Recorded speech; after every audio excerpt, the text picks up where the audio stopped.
Chapter 1 Linmu. Linmu, stop lazing around. We still have a lot of trees left to harvest in today's quota.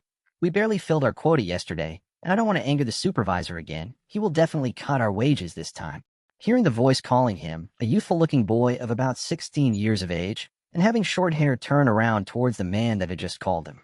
Seeing the man's tense look, the boy gulped and answered, "I'm not lazing around, Uncle Yuan too. I'm just trying to be careful not to damage the spirit apples while plucking them from the trees." The man named Yuan too, upon hearing the boy's reply, had a tint of annoyance in his eyes as he thought that the boy was merely giving excuses for his slow pace in harvesting the spirit apples from the trees.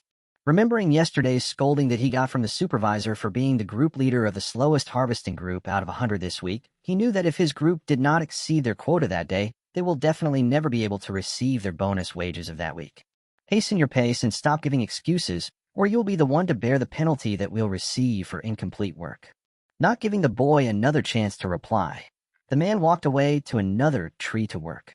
The boy heard Yuan Tu's threat and quickened his pace of plucking the spirit apples from the tree.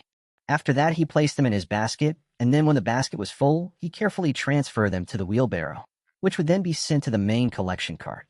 Spirit apples were the main produce of the northern town, which was rather lucrative, and were sent to Wu Lim City, which was the main city. Wu Lim City had 4 satellite towns, each named according to their locations and each having their own specialty. Spirit apples were very expensive for common peasants, with each apple costing a gold coin, which only the people from the city could afford to buy.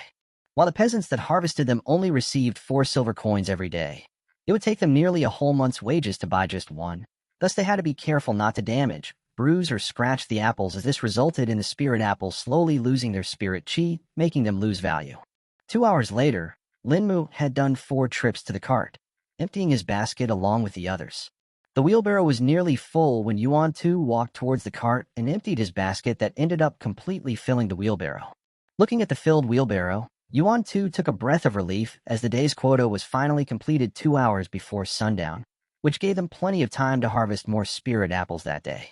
He thought that they may at last get their bonus wages this week. Thinking of this made a slight smile appear on Yuan Tu's face, and he looked towards Linmu. "Looks like you finally picked up the pace. Now that we have finished today's quota, you can go and send the wheelbarrow to the main collecting cart. The rest of us will continue harvesting."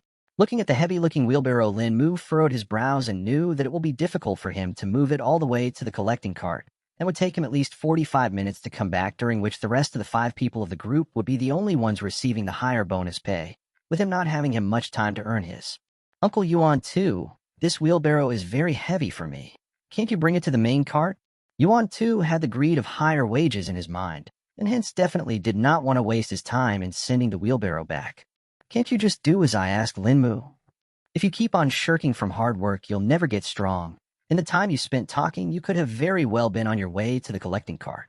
Yuan Tu spoke, feeling annoyed. Looking at the annoyed look in Yuan Tu's eyes, Linmu knew it would be useless to argue any further, and that he would just have to rush back as fast as possible so that he could work more. Having thought of that, Linmu started pushing the wheelbarrow towards the location of the collecting cart. 5 minutes later, Linmu started getting tired and was about to slow down his pace when a stone came under the wheelbarrow, making it start to tilt. Linmu was unable to handle the heavy wheelbarrow and lost control of it, making it fall with a loud noise.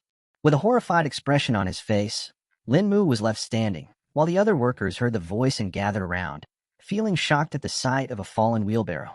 All the spirit apples that were in it were now scattered around in the dirt, with many scratched and damaged.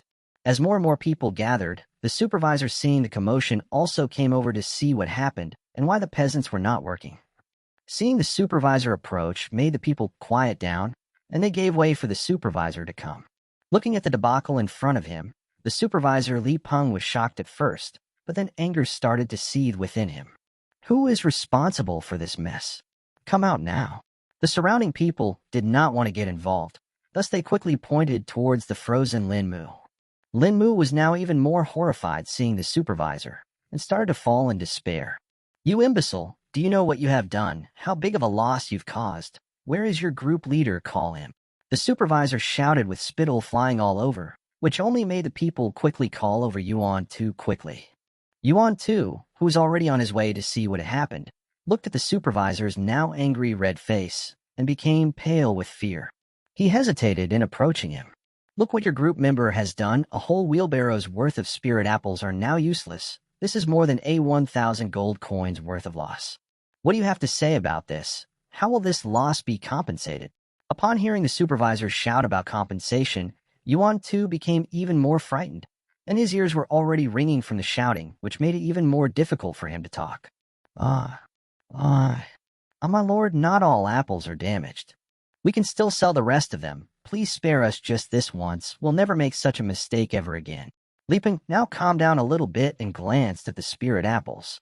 He saw that some were indeed still redeemable, but the rest were still damaged apples that were worth at least 700 gold coins. With a stern expression, he spoke, "Even if you exclude the apples that are undamaged, the loss is still more than 700 gold coins. When the mayor hears about this, he will not be happy. You cannot be spared." Li Peng thought about how to compensate for the over 700 gold coins worth of damage.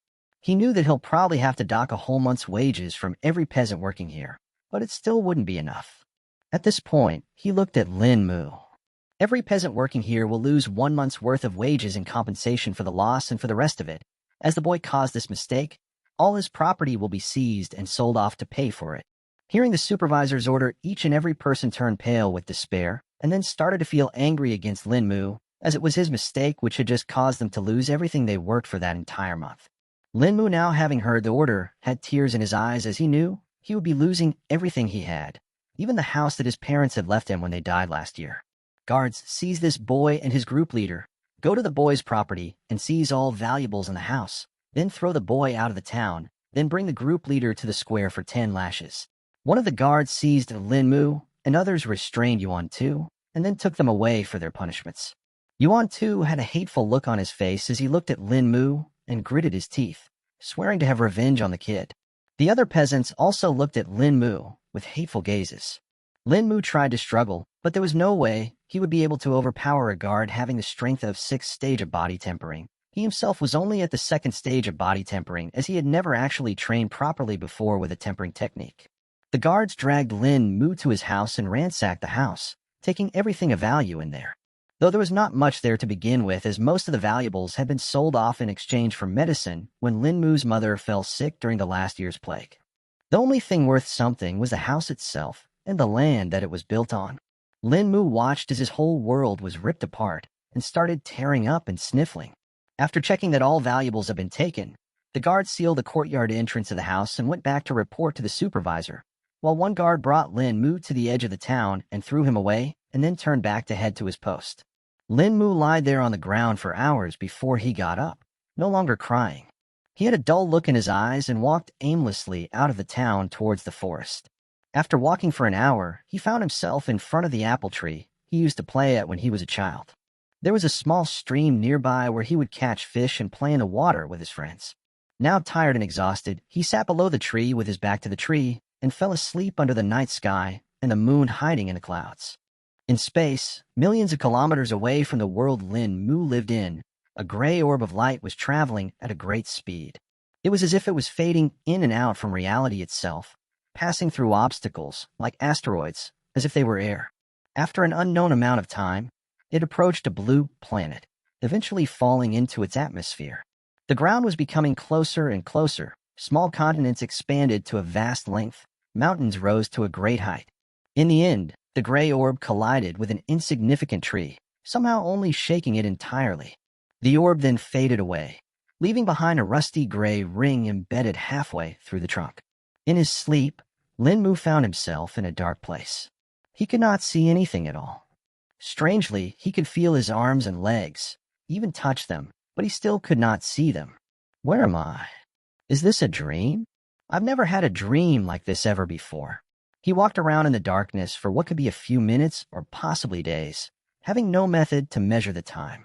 Eventually, he woke up because of a sharp pain at the top of his head. Looking around, he found himself lying below a familiar apple tree, where a small apple had fallen beside him.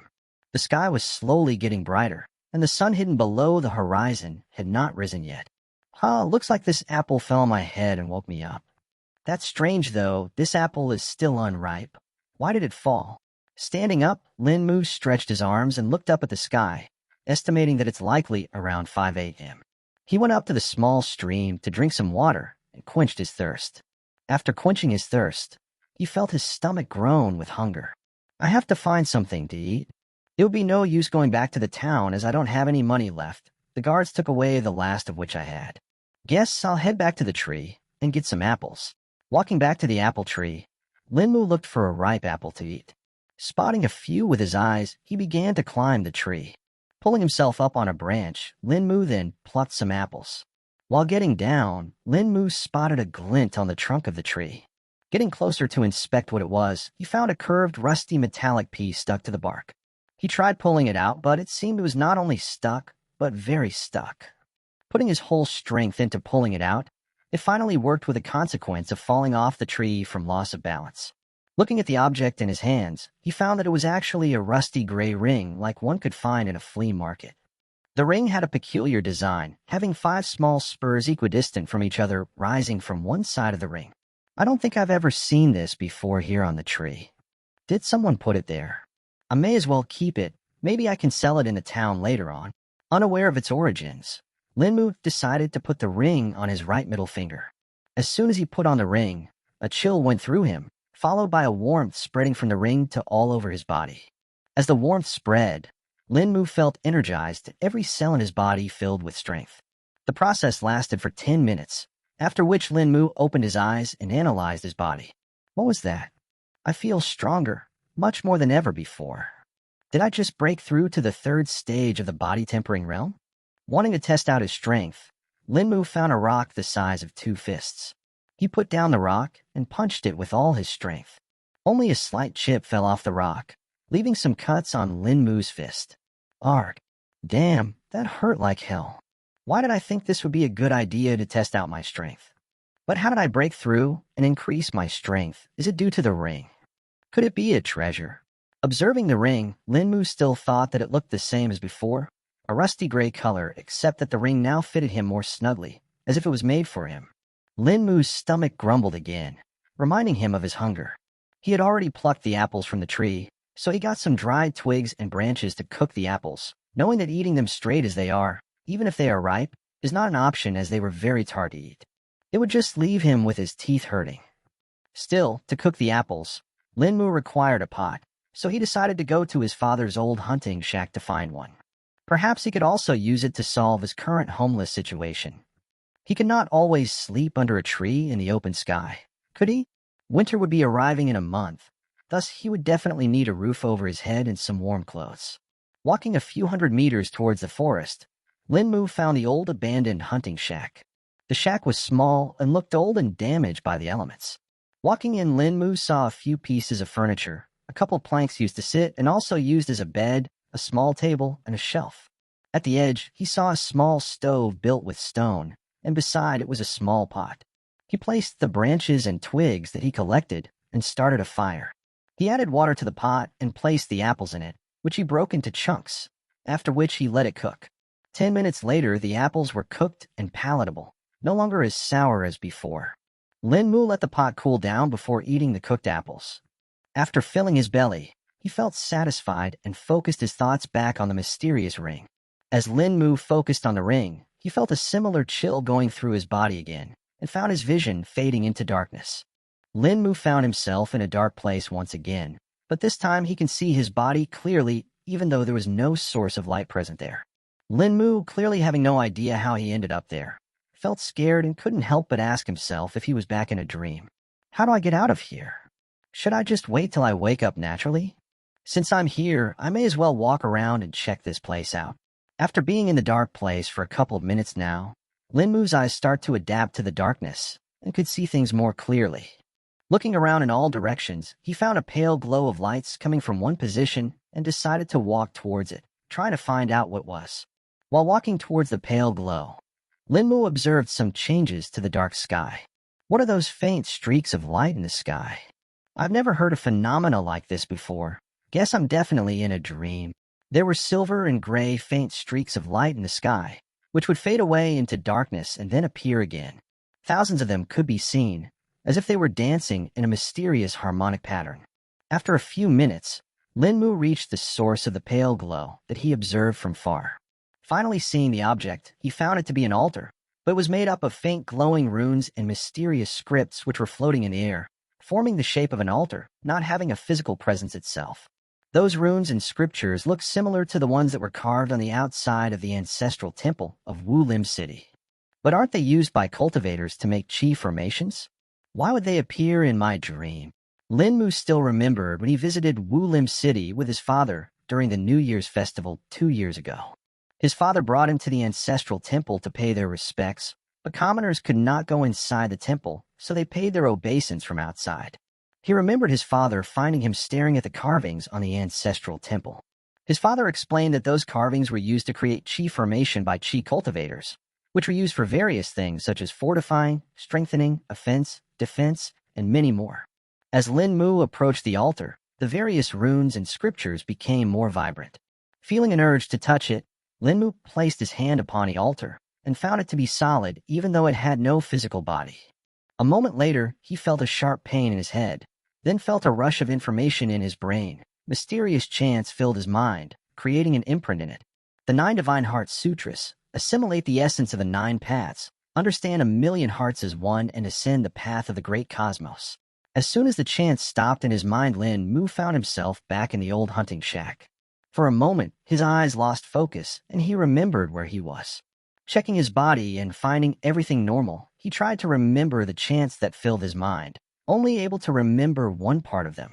He tried to remember the rest of the chants, but felt as if there was a fog obscuring his memories. I can only remember the first part, the Calming Heart Sutra. Should I recite it? There should be no harm in trying. Lin Mu started chanting the Calming Heart Sutra. At first he felt nothing, but after completing the first chant, he felt a calming wave spreading all over his body, as if all his worries were washed away. This incredible feeling lasted a couple of minutes before fading away, and the normal sense of self returned to Lin Mu. What an incredible feeling! I felt as if I could sense every part of my body clearly, the blood flowing and the small waves of energy in my muscles. I need to try this again. Reciting the chant once again, Lin Mu felt the calming feeling washing over his body. This time he tried to sense the waves of energy that were moving in his muscles. As he focused on the waves of energy, they intensified, and then he felt a great feeling of strength filling his body even more than this morning when he put on the mysterious ring. I broke through to the 4th stage of body tempering. What luck, 2 breakthroughs in one day.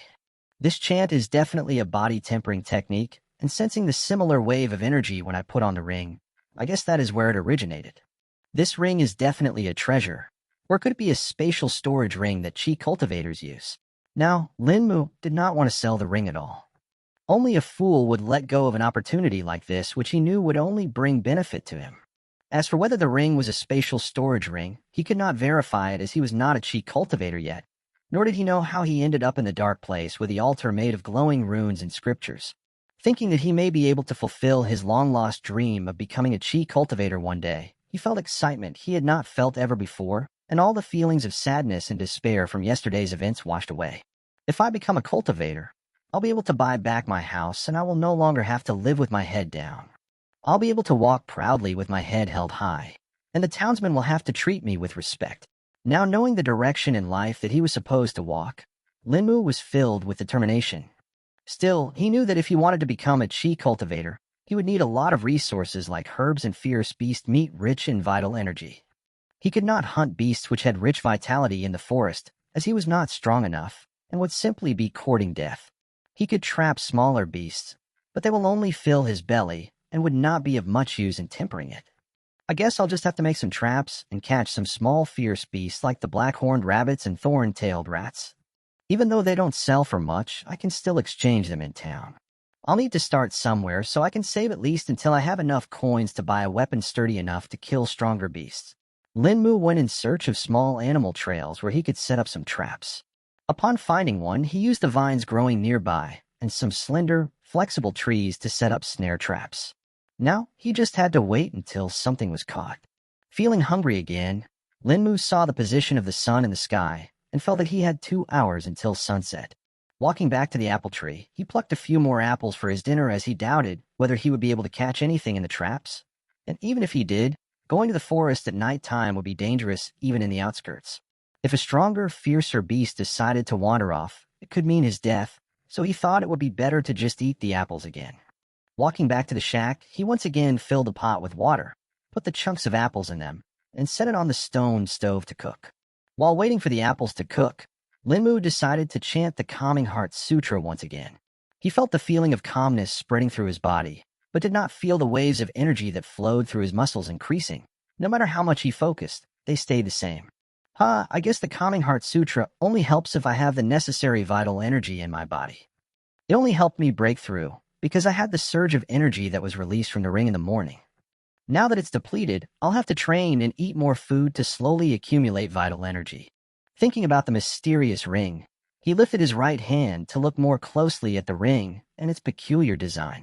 As Linmu focused on the ring, he suddenly felt a force pulling his hand. Shocked at this, his right hand was pulled towards a direction, forcing him to walk towards there. Finally, Linmu's eyes went wide as his hand was pulled up in the air where a rift opened, and his hand was pulled in. Tens of thousands of kilometers away from Wulim City stood a sky-piercing mountain surrounded by hundreds of smaller mountains. Hidden within a mystifying fog, a paradise exists filled with the cries of beasts, enchanting fragrance of spirit herbs, and dense clouds of spirit chi. On the smaller mountains, one could see thousands of disciples moving about.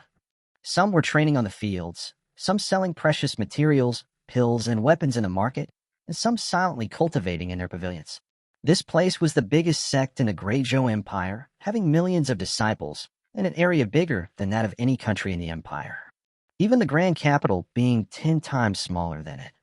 It was also one of the only few sects in the Great Zhou Empire that had doubt-treading realm elders cultivating within, and was also rumored to have an immortal ascension stage ancestor living in seclusion. On the tallest peak of the sect stood an elegant palace decorated with auspicious statues, gilded gates, and beautiful ponds filled with charming carps dancing within them. This was the grand palace of the sect, where the sect patriarch and the top elders lived and pondered upon the matters of the sect. Within an enormous hall sat a middle-aged man clad in a white Taoist robe. His long hair was held up with a silver pin, beard well-groomed and straight. The man had a calm demeanor, yet his eyes held an imposing presence. Within his left hand he held a jade seal, while in his right he held a scroll. This man was engrossed in reading when the doors of the hall opened and a black-robed elder walked in. The black-robed elder was old, having long white hair and a similarly long white beard, yet not a single wrinkle present on his face. The sleeves of his black robe had gold etchings denoting his rank of a head elder. The elder walked towards the sect patriarch who was reading a scroll and waited for 15 minutes until the patriarch finished reading it. Once the patriarch finished reading the scroll, he held up the jade seal and waves of intense spirit chi erupted from it. Then the patriarch pressed the jade seal upon the scroll, whereupon the waves stopped, and on the scroll was left with a golden seal mark made of pure condensed chi. The sect patriarch rolled the scroll and placed it on a table beside him, where 6 more scrolls lied. Looking towards the black-robed elder, he asked, "What did you have to report, Elder Han?" "Something important, I presume. Otherwise you would have just sent the regular report with a disciple instead of coming in person." The black-robed elder named Han with a slight smile on his face replied, "The patriarch is as perceptive as always. Indeed, I do have something to report, which I believe you may find intriguing. The common reports are within the scroll, while I wanted to tell you about 2 matters. The first being the Crown Prince breaking through to the core condensation realm at the age of 20 years old, becoming the youngest person to break through to the core condensation realm in all the countries of the Great Zhou Empire, of course not counting the core disciples of the top 3 sections. In celebration of this, the Emperor is organizing a grand festival and has sent invitations to all the noble families and the top sects of the empire. With an unimpressed look, the patriarch spoke. That is indeed a cause for celebration for the Emperor, especially after the first prince gave up his claim to the title of the Crown Prince all those years ago, letting the second prince become the Crown Prince instead. Now that the second prince has achieved this, his position as the Crown Prince is more secure. I wonder what price the Empress paid to let her son reach the core condensation realm this fast." Elder Han gazed at the middle-aged patriarch, thinking to himself, it's been over 30 years since he became the sect patriarch, and yet he still has his youthful inquisitiveness left. It was a right decision the previous sect patriarch made in choosing him over the other candidates, then spoke. The disciples from the Shadow Pavilion reported that the Empress had some dealings with the Rainbow Pill sect, the exact nature of which is unknown. If you would like, I could ask the Shadow Pavilion disciples to investigate more into it. Also, there's going to be a tournament held during the festival for the youths to demonstrate their skills. The sect patriarch, now looking slightly interested, said, "Yes, ask the Shadow Pavilion to investigate more into it. Also, choose some suitable disciples and send an elder as the representative of our sect to take part in the festival, as well as the tournament." Taking a momentary pause, the patriarch continued, "And the second matter, what about it?" Now Elder Han had a serious look in his eyes, and with a stern face replied, "The star-catching peak detected spatial disturbances coming from the Empire." Having a calm look, the patriarch replied, "That is indeed uncommon, but I don't understand how it's a cause for concern. Meteors fall every year randomly all over the Empire. Even when the star-catching formation is active, it can't attract all of them with the formation." Elder Han answered, "It would not matter if it was just a meteor, but we do not know what or who this was. It caused a spatial disturbance, but it never even touched the world boundary, just passing through it as if it did not even exist. We also could not detect where it fell." The sect patriarch now had a shocked look in his eyes as he knew what it meant if the world boundary was never breached yet there were still spatial disturbances detected. It would be fine if it was just a precious material or perhaps even a treasure, but if it was a person, then the situation would become 100 times more complex. "Elder Han, you know what this could mean, right? If it does turn out to be as serious as we're thinking, we will have to inform the other sects and the Emperor. Things have only become calm in recent years. We do not want the unrest this could bring, or we would have to cancel a lot of our long-term plans." The patriarch spoke. The black-robed elder heard him with an understanding look and then continued, "That would be true. Let's hope it does not come to that. In the meantime, I'll ask some elders from the star-catching peak to personally investigate the spatial disturbance, as we still do not know where it fell to." Just as Elder Han spoke this, he felt the communication jade hanging on his waist bus. Holding it in his hand, he listened to the message and then spoke to the patriarch. "The disciples of the star-catching peak just detected another spatial disturbance. It was much fainter than previously, and we don't know if it was caused by the same thing as before, but we now know that it came from the northern lands." After listening to what Elder Han had to say, the sect patriarch pondered for a minute before answering. "Send an elder and some disciples to the northern lands to investigate the disturbance.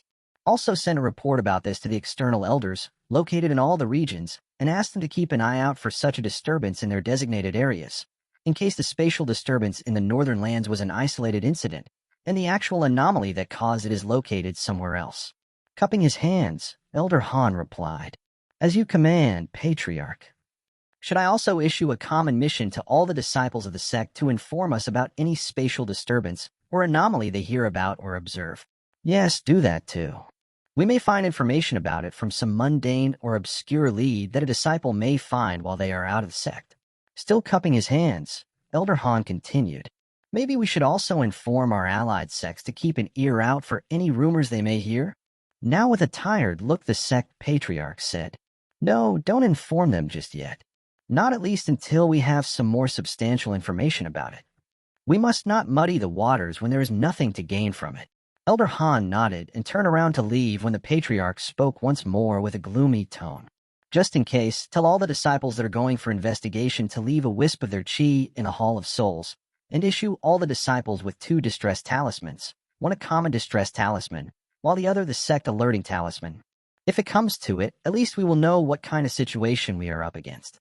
Elder Han had an understanding look in his eyes, knowing that if a situation as bad as they thought occurs, these measures may be the only way of knowing it, as it could be likely that the disciples and the elders may never return.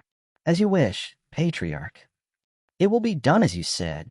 Elder Han strode out of the hall towards the missions pavilion to select which disciples to send for investigations, and also inform the star-catching peak on how to proceed. As the doors of the Great Hall closed, the sect patriarch placed his hand upon his chin and closed his eyes to think of all possibilities that he could, for he knew that even the smallest of events could bring about a great change. Change could harm his sect, which he wished to avoid, so could keep his promise to the previous patriarch when he was appointed. Linmu's hand was pulled into the rift. He felt as if it was dipped in water, yet it did not feel right. It was neither cold nor warm, leaving him unable to tell what kind of substance it was. He moved his hand around, trying to pull it back out, but it felt like it was stuck. Linmu could move it around inside the rift with no restrictions, but could not pull it backwards.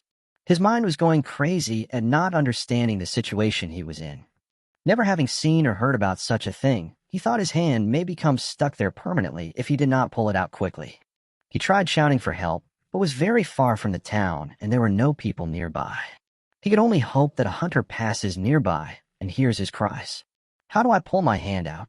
I can't just keep it like this, and it doesn't look like anyone will come help me anytime soon. I'm much too far from the town, and hunters don't come to this section of the outskirts to hunt either, since there aren't any beasts worth their time here. I'll just have to keep trying. Linmu was unaware that if any other cultivator saw his condition, they would be even more shocked than him. The spatial rift that was swallowing his hand could have barely even been opened by a Dao Shell Realm cultivator with the help of a spirit treasure and all their strength. Yet here he was not even a cultivator and had barely just reached the 4th stage of the body tempering realm. Neither did he know that tens of thousands of kilometers away from where he was, in the Sky Precept sect, the Star-Catching Peaks disciples were in an uproar, trying to find the location of the spatial disturbance they were detecting, since it had already been 10 minutes after they detected it, and it had not disappeared yet. Linmu kept on moving around his hand in the rift, struggling to pull it out, when he felt his fingers touch something, being the first time he felt something solid in the rift. He tried to touch the object again, but could not find it. It had now been 15 minutes since his hand had been stuck inside the spatial rift, and now he could see that the rift was getting narrower as if it was closing. Getting even more worried, he thought if he did not pull his hand out now, it may be severed. Frantically struggling, Linmu did all he could to try to save his hand when he felt his hand touch something once again. This time, he gripped the object firmly. As he held the object in his hand, he felt the hold of the spatial rift on his hand getting loose. Taking the initiative, he pulled violently one last time with all the strength of his body, and finally his hand was pulled out. Looking at his hand, Linmu ensured that it was fine and not harmed at all. Scrunching his eyebrows, he looked at the source of his current trouble, the spatial rift, and found it to be closing. The black tear in the spatial fabric slowly mended itself and closed, leaving no trace that it ever existed. Sighing with relief, Linmu slumped down on the ground and closed his eyes to rest, for this 15-minute-long struggle had thoroughly tired him out. Standing up after 10 minutes, Linmu dragged himself back to the hunting shack to eat and then sleep. The sun had already started to set, and it would not be long until it would be dark. Reaching the shack, Linmu picked up the pot that was cooking the apples and started to eat, gulping down every last morsel in the pot. He lied down on the bench thinking about all the things he had experienced today. The day had been full of ups and downs. First, he found himself in a black space where an ethereal altar existed, then received the Calming Heart Sutra, which allowed him to break through to the 4th stage of the body tempering stage. He became excited over the prospect of him becoming a cultivator and fulfilling his dreams. We suddenly found his hand dragging him away and then being swallowed by a spatial rift. He then felt the terror of his hand getting stuck inside the rift and the potential of it getting severed until he felt an object inside it, up until he could finally pull his hand out. Speaking about the object, he did not find it in his hand when he pulled it out. It had somehow disappeared with him not understanding where it went. Pushing the thoughts to the back of his mind, he decided to sleep and deal with everything tomorrow. Sky Precept Sect, Star-Catching Peak. The disciples were working tirelessly to find a location of the spatial disturbance. Even after 15 minutes, they were not able to narrow down to an approximate location. There were 25 disciples sitting at their respective positions on the formation array, controlling it to trace the spatial disturbance, all with sweat on their foreheads after trying their hardest, especially after Elder Han personally asked them to do their best in finding the location. That, too, at the behest of the sect patriarch himself. All of the disciples were the cream of the crop in the sect, having been chosen for their position after rigorous tests. A gray-robed disciple sat at the helm of the array. He had a crest sewed on the left side of his chest, showing a mountain with a flat disk above it and a meteor striking it. This was the crest of the Star-Catching Peak. Every disciple had it sewed on their robes, with the head disciple having it in silver thread, while all other disciples had it in black thread. Suddenly, the formation array started to dim down, prompting all the disciples sitting on the array to put all their chi into the formation to make it last just a few minutes longer. Alas, it completely vanished, and the spatial fluctuations disappeared. The head disciple took a lengthy sigh, looking at all the disciples who were now tired and drained of their chi. A junior disciple stood up from the array and walked toward the head disciple, cupped his hands in greeting, and said, "Senior Li Jing, we were unable to find even an approximate location of the spatial disturbance. Please punish us for this failure." The head disciple, having a look of disappointment, let out a sigh again, and said, "You all are not at fault here. This was a very difficult task. Whatever the anomaly was, it could evade the world border. It's already a miracle we were even able to keep the formation active for 15 minutes. I'll report everything to Elder Han myself. I'm sure he'll understand our circumstances." The other disciples also stood up and cupped their hands in gratitude to the head disciple Li Jing. Li Jing pulled out his communication jade and contacted Elder Han about their failure in determining the location of the spatial disturbance, and also informed him of the approximate area in which the disturbance may have originated. At this time, Elder Han was in the mission pavilion, talking to the pavilion elder in charge about issuing the new mission to the disciples, and also to select suitable disciples who would be going to investigate the spatial anomaly. Elder Han felt the communication jade hanging on his waist buzz again. He held it and listened to the report from the Star-Catching Peak's head disciple, Li Jing, and his apology for not being able to find the exact location. Honestly, he was surprised they could even keep the formation active for as long as 15 minutes and still be able to detect the fluctuations. Although all the disciples of the Star-Catching Peak were at core condensation, with the head disciple being at the peak of core condensation realm, controlling the Star-Catching Peak formation array for so long would have completely drained all the disciples of Qi. He told Li Jing not to worry about any punishment and told him that they did well. Even though the approximate area they narrowed down was still 3/4 the size of the northern lands, it would still reduce the time required to investigate the anomaly. Neither Elder Han nor the Star-Catching Peak disciples knew that the formation stayed active for over 15 minutes, not because of the disciples' effort, but because the spatial rift that tore open lasted for that long. Otherwise, they may have found nothing at all. Lin Mu, completely oblivious to the machinations happening tens of thousands of kilometers away from him at the top-tier sect of the Great Zhou Empire, was currently deep in sleep. As Lin Mu slipped into deep sleep, he once again found himself in a familiar dark space. Why am I here again? Lin Mu looked around, but all he could see was darkness. He could not see his arms or legs either. This differed from when he went to the other dark place where the altar existed. At least there, he could see his body, and even the sky had silver and gray streaks of light moving around, but here nothing existed, only emptiness. Looks like I'll just have to wait till I wake up, same as yesterday. Lin Mu decided to just sit down and wait. While sitting, he felt the ground. It was a plain flat surface, possessing no bumps or grooves. Having no idea whether minutes went by or hours, Lin Mu eventually woke up. Somehow feeling well rested, he stretched and heard a grumble coming from his stomach. Knowing it must have been quite late in the morning, he stood up. Walking out of the shack, he looked up at the sun glaring at the top of his head. He had indeed been late waking up, since it was already noon. Deciding to check on the snare traps he set yesterday, he walked towards the forest. Following the same animal trails as before, he found his traps.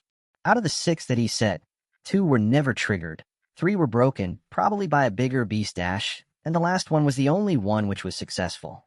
Lin Mu found a black-horned rabbit hanging upside down from the snare. Pulling on the snare, he found the rabbit to be still alive and moving.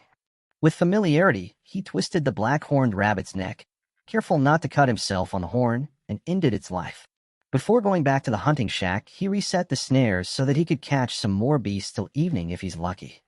Now that I have caught a black-horned rabbit, how am I going to skin it? I don't have a knife or blade with me. I'll need to figure something out quickly, or the meat will spoil fast if I don't drain the blood. While walking back to the hunting shack, he picked up a fallen branch and broke it from one end so that there was a sharp edge left. Deciding to drain the blood near the stream and also pick up some apples, he instead changed directions and walked towards the stream. Reaching the stream, he knelt down at the edge of the water and used the sharp edge of the broken branch to stab the neck of the now dead black-horned rabbit, letting the blood drain in the water, careful not to stain the fur with blood. After no more blood came out from the neck of the rabbit, he pushed his fingers inside the hole and used both his hands to pull it apart. Slowly applying force, he ripped away the pelt, turning it inside out in the process. In the end, he was left with a full pelt, leaving behind some fur on the rabbit's head and the bloodied but hairless body. Washing the pelt in the water, he left it aside to dry out while he gutted and cleaned the insides of the rabbit. Lin Mu walked to the apple tree and plucked some more apples, then picked up the skinned rabbit and its pelt and walked back to the hunting shack. He hung the pelt outside the shack from a nail and walked inside. Feeling a pang of his growing hunger, he lit the stove and skewered the raw rabbit over it with the same sharp branch he used before to roast it, then sat down to wait for it to cook. He looked at the ring on his right hand and thought about all the events that happened yesterday and wondered whether they occurred because of the ring. Seems like the idiom misfortune accompanies fortune is indeed true. I was able to break through, but I also experienced the scary rift and almost got my hand severed. Probably. Then he thought about the object he caught in his hand while it was in the rift and how it disappeared when he pulled it out. As soon as he thought about that object, suddenly, a wooden slip appeared in his hand.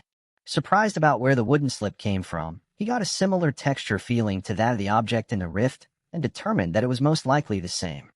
Is this the object I felt in the rift? How did it suddenly appear in my hand? The only way it would be possible is if this ring is a spatial storage ring. Linmu tried to understand how the ring worked. He thought of putting the wooden slip inside the ring, and it once again disappeared. Now wanting to bring it back to his hand, he thought of it appearing in his hand, and it did. Yes, it's indeed a spatial storage ring. Can I store other things in it? I should try. Linmu tried storing various objects and then withdrawing them, and found that he could do it effortlessly. Experimenting with the ring as if he had found a new toy. Time passed quickly until the rabbit was finally cooked. Putting a stop to playing with the ring, he started to eat the rabbit, feeling a much greater appetite than ever before. He finished the whole rabbit, only leaving behind bones. With his hunger sated, he withdrew the wooden slip from before and opened it to take a look. But when he opened it, he found it to be blank with nothing written on it. Confused with this discovery, he flipped around the wooden slip but found nothing there either. Feeling the texture of the wooden slip, he found it to be of an exquisite quality, like the ones used by high officials and imperial scholars. Having satisfied most of his curiosity about the wooden slip, he stored it back in the ring. Now that there were only bones left of the rabbit, Linmu was able to easily break off the black horn from the skull of the rabbit. He stored it in the ring, intending to sell it in the town along with the pelt. He would not get much for it, probably 40 or 50 copper coins, but he would be able to save up enough to buy a small knife or dagger so that he can hunt bigger beasts. It had been about 4 hours since he set up the snare traps.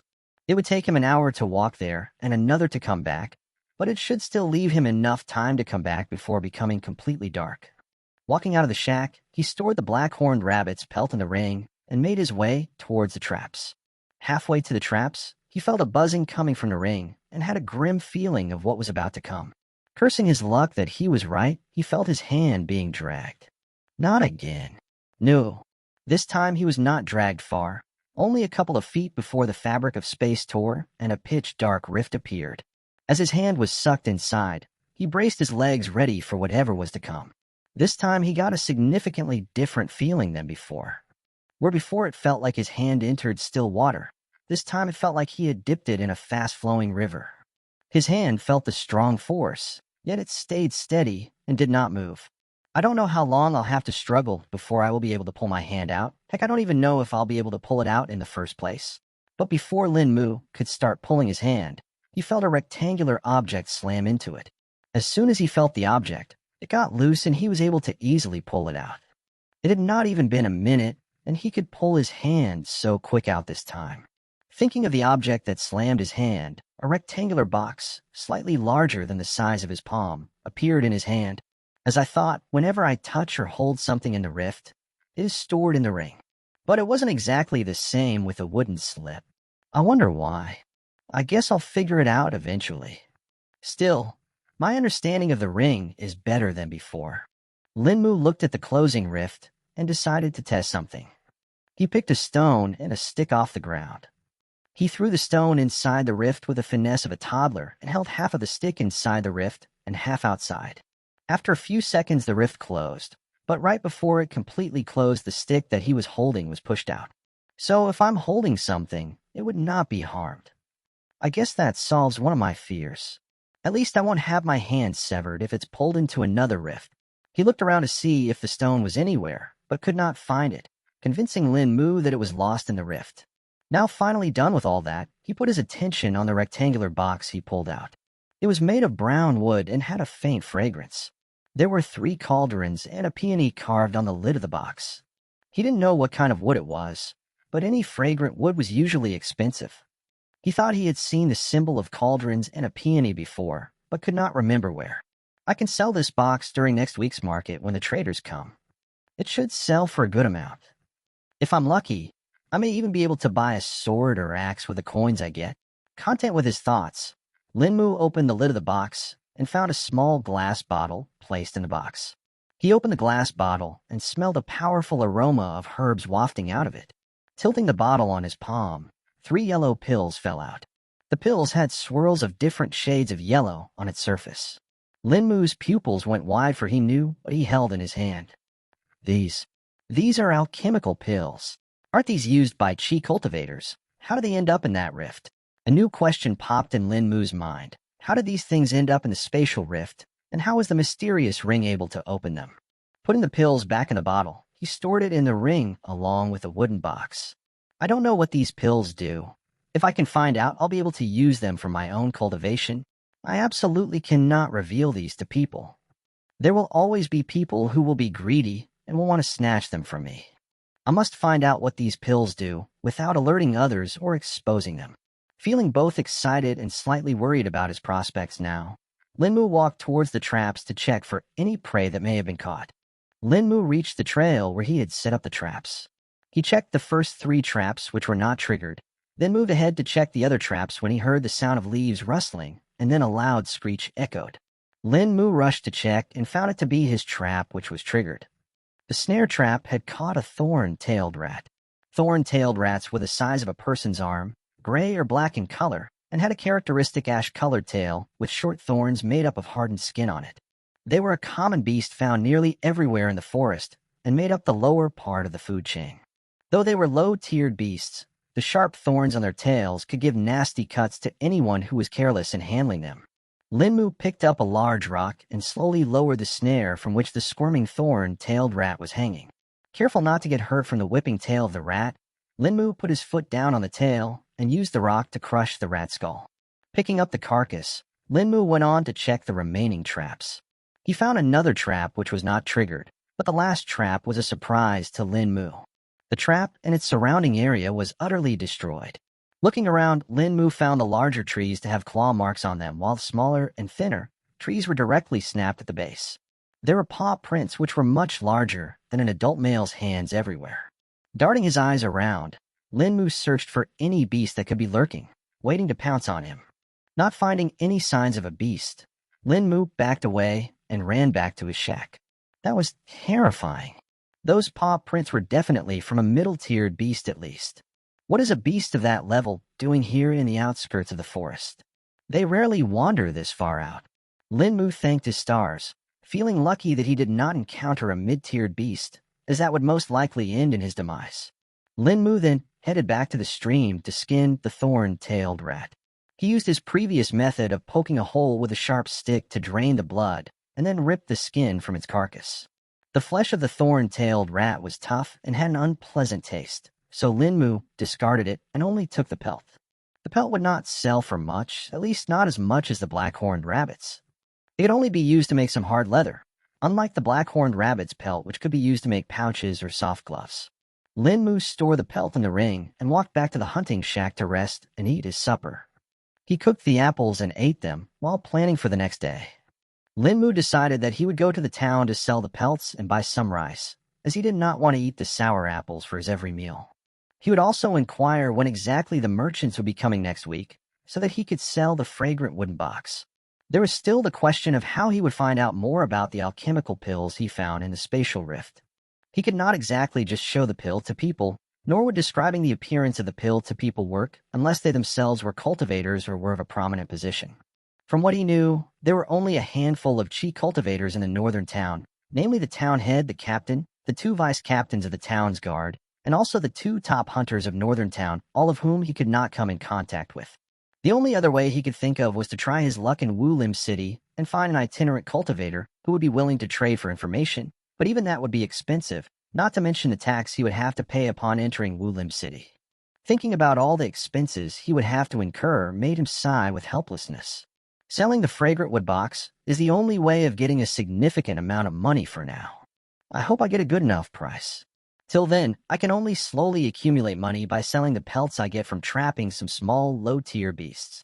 Having sorted his plans for tomorrow, Linmu decided to practice chanting the Calming Heart Sutra. As he chanted the sutra, a calming feeling washed over his body and mind, making him able to sense the flow of blood in his veins and the faint waves of energy in his muscles. Focusing his mind on the waves of energy, he could feel them slowly increase and then decrease, softly pulsating back and forth. Eventually, Linmu fell asleep and found himself back in the familiar dark place. Am I going to come to this place every time I sleep now? What exactly is this place? I may as well just explore and see if this place has an end. Linmu started walking straight in a random direction while counting, so he could get an idea of how much time he spends in this place. He walked for a count of 15,000 before he got bored from it. Everywhere he looked was the same dark. At one point, he thought whether he was even moving or just walking in the same place. The only other thing he noticed was that his thoughts were more clear than normal. He felt his mind being less cluttered than normal, his thoughts much faster than usual, and he did not know why. As he kept on walking, he felt his consciousness fade for a moment, and when it came back, he found himself awake. I guess I should get ready to go to the town since it will take me an hour. I don't feel as hungry, so I'll just eat something in the town after I get some money. It would be good to eat something different from sour apples, even though I had the rabbit, but it did not have any spices on it, so it tasted a little bland. I definitely need to buy some spices as well while I'm there. Linmu walked towards the stream to wash up and then continued on towards the town. On the way, he saw some carriages on which armed men were sitting and a few which were walking along guarding it. Getting closer to the carriages, Linmu could see what was inside one of the carriages, but not the rest as they were covered. Beast corpses? Wait, those are steel backwolves. But they're mid-tiered beasts. Average hunters would not be able to hunt those easily, even if they're in a group, since steel backwolves hunt in packs of 20 or more. That means they have a cultivator in their group. Linmu looked at all the hunters, but could not spot any particular person who looked like a Chi cultivator. Even the hunters themselves were unfamiliar to him. If they were from a northern town, he would be able to identify at least one person amongst them, as most hunters were well known. That could only mean that they were from another town or were from a completely different county. Looking at their weapons and armor, he leaned towards the latter. Linmu decided to talk to one of the hunters. He had walked just a little closer when one of the hunters shouted at him. "Don't come closer, kid. You've no business here." Linmu abruptly halted in place and replied, "I just wanted to ask, what hunter group are you all from? I don't think I've seen your group hunting in these parts." The hunter, with a hint of annoyance, answered, "Does it look like we're hunters to you, kid? We are the Crimson Fong mercenaries. Now move along before I make you." Walking away from mercenaries, Linmu furrowed his brows and wondered who would be able to employ a mercenary group to come to Northern Town and hunt steel backwolves. It would be much cheaper to employ a local group of hunters, even though multiple groups of them would be required to hunt the wolves. It would still be cheaper than employing a whole mercenary company. Unless it was something other than the steel backwolves they were hunting, something much stronger. As Linmu could not see into the other carriages, he could not verify his claim. However, looking at the mercenaries which were guarding the covered carriages, who looked much stronger and had better weapons and armor than the mercenaries from the last carriage, he figured they were transporting something much more valuable than the steel backwolves' carcasses. Continuing on to his journey 20 minutes later, he spotted the spirit apple orchards, and along with it, the hundreds of peasants that were harvesting the spirit apples. As he got closer, he spotted a familiar face looking at him. Looking at the person, Linmu's face became pale. Yuan too had been in pain for 3 days now, ever since he got flogged because of the spirit apples that were damaged by Linmu. Not only did he get physical punishment, but all the wages of the peasants for this month were cut to compensate for the damages.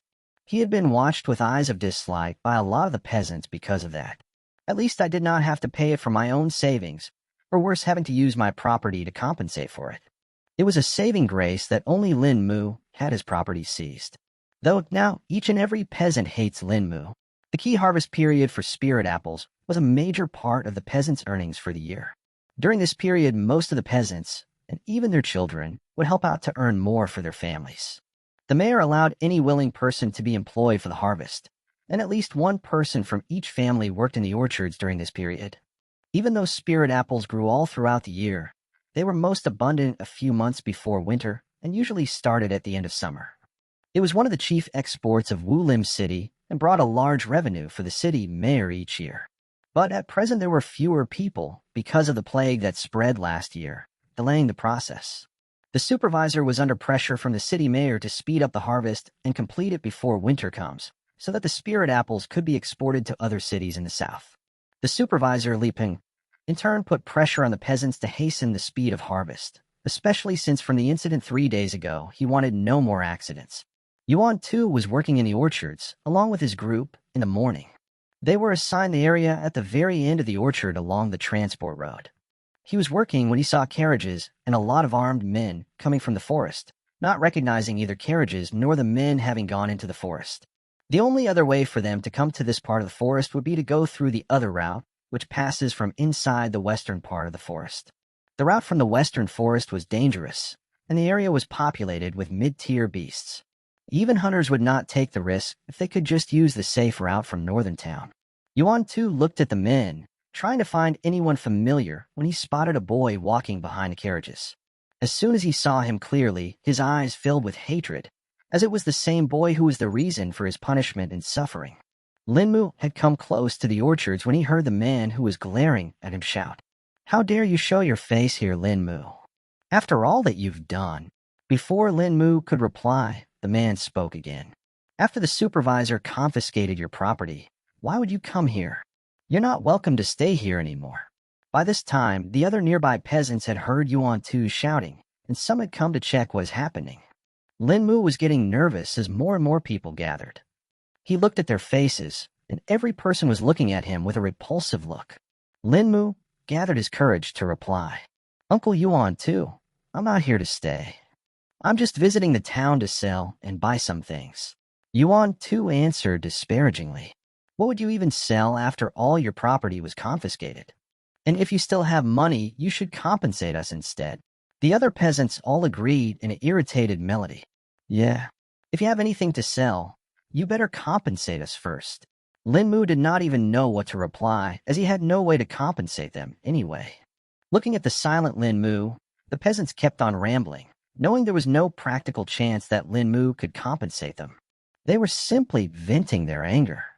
Linmu decided to just walk away, as he could not listen to the peasants anymore and wanted to do nothing with them. Linmu took a step back and turned around when someone grabbed his shoulder.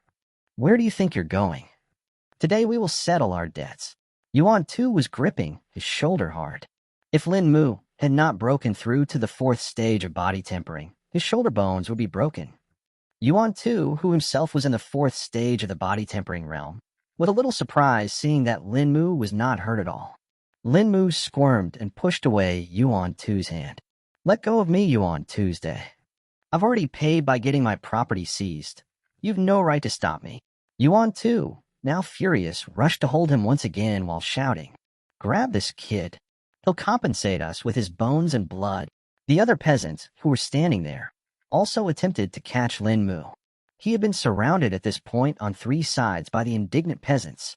Linmu started running around, while all the peasants chased him. By this time, the town's guards had noticed the commotion and informed the supervisor, Li.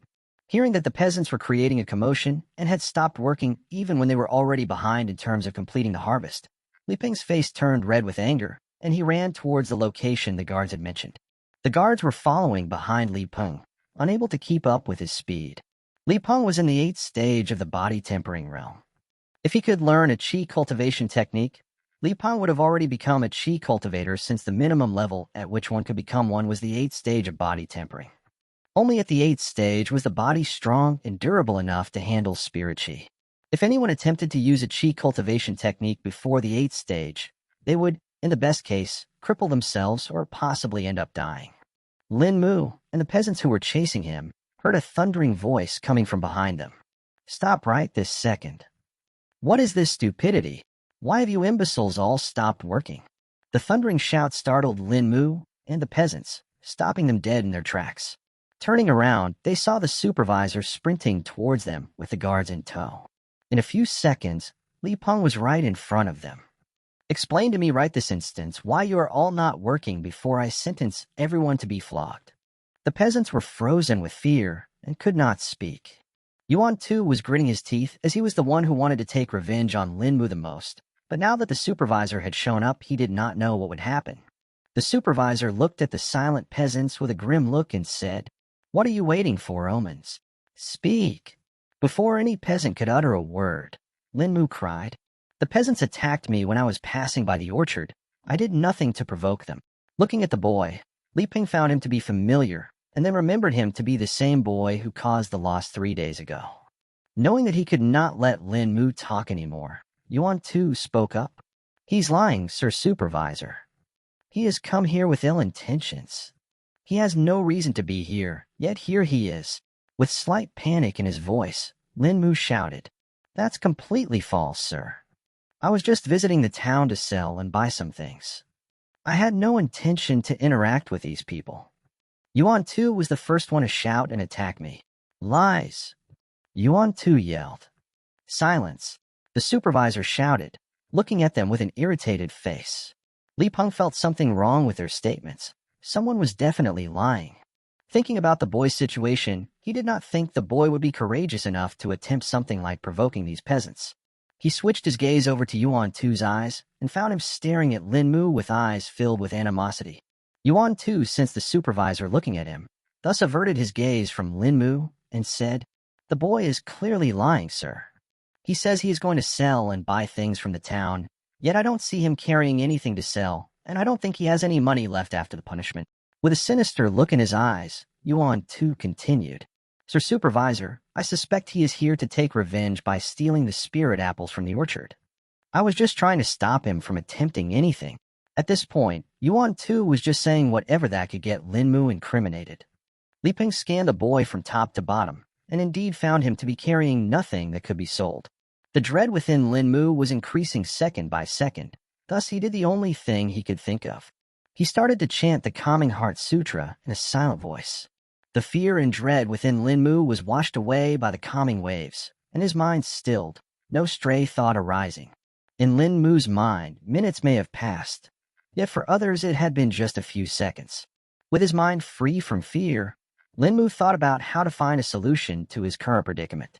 With lightning-quick thoughts, he found a solution that may work if he played his cards right. Lin Mu put his hand inside the emptiest small money pouch that was tied to his waist and withdrew the black-horned rabbit's horn from the ring. Pulling his hand out from the pouch, Lin Mu showed the small horn in his hand to the supervisor and spoke. "Sir, I wanted to sell this horn in the town so that I could buy some grain or rice to eat." Looking at the small black horn Lin Mu was holding, Yuan Tu was stumped, as he was sure that the boy was not carrying anything in the pouch. During the chase, his hand had also grazed the money pouch tied to his waist, and he definitely felt nothing in it. The reason Yuan Tu was sure that he could incriminate Lin Mu was that he had felt like he had verified the boy had nothing to sell. This had put Yuan Tu in a quandary. Li Peng stayed silent while looking at the horn in Lin Mu's hand, then spoke. Li Peng had pondered over the matter, yet could not determine which party was speaking the truth. The small horn in the boy's hand meant that he was not lying and was intending to sell it, but the horn would not have enough value to be sold alone. In the matter of Yuan Tu, he had been wrong when he said the boy had nothing to sell. However, considering the value of the horn, he may have had ill intentions, as Yuan Tu was implying. The only other way he could determine the truth would be to have a witness verify their claims. But looking at the peasants, they all seemed like they would side with Yuan Tuesday. Li Peng had looked around, and the only other people that would have witnessed the incident would be the mercenaries. He knew they were mercenaries from Zhouhua City. The mayor had employed 3 mercenary companies last month for completing some secret tasks that he was not informed about. This was probably the first group coming back after completing their task. Snapping out of his thoughts, Li Peng spoke. "Guards, call the mercenaries over here. They will testify about who is telling the truth." Hearing the decision the supervisor made, Yuan Tu felt uneasy. If the mercenaries really witnessed everything and told the truth, I would be in much, much greater trouble. No, I cannot be punished. All us peasants know Li Peng is an impartial man, and if he found out that I deliberately accused Lin Mu of theft, the consequence would not be as simple as flogging. Even though the supervisor had confiscated Lin Mu's property and thrown him out of the town, Lin Mu was not legally exiled from the town. Rather, it was Li Peng's method of ensuring that the other peasants would vent their displeasure from losing all their wages onto Lin Mu. Li Peng had thought the boy would stay away from the town long enough for the peasants' anger to fade or move to Eastern Town. Eastern Town was 8 hours away from Northern Town if one walked there. The boy could have easily found work in its grain fields, since the peasants in Northern Town would most likely avoid him. Yet, the The boy had come back after 3 days and had even been noticed by the peasants. If the peasants had not seen him, it would be fine, but now he had this problem to solve, which was taking up the already limited harvest time they had left. Linmu was a little relieved that his method had worked, and the supervisor had not directly declared him guilty. He was still unsure whether the mercenaries would help him or not, though.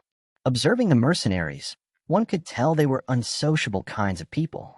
He saw 3 mercenaries being brought over by the guards, one of them being the mercenary he had talked to before.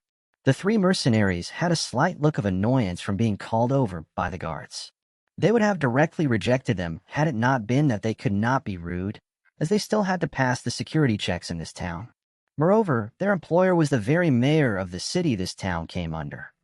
And since it was a rather high-paying job, they would not like to lose it. The 3 mercenaries that were brought were all well-armed, but the man standing at the front of the trio was equipped in better quality armor than the other 2, who was obviously the leader.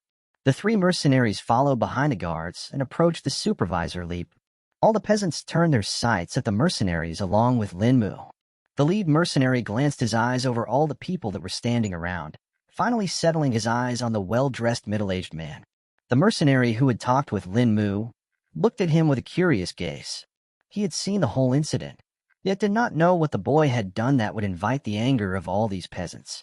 From what he could see, the boy had barely spoken a sentence before the man standing opposite him started yelling and attacking him.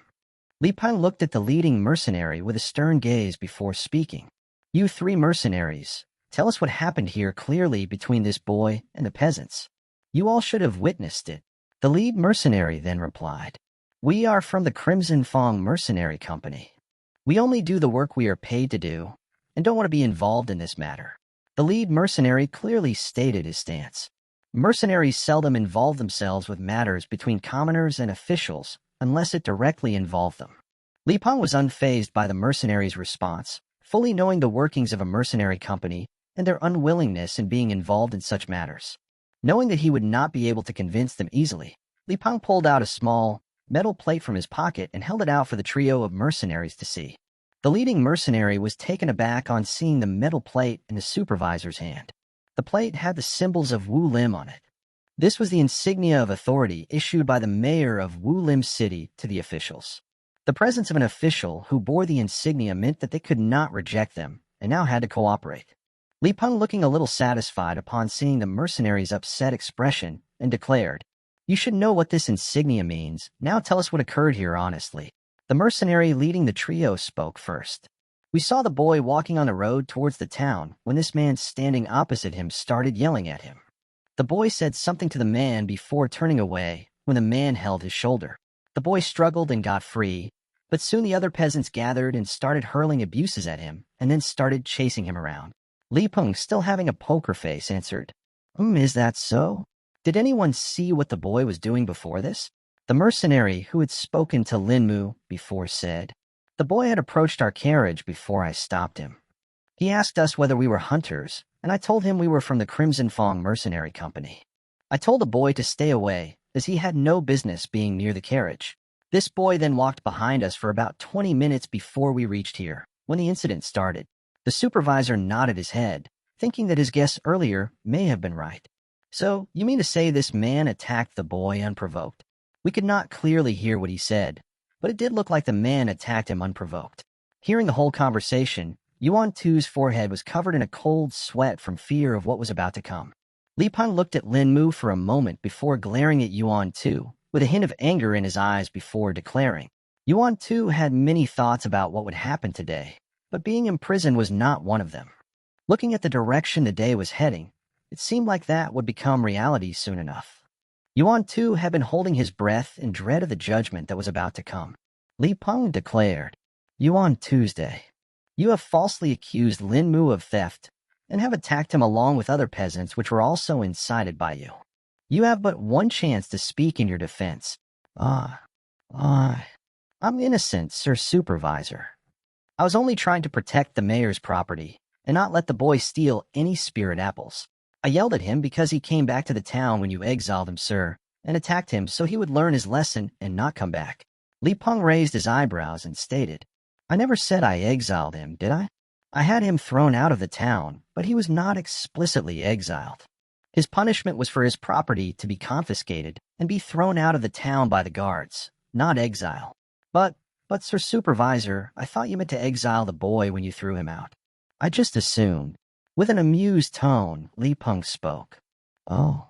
Since when can mere peasants assume the judgments of officials? Have you lost sight of your standing? Yuan Tu's back was covered in a cold sweat, once again, upon hearing the supervisor's words. Yuan Tu could not speak, feeling as if there was a lump stuck inside his throat. Looking at the frozen face of Yuan Tu, Li Peng continued. Well, then that settles it. Now hear your crime. Yuan Tu was found to be guilty of falsely accusing Lin Mu of theft, inciting a crowd to attack Lin Mu, and delaying the process of harvest, which was of the utmost importance. I order Yuan Tu to receive 20 lashes and to be imprisoned for a month. Guards, take him away. Upon hearing the supervisor's orders, the guards promptly held Yuan Tu, who had a dumbstruck expression, and then pulled him away to receive his punishment. Lin Mu was a little surprised at hearing the supervisor's judgment. He had intended to only save himself from false accusations, but did not expect for Yuan Tu to be punished instead. He turned to the 3 mercenaries, not knowing why they would change their stance so fast on seeing the plate which Li Peng had shown them. Still, he was joyful that they had acted as the witnesses and told the truth. After declaring his judgment, Li Peng shifted his gaze towards the peasants that were standing around. Gathering strength in his voice, the supervisor shouted, "What are you all still doing standing around? Get back to work if you don't want to be punished as well." With frightful expressions, the peasants rushed back to their work, no longer having any intention of bullying Lin Mu. Tell the village head to speed up the mercenaries' security checks and let them pass. They're disturbing the work here. Li Peng said to a guard, who then dashed in the direction of the town to let the village head know the supervisor's orders. The leader of the mercenary trio nodded his head in a gesture of thanks and walked away towards the mercenary caravan, thinking in his head that they at least got some benefit in coming here and testifying. Once everyone was gone, the supervisor looked at the boy, who was dressed in brown hemp robes with patches all over, showing the age of the garment. The boy had a skinny physique, seemingly because of a lack of proper nutrition, and his hair short and messy.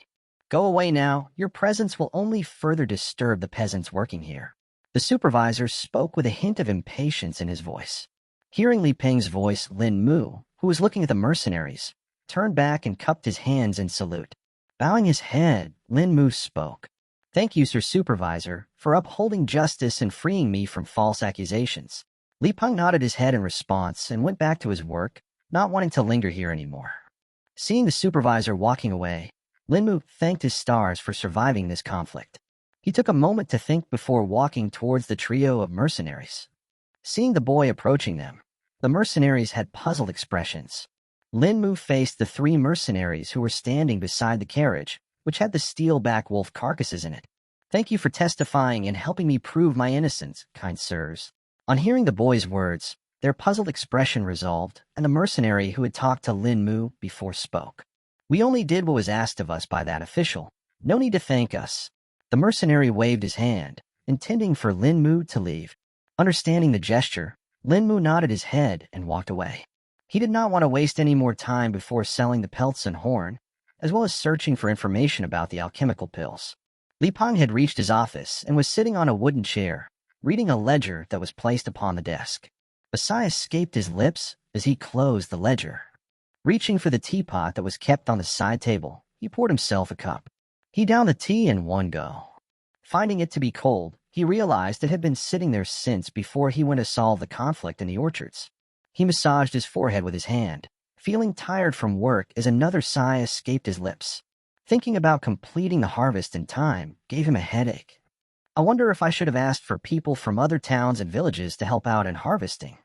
Even if we increase the work hours, we would be cutting it close to the deadline and not hoping that there is no other accident. Thinking about the accident caused by the boy named Lin Mu made him feel even more helpless. The loss had been more than he expected. Once he received the actual invoice for the loss of the spirit apples, he had almost lost his temper. He had wanted to find the peasants even more, but knew that he could not, as some peasants may not have enough money left to survive the winter. The town could not afford any more reduction in population. The plague last year had already hit them hard, making them lose around 20% of their entire population to it. If any more people died, the harvest next year would be even poorer than this year's.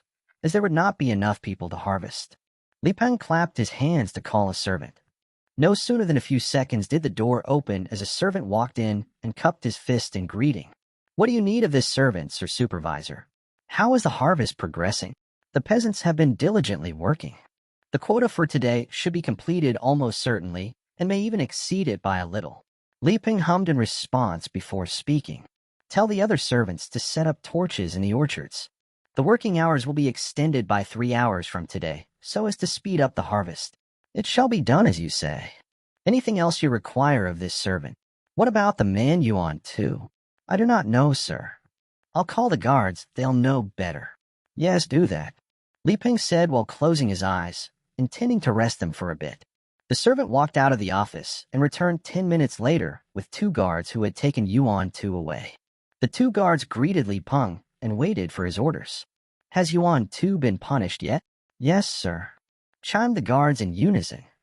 Yuan Tu was given 20 lashes as Sir ordered and then put in the jail, located in the basement of the guard barracks. Tomorrow, he'll be sent to the prison of Southern Town, along with the other criminals to serve his sentence. That will be all. With his eyes still closed, Li Peng dismissed the guards. The 2 guards saluted the supervisor and then turned around to leave, but before they could step out the door, Li Peng opened his eyes and spoke once more. That boy Lin Mu. What do you know about his strength? The guards stopped in their tracks and turned back to reply upon hearing Li Peng's question. When we seized the boy 3 days ago, he seemed to be in the 2nd stage of the body tempering realm, Sir Supervisor. And what of the man Yuan Tu? He should be in the 4th stage of the body tempering realm, the guards replied. Li Peng felt intrigued upon hearing this. A boy in the 2nd stage of the body tempering realm could resist the attack of a man in the 4th stage of the body tempering realm. This was definitely uncommon, to say the least. Not to mention that he was able to run even when a whole mob of peasants was chasing him. If it was any other person of his level of training, they would have probably been crippled by the mob, if not killed. Observing the intrigue in his supervisor's eyes, one guard hesitantly asked, Should we keep an eye on this boy called Lin Mu, sir? No, that would not be necessary. All right, you're dismissed, said Li Peng upon hearing the guard's question. The door of the office closed as the guards and the servant went away, leaving behind Li Peng, who had one hand on his chin while he tapped the desk with the finger of his other hand, immersed in his thoughts. Lin Mu had just entered the northern town, completely unaware of the events that had happened, and that he had unknowingly piqued the interest of the supervisor Li Peng. Northern Town was one of the 4 satellite towns of Wulim City.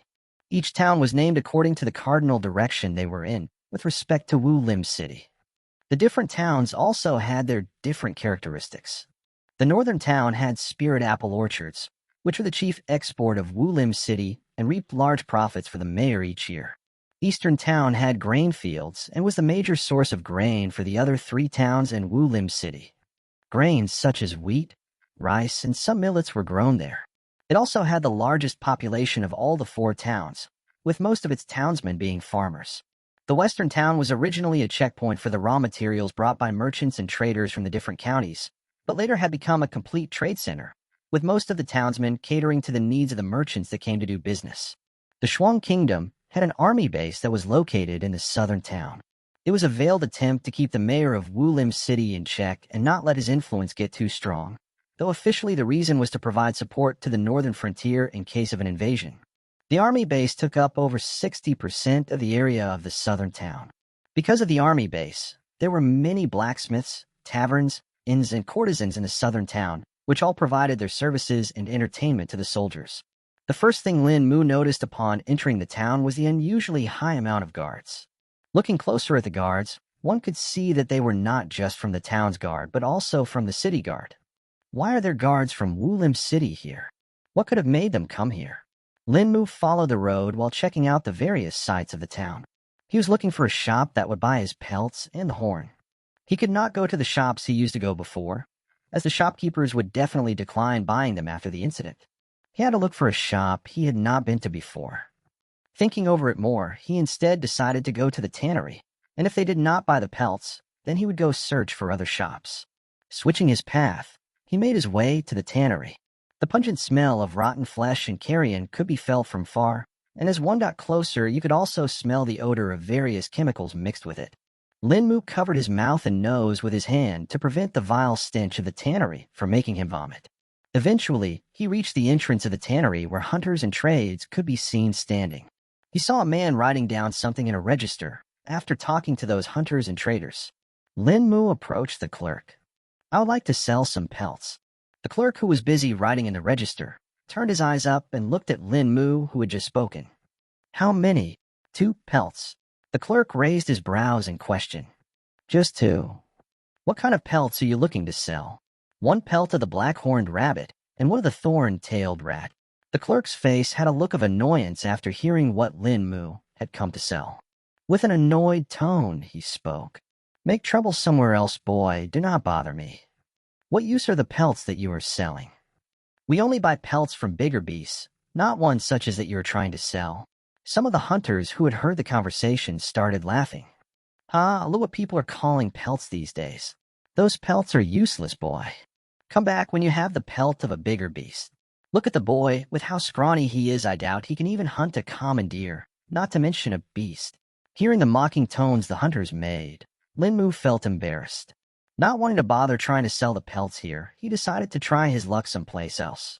As the stench of the tannery faded, Lin Mu felt better as he breathed in the fresh air. He wondered which shop would buy his pelts if the people at tanneries said they were useless.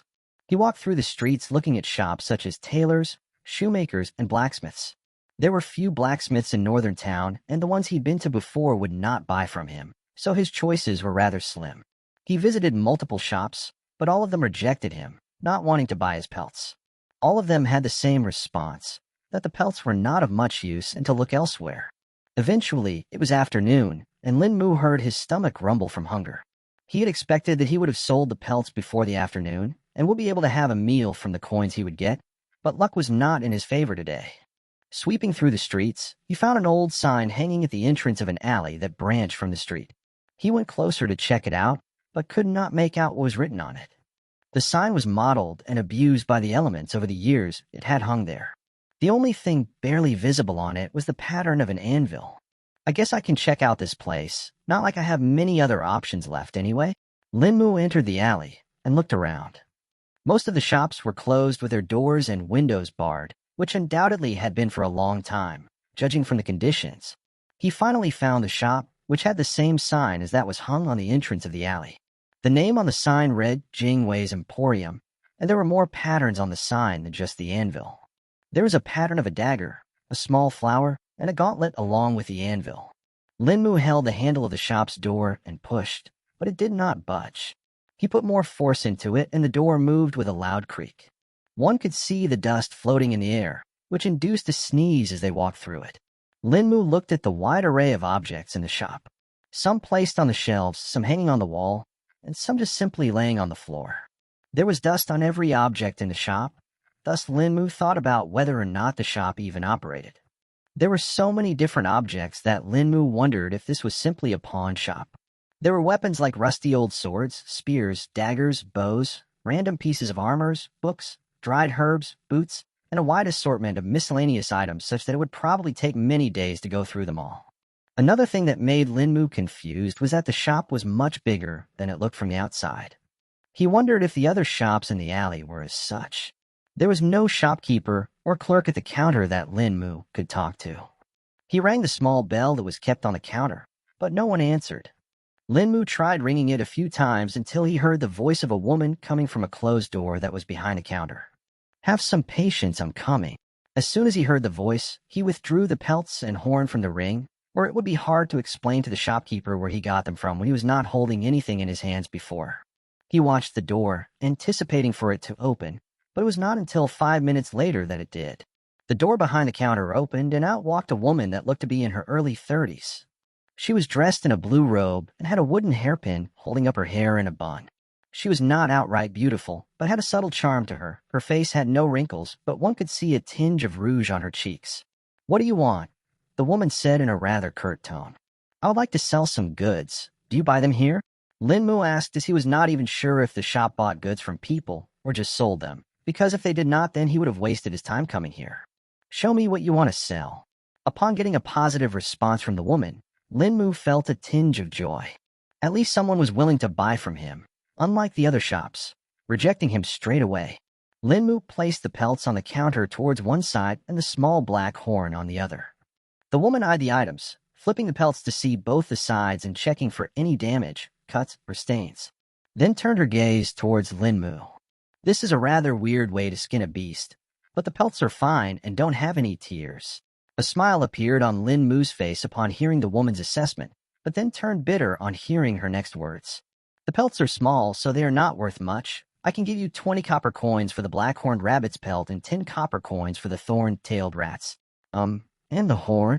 Linmu asked upon not hearing a price for the horn. Nothing. Excuse me. The horn has no use. I won't buy it. The woman replied with a rather straight face. With a pleading tone, Linmu spoke. But can't you make weapons with it? Or some other equipment? The effort in making it would not be enough compared to how much such a piece of equipment would sell for. Taking a pause, she added, rather than selling it, you may as well just keep it as a small trinket.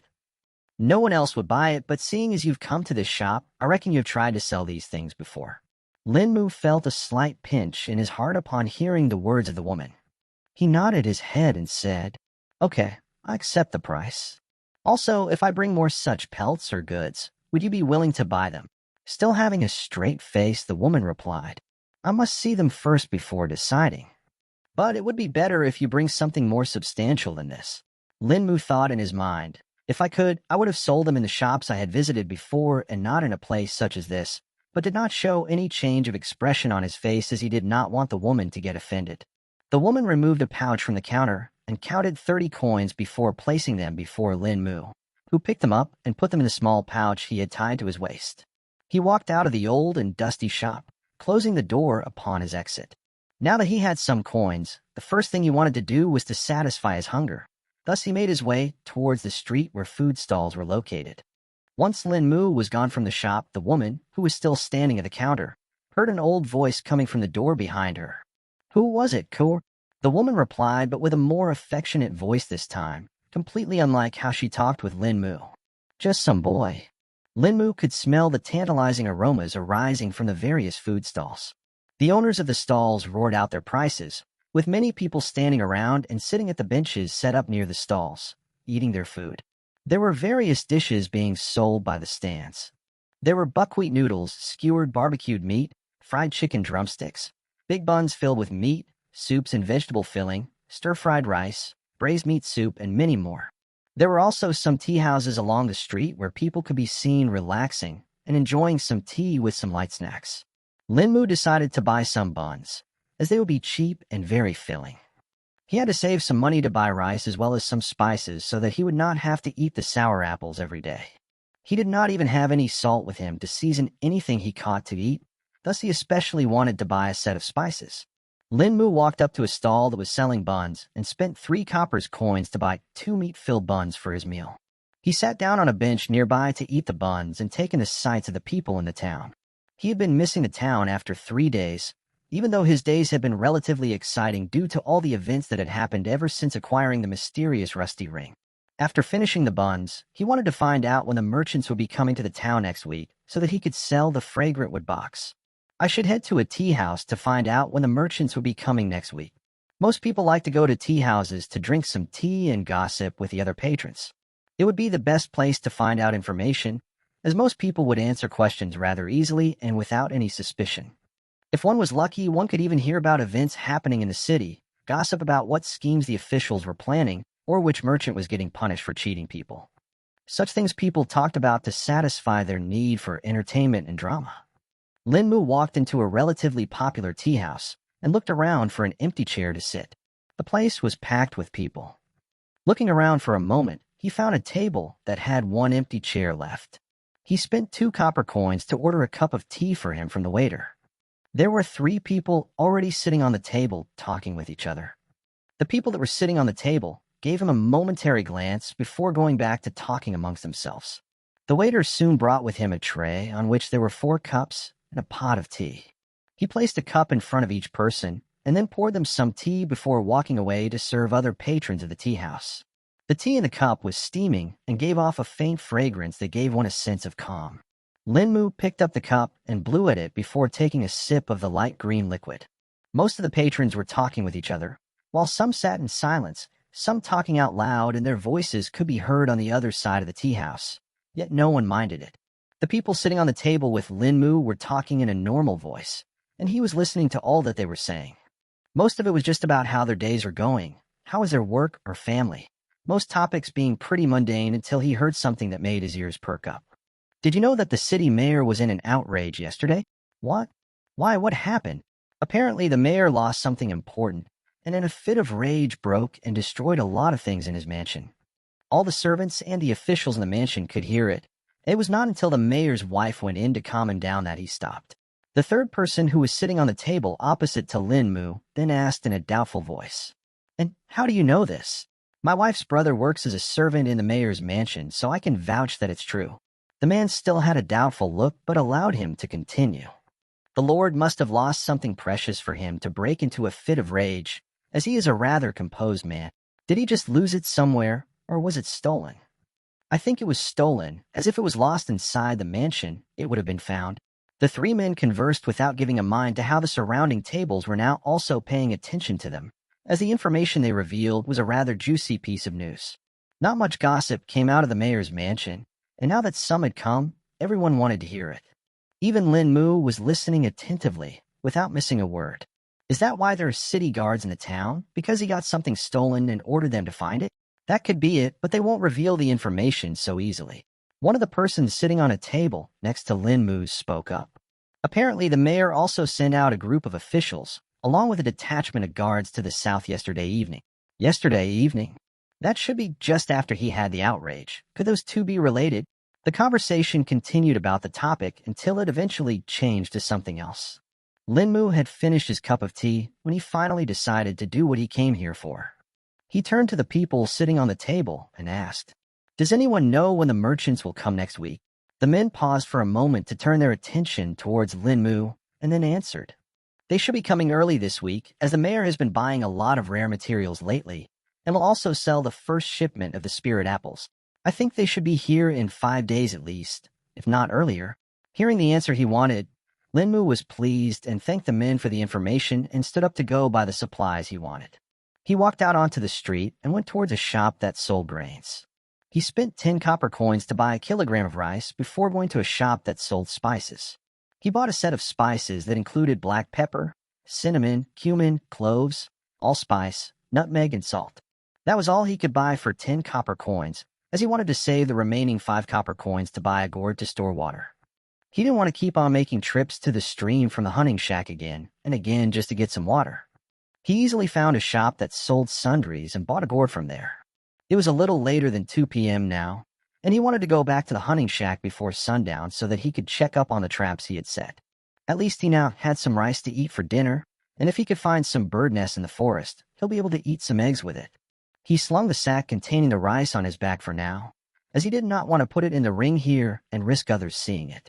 He walked out of the town gate towards the outskirts. He passed by the spirit apple orchards where the peasants were still working as hard as ever. The line of carriages that was standing along with the mercenaries was no longer there, already having crossed the town and headed towards Wu Lim City. Lin Mu kept his head down when he was passing by the orchards, as he did not want the peasants to notice him. Thankfully, no one noticed him, and he was able to cross the orchards and onto the path leading to the forest. He had been walking for about half an hour when he felt the mysterious ring on his right-hand bus. This time he knew what was going to happen, thus he was prepared and no longer surprised. He braced himself, but was not pulled anywhere this time. He looked around and saw no people except for him nearby. He then looked at the ring on his finger when a familiar feeling went through his body, and he saw a rift open up in front of him. He did not feel a pull that was as strong as before on his hand. Still curious to know what he will find this time, he extended his hand inside the spatial rift. The spatial rift was as dark as ever, and his hand felt like it had entered still water. He felt around but found nothing. Moving his hand around every corner of the spatial rift, he then found something hard and rough near the lower right corner of the rift. He touched it and tried to get a guess of its size but could not move his hand much, as it was already at the very edge of the rift. He willed for it to be stored into the ring and then pulled back his hand out of the spatial rift. The spatial rift closed as soon as he pulled his hand out. Lin Mu wanted to see what he had found this time, but waited till he reached the hunting shack as he did not want the chance of a passing traveler to discover him. He reached the hunting shack in another half hour. Thinking about withdrawing the object he found in a spatial rift, it appeared in his hand. This time, though, the object was much bigger than he had imagined, and as soon as he felt the weight of the object in his hand, it fell down with a loud thud, nearly crushing his toes. He looked at it and found it to be a large rock, nearly half as big as him. He was lucky that his legs were not close to the place where the rock fell. Just an inch more, and his toes would definitely be crushed. He looked at the large rock and found it to be nothing unusual. He touched it and examined all its sides, but found it to be just a common rock one could find anywhere, except for its large size. Still, he kept it back in the ring as he thought that since it came from the rift, it should be something special, just that he could not find what it was for now. In the Sky Precept sect, Head Elder Han was cultivating in his residence in silence when his communication jade hummed. He opened his eyes and touched the jade to know what message he received. The message was from the head disciple of Star Catching Peak. More spatial disturbances were detected in the northern lands, and they appear every day. This is more common than I thought. Even though spatial disturbances also occur naturally, they don't occur this often. We need to be faster in the investigation. We don't know how bad this could get. Done with his thoughts, Head Elder Han stood up and walked out of his residence. Looking up in the sky, he took a step and disappeared from sight. A minute later, he appeared in front of the mission pavilion. There are hundreds of disciples moving in and out of the missions pavilion. As soon as the disciples saw Head Elder Han, they all cupped their hands in salute. Greetings to the Head Elder. This disciple greets Head Elder. May the Head Elder's cultivation be unobstructed and smooth. All the disciples erupted in praises and greetings, trying to bootlick the Head Elder and gain his favor. The Head Elder was used to such occurrences for decades now. In fact, the same thing would occur if any other high-ranking elder would appear in public. Elder Han paid no attention to the disciples and walked into the missions pavilion. Once inside, he made his way towards the location of the elder at the pavilion. He reached a hall, the door of which was already opened, and a young man looking to be in his late 20s was standing. He was similarly dressed in a black robe but had the symbols for missions pavilion on the left side of his chest. The young man had a gentle smile on his face as he cupped his hands in greetings. What brings you here, Head Elder Han? How's the process for the mission to the northern lands going? Elder Han said with a straight face. The selection for the disciples has been completed, and they will be departing for the northern lands in a week. Why do they still need a week? Elder Han asked while raising an eyebrow. Some of the selected disciples are in seclusion and should be out within the week. Considering the severity of the missions, I had to select some senior disciples who had been cultivating in seclusion for more than a year now. The young man calmly explained. Elder Han nodded his head in agreement and continued. More spatial disturbances have been detected. The star-catching peak reports one every day. Ask the disciples to be careful and more thorough in their investigation. The young man's smile stiffened upon hearing the news from Elder Han. Yes, I'll inform the disciples of this. Not wasting a moment more, Elder Han sped out of the missions pavilion and disappeared in the blink of an eye. The young elder was left standing in the hall with a smile, which soon turned to a frown as soon as the head elder disappeared. He turned his left palm upward, and a small disc appeared on it. The young man placed his finger on top of the disc, which glowed, and runes started floating around it, forming a small screen on which details of all the missions can be seen. Using his spirit sense, he made some changes to the mission, raising its danger level one level higher. After doing this, the young-looking elder placed the disc away and closed the door of the hall with a wave of his hand. He had many more tasks to do, tasks which were very important, which he had delayed as soon as he detected the head elder entering the missions pavilion.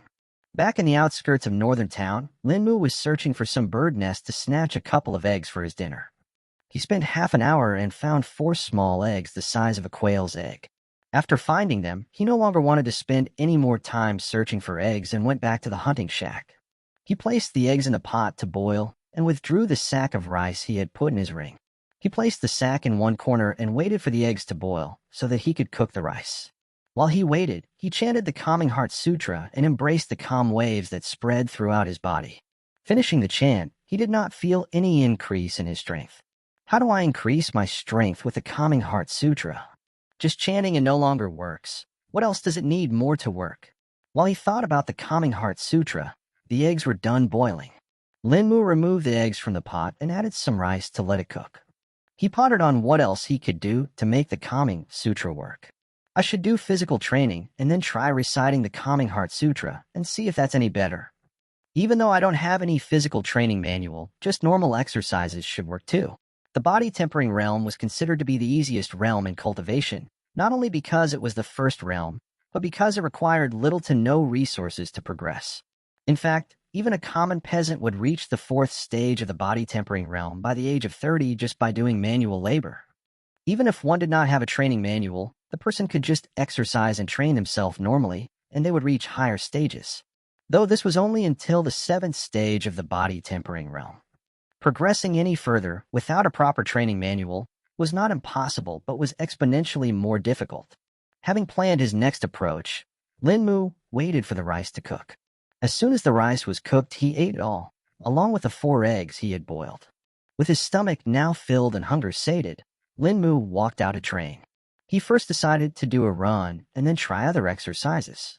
Linmu ran a lap all the way to the apple tree, at the end of which he was gasping for his breath. He rested for a few minutes and then started to do push-ups. He did as many push-ups as he could until his arms felt sore and he could no more. Resting for a few more minutes, he stood in a horse stance and practiced his punches. He performed rhythmic punches until his legs felt like jelly and he collapsed. This was the most intense physical training Linmu had ever done. Fueled with a desire to become a chi cultivator, Linmu had solidified his resolve and had decided to push his body to its limits. Linmu forced himself to sit cross-legged and chanted the calming heart sutra. The experience that he had this time differed completely from before. The calming waves were the same, but he still felt the aching of his muscles. In the pain of his muscles, he felt faint waves of energy flowing.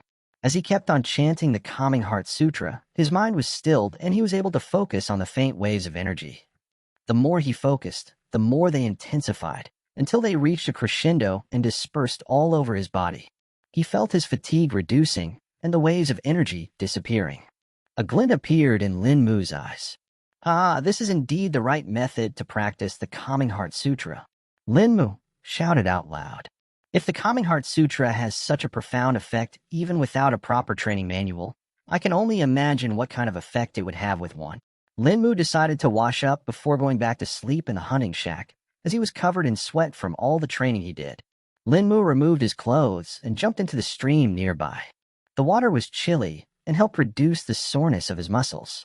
Linmu also washed his clothes and wrung them out to remove as much water from them that he could. I need to buy another set of clothes on my next trip to the town.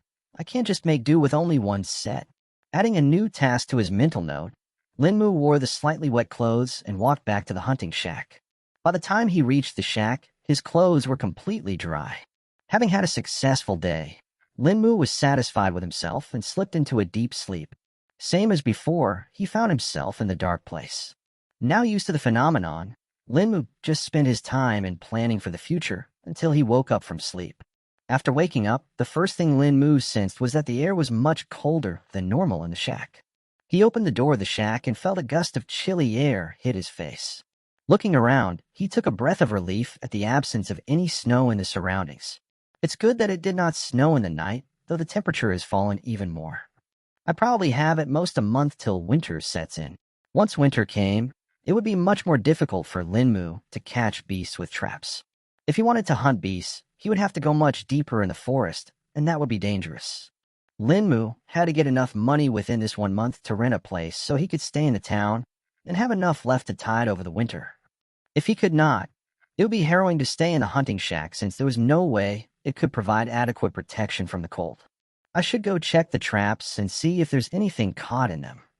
I hope there's no stronger beast near the traps like before. Linmu made his way towards the trails where he had set the snare traps, trying to make as little noise as possible. This time the heavens seemed to be happy with Linmu, as he found that the first snare had caught something. He walked closer to take a look and thanked the heavens on spotting what was caught in the snare. It was a snow-veiled hare. Snow-veiled hares were quite a rare beast in the northern forests. Even though they were only low-tiered beasts, having the strength equivalent to that of the second stage body tempering realm, they were incredibly fast and could camouflage in snow, not to mention they would only come out once the snow was knee-deep.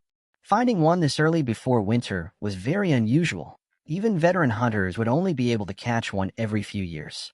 The flawless white fur was prized by the women of affluent families in the city and would sell for a small fortune. Lin Mu grasped the squirming snow-veiled hair firmly, finding it a little difficult because of the strength of the beast. Lin Mu wanted to keep the snow-veiled hair in the ring and not skin the pelt by himself. He did not think he had the skills good enough to avoid damaging such a precious pelt, and he did not have the right tools either. He would rather just sell the whole beast alive. Lin Mu did not know whether he could actually keep the beast alive in the ring, as he had never tried that before. Not wanting to experiment it on the snow-veiled hair, he tied its limbs tightly with some vines he found nearby, coiling them multiple times around the limbs to make sure it does not snap them. He slung the beast on his back and went ahead to check on the other snares. The second snare was triggered and the noose of the snare was ripped, most likely from a bigger or stronger beast. He examined the footprints and found them to be hoof prints. Seems like a deer passed through here. That's strange as well. They don't usually wander out here either. First the snow-veiled hair, and now a deer. Is something scaring the low-tiered beasts and animals here? Wait, could it be the same beast that destroyed the surrounding area of my traps? Lin Mu did not want to go near that area, but his curiosity won in the end. Lin Mu silently approached the destroyed place, keeping his eyes wide open and legs ready to run at the first sign of danger. The area looked the same as before, with broken trees lying around and claw marks and paw prints everywhere. He examined further, and there were no new beast tracks there either. The other beasts were most likely avoiding the area, because of the scent of the beast which destroyed the area. He saw the path on which the beast retreated, deep towards the forest. Having satisfied his curiosity, Lin Mu checked upon the remaining 4 traps. 2 of them were not triggered again. These were the same ones that were not triggered the last time he had checked. The last 2 traps were successful. There was a black-horned rabbit caught in one, and in another a thorn-tailed rat. Lin Mu wanted to experiment whether he could keep beasts alive in the ring, thus these 2 would become his subjects. He held the black-horned rabbit and stored it in the ring. Lin Mu then pulled it out from the ring after 10 seconds. The black-horned rabbit was still alive and squirmed in his hands. He put the rabbit back in the ring and waited for 5 minutes to see if it was still alive after that. 5 minutes passed and he withdrew the beast from his ring. This time it was dead. Why did the rabbit die after 5 minutes and not before? Could there not be any air in the ring for the rabbit to breathe? Lin Mu did not know if he could store air into the ring. He tried imagining it, storing air into the ring. After that, he put the thorn-tailed rat into the ring and once again waited 5 minutes to see if it would work. He pulled the thorn-tailed rat out after 5 minutes and found it to be dead as well. Guess I'll just have to make a trip to the town today to sell the snow-veiled hair. I should hurry then. Lin Mu ran to the stream to skin the beasts. Using the method he used before, Lin Mu swiftly skinned and cleaned the carcasses, storing the pelts in the ring. He reached the shack and set the black-horned rabbit's meat on the stove. Now that he had spices with him, Lin Mu generously sprinkled them on the meat. A few minutes later, the aroma of the spices and the meat made his mouth water. Picking up the well-roasted rabbit from the stove, Lin Mu put it aside to cool down enough for him to be able to eat it. Once it cooled down, Lin Mu ravenously ate it, unable to control his hunger. Picking the bones clean, Lin Mu licked his fingers, which were covered in the oil from the rabbit.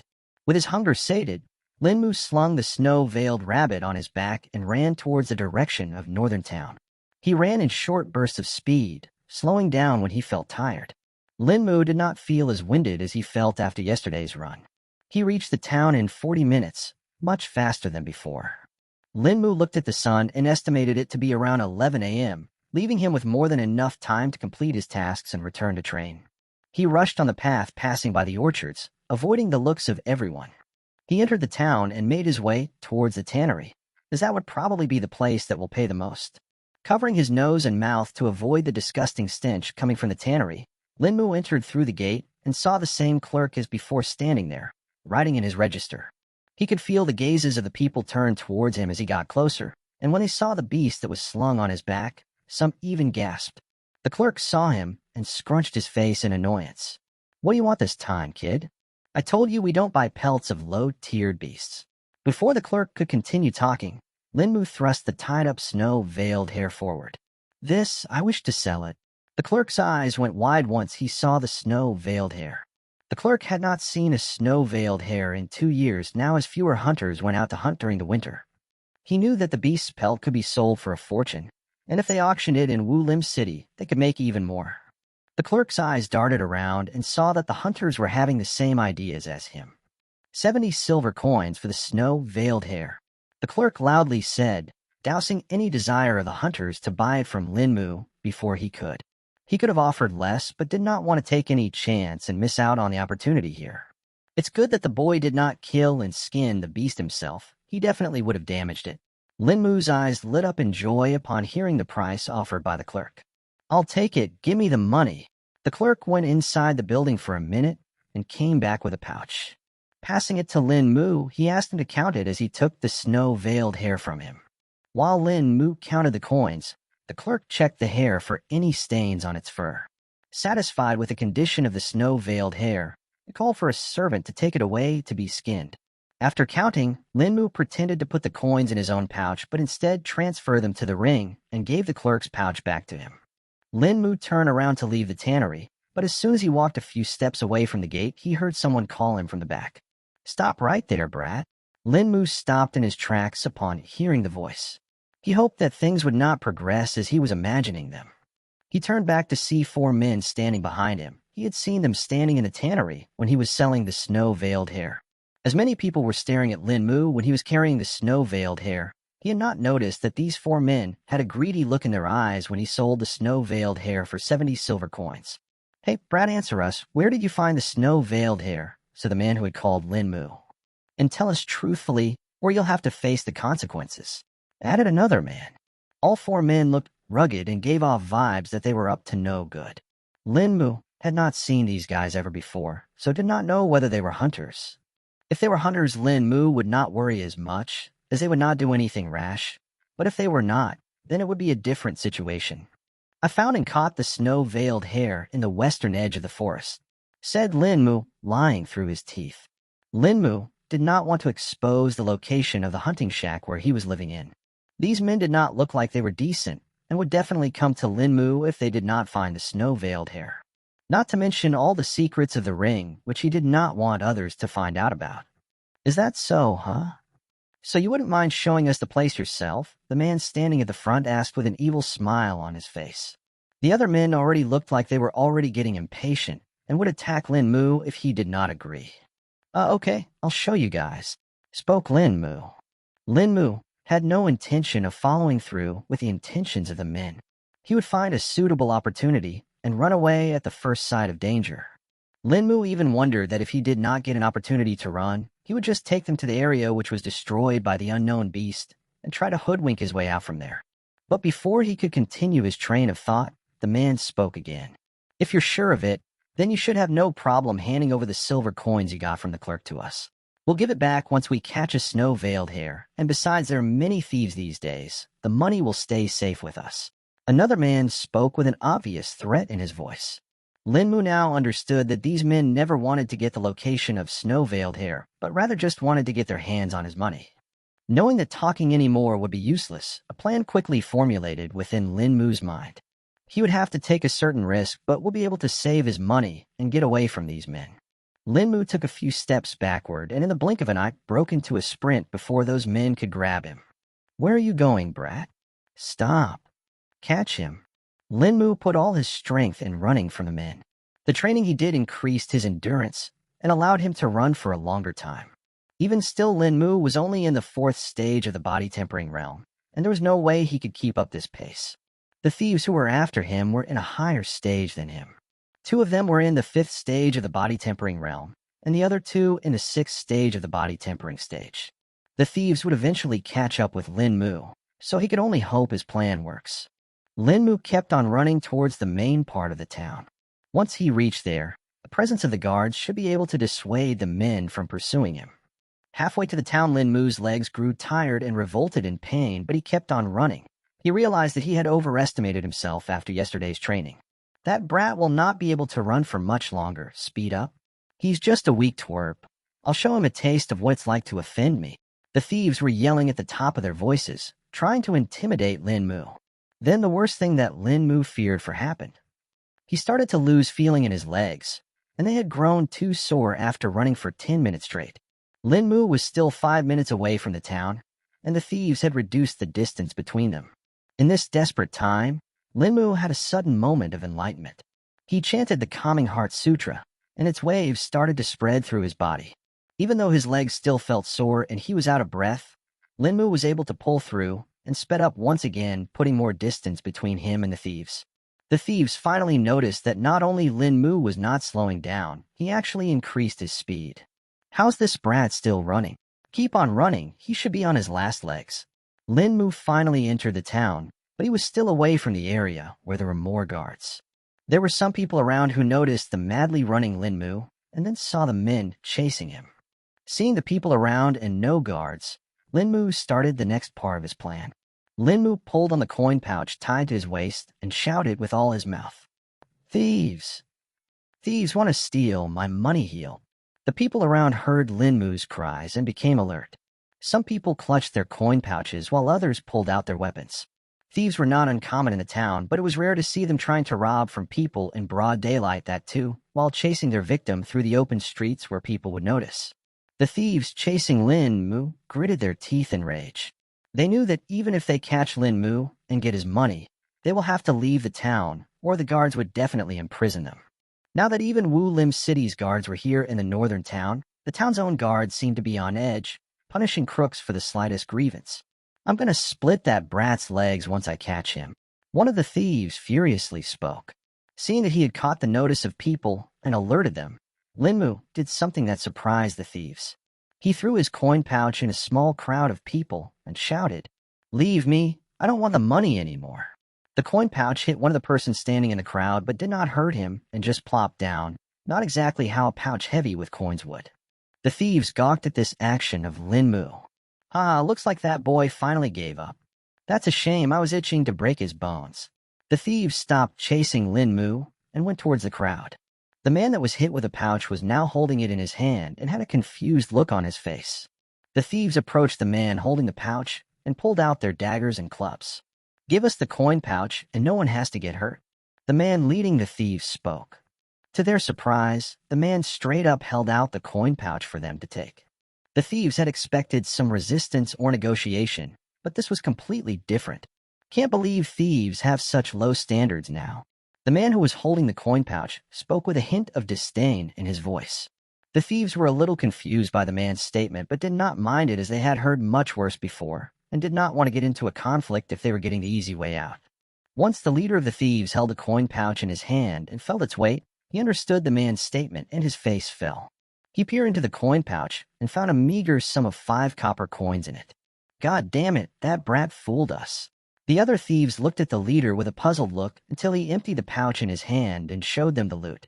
All the thieves felt anger rise by a few notches at being fooled by Lin Mu, and their eyes turned red. By the time the thieves got the coin pouch, Lin Mu had already ran far ahead and reached an area where there were plenty of guards around. Though just as an extra precaution, he still kept on running and turned towards a desolate alley. When he stopped to catch his breath and rest his legs, he found himself in front of a familiar shop. Lin Mu looked up and saw the familiar Jingwei's Emporium written on the signboard. With his legs sore from all the running, Lin Mu wanted to plop down right then and there on the floor, but then decided against it. He pulled out the rolled-up pelts of the black-horned rabbit and thorn-tailed rat before walking into the shop. Everything was the same as yesterday, dust everywhere and no person at the counter. Wanting to rest, Lin Mu found an old stool in the corner and sat on it, not minding the dust on it. He rested his legs till they did not feel as sore as before, and he could walk again normally. Lin Mu must have rested for more than 30 minutes, yet no one came to check on him. There seemed to be no sign of the woman from before. It's been so long, yet no one is bothering to check the shop. Are they not afraid of getting anything stolen? I guess no one even comes to the alley itself, not to mention this shop. Lin Mu wondered how the shop owner even survived considering the situation of the business. Pushing his thoughts aside, he walked up to the counter and rang the small bell kept on it. Unlike before, he did not even have to wait for 10 seconds before the woman walked out of the door behind the counter. "What are you here for today?" the woman questioned with an expressionless face. "I brought more pelts to sell," Lin Mu said with a little pep in his voice. The woman unrolled the pelts and checked them. Not finding anything wrong with them, she put them on the side and pulled out a coin pouch from under the counter. I'll give you the same price as before, 30 coppers. The woman stated. That's fine, but I also need a few more things, replied Lin Mu. He had originally thought of buying a weapon and some things from other shops, but decided to try his luck here instead, hoping to get a better deal. What else do you need? I want 2 pouches, a large sack, and a weapon.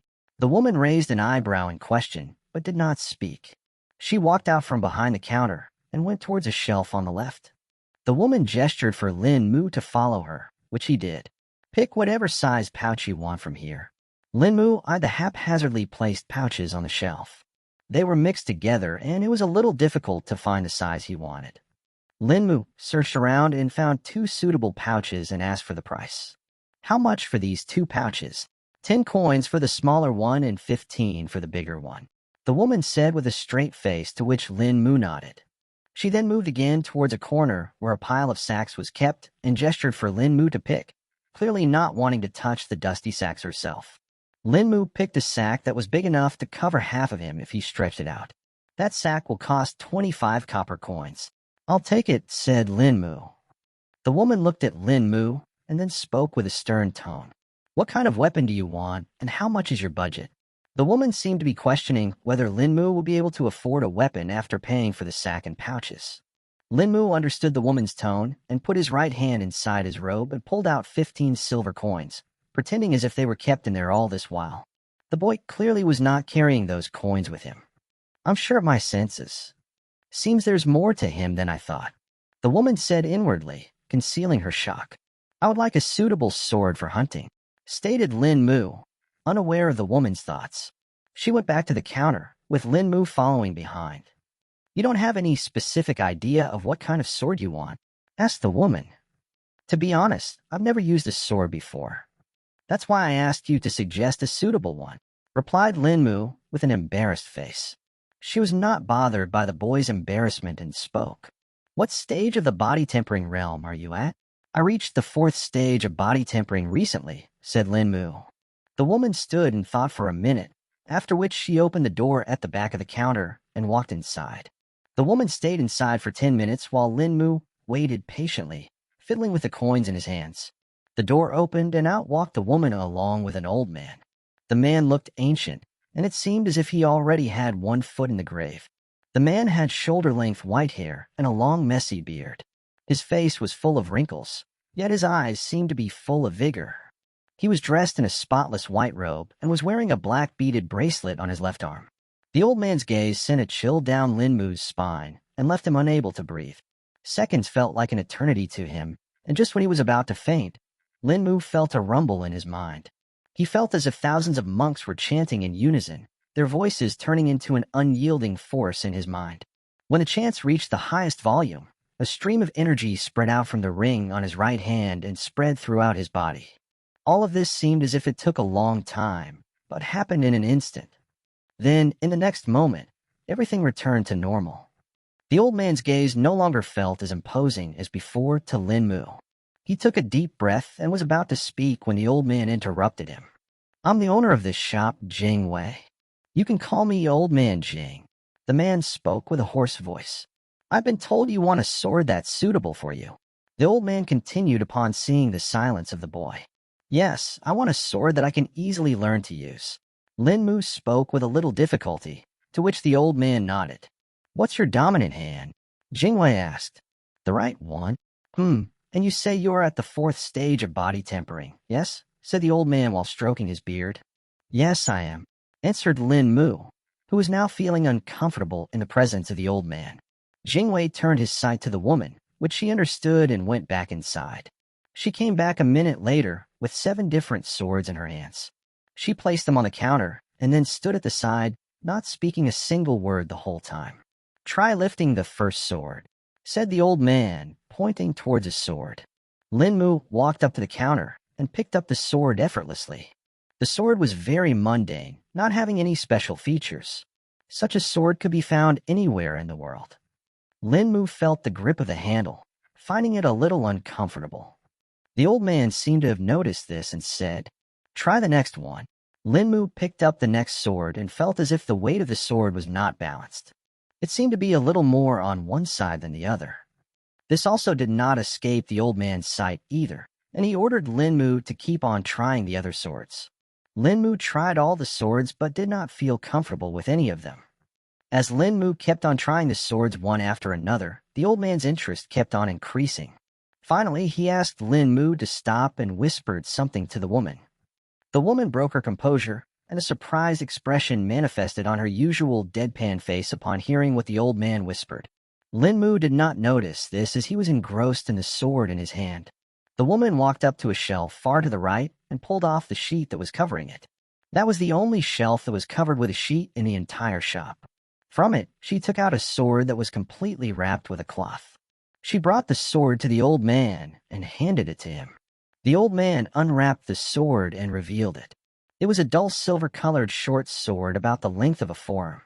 Its handle was simple, made of wood, while its blade was straight and double-edged with two short grooves on its sides. Lin Mu's eyes lit up upon seeing the simple yet elegant sword. But as soon as the old man held it by its handle, Lin Mu once again felt an imposing presence emanate out of him.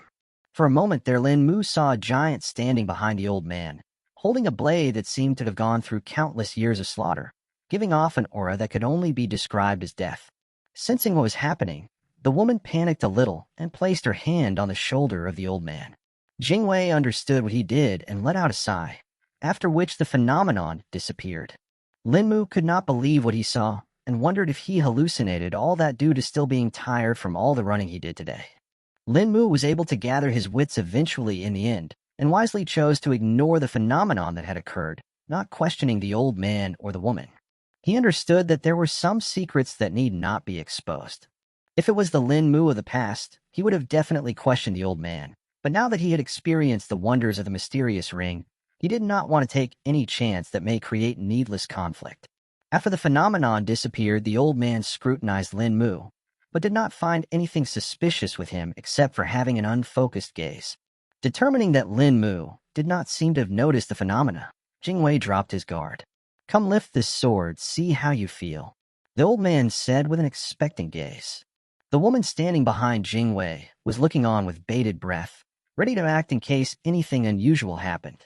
But it was all for naught as Lin Mu casually lifted the short sword. Seeing that nothing happened, the woman let out a sigh of relief. Holding the sword in his hand, Lin Mu felt as if it was the perfect sword for him. All the other swords he tried before were always lacking in some aspect, yet this sword felt perfect. Even a complete novice like Lin Mu could tell the sword was unusual, that an expert craftsman had created it. The old man was closely observing Lin Mu's every action, and with his years of experience, he could tell that Lin Mu liked the sword. "Now try swinging the sword and tell me how it feels," said Jingwei. Lin Mu nodded to Jingwei, as both the old man and the woman stepped back to give him some space. Lin Mu had never used a sword before, so the way he swung the sword was clumsy and full of flaws, yet it still incited a glimmer of approval in the eyes of Jingwei. Having tried the short sword a few times, Lin Mu liked it even more and had decided on buying it. "I would like to buy this sword," Lin Mu affirmed. "It will be 50. Before the woman could complete her sentence, the old man interrupted her and spoke. "The total cost is 30 silver coins." The old man had a teasing smile when he spoke. Lin Mu was stunned upon hearing the voice and then protested. But I specified my budget was 15 silver coins. The price includes the cost for other items, and also for appraising and choosing a suitable sword for you. And you have more than 30 silver coins with you, don't you?" Jingwei asked with a mocking tone, yet his face was expressionless. Listening to the old man's tone, Lin Mu was about to object but then swallowed his words upon seeing the man's face. He understood that he had seen something he should not have, the old man's aura, and this was the price he had to pay. Considering the quality of the sword, it was not that overbearing either. Thus Lin Mu decided to grit his teeth and just pay for it. Same as before, Lin Mu pretended to pull out the silver coins from his robe and pass them to the woman. The woman then gave Lin Mu 30 copper coins back as change, which made him feel a little helpless. After putting the coins away, the woman also gave Lin Mu a sheath for the sword. The sheath was the same size as the sword, but did not match its style. "Why does the sheath not match it?" Lin Mu questioned the woman, To which the old man replied, "That short sword does not have its own sheath. It was always meant to be kept unsheathed." Seeing that Linmu was about to talk again, the old man continued, "Besides, that sheath will help you to hide the sword's appearance. You don't want any strong hunters or thieves to snatch it from you, right?" "Yes, that makes sense. Thank you for thinking ahead for me," Linmu replied after understanding Jingwei's intentions. "Thank you too, miss," Linmu said in a questioning manner. "My name is Duan Ku," said the woman curtly. Yes, thank you, Miss Duan Ku," replied Linmu. Linmu sheathed the sword and tied it to his waist. With the light weight and short length of the sword, it was easy for Linmu to carry it on his waist. Having completed the transaction, Linmu took the sack and pouches before walking out of the shop and headed towards an area where he could buy some sets of clothes and more food ingredients since he had more money now. After Linmu had left the dusty old shop, the old man was still standing there, lost in his thoughts, when the woman named Duanka spoke. "Grandfather, why did you give your old sword to that boy? And you even did a proper appraisal for him, using the testing swords." Duanka seemed to have a little confusion and worry in her eyes as she asked Jingwei. The old man stayed silent for a while, during which Duanku waited patiently. After an incense stick's worth of time, Jingwei let out a sigh before answering. "You said that the boy was not carrying any coins on him when he came in, yet he was able to produce them when you questioned him. I would have taken it as you being mistaken, but I could not sense it either." Duanku was shocked upon hearing this. Even though her grandfather's cultivation base was sealed, his senses were not something to be taken lightly. Seeing Duanku's shock, Jingwei continued, "The boy was also able to withstand a wisp of my aura without fainting. At first, I only intended to probe him a bit and was going to withdraw the moment I felt the boy was unable to bear it. Yet against all odds he withstood it, and somehow his strength even increased." The baffled Duanku then asked, "But grandfather, that still won't be enough for you to sell your old sword, which you used during your youth, for so cheap." The old man smiled a little upon hearing his granddaughter's words before speaking again. "It has been more than a decade since I sealed my cultivation base, yet my sword intent still leaked out. Commoners should not be able to sense it. Only cultivators can." The woman was a little taken aback, but her confusion was not resolved. "Yes, grandfather, the boy was unaffected by it. He did not show any response when your sword intent was leaked. No, the boy not only sensed my sword intent, but he was also able to see its appearance as well. He wisely chose to pretend that nothing happened, but I know he saw it. His heart betrayed his facade. As for how that boy was able to pull the coins out of nothing, I don't know either. He does not have a spatial storage ring, or any other spatial storage treasure on him either." Duanku was completely lost for words this time, and did not know what to think of it. Seeing that his beloved granddaughter was lost in her thoughts, Jingwei turned around to go back to rest, but stopped in the doorway and spoke. "Keep an eye on that boy, Kerr. The one thing I'm sure of is that the boy has secrets, and we don't know if there is someone secretly backing him either." The old man left after saying these words to Duanku, who snapped out of her thoughts after hearing them. Linmu had just walked into a clothes shop, completely unaware of the shocking conversation between a pair of grandfather and granddaughter.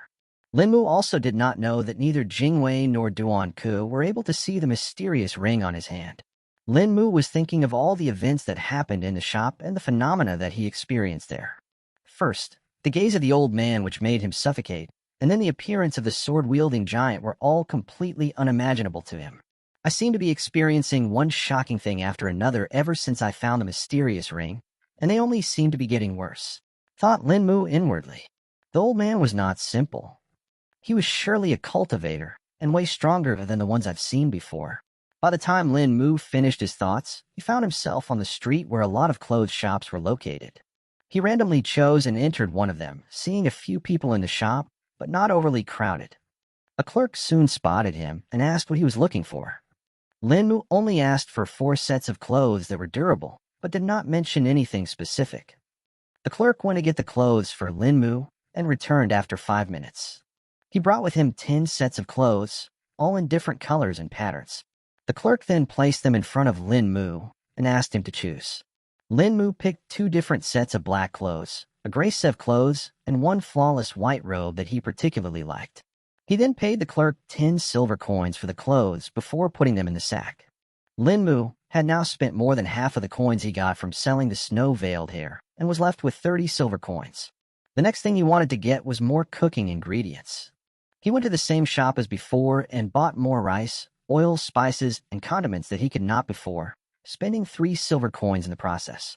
Linmu decided to get some lunch before heading back to the shack. He went to the street with all the restaurants and food stalls. While on his way, he saw some commotion happening in the middle of the road. Coming closer to check what was happening, he saw a carriage approaching the site, out of which a few mercenaries came out. He recognized them by the symbol on their armors, the Crimson Fong mercenaries he had met before. As the crowd parted to let the mercenaries approach, Linmu could finally see what the commotion was about.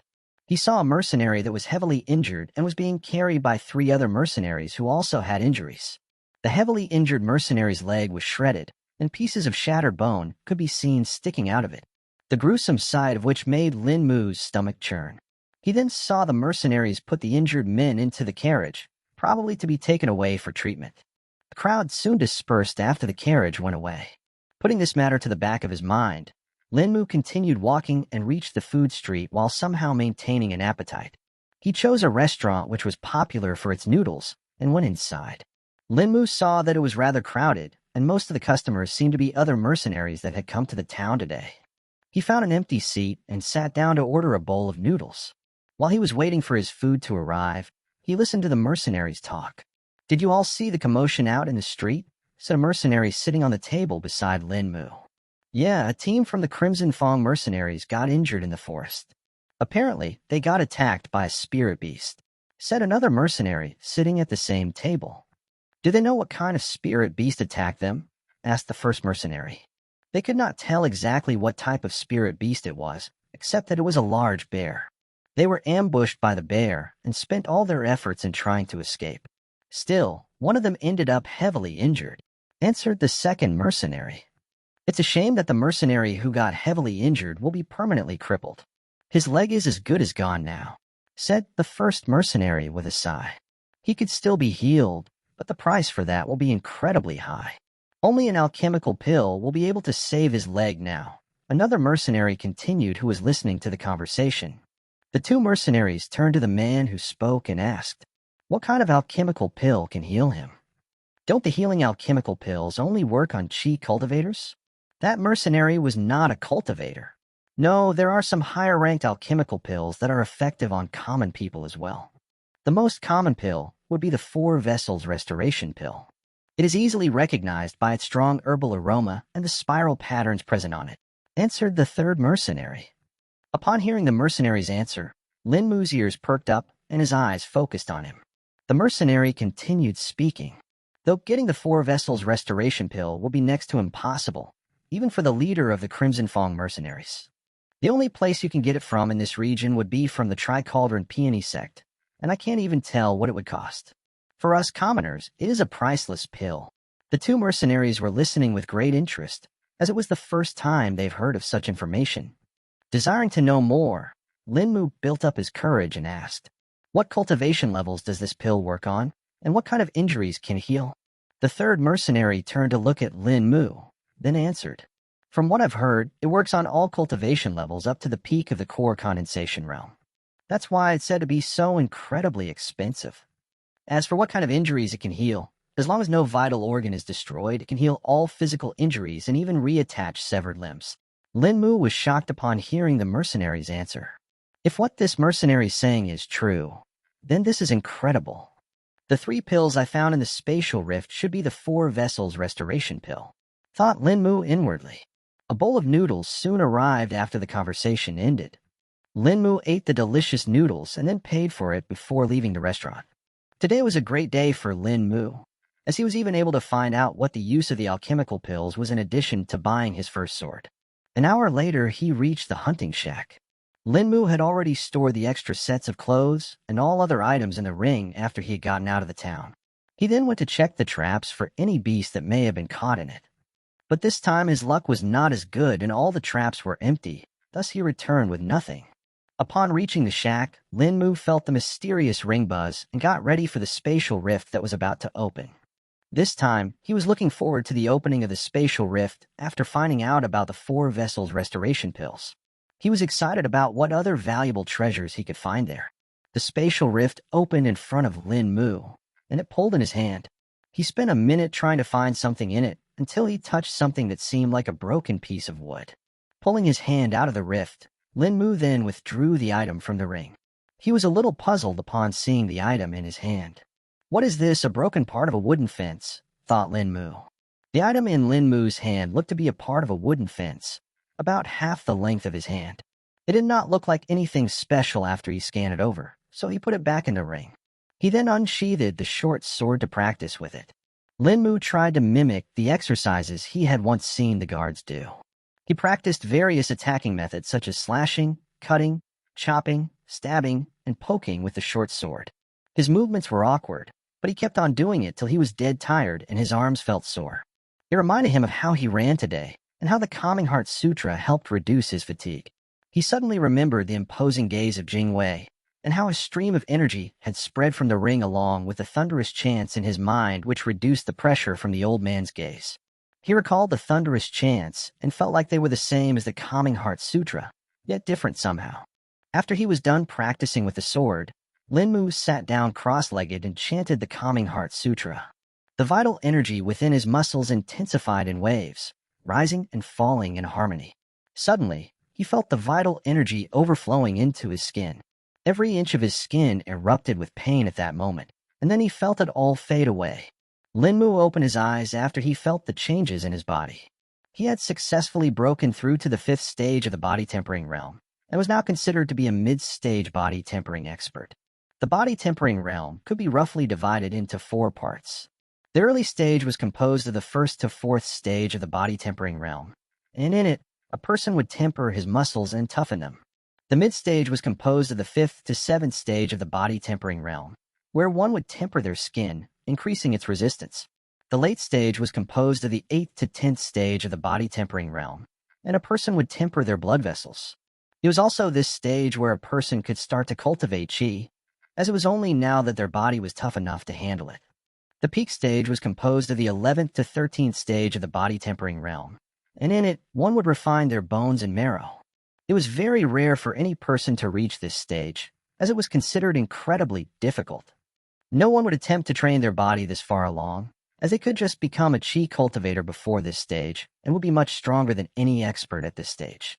Most of the core disciples of top sects would only train up to the 10th stage of the body tempering realm, as even the best cultivation techniques only had a maximum requirement of the 10th stage. Lin Mu stood up and stretched his limbs, followed from which a series of cracks and pops could be heard from his body. The first thing Lin Mu felt different was now that he had broken through to the 5th stage of the body tempering realm, he did not feel as cold as before. With his skin's resistance increased, Lin Mu would be able to withstand the harsh climate with much greater ease. I'm one more step closer to becoming a qi cultivator. Now I just have to keep up this pace and not falter, Lin Mu declared firmly. He then entered the hunting shack to cook some food. Now that he had plenty of condiments, the only things he lacked were vegetables and meat. Lin Mu just hoped that he would be able to hunt a beast tomorrow. After eating dinner, Lin Mu lied down on the makeshift bed and slipped into a deep sleep. He found himself in the same black space as before and just waited for his body to wake up naturally. Lin Mu woke up in the morning feeling refreshed and rejuvenated. He went to the stream to bathe, after which he washed the clothes he was wearing and then wore a new black set of clothes. He then entered the forest to check the traps. Lin Mu checked all the traps and could only find one snare that had caught a black-horned rabbit, which he took and went back to skin and prepared for his breakfast. He roasted the rabbit and applied plenty of spices and condiments, which made his meal much more enjoyable. After his stomach was filled, Lin Mu felt like he had the energy to last the entire day now. As today would be the first time he would be hunting in the forest, Lin Mu felt both excited and agitated. He entered the forest and chose a different path than before this time. This path headed towards the north into the deeper parts of the forest, where stronger and larger beasts lived. Lin Mu still felt a little nervous, so he tried to make as little noise as possible, to not alert any of the beasts. Lin Mu had walked for an hour, during which he had seen many beasts, most of them being smaller beasts like the thorn-tailed rats, with others being larger herbivores such as the stone-hoofed deer, which he would not be able to chase after. He thought he was a little lucky that he did not encounter any larger carnivorous beasts. He was searching for suitable prey that he could kill, without putting himself in much danger. Another hour later, he found a beast that he could hunt. It was a hook-winged swan that had caught his attention. It seemed like it was separated from its flock and was currently pecking at worms and bugs in the grass. Linmu approached the beast silently. Even though the beast was not that strong, being roughly around the third stage of the body tempering stage, if it chose to fly away, Linmu would not be able to do much. He sneaked behind the beast with his short sword drawn and approached it. But just as he was about to slash at the beast, a bush behind Linmu rustled, alarming the beast. The hook-winged swan cried in surprise and unfurled its wings to take flight upon spotting Linmu behind it. Seeing that his prey was about to escape, Linmu shot forward with startling speed and stabbed the beast in the base of its neck. The beast screeched in pain and struggled as its life drained from its body. Taking a deep breath, Linmu came to his senses, as his instincts completely controlled the entire process that happened before. Linmu quickly stored the carcass of the hook-winged swan in a ring and turned around to check the bush where the sound came from. He knew that it was absolutely necessary to be aware of one's surroundings when they were hunting. One wrong step, and they could be injured or worse, killed. But before Linmu could even start moving towards the bush, he heard a loud squeal coming from it, finding a large boar charging out of it. The boar was tall enough to reach up to his waist and seemed extremely angry, with its eyes crimson red. It was a mid-tiered beast called the red snout boar. Its snout was red as one could tell from its name, and they were highly territorial, even attacking beasts much larger than them without blinking an eye. Adrenaline surged through Linmu's blood as he broke into a sprint, running away from the boar that was now chasing him. He knew that the red snout boar was much stronger and faster than him, so he had to find a way to get rid of it quickly. He kept on running, but the red snout boar only got closer, and just when the beast was about to ram him, Linmu jumped and grasped a low-hanging branch to pull himself up on a short tree. The boar rammed into the trunk of the tree with a loud thud, making the entire tree shake. Seeing that its enemy had escaped onto the tree, the red snout boar kept on ramming it, trying to break it down. Chips of wood flew every time the boar rammed into the tree with its tusks, digging deeper and deeper. Cold sweat appeared on Linmu's forehead because of the fear from the boar. His brain functioned at a lightning speed to find a solution to the current predicament, as it did not seem like the tree could stand much longer. Thinking quickly, Linmu promptly decided upon a plan. I only have one chance, so let's just hope this works, or my cultivation journey would end before it could even begin. Linmu thought out loud. He stretched out his right hand over the edge and timed when the red snout beast would slam into the tree. Just when the beast was about to slam into the half-broken tree, Linmu willed it and a large rock appeared in his hand. It was the same rock he had found in the spatial rift. Linmu pulled his hand away as soon as the large rock appeared, as he could not bear its weight, for the rock easily weighed more than a few hundred kilograms. As soon as he moved his hand, a sickening crunch could be heard since the rock crushed the skull of the red snout boar. The beast did not scream nor struggle, as its life was ended in an instant. Linmu waited for a minute to ensure that the beast was dead and would not miraculously come back to life the next moment. He then climbed down to check the aftermath. Blood and brains could be seen splattered around the head of the beast, giving off a bloody stench. Linmu finally calmed down after checking the dead beast, and his adrenaline rush faded. He placed his hand on the large rock to store it back in the ring. I could not identify what kind of rock it is, but at least I found a practical use for it, thought Linmu with a chuckle. After the large rock was stored into the ring, Linmu could see the state of the red snout boar. Its head was barely recognizable, having been crushed, with only its hard tusks surviving the impact. Linmu stored the carcass of the beast into the ring and ran in another direction, as other beasts would soon be attracted because of the fresh scent of blood. He did not want another dangerous encounter, and felt like he had enough adventure for one day. Linmu reached the hunting shack 3 hours later. He then went towards the stream to skin the carcasses. Now that he had a blade to skin and gut the beasts, things would be much easier for him. Linmu first took out the carcass of the hook-winged swan and started removing the feathers while being careful of the small hooks located at the tips of the feathers. He removed all the feathers and stored them in the ring, as they could be used to make fletching. He would be able to sell them, along with the pelt and tusks of the red snout boar, in the town. The next thing he did was to slit the throat of the boar to drain the blood. It was a little difficult for Linmu to lift the beast as it weighed over 100 kilograms. While the blood drained from the boar, he cut off the head of the hook-winged swan and let its blood drain as well. After its blood was drained, he slit the belly and removed all the guts, keeping the heart and liver behind. He then washed and stored the carcass into the ring. He did the same for the red snout boar too, except that he only threw away the stomach and intestines, keeping the large organs. Linmu felt a little tired after completing the task and wanted to rest. Now that he had the red snout boar's carcass, its vital energy-rich meat would last him for at least a week. He went to the shack to cook the hook-winged swan's meat first, which he flavored with spices. He rested while the meat was roasting.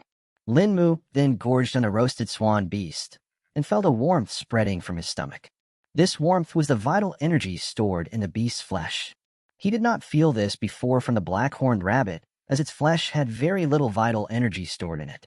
After finishing his meal, he went outside to continue training his body and to practice with the sword. Linmu started with physical training first. He ran a few laps, did push-ups, sit-ups, and then practiced his punches while being in the horse stance. In the end, he practiced using the sword, following the methods which he had seen the guards use. Linmu trained for over 3 hours, after which he felt utterly tired and drained. He hurriedly sat down and chanted the Calming Heart Sutra, after which he felt the calming waves spread over his body. This time he could feel the waves of energy not only in his muscles, but also on his skin. The waves increased until they reached a crescendo and then faded, only to repeat once again. After each repetition, he could feel the vital energy from the meat he had eaten being assimilated.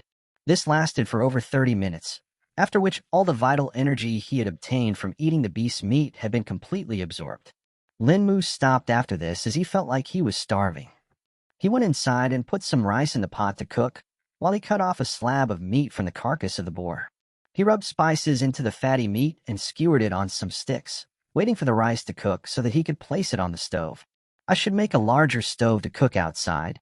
I don't want to wait every time I'm hungry, thought Linmu. While waiting, he was adding wood to fuel the stove. He looked to the side and saw that his supply of wood was about to end. I'll need to get more wood tomorrow.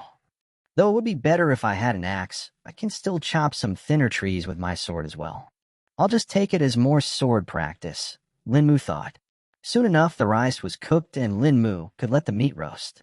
The aroma of the rich and fatty meat made his mouth water and his stomach rumble with desire.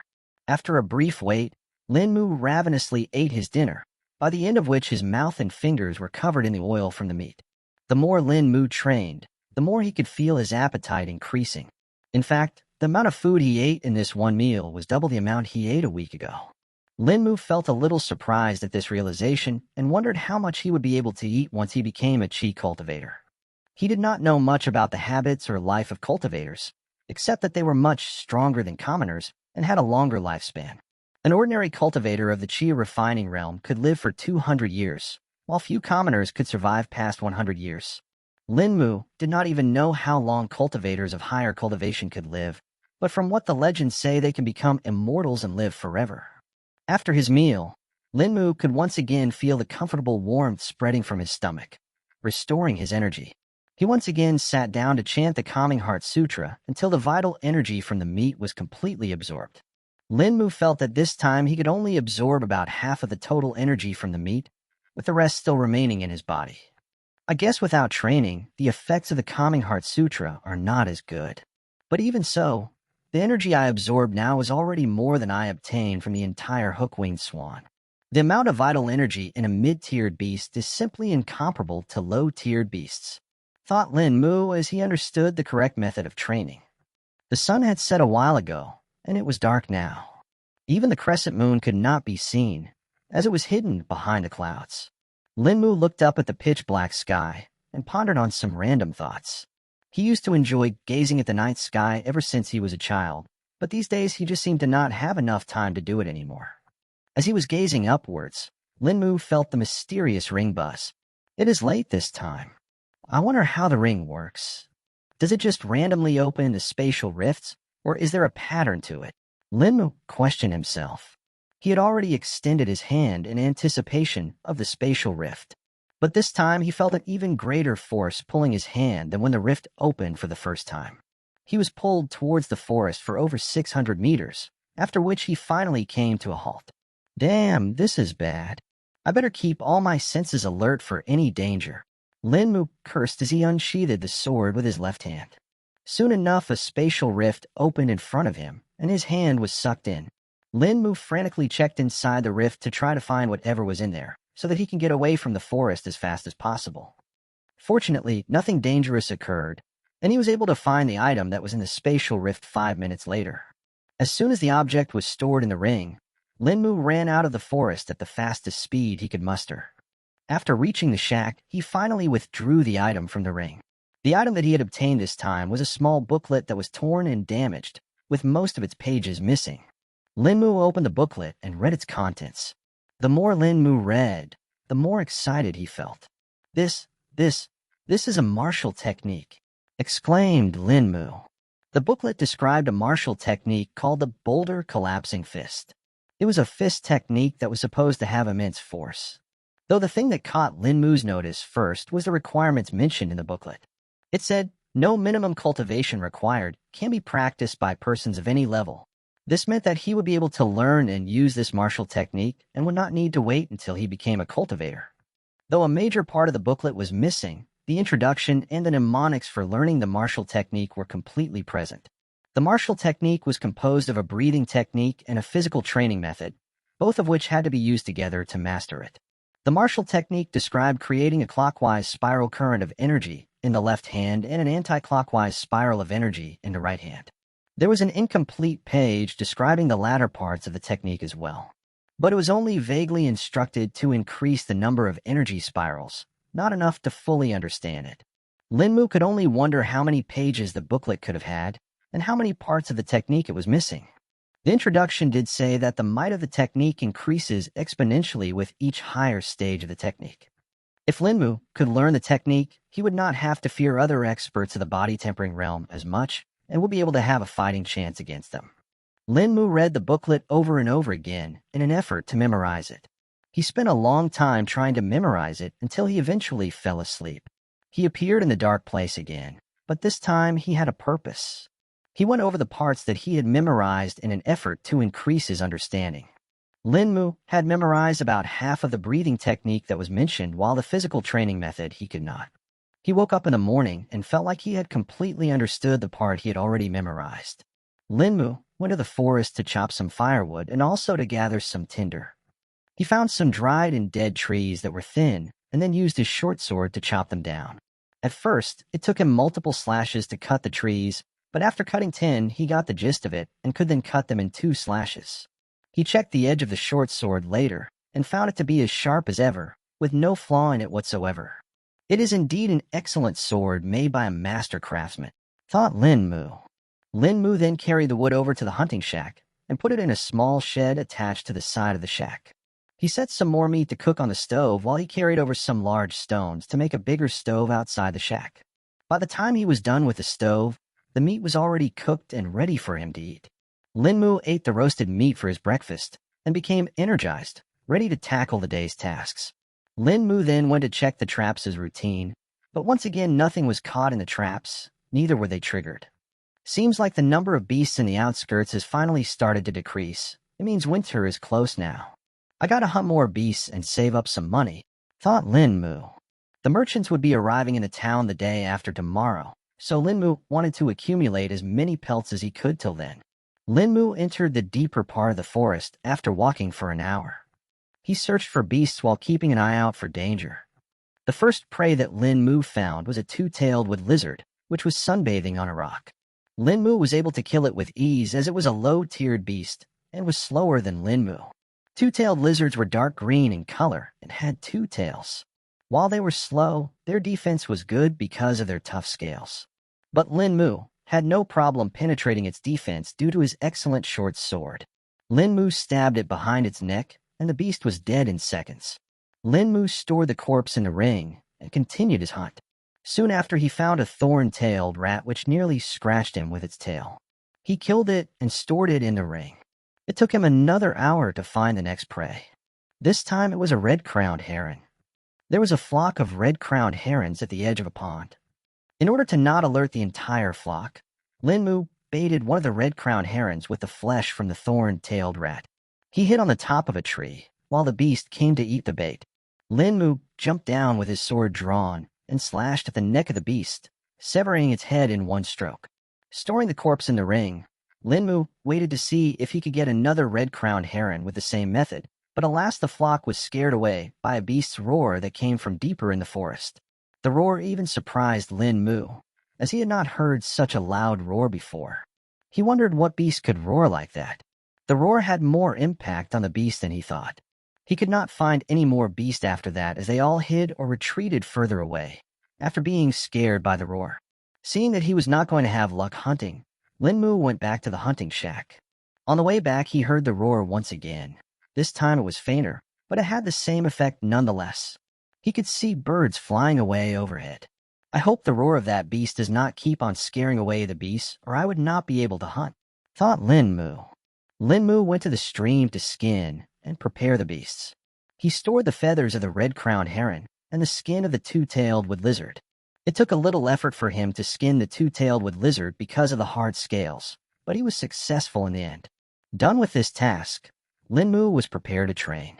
He followed his previous routine of training and then sat down to chant the calming Heart Sutra.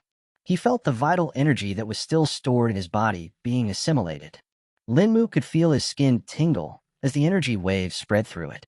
After all the energy was assimilated, Linmu looked up at the sun and estimated that it was probably 2 p.m.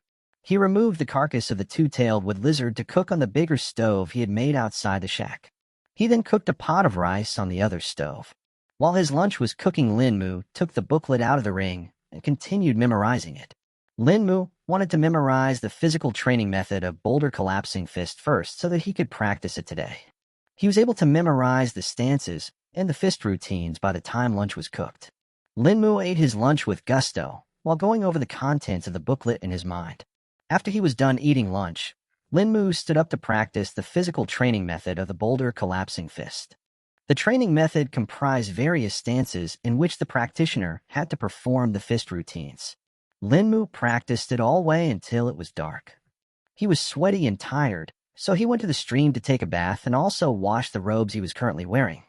The water of the stream was chilly, but it soothed Linmu's sore muscles. After taking a bath, he changed into a new set of clothes and went back to the hunting shack to cook dinner. He took out the carcass of the red-snout boar and cut a leg from it. He then spit-roasted it on the bigger stove outside. Not to waste time, he continued reading and memorizing the booklet. While he was engrossed in reading, Linmu heard a rustling sound coming from the bushes nearby. He turned to check and saw a small silhouette escaping into the forest as soon as he stood up. He could not find anything there, so just thought it could be a small animal. Soon enough, the leg of the red-snout beast was completely cooked. He tore a piece of tender meat and dipped it in some soy sauce before eating.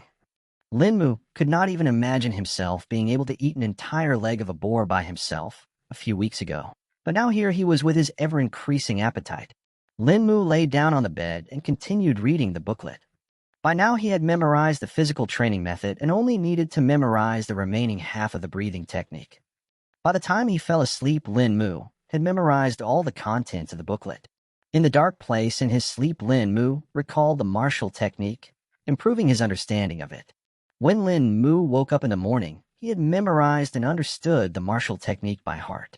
Now that I'm done with the booklet, I can finally start to learn it, thought Linmu out loud with excitement in his voice. Linmu withdrew the carcass of the red-crowned heron from his ring and cut it into small pieces to make stew from it. He put the pieces of meat into the pot and added spices and condiments to flavor it. By the time it cooked, Linmu would try out what he had learned from the booklet until now. Linmu first started using the breathing technique until he got the rhythm for it, then took the proper stance mentioned in the booklet. Then he started performing the fist routine. He made multiple mistakes while practicing the martial technique. He always mismatched the breathing pattern and the fist technique while he changed stances. He could feel the vital energy within his body being agitated, but could not find the proper path to flow. It got stuck whenever he messed up the technique. Eventually, with time, he started to make fewer and fewer mistakes. It had been 2 hours since Linmu had started practicing the martial technique. He had lost track of time as he immersed himself in training. He only stopped when he smelled the delicious aroma rising from the pot of stew. He then sat down to eat the stew. The meat was extremely tender and separated from bones with ease. Glistening drops of fat covered the meat as he ate it and drank the stew. The warmth spreading from his stomach comforted Linmu. After eating, he sat down cross-legged to chant the Calming Heart Sutra and obtain the most benefits from the training he did. He felt the effects of the Calming Heart Sutra spreading, and by the time all the vital energy was assimilated, Linmu felt like he was already near another breakthrough. Practicing with a boulder collapsing fist martial technique seemed to have a greater effect than the method he was using before. Linmu decided to use this technique for training from now on. The next task on his list was to go hunting. Linmu had not heard any roar ever since yesterday, so he should be able to hunt today with no problem. He took a different path this time and headed more towards the northwestern part of the forest. After 2 hours of walking, he reached a small clearing from where he could hear the cries of 2 different beasts. He approached silently, making sure not to alert the beasts. He climbed a tree and hid at the top to spy on the beasts. Once he got to the top of the tree, he could finally get a clear view of the beasts. They seemed to be in a stare down, thought Linmu upon seeing the behavior of the 2 beasts.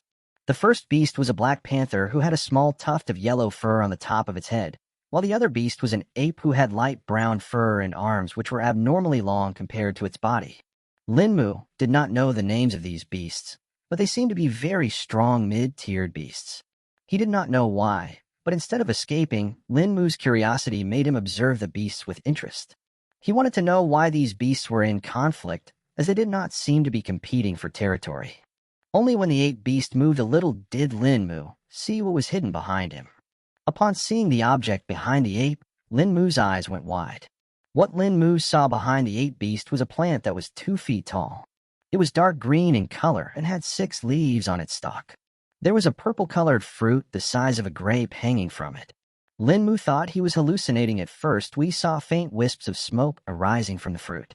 "Wait, that's not smoke, that's spirit chi," spoke Linmu out loud, before slamming his mouth shut upon remembering what kind of situation he was in. Thankfully, the beast did not seem to notice when Linmu spoke out loud. The plant that the ape beast was guarding was a spirit herb, and that too, one that had already borne fruit. The conflict between the 2 beasts seemed to be due to the spirit herb. Beasts had their own innate cultivation talent, and did not have the need for cultivation techniques to enter the chi refining realm like humans. But beasts could still consume spirit herbs to increase their speed of cultivation. Because of this, whenever a spirit herb or spirit fruit grew in the wild, it was usually fought upon by multiple beasts and sometimes even humans if they discovered it. Linmu had seen some spirit herbs and spirit fruits before, but none of such high quality. The spirit apples which grew in the orchards of Northern Town were the lowest quality of spirit fruit and still cost 1 gold coin each. Linmu could not even imagine how expensive a spirit herb of this quality was worth. At this moment, wild thoughts were running in Linmu's mind. He was imagining all methods he could use to snatch the spirit herb and obtain it for his own use. If I can obtain that spirit herb, I'm sure I will enter the chi refining realm with the help of the Calming Heart Sutra, thought Linmu. Linmu kept on observing the beasts while formulating plans for obtaining the spirit herb. Currently, the 2 beasts were growling at each other, trying to intimidate each other. The ape beast seems to have been guarding the spirit herb for some time, while the panther beast seemed to have just discovered it and was coveting it. After a couple of minutes, the panther beast could not take it anymore and made the first move. The panther beast pounced on the ape with its claws drawn. The ape beast howled loudly at the panther's approach and extended his arm to intercept the panther. The panther scratched the ape on the chest while the ape slammed the panther with its long arm on its side, which made the panther retreat. The panther was then circling the ape, looking for the next opportunity to strike. The ape was scratched on its chest and was bleeding from the wound, while the panther seemed to be completely fine after the ape's retaliation. From this, one could assume that the panther was the stronger beast of the 2, and the ape seemed to be at a disadvantage. This time the ape lunged forward with its arms stretched up and smashed them together on the back of the panther.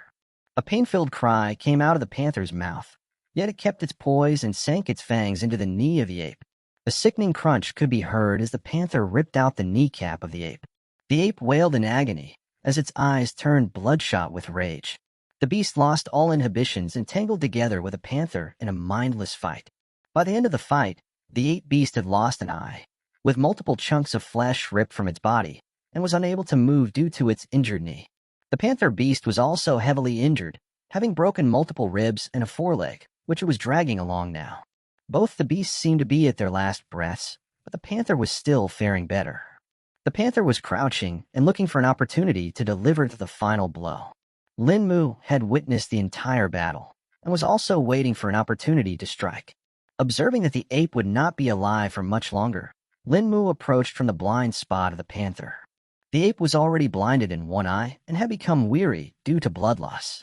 The panther saw the ape swaying and made its move. It tackled the ape to the ground and bit down on its throat. It held on tight while the ape was blindly raining blows on the panther. Grasping this opportunity, Lin Mu sprinted forward and reached the panther in a couple of breaths. The panther finally heard Lin Mu approaching and had let go of the ape's throat to get ready for him, but the ape gripped the limbs of the panther like a vice. The panther released a loud roar while trying to break free of the ape's grip. Lin Mu reached the side of the panther and slashed the short sword at its neck, but missed and cut its back instead as the beast shifted.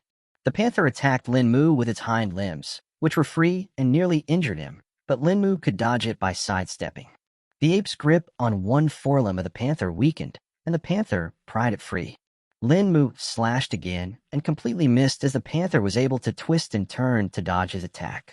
Noticing that the panther was about to break free, Lin Mu held the short sword with both his hands and jumped at it, ignoring the idea of getting injured.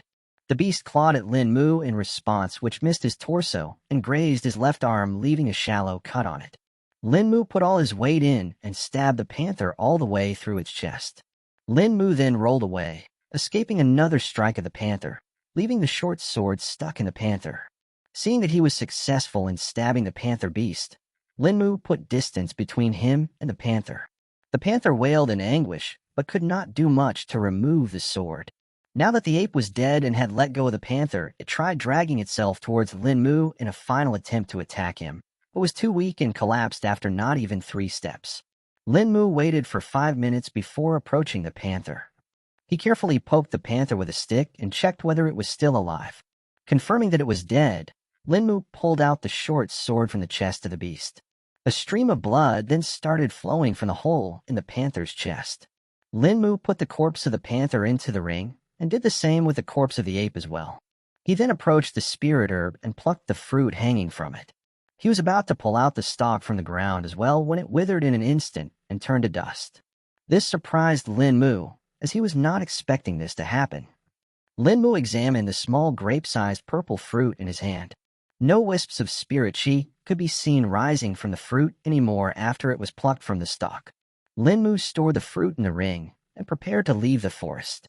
Lin Mu was lucky enough to not only acquire the fruit of the spirit herb today, but was also able to obtain 2 corpses of possibly high-tier beasts. He was lucky that the merchants would be arriving at the town tomorrow, and he would be able to sell the corpses along with the box made of fragrant wood. He will definitely be making a lot of money tomorrow, which will hopefully last him the entire winter. When Lin Mu reached the hunting shack 3 hours later, the first thing that came to his mind was to build a sled so that he would be able to carry the beast corpses to town. He could not let anyone see his usage of the ring, thus could only use this method. He chopped down some suitable trees and tied them with some tough vines to form a flat sled. He then wove the vines together and attached them to the ends of a wooden pole he made from a sapling to make a handle with which he could pull the sled. By the time he was done with all this, it was nighttime. Lin Mu had already set up some meat and rice to cook, so could eat as soon as he finished building the sled. After eating dinner, Lin Mu immersed himself in practicing the boulder collapsing fist. He practiced all the way until midnight when his concentration finally broke, and he sat down to chant the calming Heart Sutra. With the practice that he did in the morning, Lin Mu already sensed that he was close to a breakthrough, and thus was not surprised when he finally did, after assimilating all the vital energy from the meat. He felt his skin tingle and itch when he broke through to the 6th stage of the body tempering stage. He was about to stand up when he felt the ring buzz and lost his balance as a spatial rift appeared right where he was sitting. Oh, F***CK. Cursed Lin Mu as he shifted to the side to prevent himself from falling into the rift. His arm was completely sucked into the spatial rift, leaving him stuck in an awkward position on the ground. If another person was to see Lin Mu in this position, they would probably burst out in laughter.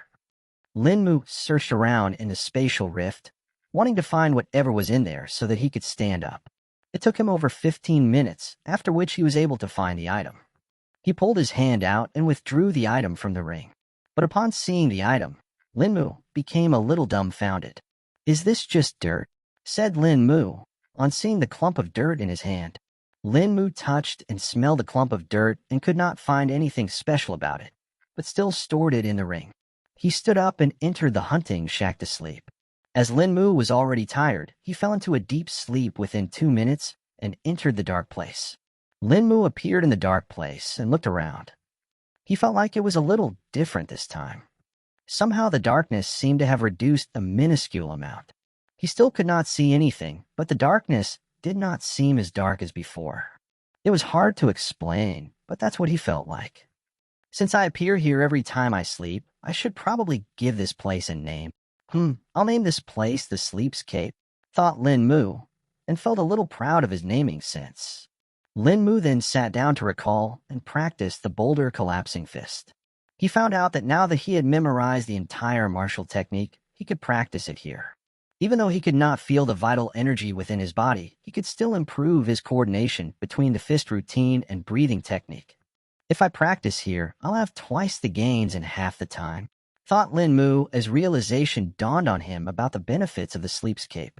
Others could only sleep and dream, while Lin Mu could enter the Sleepscape to practice and still wake up feeling refreshed. Thus, Lin Mu continued practicing the technique until he woke up. Upon waking, Lin Mu set some meat on the stove to cook while he practiced the martial technique and see how much he had improved after practicing in the Sleepscape. He could see some improvement in his coordination, but his vital energy still had difficulty in finding the right path to flow. As soon as the breakfast was ready, Lin Mu stopped to eat it, and then sat down to chant the calming Heart Sutra. Lin Mu noticed that the rate of assimilation had increased, as before it took him 30 minutes to completely assimilate the vital energy, but now it took him 25 minutes. Looks like my assimilation rate increased after the breakthrough, or it could be that I can assimilate more vital energy than before, perhaps. I'll have to test it out after coming back from the town, thought Lin Mu. Lin Mu stored the sled he had made into the ring, as he would be walking most of the way to the town, and only when he is close enough will he use the sled to pull the corpses. He also withdrew the sack which he slung on his back in a coin pouch that he tied to his waist. Ensuring that everything was ready, Lin Mu set out on the path to the town. It was around 8 a.m. right now, and most of the merchants should be reaching the town by noon. Lin Mu had plenty of time to do all the tasks today. If he is able to get a substantial amount of money, Lin Mu should be able to book a room in an inn for at least a month. Lin Mu was about 1/4 of the way away from the town when he finally saw some people on the path. He then waited for the people to go far enough for him to not be visible. Once there were no people nearby, Lin Mu took out the sled and put the corpses on it. He then started to pull it along, when he suddenly got the idea that he should probably not let the beast corpses be exposed and cover them. The only thing that he had that could somewhat cover the beast corpses was the large sack that he had. So he covered them with the sack, leaving some parts of the corpses exposed, but not so much that it would invite the people's interest. While walking, he came in contact with some people, but they only paid him a momentary glance before turning away. Lin Mu reached the northern town in 30 minutes, during which he saw some merchant carriages that were also entering the town. The view of the town had completely changed due to the large number of merchants who had set up their stalls and shops everywhere. There were a ton of people browsing and buying the goods the merchants had brought, while some hunters could be seen selling some beast materials to the merchants. Even the peasants working in the spirit apple orchards were given 2 days off, as this would be their only chance in buying whatever goods they needed from the merchants before winter comes. Once winter officially starts, the next time the merchants would be coming to the town would be at the start of spring next year. The trade route that the merchants followed was to enter the 4 towns and then head towards Wulim City, where they would be selling off their most expensive goods and buying the shipments of spirit apples as well as some miscellaneous goods. After completing their trades in the city, they would all exit through the southern town and then head towards the various villages, towns, and cities towards the south. The things which attracted most merchants to Wulim City were the spirit apples and the occasional rare spirit beast materials. Lin Mu took the road towards the town square, where the bigger merchants set up their shops. He wanted to sell the beast corpses to a merchant who specialized in them. Also, if he wanted to sell the fragrant wood box, he will have to find a merchant who dabbled in luxury goods. He reached the town square 20 minutes later, as there were many people and carriages on the street which he had to carefully wade through. Lin Mu let his sight wander and saw a myriad of people and a cacophony of sounds.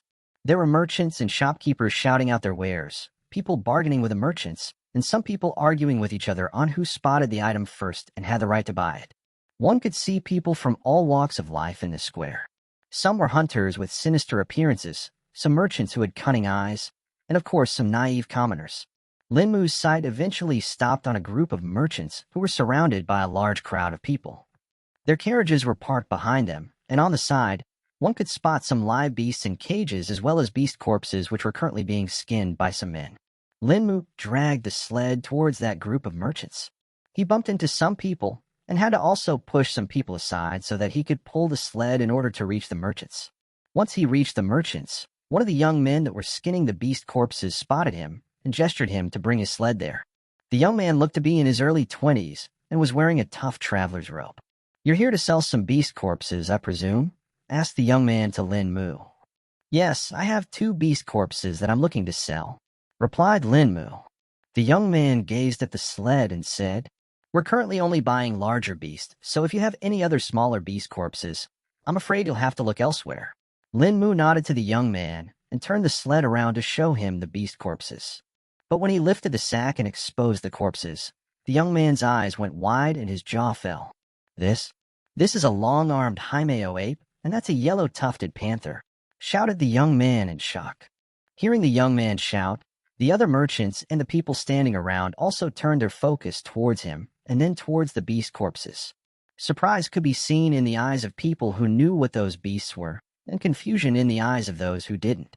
The older merchant, who seemed to be the leader of the group, approached the sled to check on the beast corpses. His experienced eyes scanned the corpses and then turned towards Linmu.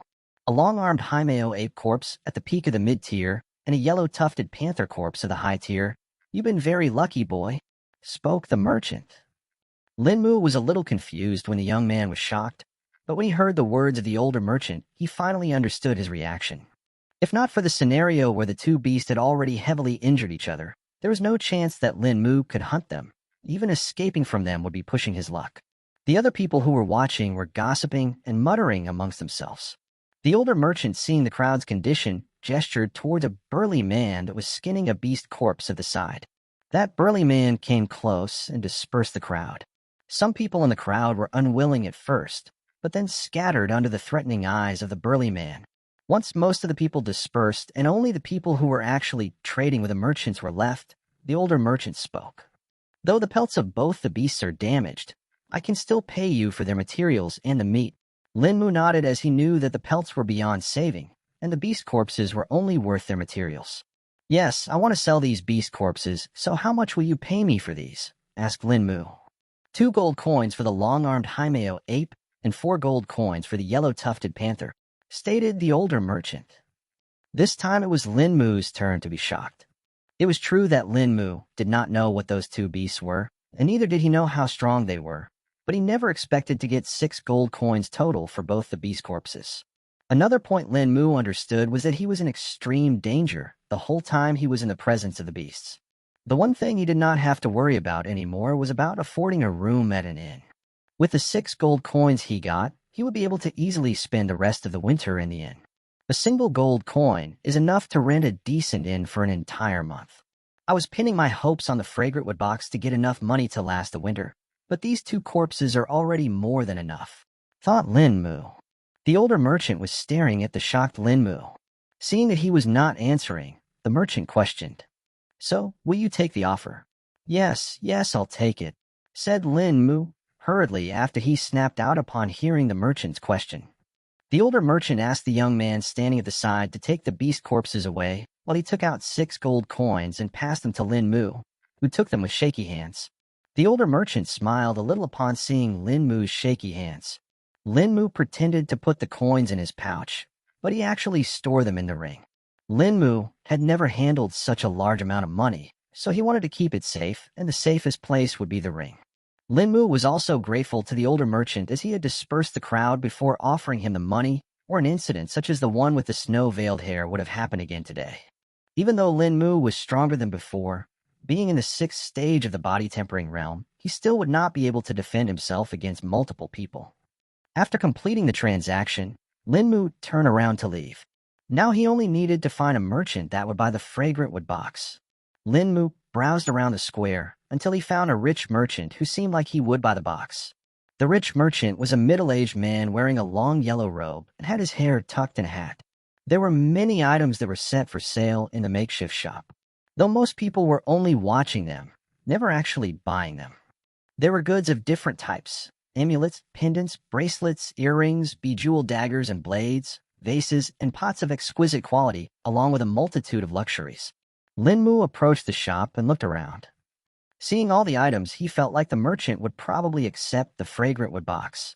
Linmu turned his gaze to the merchant, who was sitting and drinking a cup of tea in silence. "Sir Merchant, do you buy things here?" asked Linmu respectfully. The merchant, who was engrossed in enjoying his cup of tea, opened his eyes and gazed at Linmu. "Depending on the item, I may or may not buy it. But know this, that I only buy high-end or rare items," answered the middle-aged merchant expressionlessly. Linmu pulled out the fragrant wood box from the sack, which he had withdrawn from the ring beforehand. He then presented it to the middle-aged merchant. The middle-aged merchant narrowed his eyes upon seeing the fragrant wood box. "A fragrant agarwood box, and what's this?" the middle-aged merchant muttered as he saw the pattern engraved on the box. The merchant seemed to have identified the pattern on the box, as his interest in the box rose. "How did you get this pill storage box from the Tri-Cauldron Peony sect?" asked the merchant. Linmu was a little surprised, as the merchant was able to guess the use of the box with just one look. He also confirmed his suspicion that this box and the 4 vessels restoration pills were indeed from the Tri-Cauldron Peony sect. "A man pawned it off to my father in exchange for some money," answered Linmu. He had long thought of what excuse he was going to give in case anyone asked.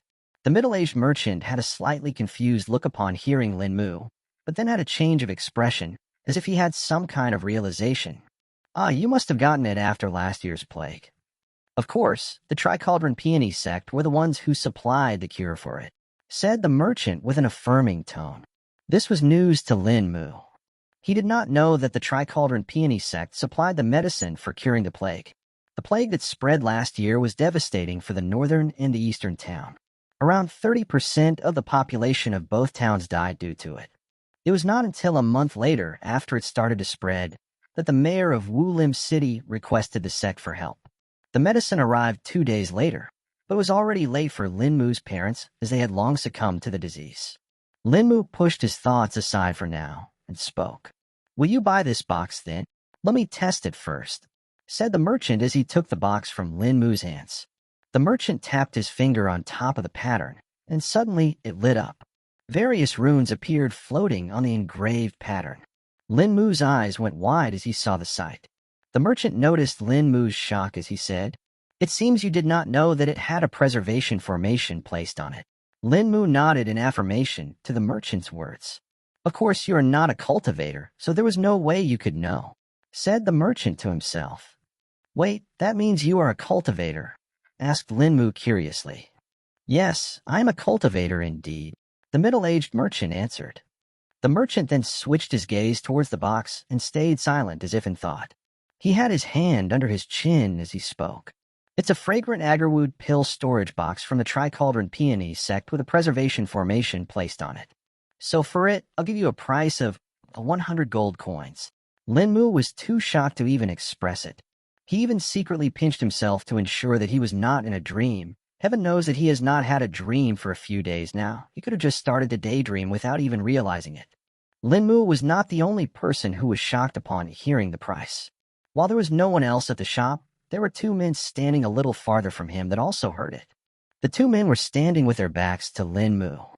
They did not turn around to look right away. Instead, they walked a little farther from the shop and then turned around to look. The day had been going amazing for Linmu. He already felt lucky upon getting 6 gold coins for the 2 beast corpses, but now that he was getting 100 gold coins in exchange for the fragrant wood box, he was on top of the world. Understanding Linmu's acceptance, the middle-aged merchant turned his left palm up and a small pouch appeared on it out of thin air. Linmu looked closer at the merchant's hand, and indeed there was a ring on the middle finger of the merchant. The merchant was also wearing a spatial storage ring. It was the first spatial storage ring he had seen, except for the one that he had.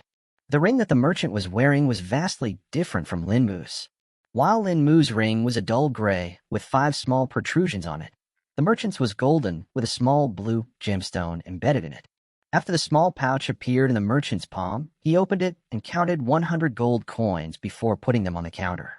Linmu hastily picked them up and stored them in his own coin pouch. He could not store them in the ring right away, as the amount was too much to hide, and also the merchant in front of him was a cultivator who could notice it. While this all happened, the two men were closely watching the entire transaction. Greed could be seen igniting in the eyes of both men. The men seemed to have said something to each other before they disappeared in the crowd of people. While Linmu had wanted to prevent a similar situation as before, by hiding and being as secretive as he could be with the transactions, the thing that he feared still happened, and right now he did not even know that he was in danger.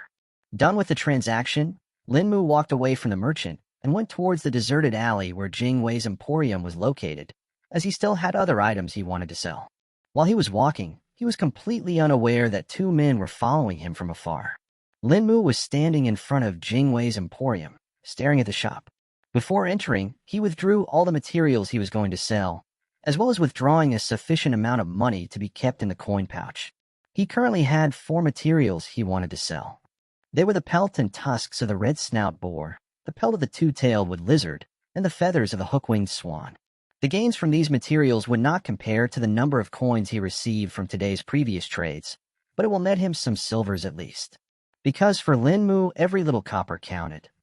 Once Linmu ensured that everything was ready, he took a deep breath and pushed open the door of the shop. The door was still hard to push and creaked loudly when it swung open. The shop was still the same as he had left it before, with the only exception being that the counter was clean from dust and the woman, Duanke, was already at the counter. Duanke was sitting at the counter while reading a book. She was wearing a light green dress today, and her hair was tied in a bun with the help of an ornate hairpin in the shape of a poplar leaf. Duanke turned her side away from the book and looked towards Linmu, who had just walked in. But as she looked at him closely, she felt that he looked different from before. Only when he came in front of her could she perceive the reason. He broke through to the 6th stage of the body tempering already.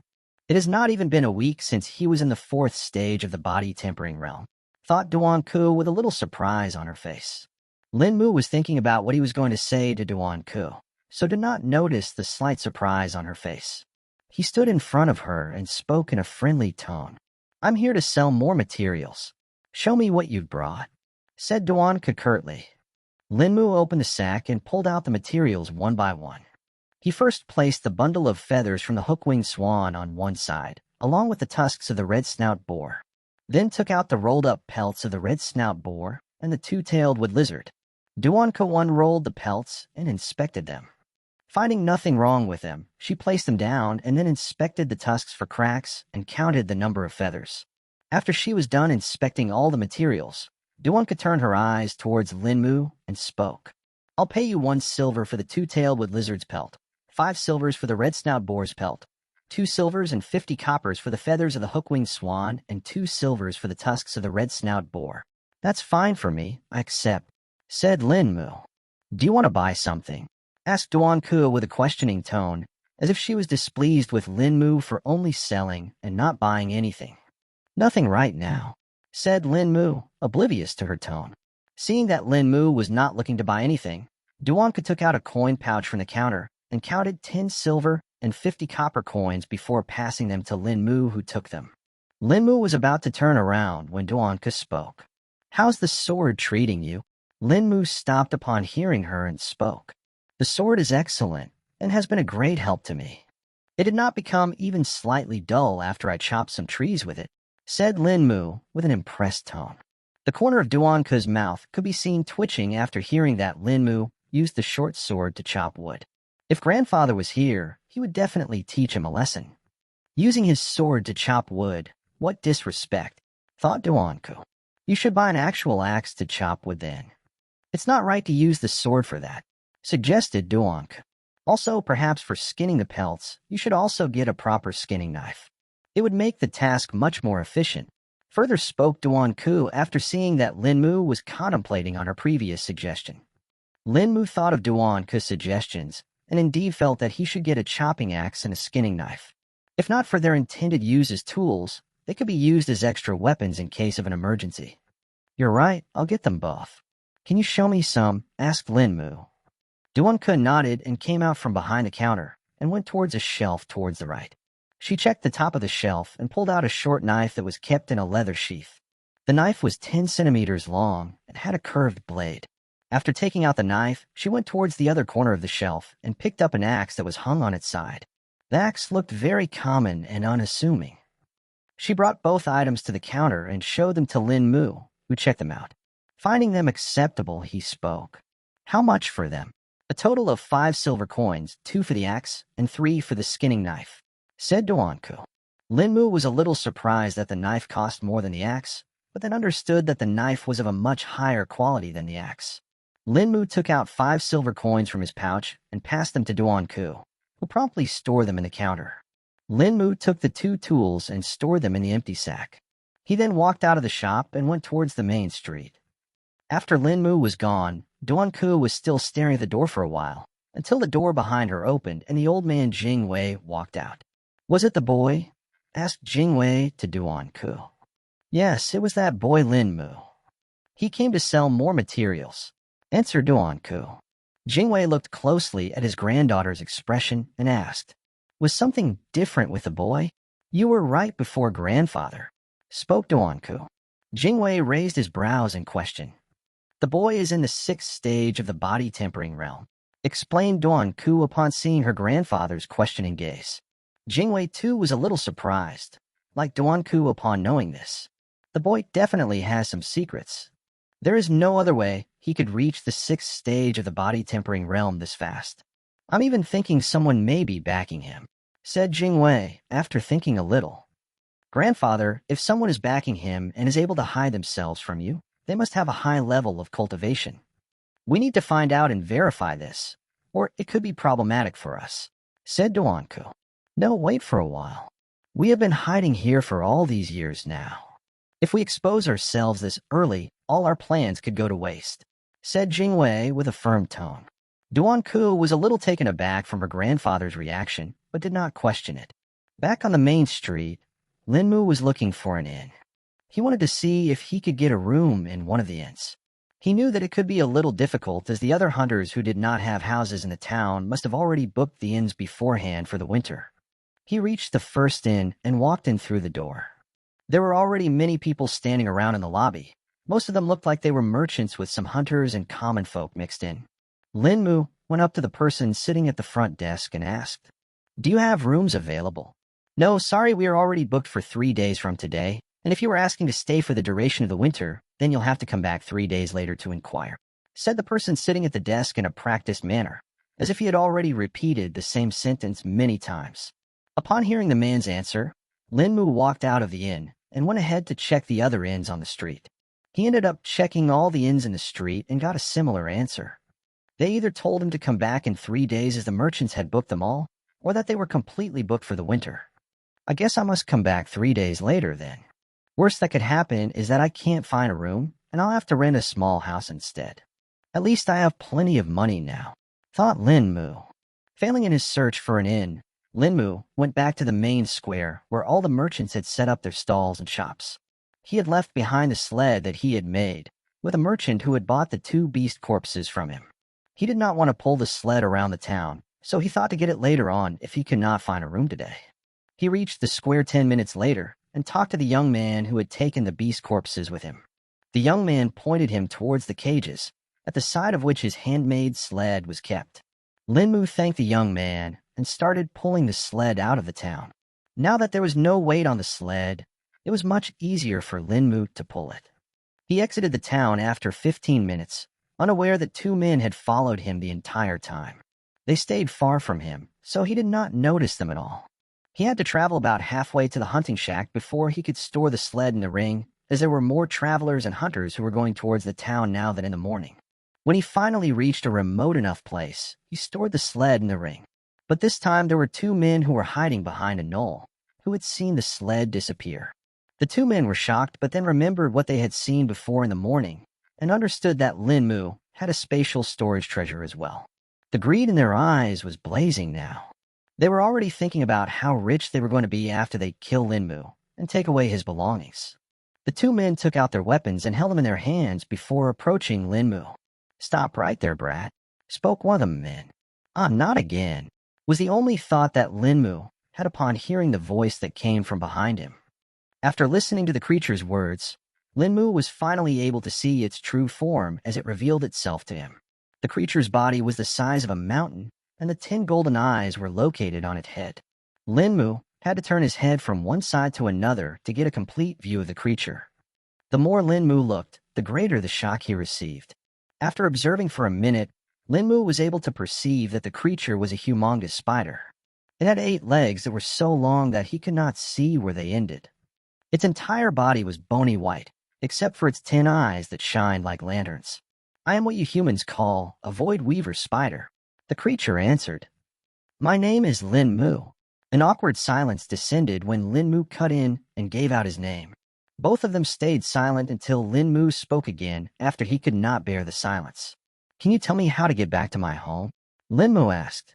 "I can, but what can you give me in exchange?" The void weaver spider replied. Linmu was at a loss for words upon hearing the void weaver spider's answer. He did not know what he could offer to the spider. He did have a lot of stuff in his ring, but he did not think it would be worth anything to the spider. "I don't know what to offer you. I have some pills and spirit stones if you would accept them," Linmu said. "Those things are only of use to humans, not to beings like me," the void weaver spider replied. "Then can you tell me what would be acceptable?" Linmu asked. "Yes, we can make a deal. What I want is the ring, or more specifically, the spatial energy from that ring," the void weaver spider answered. "But you said that the ring is bound to me, so how will you take the spatial energy?" Linmu questioned. "It's simple. I'll live inside the ring and absorb the energy there," the void weaver spider answered. Linmu was stumped, as he did not even know if the ring had enough space to fit the mountain-sized body of the void weaver spider.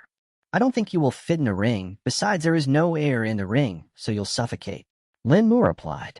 Do you think I need air to live?" "Besides, there's no air here either, normally," the void weaver spider spoke with a chuckle. Linmu felt weird upon hearing such an enormous being laughing and chuckling. It just felt unbecoming to him. "But how am I able to breathe here, then?" Linmu asked with raised brows. "What you're breathing is the air that leaked in from the spatial crack. I don't think it'll last long, so you better make your decision quick," the void weaver spider answered teasingly. The void weaver spider's revelation made Linmu even tenser. He didn't think he would be running out of time. "Okay, I accept, but how will your huge body enter the ring?" Linmu asked. "My body will not be leaving this place. My duty here is not over yet," the void weaver spider answered enigmatically. Linmu tilted his head in confusion, but did not question further when he saw what the void weaver spider did. A fissure appeared between the eyes of the void weaver spider, and from within it, a small orb shot down. The orb gently descended, and then floated in front of Linmu. The orb then faded away, and left behind a tiny spider. The spider was small enough to fit on the tip of a pinky finger. "Now, before we leave, let me tell you some things. That ring is a unique artifact, and if you don't hide it, you will be courting death. The ring has been emanating spatial energy, which can be sensed by high-level cultivators." The tiny void weaver spider spoke. But no one has been able to see the ring until now." "Not even cultivators. You're the first to be able to see it," Linmu answered. "Is that so?" So the ring can mask its presence, but it seems to be limited by your own cultivation. "Anyway, you won't have to worry about it, as I'll be restricting any spatial energy that leaks from the ring," the tiny spider confidently answered. "Oh, and before we leave, here's a gift for you," the tiny void weaver spider spoke. "What gift?" Before Linmu could complete his sentence, a vast energy doused him. The energy was released by the main body of the void weaver spider. The energy seemed as if it covered Linmu and formed an invisible shell on his body. "What was that?" Linmu asked while gasping. "Something to keep you safe. It will warn any strong beings that come near you, at least for a while, during which I hope you get strong enough to handle them yourself," the tiny void weaver spider answered. "Now, allow me inside the ring."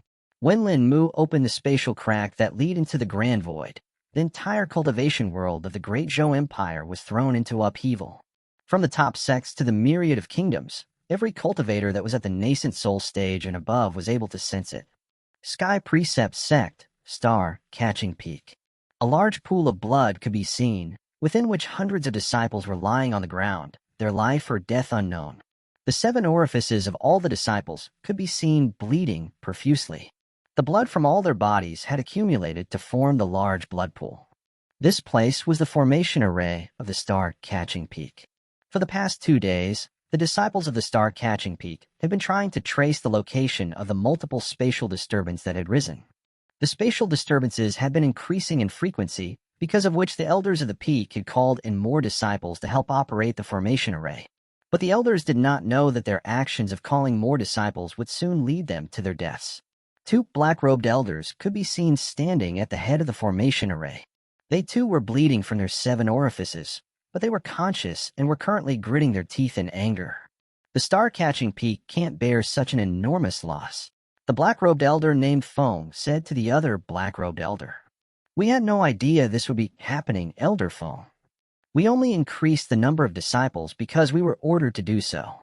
The sect patriarch will definitely understand." The other black-robed elder replied, "You haven't seen the patriarch when he gets desperate, Elder Gong. He will blame the peak for our inability to find out that a hidden cultivator was about to ascend." Elder Feng spoke with sorrow in his voice. "But we don't know for sure that it was a cultivator that ascended, and not just another anomaly." Elder Gong replied, "There is no other cause for a backlash as bad as this. The peak has old records which especially warn that the star-catching formation is to be shut down whenever a cultivator is about to ascend. The other warning stated that if that was not done, there'd be a loss of life due to the backlash, and even the formation array will be destroyed." Elder Feng explained with cold eyes. The other black-robed elder did not speak further, and just held his silence and understanding. Elder Feng looked at Elder Gong, who was staring in the distance, and let out a sigh. "Besides, it's not just us who sensed it. The entire cultivation world will soon know that another cultivator from our world has ascended to become an immortal after thousands of years." Elder Feng said, "An hour ago, in the Grand Palace of the Sky Precept sect, a meeting was currently underway. Tens of black-robed elders could be seen sitting on the chairs located along the hall. The sect patriarch was sitting on the head of the hall on a luxurious throne. The patriarch seemed to be lost in thought and was hearing the elders discuss the affairs of the sect. The arrangements for the trial grounds are complete, and the disciples have been allocated their spots." An elder spoke after reading a scroll in his head. "The emergency request for assistance that was issued by the star-catching peak has also been fulfilled." Head Elder Han spoke. The sect patriarch raised his head upon hearing the report of Head Elder Han. He had been hearing a lot of reports from the star-catching peak every day, had become interested in the whole situation involving the spatial disturbances. Did the star-catching peak have any success in narrowing down the location of the spatial rift? A purple-robed elder that was sitting at the right side of the sect patriarch asked. "Yes, First Supreme Elder. They had been successful in narrowing the location down to 3 northern kingdoms. They are the Black Dawn Kingdom, the Eastern Ming Dynasty, and the Shuangqian Kingdom." Head Elder Feng replied respectfully. The purple-robed elder was the first supreme elder of the Sky Precepts. He was one of the 3 doubt-treading realm experts of the sect, and his authority was second only to the sect patriarch. "Any updates about the Crown Prince?" the sect patriarch asked. Elder Han was just about to reply to the sect patriarch when a wave of spatial energy spread over the entire Great Zhou Empire. Every person sitting in the hall became extremely alert, and a grim expression could be seen on the faces of the sect patriarch and the first supreme elder. "Patriarch!" Elder Han exclaimed. The sect patriarch stood up and a regal aura started emanating from his body. He waved his hand in the air, making a formation materialize in the air. The patriarch observed the formation on which the runes were jumping and changing every second. "Seal the sect and alert every disciple of the sect. A hidden expert is currently ascending, and there will be an upheaval in the heavenly Tao. Order all elders to stop their seclusion. We will be having an emergency meeting," the sect patriarch ordered. "Also send help to the star-catching peak. They have suffered the backlash." The patriarch continued after pausing for a moment. Horror could be seen in the eyes of Head Elder Han once he realized the implications of the patriarch's words. He then hurried out of the hall and flew away towards the star-catching peak. Not a single sound could be heard in the hall as all the remaining elders were silent. Even the first supreme elder was lost in thought. In the Rainbow Pill sect, in a large garden, There were millions of flowers blooming and swaying with the wind. In the sky, one could see clouds of spirit chi floating gently. In the center of the garden, there existed a small pergola, within which an old man was currently sitting. The old man was holding a pill with his left hand and controlling a pill furnace with the right. Suddenly, a spatial wave covered the rainbow pill sect and reacted with a formation. An extremely large formation array was revealed, which covered the entirety of the rainbow pill sect. As soon as the formation array appeared, sound of explosions could be heard coming from the many peaks of the sect. The old man sitting in the enormous garden dropped what he was doing in a moment's notice and stood up before slamming his palm in the ground. "Suppress," the old man shouted, after which the formation array calmed down and the sounds of the explosions also stopped. Tens of lights can be seen flying towards the large garden before landing in front of the old man. The lights faded away and revealed the many elders of the sect that had just arrived. A man came forward from the group and was about to speak to the old man, but was interrupted. "I already know. Don't waste time and start repairing the stabilization formation," the old man ordered. "Yes, ancestor," all the elders replied in unison before flying away. Situations similar to the Sky Precept sect and the Rainbow Pill sect could be seen in all the top sects as well as the common sects of the Great Zhou Empire. In the Tricauldron Peony sect, thousands of disciples could be seen standing in a large field. They had been called to address the phenomena that had just occurred. A few men could be seen standing on the large platform in front of the field. All the disciples were facing the platform and were waiting for the announcement. One of the persons standing on the platform came forward. Like you all must have seen, the security level of the sect was increased an hour ago. The reason for that is a unique phenomenon that was sensed by the elders of the sect. The phenomenon may be dangerous to all the disciples, thus everyone is ordered to stay within the confines of the sect until further instructions are given. The man standing on the platform ordered. Some sounds of protest could be heard coming from the disciples, but they were soon quelled after an elder standing on the platform exerted some pressure, silencing all the disciples. Wulim City, the city mayor's mansion. Located deep below the mansion was a hidden cave. Only one person in the entire city knew that such a cave existed below the mansion, and that person was the city mayor. Expansive tunnels could be seen spreading from the cave, leading to unknown paths. Within the cave, a large blood pool was situated. Multiple troughs connected to the blood pool, supplying more blood to the pool. If one looked at the roof of the cave, they would see thousands of inscriptions carved into the stone. The inscriptions spread from the roof all the way to the walls and finally submerged into the blood pool. Inside the blood pool, an emaciated man was currently sitting cross-legged, with only his head exposed above the blood. An eerie aura was floating around the emaciated man. Suddenly, the emaciated man showed a pained look and coughed out blood. The sound of the coughing echoed inside the cave and spread out in all the tunnels. A man dressed in luxurious clothes soon appeared from one of the tunnels. The man had an anxious look on his face upon hearing the coughing sound. He hurried towards the blood pool and looked at the face of the emaciated man. "Elder brother," the luxuriously dressed man spoke. The emaciated man opened his eyes with great difficulty and looked at the luxuriously dressed man, who had called out to him. "I'm fine, Wu's son. I just received some backlash because I overexerted my senses," the emaciated man said. This luxuriously dressed man was none other than Wu Lim City's mayor, Wu's son, who was anxiously looking at the emaciated man's body. He was looking at the grievous wounds that were present on the torso of the emaciated man. The wounds seemed to be trying to heal, but were being corroded by a black substance. "But elder brother, why are you exerting yourself when you're still not healed?" Wu Sun asked. The emaciated man's eyes wandered over to the inscriptions that were carved all over the cave, and then went towards the troughs that were carrying blood. He stared at the troughs for a bit and then scrunched his brows. "You need to increase the blood sacrifices. We may need to make some changes to our plans soon," the emaciated man spoke. "Yes, brother, I have already commissioned more mercenaries to hunt the spirit beasts. But why do we need to make changes at this stage? It will set our progress back by months," Wu Sun asked. "Our progress has already been set back by months now. What I sensed just now was someone ascending," the emaciated man answered with a grim tone. A shocked expression could be seen on Wu Sun's face upon hearing his brother's words. He clenched his fists before asking, "How did no one know of this? At least the top sects should have known if someone was about to ascend after thousands of years." Whoever it was, they were able to hide themselves very well. To escape the eyes and ears of the top sects, they must have been planning this for an extremely long time. The emaciated man answered. Wu Sun held his chin and thought for a moment before speaking. To hide for this long, could they be from the Forbidden Continent? I doubt it. If they were, we would have been informed by the clan, and our plan would have also become much easier. Rather, I have my suspicions on the Eastern Ming dynasty.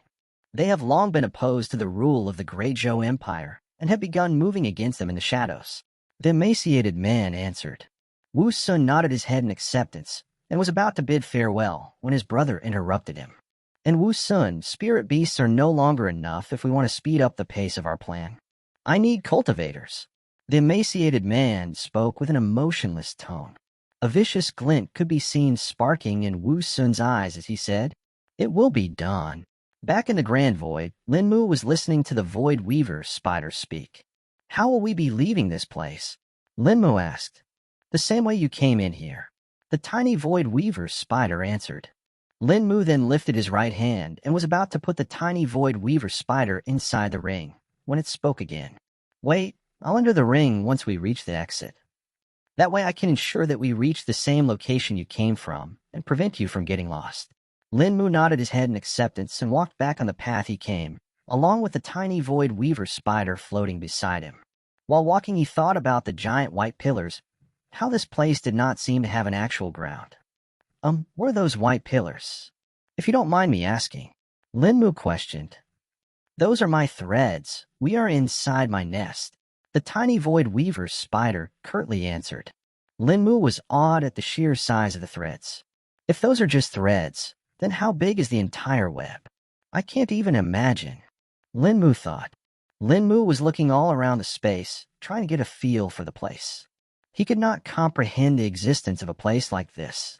His attention was then pulled towards the slivery gray streaks of light that flickered all around the place. Senior, what are those streaks of light? I've seen them before, but they were much bigger and brighter. Lin Mu asked. Those are the strands of chaotic spatial energy. When there is a sufficiently high density of spatial energy present in a location, it will condense into streaks such as those.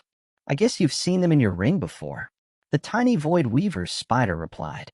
Yes, Senior, but how did you know? Lin Mu said. As I said before, I sensed the pure spatial energy being emitted from the ring. The tiny Void Weaver spider answered. Soon Lin Mu and the tiny Void Weaver spider reached the location where Lin Mu first arrived. Now stand back, the tiny Void Weaver spider ordered. Lin Mu promptly obeyed its words and moved to stand behind it. Numerous threads materialized in front of the tiny Void Weaver spider and attached to the space in front of it. The threads then pulled back, and the space started stretching. After a certain limit, the space could no longer be stretched and was suddenly torn apart. A white crack was created that expanded into a large opening. The tiny Void Weaver spider floated in front of Lin Mu, then spoke.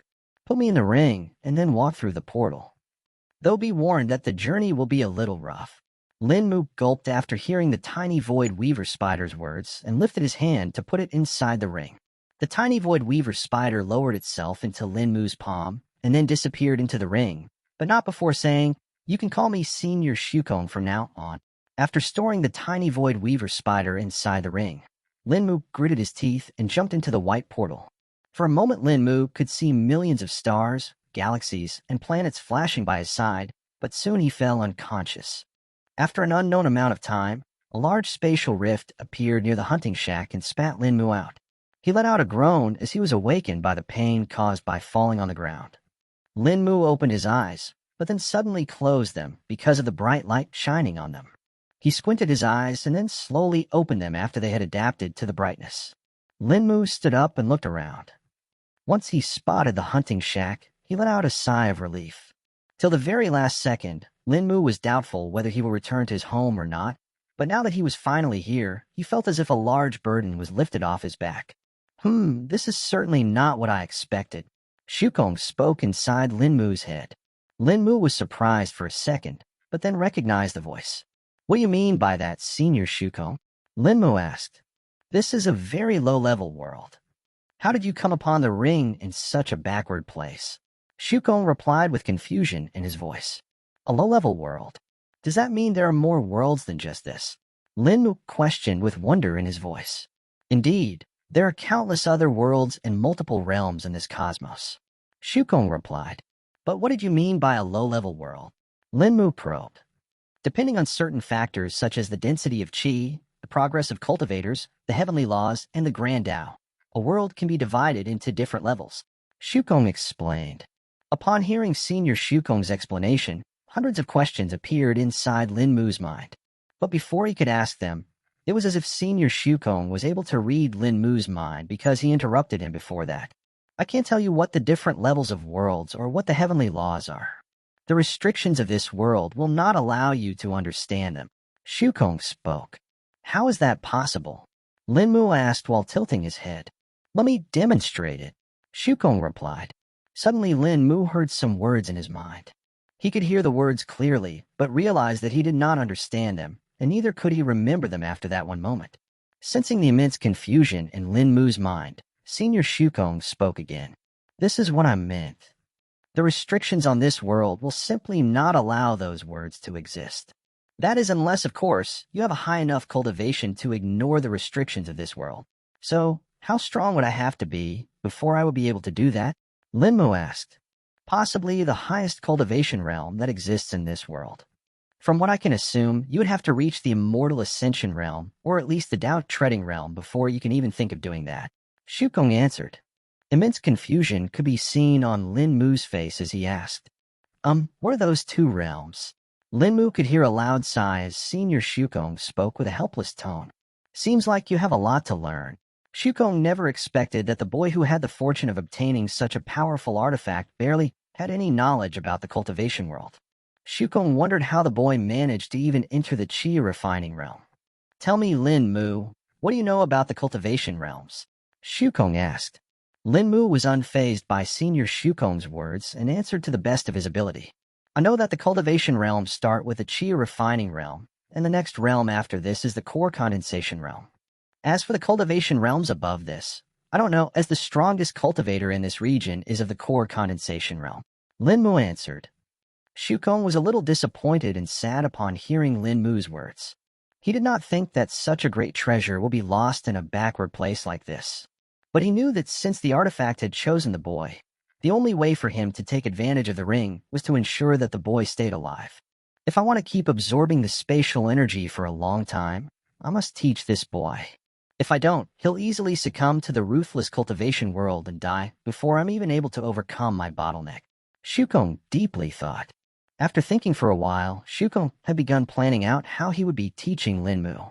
The one good thing that came out of Linmu being uninformed about the cultivation world is that he won't have any biases. This is one of the disadvantages of a low-level cultivation world. Most of the cultivators end up following certain concepts that are wrong or are only applicable to that world. Linmu, would you be willing to learn about the world of cultivation? Shukong asked. Senior Shukong's words surprised Linmu and rendered him speechless. Joy bloomed on Linmu's face after he comprehended what would mean if he learned from Senior Shukong. He knew that his biggest drawback was that he knew next to nothing about the cultivation world, and all that he knew was figured out by stumbling and struggling.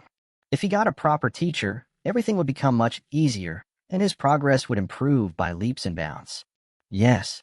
Senior, please teach me. Linmu exclaimed. Let me inform you before this, I won't be able to give you any qi cultivation technique nor any martial techniques. The ones that I know are incompatible with humans or are only usable if you have a high enough cultivation, Shukong said. Linmu was not bothered by Senior Shukong's words and accepted him wholeheartedly. It does not matter, Senior Shukong. I'm still grateful that you are willing to teach me.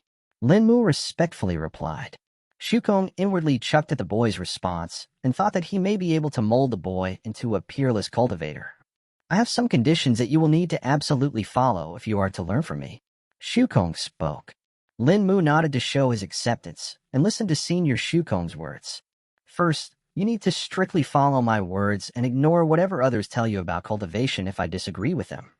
People in this world simply don't know about many aspects of cultivation. Second, the world of cultivation is ruthless.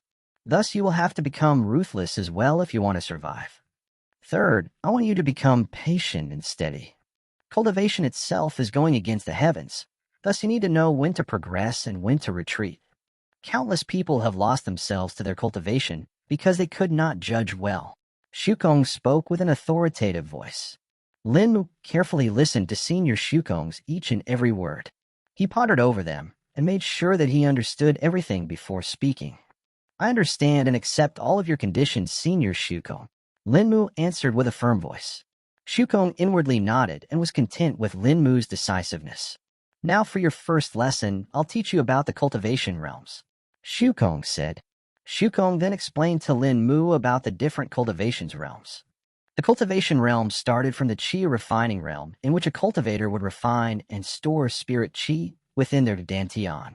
They would refine spirit Qi by the use of a cultivation technique. The second realm was the core condensation realm. In the core condensation realm, a cultivator would further refine the liquid spirit Qi within their dantian and condense it into a solid core. This solidified core was also known as the golden elixir or the gold core. In order to progress further in the core condensation realm, a cultivator would have to increase the size of their core. The cultivation realms that came after that were the nascent soul realm, Tao shell realm, Tao treading realm, and finally the immortal ascension realm. Shukong did not explain these cultivation realms in detail, as they would only become a hindrance to Linmu and would impede his cultivation. After Linmu finished listening to Senior Shukong's words, he felt enlightened. He also asked some questions such as how to progress in the Qi refining realm. Shukong was unsure what Linmu meant by that. Your cultivation technique should already have an explanation about it. Shukong spoke. Linmu was confused as he did get any explanation when received the 9 Divine Heart Sutras from the ring. He was also confused about how the technique did not explain which meridians to be used for circulating the spirit Qi. The meridian pathway that he was using right now was devised by himself and was not learned from a manual. Linmu wondered if he had made a mistake when choosing the meridian pathways. But Senior, I did not get any explanation about that when the ring imparted me my cultivation technique. Linmu replied. Imparted by the ring? Is it a legacy artifact? Shukong inwardly spoke. What cultivation technique are you practicing? Shukong inquired. It's called the 9 Divine Heart Sutras. Though I only know the first 2 parts of it, Linmu answered. Demonstrate it for me, Shukong said. Nodding in answer, Linmu sat down cross-legged and chanted the Calming Heart Sutra. After this, he chanted the Severing Heart Sutra. Shukong was impassive at first, but as Linmu continued chanting, confusion appeared in his mind, which then turned into shock. Aura of the Buddhist path and the sword path? 2 different cultivation paths in one technique. How is this possible? Shukong inwardly thought. In order to resolve his thoughts, Shukong asked Linmu about the meridian pathways that he was using. Linmu then explained that he had figured out the meridian pathways on his own when he ate the grape-sized purple spirit fruit. The boy was successfully able to figure out the meridian pathways on his own. Though he may be ignorant of the ways of the cultivation world, but he can be considered a genius to be able to do this. Unknowingly, this boy has comprehended the path of primordials. If those old monsters ever learned of this, I wonder if they will start another war just to accept him as a disciple. Shukong thought. Though eating an unknown spirit fruit was a reckless decision that he made, it was lucky that he survived and did not implode. Shukong further thought. Linmu was getting nervous as Senior Shukong had not replied to him in a while, and he was starting to wonder if he had indeed made a mistake. I don't think the 9 Divine Sutras is a cultivation technique, or rather it's not a full-fledged cultivation technique, Shukong said. Then what kind of technique is it? Linmu impatiently asked. My best guess is that it is an auxiliary cultivation technique. Auxiliary cultivation techniques are supportive techniques and usually help in covering the flaws and drawbacks of an actual cultivation technique. Shukong explained. As you said, the Calming Heart Sutra enhances your perception, while the Severing Heart Sutra stills your mind, suppressing your emotions in the process. Both of these are helpful for cultivators who practice overbearing cultivation techniques. Shukong elaborated. Linmu was at a loss upon hearing Senior Shukong's explanation. Then do I need to obtain a new cultivation technique? Linmu questioned with a heavy heart. No, rather you should continue practicing as you are right now. You won't understand it right now, but the method you are using right now will be advantageous to you in the future, even though your progress may be slow right now. Shukong replied. Wanting to confirm if the ring was indeed a legacy artifact, Shukong asked him a few more questions. What else did you obtain from the ring? Shukong asked. After hearing Senior Shukong's question, Linmu went on to explain about the 2 skills he received from the ring after he broke through to the Qi refining realm, and also the ring's ability to open spatial rifts. He then told him how he found a booklet for the boulder collapsing fist and many other items from the spatial rifts. This boy is just filled with surprises, Shukong thought with a chuckle. Shukong was impressed by the skills that Linmu had received from the ring. Just the 2 skills, Flicker and Blink, were already enough for any person in this world to become powerful in their own right.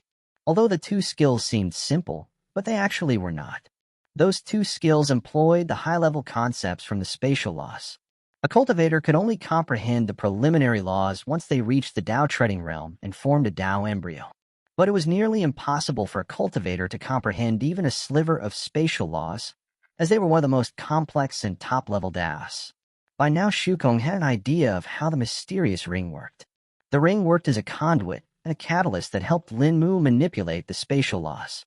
He also felt that the ring was sentient and was tailoring the skills according to Linmu's caliber. As for the ability to open spatial rifts, Shukong only understood it when he started absorbing the pure spatial energy from the ring.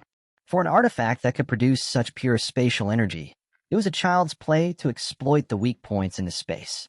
It was even easier for the ring to tap into a teleportation channel and hijack it.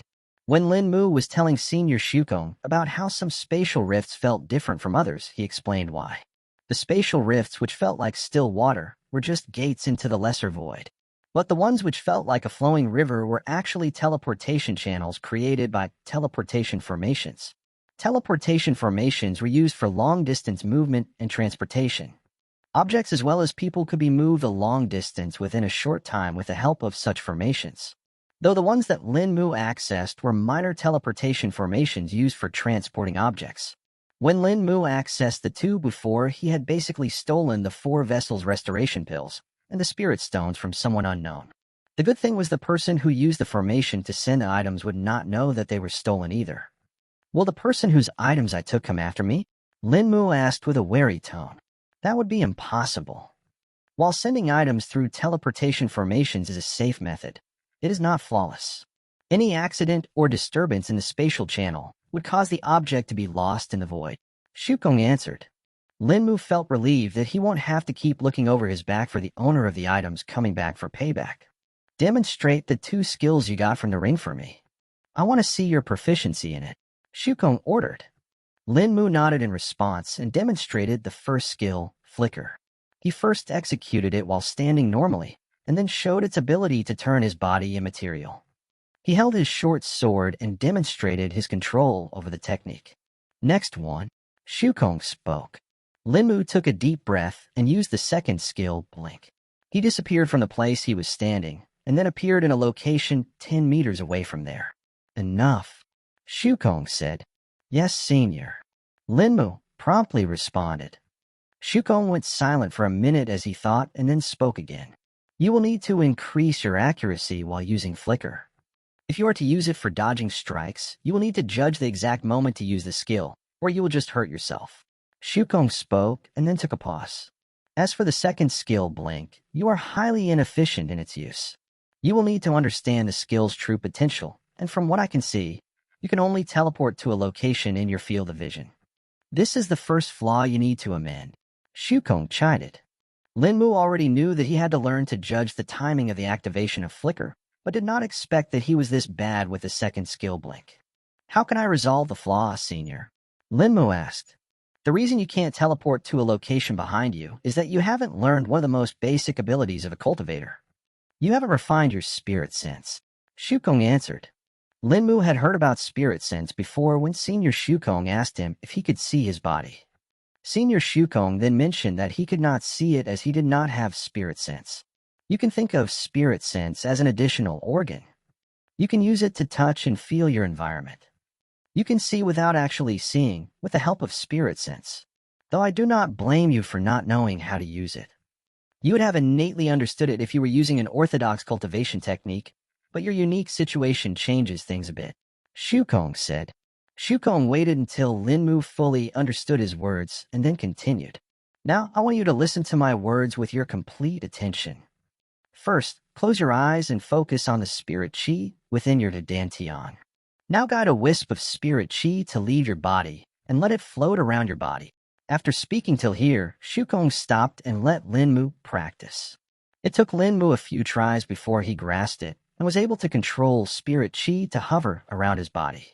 After a few minutes, Linmu found it to be as easy as lifting his finger. While he was practicing, Senior Shukong was observing Linmu's closely, and once he found that he had learned this step, he continued his explanation. Slowly extend that wisp of spirit chi as far as you can, then stop and hold it when you can't push it any further.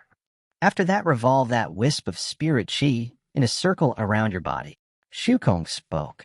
Linmu extended the wisp of spirit chi and stopped after it reached a distance of 1 meter. He then let the wisp rotate around his body. It took Linmu half an hour, after which he felt that his connection with the wisp had stabilized and did not take much of his effort to control it. Shukong inwardly nodded after seeing Linmu's minor success. He already has an advantage in terms of refining his spirit sense. It seems that I made the right decision about not telling him to wait till he liquefied his spirit chi, Shukong thought. Though if I did, it would take him a long time, especially since his dantian is already twice the size of a normal cultivator, and I don't think it has stopped expanding either. Shukong contemplated. Shukong then taught Linmu the next step in refining his spirit sense. Now, maintain your connection with that wisp of spirit chi and guide another wisp out of your dantian. Once you have it hovering outside your body, repeat the steps you had followed before, but at the very end I want you to link the 2 wisps of spirit chi together, Shukong said. Linmu was able to replicate the process, but when it was the moment to link the 2 wisps of spirit chi, he was overwhelmed and lost control. The 2 wisps of spirit chi disappeared into the air, leaving Linmu breathless. Rest for a bit and try again, Shukong consoled. Suddenly Linmu felt his stomach rumble and remembered that he had not eaten for a while now. Actually, ever since he returned from the Grand Void, he could not tell what the time was. When he looked at the sun, he saw that it was lower than it was before he left, prompting him to think that he had spent an entire day in the Grand Void. Linmu then withdrew the beast meat from the ring and set it to cook on the stove. Senior Shukong saw the sizable amount that he cooked but did not mind it at first. Only when Senior Shukong saw that he could actually finish it all did he become surprised. It seems that his abnormally high appetite is linked with the growth of his dantian. I wonder if he knows about this, Shukong thought. Linmu, do you eat the same quantity of food every time? Shukong curiously asked. No, Senior, I used to eat a normal quantity of food back when I was in the 2nd stage of the body tempering realm. But ever since I found the ring and progressed to higher stages, my appetite has kept on growing, Linmu explained. So my suspicion was correct. The ring has been subtly changing his constitution as well, Shukong confirmed. After Linmu was done with his meal, he assimilated the vital energy and restarted his training. This time he was able to link the 2 wisps of spirit chi together. After linking, the 2 wisps turned into a small thread of spirit chi. Now that you've understood these steps, what you have to do next is to keep adding more and more wisps of spirit chi until they form a long thread that connects to your body, Shukong spoke. Linmu was overwhelmed when he heard Senior Shukong's words, but then reinforced his resolve. Determination flashed in Linmu's eyes as he drowned himself in the process. The sky had turned dark, and the moon was peeking from behind the clouds. Linmu was currently drenched with sweat, but instead of looking tired, elation could be seen on his face. After countless tries and 10 hours, Linmu had finally succeeded in linking all the wisps of spirit chi. The spirit chi no longer looked like a thin thread. It had instead turned into a tendril. Linmu had just accomplished another feat that would even shock the top sects. Shukong was happy with the progress Linmu had done in the past day. Not only was he able to freely manipulate the wisps of spirit chi and link them, but he was also able to completely connect them into a tendril of spirit sense.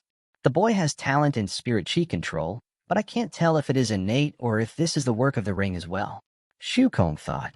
Linmu was sitting on the ground cross-legged and was using his newly refined spirit sense to feel his environment. The new sensations felt novel to Linmu.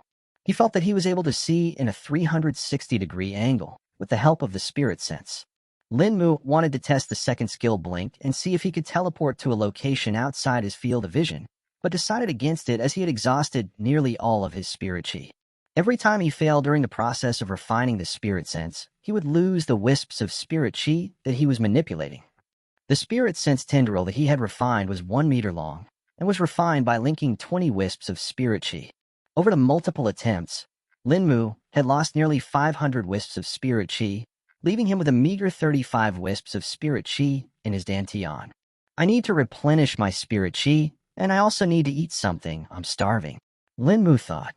You can continue your practice tomorrow. For now, you need to rest. Shukong ordered. Yes, senior. Lin Mu responded. Lin Mu cooked some dinner for himself, ate it, and then lay down on the bed. He rested his head on the soft bolster and slipped into a deep sleep. Perhaps because Lin Mu was extremely exhausted both physically and mentally, he did not appear inside the sleepscape and just slept normally. While Lin Mu was sleeping, Shukong was continually absorbing the spatial energy within the ring. There seems to be no end to the spatial energy in here.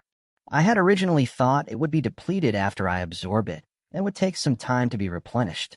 But the ring seems to be producing it at a much higher rate than I can absorb. Shukong thought. Although the boy has talent, he is still lacking in resources. Without resources, it would be extremely difficult for him to progress in his cultivation. I need to figure out a way so that he can gain some resources. Till then, I guess I'll have to depend on the forest. Shukong pondered. Several hours passed, and the sun rose up in the sky. Lin Mu woke up and stretched his body, but found that it was surprisingly not stiff.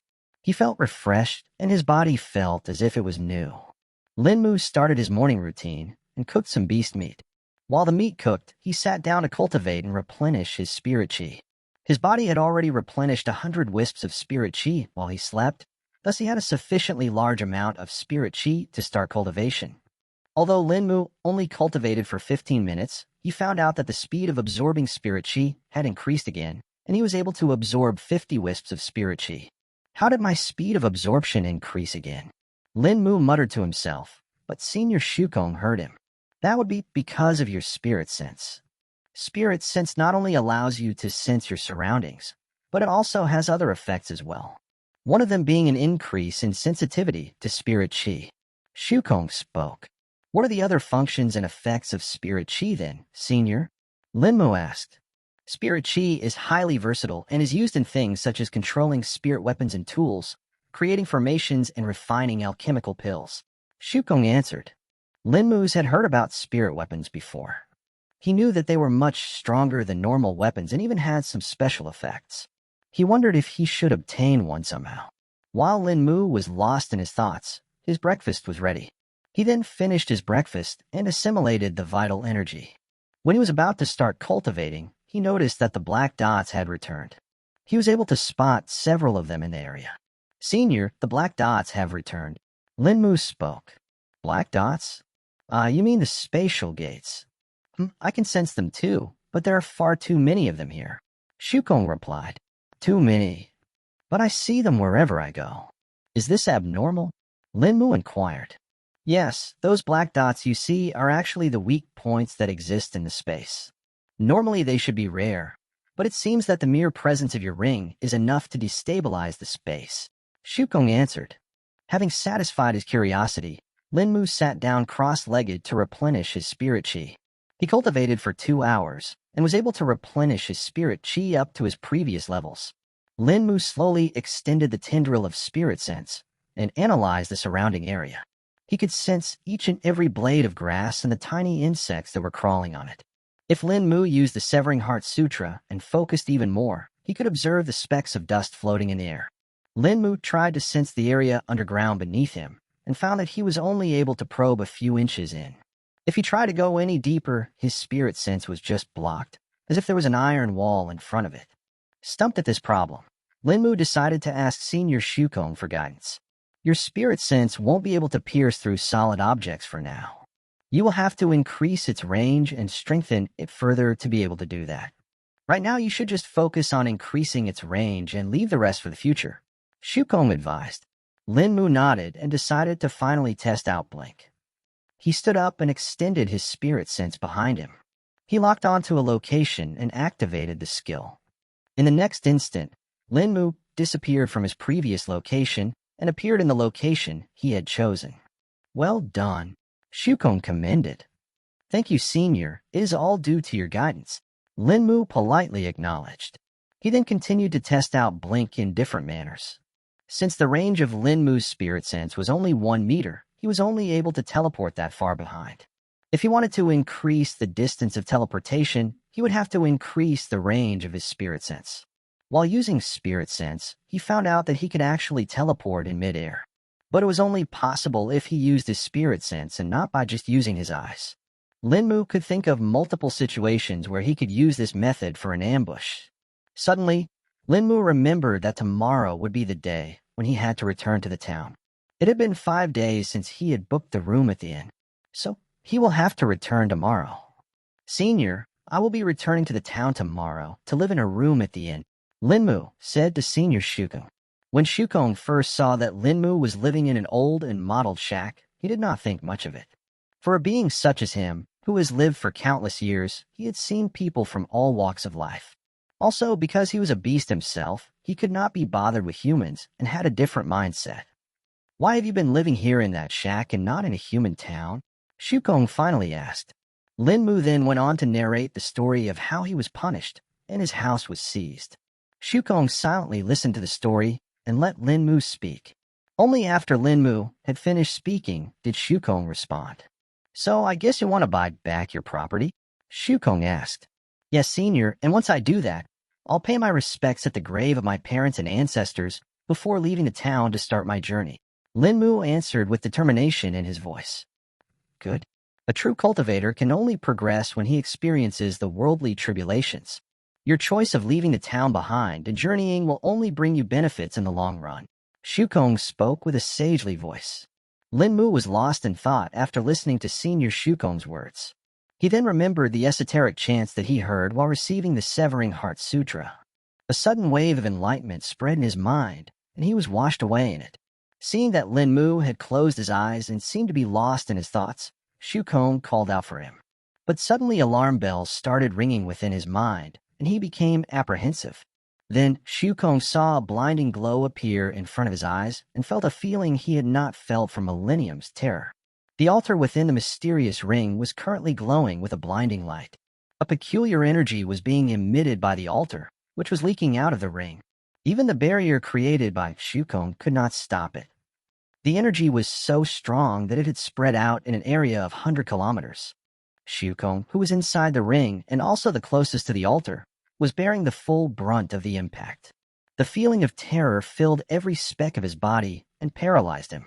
Especially since his current body was only an avatar and did not have the cultivation base of the main body, he felt much worse than normal.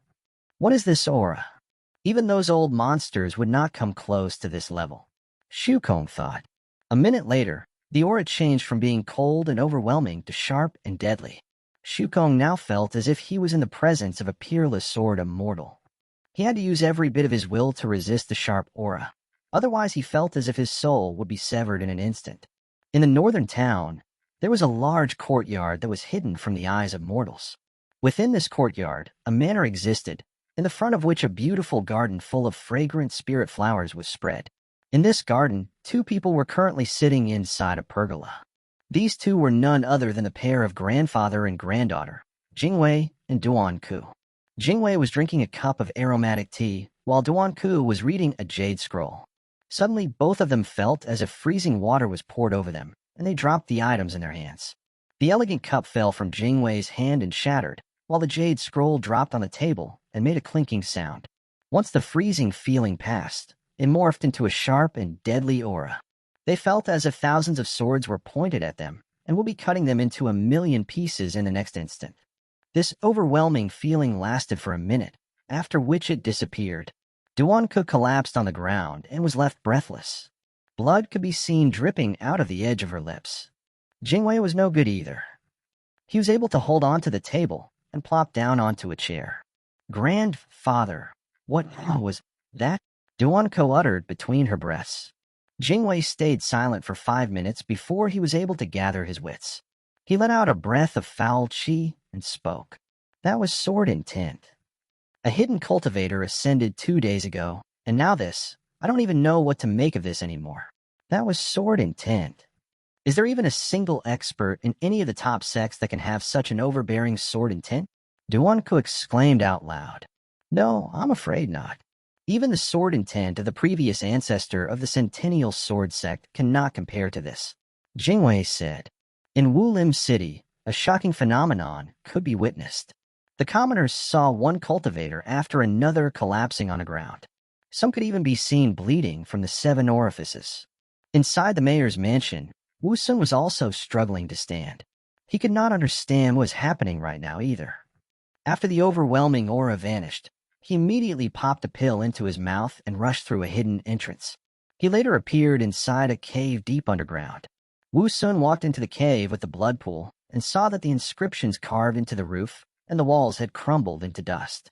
Wu Sun walked over to the blood pool with an anxious expression and saw his elder brother sitting there safely. Seeing that his elder brother was fine, he let out a breath of relief. If you are fine, then everything will be fine, Wu Sun muttered. This day would later be called as the Day of the Fallen. Back at the hunting shack, Linmu was still sitting on the ground cross-legged. A tranquil expression could be seen on his face, completely unaware of the phenomenon that had happened. The day had turned into night when Linmu finally woke up. So there's more to Severing Heart Sutra than just enhanced spirit chi control. Linmu muttered. You're finally awake. Shukong spoke. How long was I out for? Linmu asked. Look around. You've been in a state of enlightenment for the past 12 hours. Shukong informed. Linmu looked at the sky and found that it was indeed late. He had not expected that time would pass so fast. For him, it was only a few minutes, while for others, hours had gone by. What did you gain from your enlightenment? Shukong curiously asked. This question had been picking at Shukong's mind ever since the overwhelming aura had disappeared. He wondered what kind of concept could it be that it would cause such a massive impact.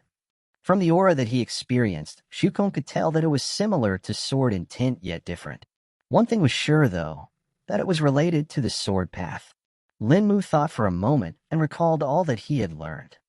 The Severing Heart Sutra, it's not as simple as it appears. It has numerous methods of application, and I've only been using one. It also has different stages of comprehension from what I understood. Linmu answered. So that aura was from Linmu, gaining enlightenment about the Severing Heart Sutra. I already knew that it was related to the sword path, but now I'm sure it's some kind of immortal inheritance, Shukong thought. So what are these different stages of comprehension that you've understood? Shukong questioned. The stage I'm in right now is the second stage of external comprehension. But this is for the Severing Heart Sutra only. For the Calming Heart Sutra, I'm still in the first stage of external comprehension, Linmu answered. In the first stage of external comprehension, I'm only able to use the 9 Divine Heart Sutras on myself. While in the second stage of external comprehension, I'm able to use it on others as well. As for the stages beyond this, I will only know them when I progress further. Linmu further explained. Seeing that Senior Shukong was not speaking anymore, Linmu just decided to continue training. He estimated it to be midnight, thus he first cooked some dinner and ate it. Then he cultivated for a while and then decided to sleep. Linmu appeared in the sleepscape in front of the spirit apple tree. He saw that there wasn't only one spirit apple on the tree, but rather 3 of them. 2 of those apples were ripe and one was still growing. Wait, 2 spirit apples. Oh no. I think I spent much longer in the Grand Void than I thought. Linmu exclaimed. Well, I've already paid for the room in advance, so it shouldn't cause much of a problem for me. Linmu thought out loud. Linmu then plucked the 2 spirit apples and stored them in the ring. Can I bring out Senior Shukong in the sleepscape? Linmu wondered. When he was in the real world, Senior Shukong had informed him that he will not be able to come out of the ring, as the world's restrictions would not allow him to exist there. To test this out, Linmu actually tried it and indeed found it to be true. No matter how much effort he put, he could not pull out Senior Shukong from the ring. To satisfy his curiosity, Linmu willed it, and the tiny body of Senior Shukong appeared on his hand. Shukong seemed dumbstruck when he suddenly found himself in a different place. He saw that he was on Linmu's hand, and the place that they were in seemed unnatural. He did not speak and looked around for a bit before speaking. "Where are we?" Shukong asked. "In my sleepscape, senior," Linmu informed. "Your sleepscape," Shukong muttered.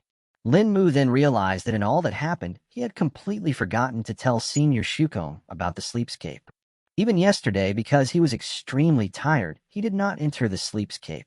Thus, he did not get the chance to speak about it beforehand. Seeing that Senior Shukong was waiting for his explanation, Linmu described the circumstances behind the sleepscape and what its characteristics were. He told him how it was originally a dark and gloomy place and how it later turned into this. He told him about the spirit apple tree and the size of the entire location. Shukong digested the entire information and searched his own memories, as well as his bloodline memories for an answer to this enigma of a place. After a few minutes of searching, he was able to reach a conclusion. For a place that exists within a person, can accommodate my avatar and seems to be able to support some rudimentary laws, there's only one answer that comes to my mind. Shukong concluded. A garden of karma, Shukong uttered. Linmu became interested in what Senior Shukong had just spoken. However, he could perceive that Senior Shukong was still in thoughts, thus he did not interrupt him and waited till he was done. But Linmu did not expect that he would get no answer even after 30 minutes. Thus, he returned Senior Shukong to the ring and started practicing with his weapons. After nearly 4 hours, Linmu heard the voice of Senior Shukong in his mind, prompting to bring him out of the ring. He heeded Senior Shukong's words and brought him out of the ring. After being brought out of the ring, Senior Shukong floated up from his hand and flew away at great speed, only to return after 10 seconds. Shukong had heard about the characteristics of the sleepscape from Linmu's mouth, but he still wanted to see it with his own eyes. After observing the entire place, he came to the conclusion that this place was indeed a garden of karma. Though it had some differences compared to the information, he had his memories. The biggest difference was in the rudimentary laws. From the information he had in his memories, he knew that a garden of karma was a fully stable spatial realm with its own Tao laws. But in the case of Lin Mu, there wasn't even a sun in the sky, and there was no night either. And from the ability of the space to return to its initial conditions, he could tell that this place was not fully developed yet. Though the fact that strengthened his belief in this being a garden of karma was the spirit apple tree that was growing in the middle of the sleepscape. It was the only thing in this place that allowed change, the change being able to pick its fruits. What do you know about Sleepscape, Senior Shukong? Linmu asked. This place that you call Sleepscape is actually a spatial realm called as Garden of Karma. It was difficult for me to identify it because of its rarity, and also because of its characteristics being different from the ones I know. Shukong answered. Why is this place different? Linmu questioned. Well, even the information I have in my memories is not complete. It is not known whether the creation of a Garden of Karma is linked to a person's physique or something else. Even the existence of a single Garden of Karma is incredibly rare, such that there are known records of only 4 people in the entire cosmos. Shukong replied with uncertainty in his voice. Because there have only been 4 owners in the past, the information about the Garden of Karma is very limited. Even the past owners had differences between the characteristics of their respective Gardens of Karma. But I can say one thing for sure, your Garden of Karma is not developed yet. And even after it is developed, it will still keep on growing. For example, you're not able to use vital energy here, but you should be able to use spirit chi. Shukong explained. Linmu felt a little happy that there were other people who had a similar condition to him before. He felt that he may be able to resolve a lot of his questions if he got to know them. He also tried guiding the spirit chi and found that he was indeed able to control spirit chi in the sleepscape now. These people who had a Garden of Karma, where are they? Linmu asked with a hint of anticipation on his face. 3 of them died before I was born, and the one that I knew of also died some years ago. Shukong answered. Disappointment could be seen on Linmu's face after hearing Senior Shukong's answer. However, he was able to snap out of it and return to his weapons practice. Senior Shukong stayed there, floating in the air. He was observing Linmu's weapon skills. Shukong saw that Linmu was using multiple weapons instead of focusing on one weapon, thus was intrigued by this. He had seen some experts use multiple weapons before, but those experts were much stronger than Linmu. Why do you use multiple weapons instead of focusing on only one? Shukong curiously asked. Linmu stopped his spear thrust midway and turned around to answer Senior Shukong. I prefer using multiple weapons, as I want to be ready if there ever comes a situation where I've lost all my weapons and I don't have a choice. I want to be able to use any weapon that's available in that situation. Linmu answered.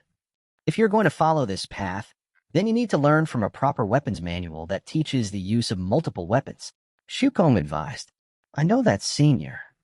I've been intending to buy a weapons manual once I return to the town. Linmu answered. Senior Shukong hummed in approval and spoke. You probably won't be able to find a spirit weapon manual in that town, though, I expect. Spirit weapon manual? But I will first need a spirit weapon before that, senior. Linmu replied with slight confusion. You already have one. Your short sword is a spirit weapon. Don't tell me you didn't know that. Shukong spoke with a puzzled voice. Linmu was shocked by this revelation. He never expected that the short sword he had been using all this time had been a spirit weapon. Ah, I did not know that. But I don't think a spirit weapon should so cheap that it is worth less than even a gold coin, Linmu said with an embarrassed face. Seeing that Senior Shukong did not understand him, Linmu explained to him how he bought the short sword from the old store and how he was suspecting that the owner and his granddaughter were cultivators. I don't know why that old man gave you the short sword for cheap, but I can tell that he is definitely a cultivator. Shukong said. Everything will be revealed when we get to the town, anyway, Shukong said inwardly. How do I use a spirit weapon then, senior? Linmu asked with excitement on his face. Use it the same way you strengthen your body with qi. Spirit weapons are conductive to spirit qi, thus you will be able to guide it into it the same way you do with your body, Shukong explained. Linmu withdrew the short sword and held it in his hand. He guided a wisp of spirit qi from his dantian and guided it into his hand, and from his hand he let it flow into the short sword. He had thought there may be a slight difficulty in doing this, but did not expect the short sword to freely accept his spirit qi. As soon as spirit qi entered the short sword, it hummed and a faint glow could be seen in it. A few runes appeared on the blade and soon faded away. Linmu then slashed at the air and could see a faint outline cutting out in the air. Senior Shukong saw this and spoke. Surprisingly, that short sword is a high-grade spirit weapon. Shukong spoke. Linmu looked at Senior Shukong with a question expression, which he understood and explained. Spirit weapons are divided into 4 grades depending on their quality. They are low-grade, mid-grade, high-grade, and top-grade spirit weapon. That old man was very generous if he gave you a high-grade spirit weapon. He even sealed it so that other cultivators won't be able to detect it. But now that you've activated the short sword and released the seal, you'll need to be careful, Shukong said. Linmu could not help but wonder why that old man would give him such a precious item. Also, you won't be able to use the full potential of the short sword yet. If you want to be able to fly with it, you will have to reach the core condensation realm, or at the very least the peak of the Qi refining realm. You will also need to refine your spirit sense to a much higher level as well, as you need spirit sense for the more complex control of spirit weapons. Shukong elaborated. Linmu felt elated at the aspect of flying. He had heard the stories of immortals who would fly using their swords, clouds, beasts, and countless other items. Being able to fly was one of the dreams that everyone had as a child. When he slashed using the short sword, he had only used a single wisp of spirit qi. Back then, he was able to feel that it was not the limit, and he can actually amplify the strength of the short sword even more. To test out the maximum power of the short sword, he withdrew the large, heavy rock that he had found in the spatial rift. Linmu had tested the rock before and knew that the rock was unusually strong and hard. It would be the perfect target to test the power of the short sword on. He thus channeled spirit qi into the short sword and kept on doing it till he felt that he was going to lose control over it. Once it was filled with 200 wisps of spirit qi, Linmu raised the blade and slashed the rock with all his might. In the next moment, the blade passed through the rock with ease, as if a hot knife through butter. The part that was cut fell down, revealing a smooth surface at the side of the cut. Linmu took a deep breath when he saw the outcome of his slash. He had expected it to cut a certain part of the rock, but did not think the sword would end up smoothly cleaving through the rock. He looked closer at the cut and found that the surface was smooth and shiny. Linmu then relaxed and let the spirit qi return back to his dantian. He sensed that he had consumed 50 wisps out of the 200 that he had reinforced the short sword with. I'll be able to use 4 strikes of equal to this strength after amplifying the short sword to the maximum once, Linmu thought. While Lin Mu was focused on the short sword, Senior Shukong's focus was on the large rock. Shukong felt a little confused at the large rock. He was able to identify the material it was made out of. Why is there such a large chunk of heavy depths iron or here? It shouldn't be present in this world. Shukong thought. Where did you get this heavy depths iron, or from Lin Mu? Shukong questioned. Lin Mu stopped his thoughts upon listening to Senior Shukong question and turned towards him. Heavy depths iron ore? You mean this large rock? Lin Mu counter-asked. Yes, that's what it is called. Shukong answered. Oh, I found it in a spatial rift. Is it something rare and special? Lin Mu spoke. Is there a collapsed oceanic world somewhere nearby? Shukong pondered to himself. Not specifically. Except for it being heavy and hard, there isn't much special about it. Although it is not rare, but such a large chunk is usually only formed as special conditions. In a world such as this, only smaller chunks of it would be found. Shukong answered. Heavy depths iron was a type of metal that was formed under the heavy pressure of a large water body.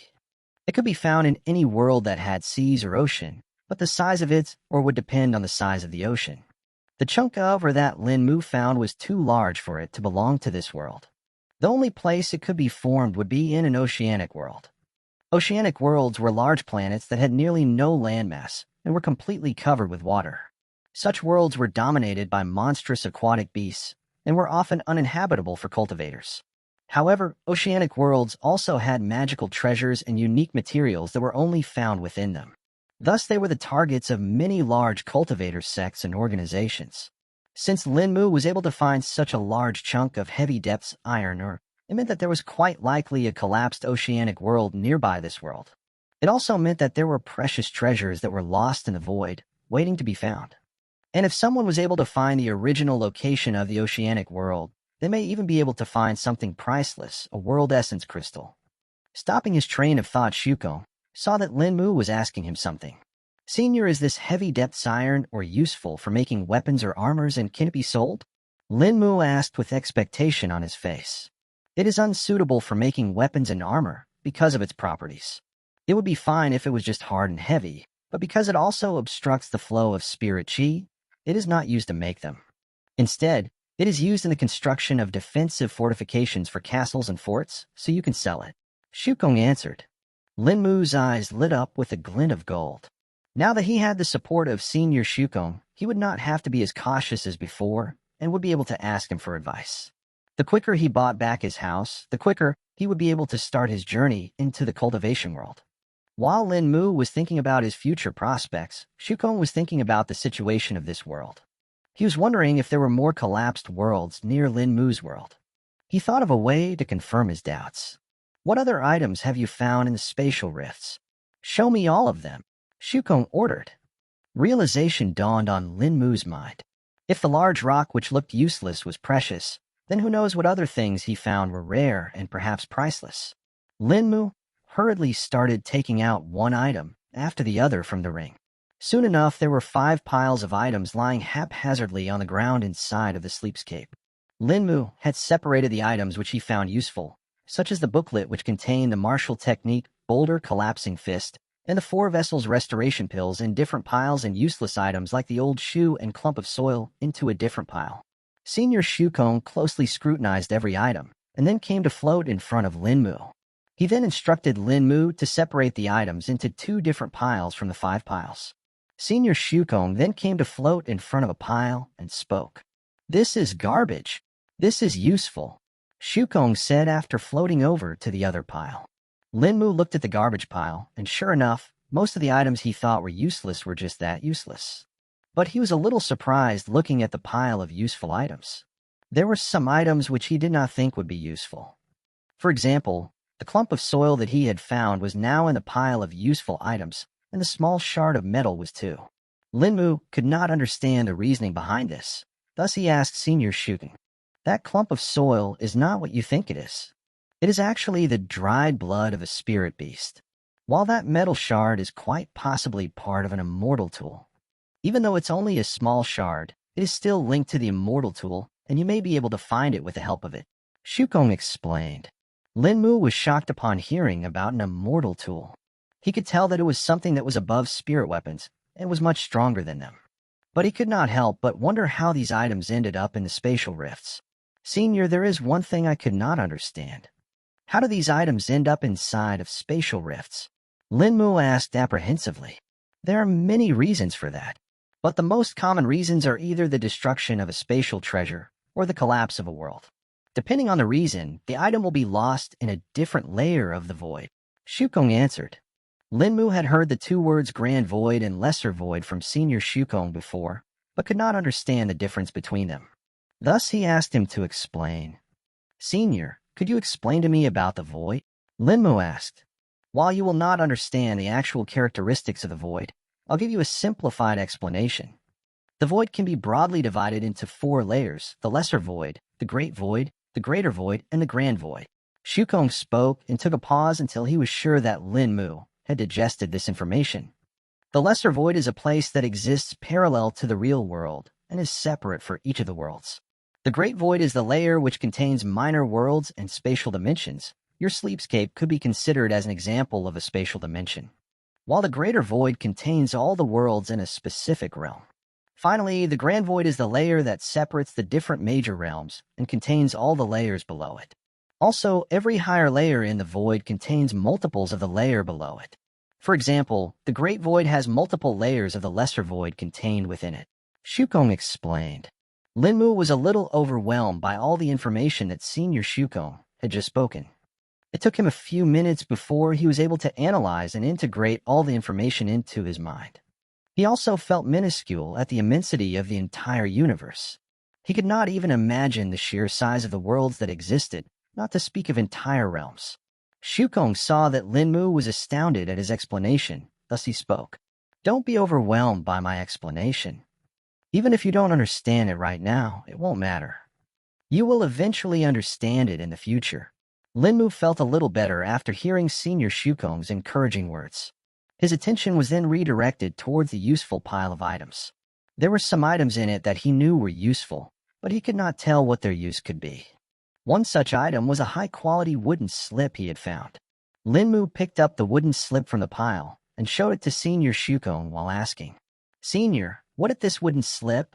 Why is there nothing written in it? Shukong looked at the exquisite wooden slip in Lin Mu's hand and let out a chuckle before speaking. That is the most useful item out of all of them. Its worth exceeds all the items combined. That wooden slip is a legacy treasure. Shukong himself was a little surprised upon finding a legacy treasure in the pile of random items. He was getting more and more interested in this world. He could not tell what the legacy treasure would contain, but he was sure that the legacy treasure was not from this world. The craftsmanship of the legacy treasure belonged to a higher realm, and with how complex the formations placed on it were, Shukong knew that it contained a complete legacy. The only question remaining was that whether it will deem Lin Mu worthy of it. While Senior Shukong was in his thoughts, Lin Mu was staring at the wooden slip, trying to figure out how to use it. He even tried observing it with his spirit sense, but was unable to find anything. Finally, giving up after a few tries, Lin Mu turned to Senior Shukong for answers. What does this wooden slip contain? Lin Mu asked. Every legacy treasure is different. Some contain the entire inheritance of an expert, while some may only contain minor inheritances. Some contain martial techniques or cultivation techniques, while others may contain the life experiences of a cultivator. Shukong answered. Now then, to activate the legacy treasure, you need to put a drop of your blood on it. Shukong explained. Lin Mu followed Senior Shukong's words and used the short sword to prick his finger. He then let a drop of blood fall on the wooden slip. As soon as the blood touched the wooden slip, it was absorbed and numerous runes appeared. The runes spread from the wooden slip onto Lin Mu's hands and then onto his chest. Unbeknownst to Lin Mu, an obscure pattern was formed on his abdomen, which then sunk in and disappeared. A few seconds later, the runes disappeared, and a connection was formed between Lin Mu and the wooden slip. Lin Mu then opened the wooden slip and saw words appearing on it. The entire wooden slip, when opened, was 50 centimeters long and was made of 25 individual wooden strips. Lin Mu started reading the words one by one. I was called as the lost immortal, and this is my final legacy. This legacy that I am leaving behind was the work of my life. I suffered many setbacks in my life, some because of my enemies, some due to my miscalculations, and some due to the heavens' will. While I was staunch and stable in the early part of my life, later on, after suffering one misfortune after another, I developed heart demons. I could be considered to have had below-average talent in cultivation, and all that I had was gained through sheer dedication and hard work. The heart demon I developed was because of a problem that usually belonged to the mortals, starvation. In the tens of thousands of years that I lived, I often found myself in conditions where I was heavily injured, stripped of chi, and trapped in deadly situations. While the commoners think that immortals don't know the sufferings of mortals, they are wrong. They think that immortals no longer feel hungry, nor do they need to breathe. While this is correct to a certain extent, it is only so when you are in an optimum condition. Even immortals, when they deplete their chi and vital energy, need to eat in order to survive. For cultivators who have lived as long as me, all have gone through similar situations such as mine. But their suffering cannot be compared to mine. They may have been in 1, 2, 5, or even 10 situations, but it still would not compare to mine. While most would not survive after their luck ran out, I do not know whether it was my fortune or misfortune that I have survived 107 such tribulations. I often thought if it would have been better if I perished early on and did not suffer these tribulations. But every time I did that, my heart demon grew. Slowly, over the years, I developed an obsession. I would no longer suffer the tribulation of starvation ever again. I knew that the heavens were against me and would pit me against a grim tribulation again. Thus my obsession grew. Eventually, all I could think of was my obsession, and my progress in cultivation plummeted. I knew that this could not go on any longer, so I started my journey to find a solution. I journeyed through countless worlds and a multitude of realms. I researched techniques that would help me in relieving starvation forever. I observed beasts that were known for their hunger, their ability to devour, and beasts that were long-lived and seldom ate. I hunted down unique races that did not consume material food as sustenance, but rather obscure types of energies. I found some beasts that were once thought to be myths and legends. I even discovered beasts that were never seen before. I went after creatures that were 100 times stronger than me and came out alive. My obsession was now somehow fueling my strength. I now knew what I had to do. I was going to create a technique that would absolve one of their hunger. I gathered precious materials and unique treasures while using the knowledge that I had gained to forge my creation. But alas, I failed. I was still lacking.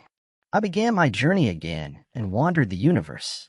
It was during this time that I was given the title Lost Immortal. I had long forgotten my own name in my obsession, thus I just accepted it. After a few years, I had an epiphany and my cultivation started growing once again. But with the growth of my cultivation, the heaven's fury returned as well. I survived more of those cursed conditions and let my heart demon grow. I did not know why, but my heart demon never harmed me even though it had existed for a long time. Others would have suffered a chi deviation or a Tao collapse, but miraculously I did not. More years passed and I could feel that I was slipping into insanity, 1 year at a time.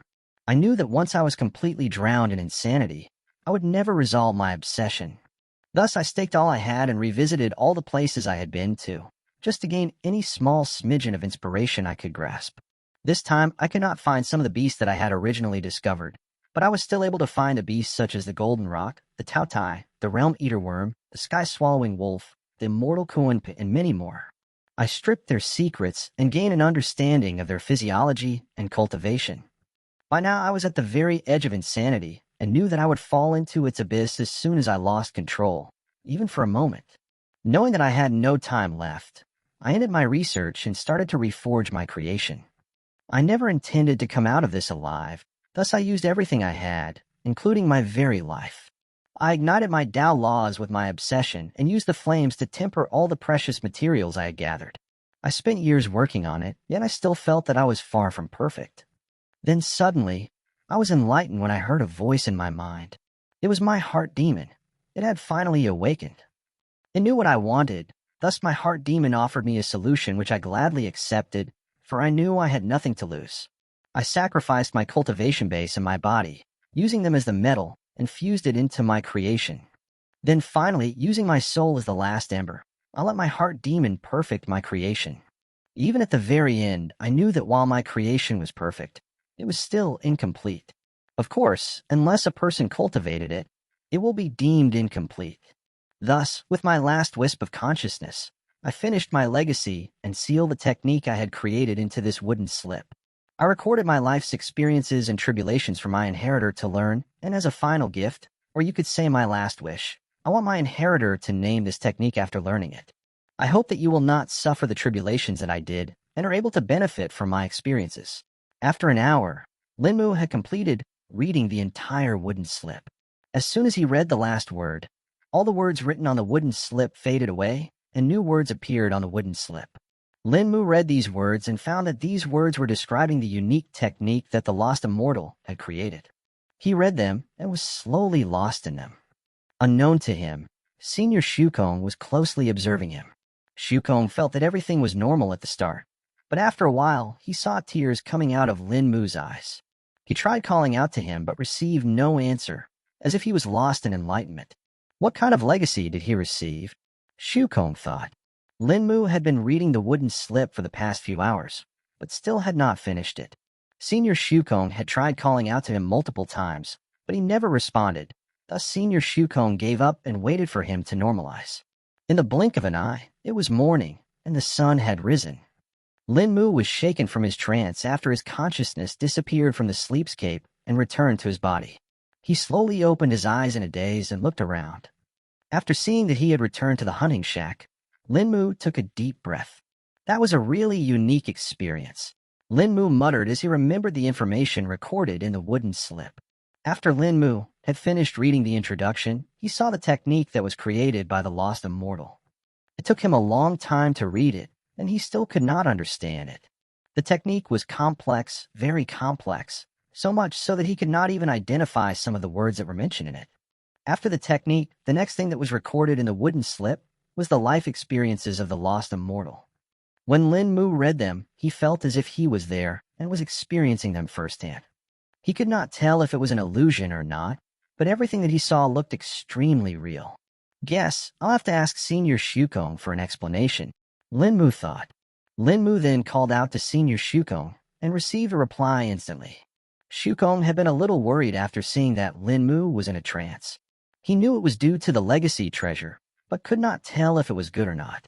When Shukong had told Linmu about the legacy treasures, he had left out some information. Some legacy treasures had powerful seals on them, which when released would bind to the first person who came in contact with it.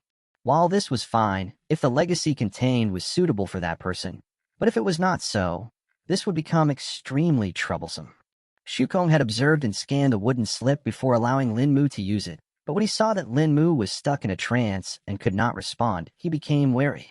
The only reason Shukong could not find the cause for this would be if the legacy treasure was created by someone from the higher realms. Another reason why he easily let Linmu use the legacy treasure was that he was sure that there wasn't much chance that it could be difficult for him. While Shukong was thinking of possible scenarios, Linmu suddenly disappeared and his vision turned black for a moment. Then he felt the familiar spatial energy in his surroundings and realized that he had returned to the ring. A few seconds later, he sensed Linmu's voice and responded to it. What did you gain from the legacy treasure, Linmu? Shukong asked. Linmu then started to explain everything that he had found out from the wooden slip. He told him about the lost immortal and how he created the nameless technique. He told him about the technique itself, how it was very complex, and about the words he was unable to read. Finally, he told him about the life experiences of the lost immortal that were recorded in the wooden slip. The first thing that shocked Shukong was the circumstances of the lost immortal. He was able to identify the reason for his misfortunes and the unending streak of tribulations. The person titled as the lost immortal actually had a special type of physique called as the broken fate physique. It was an extremely rare physique and could be ranked along with the people who were the owners of the Garden of Karma. Though its rarity did not mean that the physique was beneficial to its bearer. Rather, the person who was born with this physique would suffer endless misfortunes and tribulations. They would then perish and be removed from the wheel of fate. This was the reason this physique was named as the broken fate physique. Shukong could not tell how an expert like the lost immortal, who had traveled countless worlds, did not identify his own physique. He should have been knowledgeable enough to identify it. It was only when Linmu was telling Shukong about the mythical beast that the lost immortal encountered that he understood the reason for his ignorance towards his physique. The mythical beast that caught Shukong's attention was the realm eater worm. It's impossible that the lost immortal encountered a realm eater worm. Their clan was eradicated millions of years ago, and the last of their bloodlines were also extinguished by the heavenly Tao for accumulating unforgivable amounts of negative karma. Shukong thought, unless the lost immortal encountered the realm eater worms before their extinction. Shukong muttered. This would explain why he did not know about his physique. He was probably one of the earliest owners of the Broken Fate physique. There simply was no information about this physique back then. Shukong inferred. Shukong was also wary about the nameless technique that was created by the lost immortal. He could not tell what effect the technique would have on Lin Mu, as it was deemed incomplete by its creator himself. Considering the state in which the lost immortal created the technique, Shukong had all the reasons to be wary of it. But Shukong would not be prohibiting Lin Mu from learning the technique. He will only explain to Lin Mu what he thought about the technique and leave the final decision up to him. If he wanted Lin Mu to become a peerless cultivator, he could not keep on interfering in his life. It was up to Lin Mu to decipher his fate and wade through his karma. Lin Mu then asked Senior Shukong about the words which he was unable to understand. He felt that the words were from a different language and did not seem to belong there. After explaining to Senior Shukong, he got the reply that while Senior Shukong knew what language the words belonged to, he would not be able to tell him what the words meant until he drew them. Lin Mu thus tried to draw them on the ground, but found that he could not.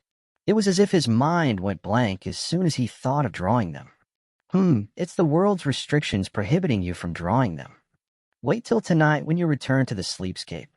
There you should be able to draw them with no problems. Shukong told Lin Mu. But what language are these words from, Senior? Lin Mu asked. It's not exactly a language, but rather a different script of writing. Those words are most likely from the Tao script. It is a universal script that every language can use and can be understood by all intelligent races. Shukong answered. It is also necessary for many things such as making formations, forging spirit weapons, refining alchemical pills, and of course creation of various techniques. Shukong further explained. Lin Mu's curiosity in learning the Tao script was ignited, hence he asked Senior Shukong to teach him about it. Senior Shukong accepted Lin Mu's request and told him that he would teach him some lessons every day. Then he reminded Lin Mu what he was supposed to be doing today. Oh no, I need to get to the town soon, Lin Mu thought. Lin Mu skipped his breakfast and started storing everything that he thought to be of use. Before leaving, he made sure he had everything one last time. He then started his journey back to the town. But for Lin Mu, who would become a cultivator, such distance was a stone's throw away. Lin Mu strengthened his legs with spirit chi and broke into a sprint. His speed was incomparable than before, and within 5 minutes he was already at the town. Some people spotted him running towards the town, but all they could see was a trail of dust. Before entering the town, he saw the peasants working in the spirit apple orchards. This made him reminisce about the time when he was still weak and was working in the orchards. Although it had only been a few weeks, he still felt as if ages had gone by. Pushing his thoughts to the back, Lin Mu continued on to the inn. Because the Northwind Inn was close to the entrance of the town, it did not take him much time to reach it. When Lin Mu was standing outside the inn's entrance, he heard the sound of someone arguing and shouting, coming from inside the inn. He walked in and found a group of 10 hunters arguing with the 3 people at the desk. Lin Mu identified one of the 3 people at the desk as the clerk who had booked the room for him, but he could not tell who the other 2 were. He also identified the 10 hunters rather easily. These 10 hunters belonged to one of the 2 hunter groups in the town, whose leader was a cultivator. The leader of the hunter group was a man called Ganma. He was a cultivator, thus had some influence in the town. Lin Mu had seen the man before and also had heard about him. Ganma was a rather crude man who was selfish and ruthless. He would often forcefully take over good hunting areas from common hunters, and if they resisted, all that waited for them was a harsh beating. Lin Mu's father especially did not like Ganmu and had warned him to stay away from the man, who knew that Lin Mu would have to defy his father's warning today. Suddenly, the clerk who had booked the room for Lin Mu spotted him and pointed at him while shouting, "There he is, that's the boy who booked the last room." Lin Mu would have never expected that he would be facing such a scenario just because he was one day late. There were currently 13 pairs of eyes staring at him, some with helplessness and others with anger. At first, he could not figure out why these people were looking at him with such eyes, but as soon as they all started speaking, he knew he was in another troubling situation. The 10 hunters soon surrounded him in 3 directions. "Boy, give up the room that you booked." One of the hunters spoke. "Yeah, since you did not come yesterday to claim it, you don't need it anymore." A short hunter spoke. Confusion could be seen on Lin Mu's face, as he could not understand why these hunters were speaking to him like that. Only when the clerk came forward and explained did he understand. "These hunters want the room that you booked. They came today for a room, but I told them we did not have any available. They said they were willing to pay double and asked if any rooms were unoccupied. They then saw that one room was still unoccupied, thus they forced me to give it to them." The clerk hurriedly spoke. "Take your refund and leave, brat," the hunter in front of Lin Mu ordered. An annoyed expression could be seen on Lin Mu's face. There was no chance that he was going to accept these hunters' orders. He had booked the room well ahead and had also paid in advance. These men had no right to order him. "These men are paying double the price, right? So I'll just pay triple," Lin Mu said smugly.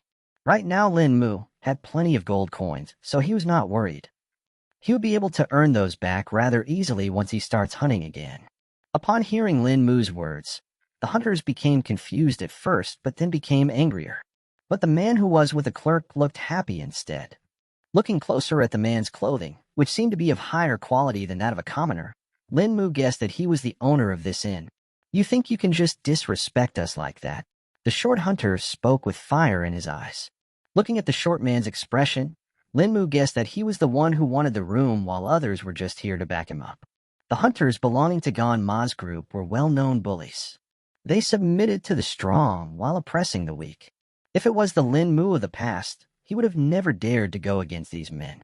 But with the strength that he had right now, the only person who could give him trouble would be Gan Mu himself. Suddenly, one of the hunters seemed to have recognized Lin Mu as he pointed at him and whispered in the ear of his companion, who then told the rest of the hunters. "So you're the boy who had his property seized by the supervisor of the orchard," said the hunter standing in front of Lin Mu. "Weren't you also banished from the town?" another hunter added. "No wonder he was willing to pay triple the cost for the room. The money doesn't belong to him, he stole it," said the short hunter, straightaway accusing Lin Mu. Lin Mu saw the situation turning worse and worse by the second. Thus he spoke up. "I wasn't banished, I was only thrown out of the town. These are the words of the supervisor himself. And I didn't steal the money, I made it by hunting beasts." Lin Mu countered. "As if a scrawny brat like you could kill beasts that would be worth that much." A long-faced hunter spoke. "Don't listen to him, he's only lying to save his skin. Catch him, we'll hand him off to the guards." The hunter in front of Lin Mu spoke. "Search him for the coins too. He's definitely has them on his body." The short man spoke with greed in his eyes. Seeing that there was no chance that this situation will be resolved, Lin Mu readied himself for a fight. He could sense their strength and found them to be much weaker compared to him. The strongest hunter was in the 8th stage of the body tempering realm. While Lin Mu could sense the hunter's strength, they could not do the same as he was a cultivator now. Because they did not sense Lin Mu's strength, they made the mistake of thinking that he was much weaker than them. The first to approach Lin Mu were the 3 hunters on his left. One of them tried to grab his arm, but Lin Mu was able to push him away effortlessly. Then the 4 hunters on the right lunged at him and grabbed his shoulder and wrist. Lin Mu used his left hand, which was free, and smashed it on the hands of the men that were holding his shoulder and hand. A snapping could be heard as the arms of the 4 men were broken in one hit. "Arg," the 4 hunters on the right shouted in pain. "Careful, he's been hiding his strength somehow. Use all your force," the leading hunter shouted. Lin Mu did not want to straightaway kill the men in the town, as it was prohibited. Thus he did not use his sword or the spirit chi to strengthen his body. All he had used was just his body's raw strength. The hunters did not hold back a bit and drew their weapons. 2 of them were using swords, 3 were using axes, and 2 were using maces, leaving behind the 4 with broken hands. All of them attacked Lin Mu together, but he was able to dodge it with his superior speed. Lin Mu flitted between their bodies and rained blows upon them. The short hunter managed to slip behind Lin Mu and slashed with his axe at Lin Mu's back. Lin Mu saw this with his spirit sense and reacted. He moved his right fist back without even seeing and slammed it on the side of the axe. Clink, crack, crack, crack. A cracking sound could be heard as the blade of the axe shattered into pieces. The hunters were now shocked and fear could be seen in the eyes of the leading hunter as he guessed Lin Mu's strength. "Run! Leave him! He's a cultivator!" The leader of the hunters shouted. Fear spread to all of the hunters, and in the next second, they ran away. Lin Mu did not bother to stop them and let them leave, as he knew that if he used any more force, he may just kill them. While he may be able to get off scot-free, even if the guards found out that he killed the hunters in self-defense, what he did not want was Ganma to target him. Especially not before he was able to find out his cultivation base. If Ganma was weaker than him, it would not be a problem, but if he was stronger, then Lin Mu will have to plan for it. Though Lin Mu was sure that he will be able to escape with the help of the 2 skills he got from the ring. Once the hunters left the inn, Lin Mu walked up to the desk and spoke. "Now that they're gone, I don't need to pay any more money, right?" Lin Mu spoke with a little chuckle. After witnessing Lin Mu's strength, the owner did not want to antagonize him, as he thought it would not end well for him. The owner gulped and spoke. Yes. You don't have to pay anything.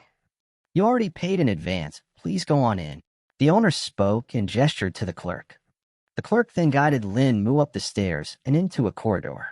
He walked all the way to the end and stood in front of a door. He then took out a small key out of his pocket and opened the door, while gesturing with his hand. "This is the room you booked, sir." The clerk spoke respectfully. Lin Mu was not surprised by the sudden respectful attitude of the clerk. Cultivators were considered to be above commoners, and thus were feared and respected. This was the first instance where Lin Mu felt the prestige of a cultivator. "Please inform me if you need anything," the clerk said. Lin Mu nodded and spoke. "Is there a kitchen here?" Lin Mu asked. "If you're asking about food, then you don't have to worry, as breakfast and dinner will be provided to you free of charge," the clerk answered. "What if I want to cook it on my own?" Lin Mu questioned. The clerk seemed confused by Lin Mu's question, but did not probe further. Yes, you can use the kitchen if you want. I'll notify the cook beforehand," the clerk answered. Lin Mu did not want to eat normal food anymore, as it would not be of much use to him, and even if he did eat it, a small portion would not satisfy his enormous appetite. He could have also given the meat to the cook to prepare, but he did not want to take the risk of someone stealing parts from it. Even a small portion of high-tier beast meat would sell for a few silvers in the town. While Lin Mu was settling in the inn, the hunters had reached their leader's house. Near the western exit of town, there existed an open ground. Many tents were currently pitched in that open ground. On some of the tents, banners or plates bearing the symbols of mercenary groups could be seen, while the other tents were just normal tents used by hunters. The mercenaries could be seen sitting outside the tents, doing chores. Some were sharpening their weapons, some were taking an inventory, while others were just talking to each other. Suddenly, the mercenaries heard a commotion coming from the site where hunters had their tents set up. Some of the mercenaries stood up and walked there to check. Upon reaching there, they saw a couple of broken tents as well as hunters that were currently being beaten. They looked at the aggressors and saw that they did not seem to care much as they continued their one-sided fight. "We already told you to leave once. Why don't you listen?" a short hunter said as he punched the face of a man lying on the ground. "Do you dare to disrespect Ganma again?" A long-faced man spoke as he stepped on the hand of another hunter lying on the ground.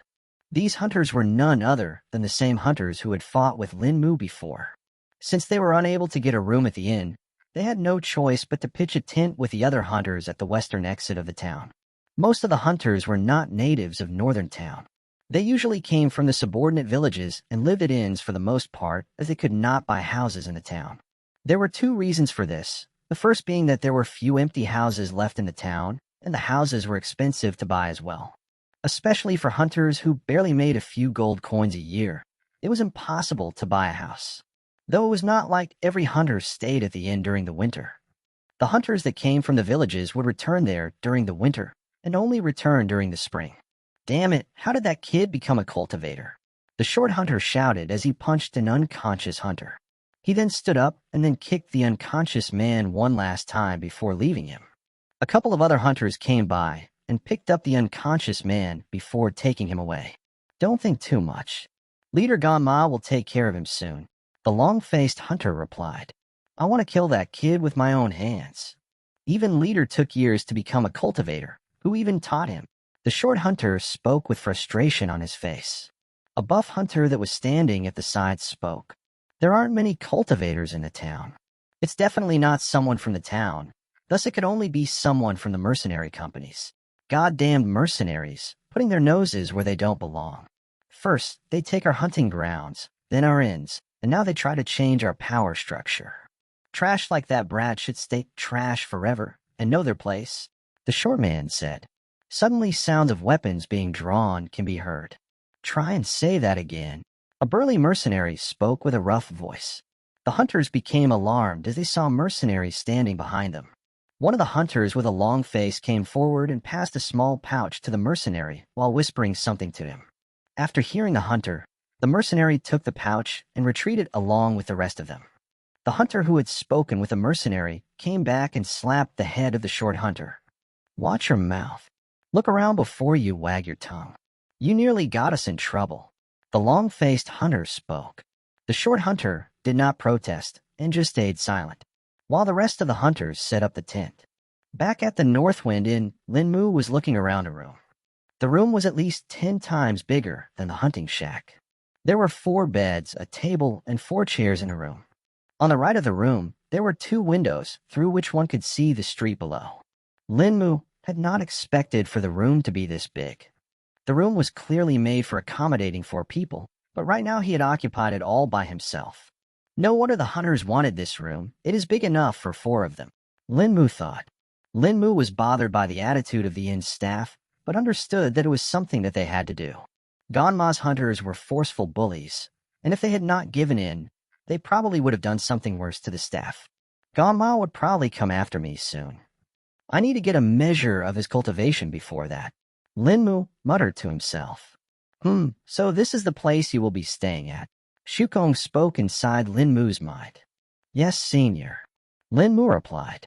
Seems like you will have to return to the forest every time you want to train your skills, though, Shukong said. That I will have to do indeed.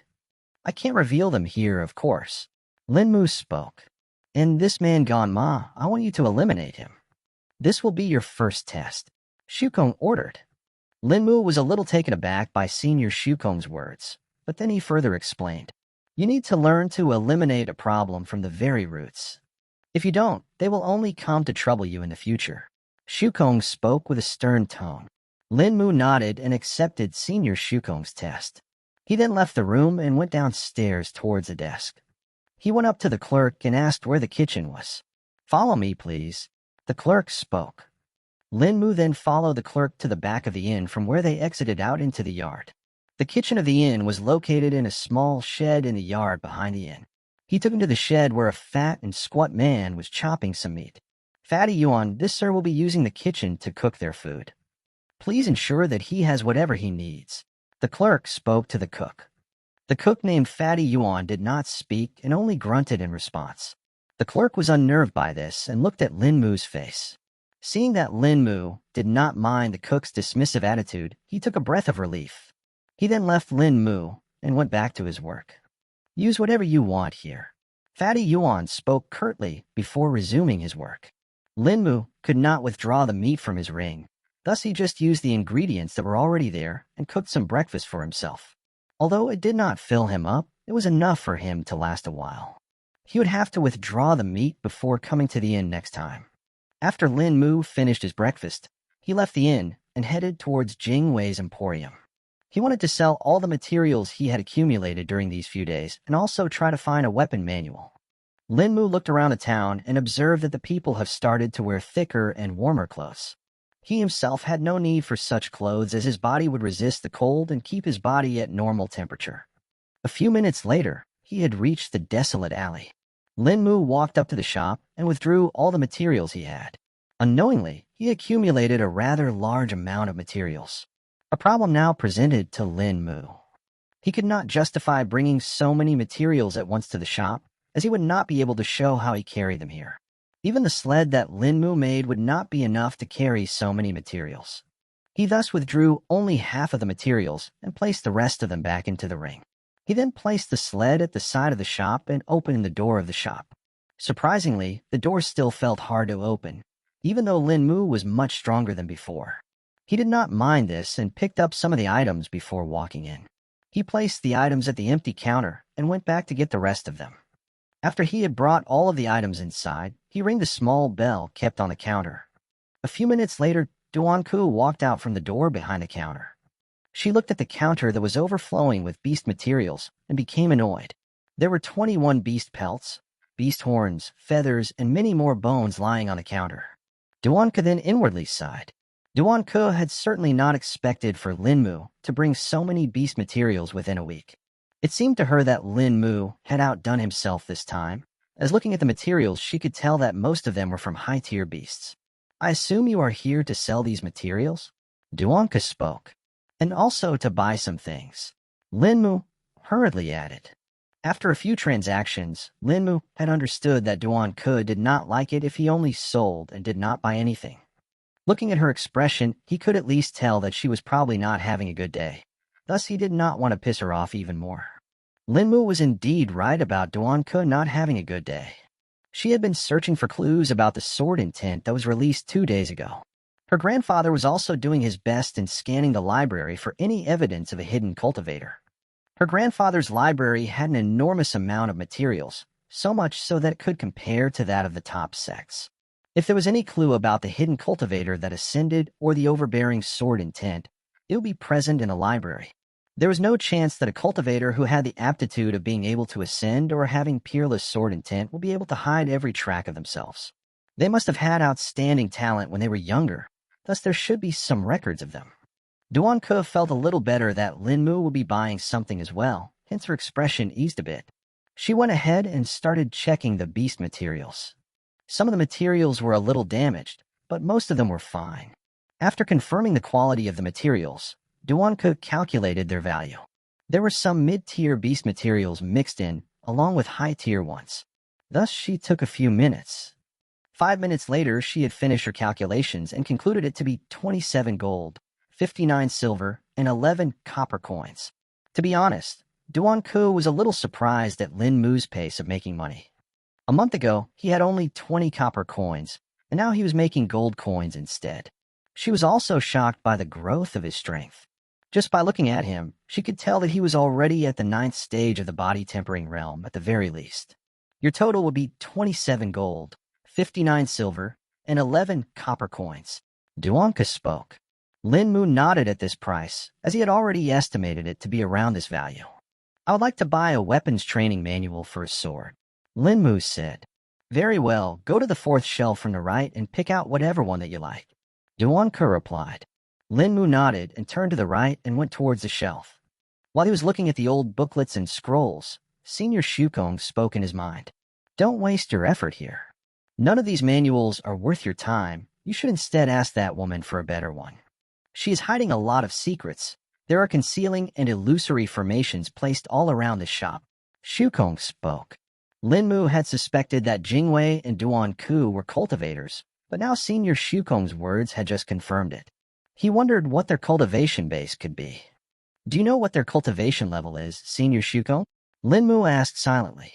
"I would have to use my spirit sense to do that, but if I did, they would be alarmed and will know that I'm here. But from the formations, I can tell that at least one of them is a very high-level cultivator." Shukong answered. "If you're this curious, why don't you try sensing it yourself?" Shukong spoke with a chuckle, as if he was looking forward to something fun. Lin Mu felt a little strange upon hearing Senior Shukong's tone, but did not think much of it. He returned to the counter and saw that Duanku was taking the materials to the back of the shop. Duanku saw that Lin Mu had returned and assumed that he had chosen a manual. "Show me the manual that you want to buy," Duanku spoke. "Oh, I don't want those weapon manuals. I want the ones better than that." Lin Mu spoke as he used his spirit sense to probe Duanku's cultivation base. But Lin Mu was unsuccessful in finding her cultivation base. He felt as if there was a barrier stopping his spirit sense from getting close to her. Duanku was shocked by this, but did not show it on her face. "Is that so? Please wait here for a bit then," Duanku replied. Duanku then picked up the last of the materials all at once with ease and went into the door behind the counter. Lin Mu asked Senior Shukong about the barrier that was surrounding Duanku. That was the effect of a defensive spirit tool. It was protecting her from spirit sense probes. Shukong spoke. "Then what would her cultivation base be?" Lin Mu questioned.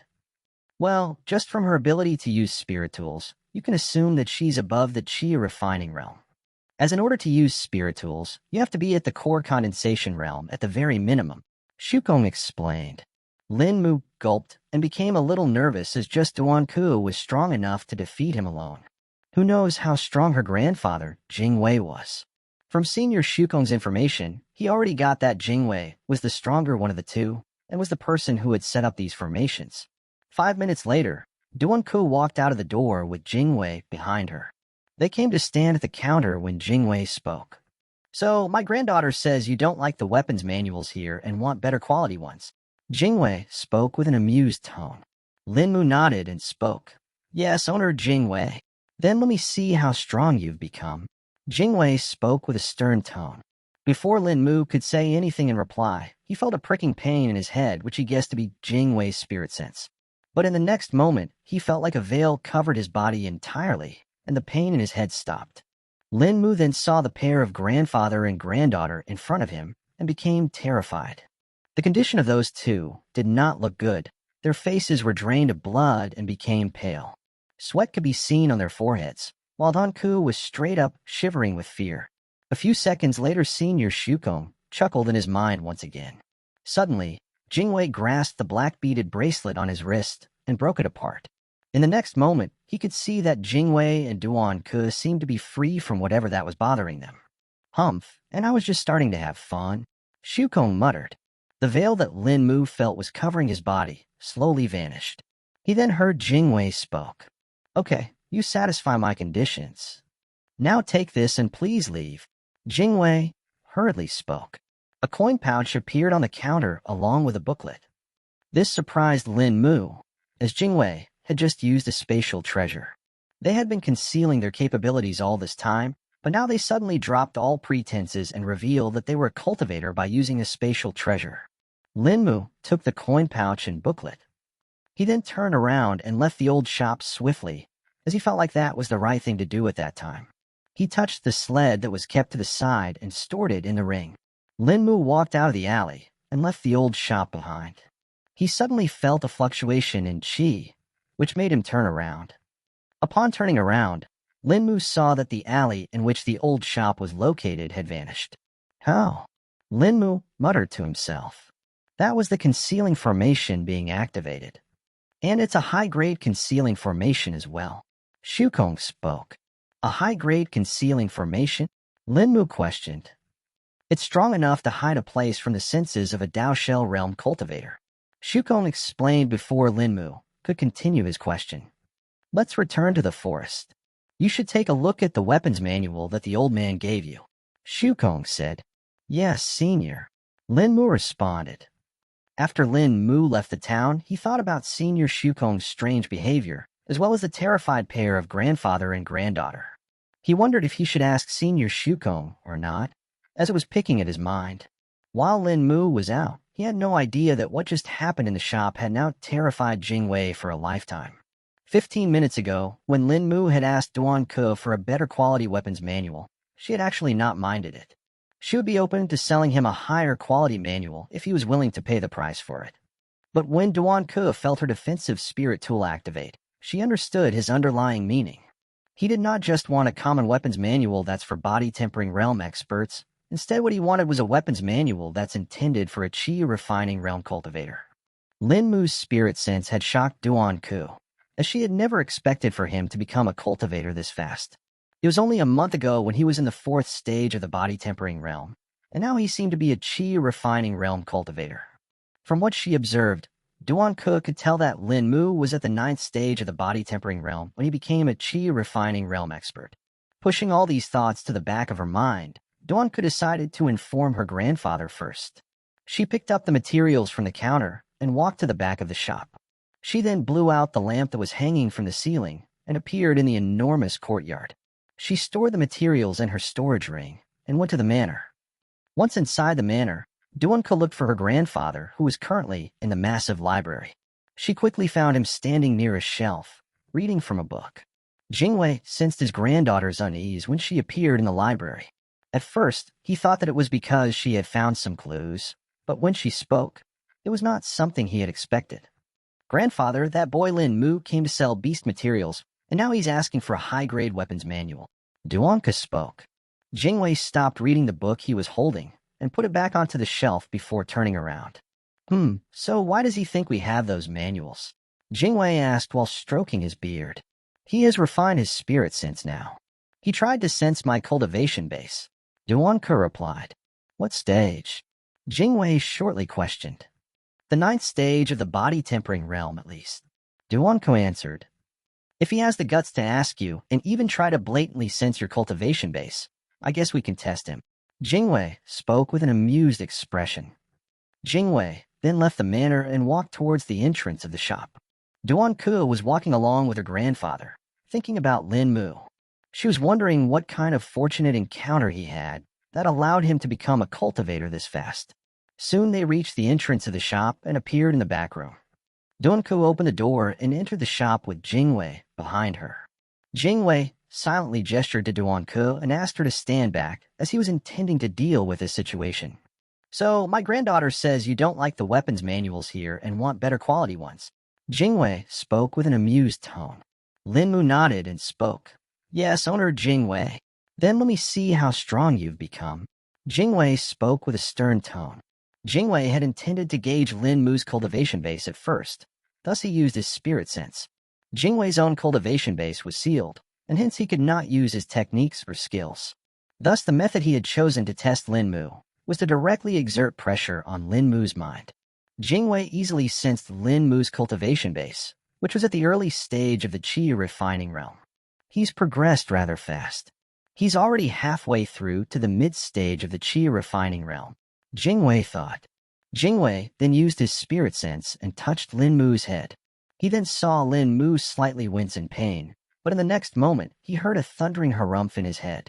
Suddenly a veil-like barrier covered Lin Mu, and an imposing presence spread out from his body. Jingwei could even see the presence materializing.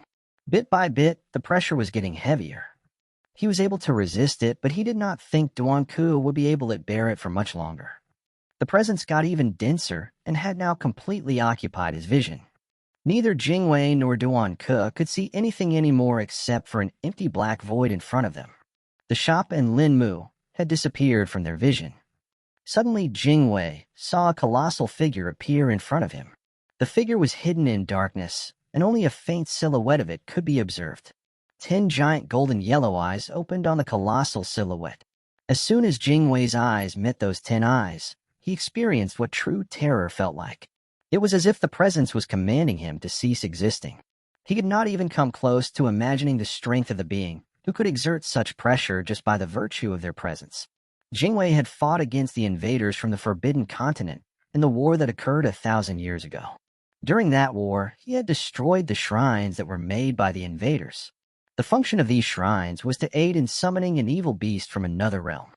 The invaders had once come close to summoning the evil beast and were able to partially open a summoning portal to a different realm. Jingwei, along with other experts of his time, wanted to stop the summoning.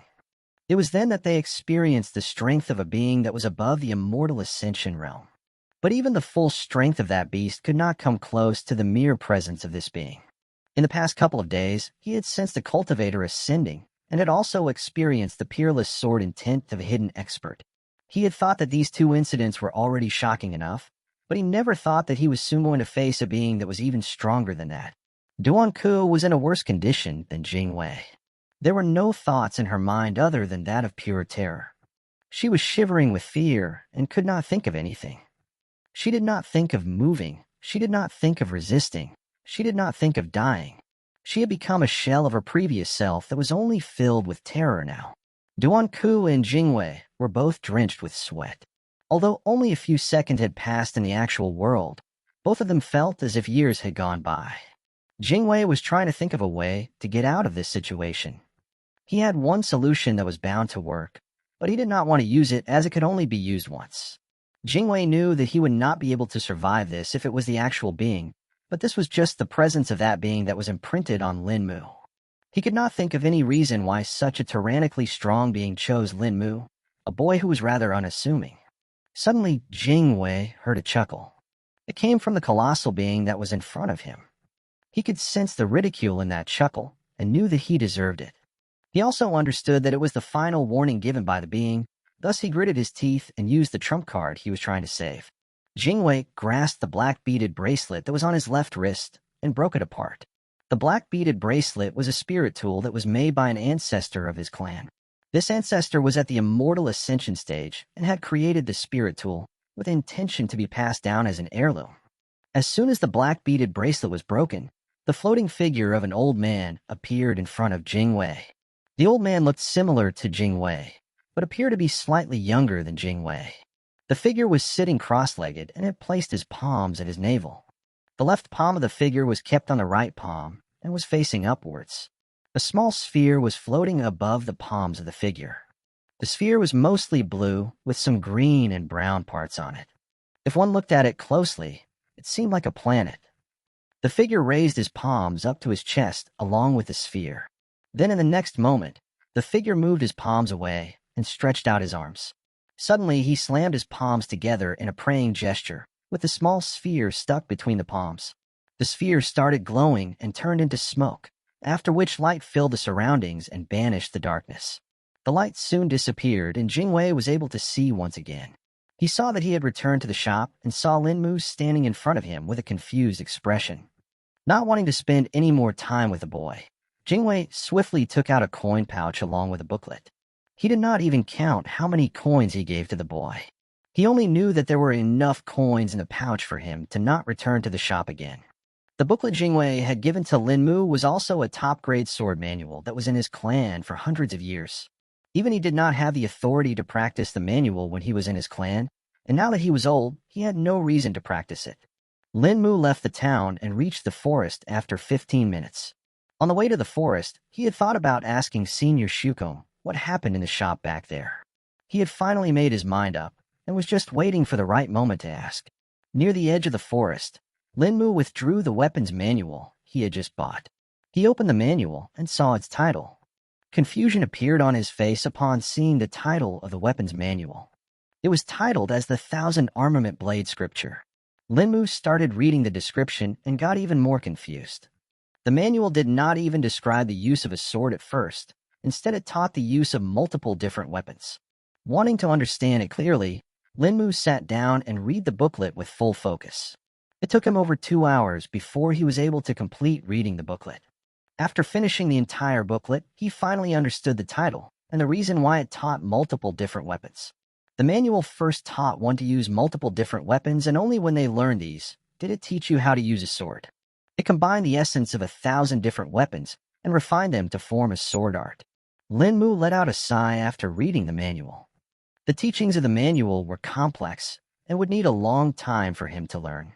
He did not even have most of the required weapons that were needed to learn from the manual. Seeing Linmu sigh, Senior Shukong spoke in Linmu's mind. "Is the weapons manual not to your liking?" Shukong asked. "No, it's not that. Please take a look, Senior," Linmu replied. Shukong scanned through the booklet and went silent for a minute before speaking. "The quality of the weapons manual is very high, but so is its difficulty in learning. Even the requirements for learning it are many." Shukong spoke. Seems like you'll have to get all the weapons that are required for the manual. Though you could still attempt with the weapons you already have," Shukong advised. Linmu nodded and decided to start practicing with the weapons that he already had. He will have to buy the rest of the weapons later in the town. Linmu then thought of checking the coins he had received from Jingwei. He withdrew the coin pouch from the ring and took a look inside. The first strange thing he felt was that the weight of the pouch was very less compared to the amount of coins present in it. The second thing he found strange was that all he could see inside the pouch were gold coins. There did not seem to be any silver or copper coins. To count how many coins were actually inside, Linmu poured out the contents of the pouch. The second he started emptying the pouch, he found the third strange thing. Coins kept on pouring out of the pouch nonstop. Linmu's mouth was wide open in shock at this magical sight. It was only a minute later that the gold coins stopped coming out of the pouch. A small mountain of gold coins was currently present in front of Linmu. He could not make sense of this situation as it had completely blown his mind. Linmu had to use the Calming Heart Sutra in order to pacify his mind. After he calmed down, Linmu started counting the gold coins. It took him 30 minutes before he was able to count all of the coins. Then total shocked him and also scared him a little bit. The total number of coins in that small mountain was 5,000. This was the largest amount of money Lin Mu had ever seen in his life. This amount was something that was unimaginable to him. Even the pouch that contained these coins was a spatial storage tool. Just the cost of that coin pouch was probably equal to that of the gold coins, or perhaps even more. But why would Jingwei give me such a large fortune? Lin Mu thought. The only reason Lin Mu could think of was Senior Shugo. It was probably something caused by the influence of Senior Shugo. What did you do to Jingwei, Senior Shugo? Lin Mu asked. I just had some fun, Shukong spoke with a nonchalant tone. What do you mean? Lin Mu questioned. I scared him a little bit, or rather it was the ward that I placed on you. Shukong answered. What ward? Oh, is that what you meant by the gift? Lin Mu inquired. Yes. Before we left my nest, I placed a ward on you. It is basically my imprint that will warn any cultivator that is excessively stronger than you. Shukong spoke, though I think its effect may have been much more severe than I originally intended. It even made him waste a top-grade defensive spirit tool. If he had endured for a little bit more, the pressure would have stopped by itself. Shukong explained. Lin Mu was at a loss for words now. He did not think that something that Senior Shukong made as a mere warning would end up terrifying Jingwei.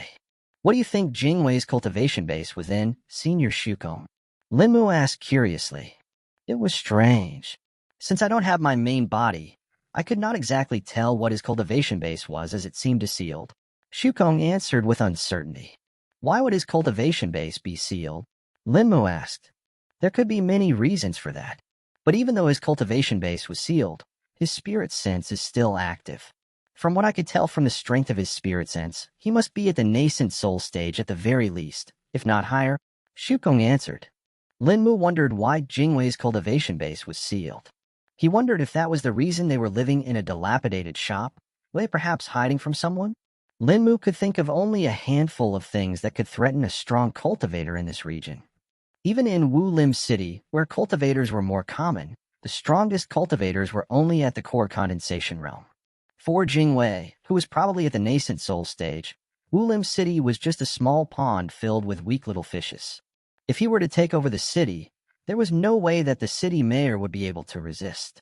Putting the thoughts about Jingwei aside, Lin Mu thought about what he would do with these gold coins.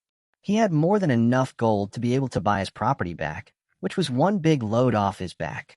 He will also be able to buy the weapons that will be required for learning the 1,000 armament blade scripture.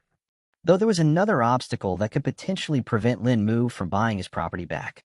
Someone was bound to ask him where he got the money, and they will definitely suspect that he stole it from somewhere. He would have to think of a solution for that before he went to get his property back. Lin Mu thus turned to Senior Shuko for some advice. Why are you thinking of hiding it? Did you forget that cultivators are above commoners? Why should they be questioning you? Instead, you should show them their place, Shukong said with an imposing tone. Upon hearing Senior Shukong's advice, the thoughts that were clouding Lin Mu's mind vanished. He realized that the best way to proceed was to be domineering and open. Even the incident with Ganma, he should just resolve it in a straightforward manner. Even though killing was prohibited in the town, that rule did not completely apply to cultivators. Ganma had thrashed commoners before who later died due to the injuries, but he was still able to get away with little to no problems. If cultivators had conflicts, they could resolve it amongst themselves, as long as they did not involve commoners. Once Lin Mu found out about the cultivation base of Ganma, depending on the level, he will either kill him in secret or in the city itself. With his newfound determination, Lin Mu started his cultivation session. Perhaps because the burden of filial piety was lifted from Lin Mu's mind, his cultivation speed had slightly increased. He cultivated for 4 hours before he stopped and gauged the quantity of spirit qi within his dantian. Lin Mu scanned his dantian and estimated that he had around 670 spirit qi wisps. Satisfied with this number for now, he started to refine his spirit sense. Currently, his spirit sense was limited to a range of 1 meter, which largely restrained his sensing capabilities along with the range of the second skill, Blink. Lin Mu continued refining his spirit sense till the night, and only broke his concentration because he heard a faint roar coming from the forest. If it was just the roar of a normal beast, it would not bother him. but this roar contained a slight amount of spirit chi within. A spirit beast, Lin Mu muttered. Lin Mu stood up and spread his spirit sense, which had now grown to 1.5 meters long. He had depleted nearly half of his spirit chi and increasing the range of his spirit sense. I'll have to be a little careful as I only have half of my spirit chi stores left, Lin Mu thought. Lin Mu focused on the sound and estimated the location of the spirit beast. He guessed that the beast shouldn't be much farther from his location. He was also wondering why the beast wandered this far out. Lin Mu entered the forest and swiftly moved through the trees. With his legs strengthened by spirit chi, he could run faster and made little sounds. The wind was blowing through the trees, rustling the leaves and masking the sounds of Lin Mu's steps. A few minutes later, Lin Mu reached the location which he had estimated as the site from where the roar came from. The claw marks and damaged trees confirmed his assumption. Lin Mu, therefore, kept his sense alert for any sign of movement. He went closer and examined the claw marks that were on the trees and the ground. The marks were thin but long, making him unable to identify the beast that could have caused it. Lin Mu was not much knowledgeable about spirit beasts, except for the more common ones that the elite hunters killed and brought to the town. Lin Mu looked at the footprints on the ground and found them to be rather shallow. The distance between the footprints was also narrow, making him think that this was a small spirit beast. Still, the claw marks made him wary of the beast. Lin Mu looked at a corner where most of the trees were damaged and found a small pool of blood along with another different set of footprints. This made him think that it was a fight between two beasts, but the other beast was probably weaker than the spirit beast. Lin Mu searched for any more tracks but could not find them. Suddenly, he heard the sound of rustling coming from the trees. He looked up at the trees but could not find anything. He then probed with his spirit sense and found the perpetrator camouflaged in the tree. The beast was about the size of a dog and had thin and long limbs. Each of its limbs had 2 sharp claws that looked like hooks. The beast had no fur, and the color of its skin was dark brown. This, along with the darkness of the night, made it easy for the beast to camouflage. Lin Mu saw the bloodstains on the beast's claws and determined that it was probably this beast that attacked the other beast, and also made the roaring sound. He was also able to sense the spirit chi hidden within the beast. He found out that the spirit chi was concentrated in one spot within the beast's torso. That should be its beast core, Lin Mu thought. Lin Mu braced himself and studied the beast's behavior. It seemed to be biding its time and waiting for the right moment to attack. Lin Mu guessed that while he had discovered the beast, it did not realize that. Wanting to take advantage of the beast's unawareness, Lin Mu formulated a plan. He turned around and looked in the other direction while extending his spirit sense towards his back. He then waited for the beast to react. Seemingly, his plan worked, and he did not have to wait long, as the beast could not resist attacking his unguarded back. The beast pounced from the tree towards Lin Mu's back with great speed. Its claws were extended and were aimed at his neck, intending to end him in one stroke. But as soon as the beast entered the range of Lin Mu's spirit sense, he triggered the first skill flicker. Lin Mu's body turned blurry, and the beast simply passed through it. The beast fell on the ground 5 meters away and looked a little disoriented, as it had not expected this to happen. Lin Mu grasped this opportunity and used the second skill, blink, teleporting to the side of the beast. He drew the short sword and strengthened it with his spirit chi before slashing at the spirit beast's head. In the next second, the head was decapitated and the spirit beast was dead. Lin Mu let out a breath that he did not even know he was holding in. He did not realize, but he was actually very nervous, as it was the very first spirit beast he had killed.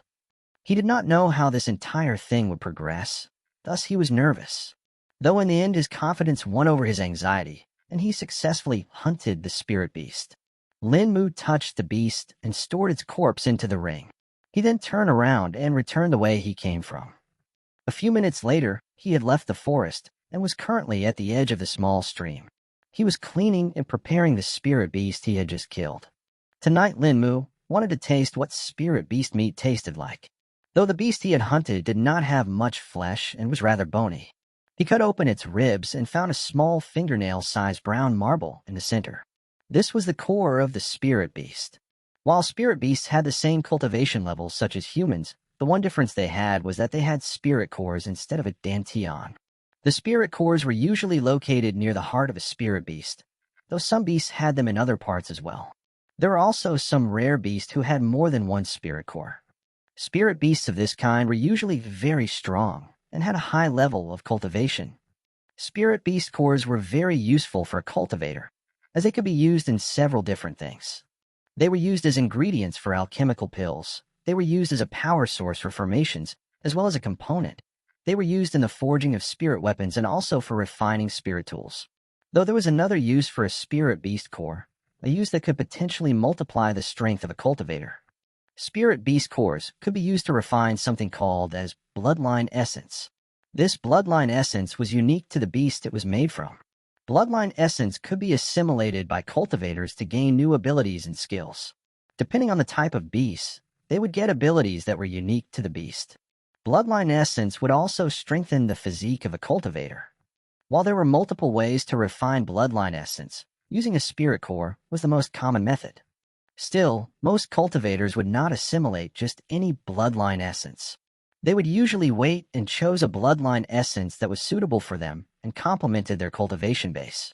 It was not as if there was a 100% chance that a cultivator would be able to assimilate a bloodline essence.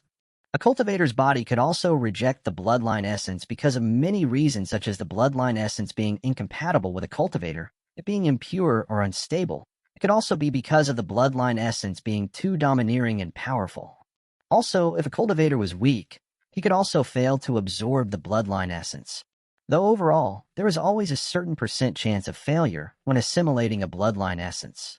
Another reason why cultivators waited to get a suitable bloodline essence was that, once they assimilated it, it would be very difficult for them to improve that bloodline. If a cultivator wanted to improve the bloodline they had assimilated, they would have to find a higher grade bloodline that was compatible. Just finding a compatible bloodline was also not enough, most of the time, as they still needed precious materials and rare herbs to help the process. The disciples of the sects had an advantage in this matter. Most of the sects had a repertoire of different bloodline essence along with their records. This made it convenient for the disciple to choose a bloodline essence. Linmu had soon finished preparing the spirit beast. He had separated the meat and the materials such as the skin and claws. He stored everything in a ring and started his journey back to the town. After 15 minutes, Linmu was very close to the town. Ensuring that no one was seeing him, he withdrew a large sack and put the beast meat he had into it.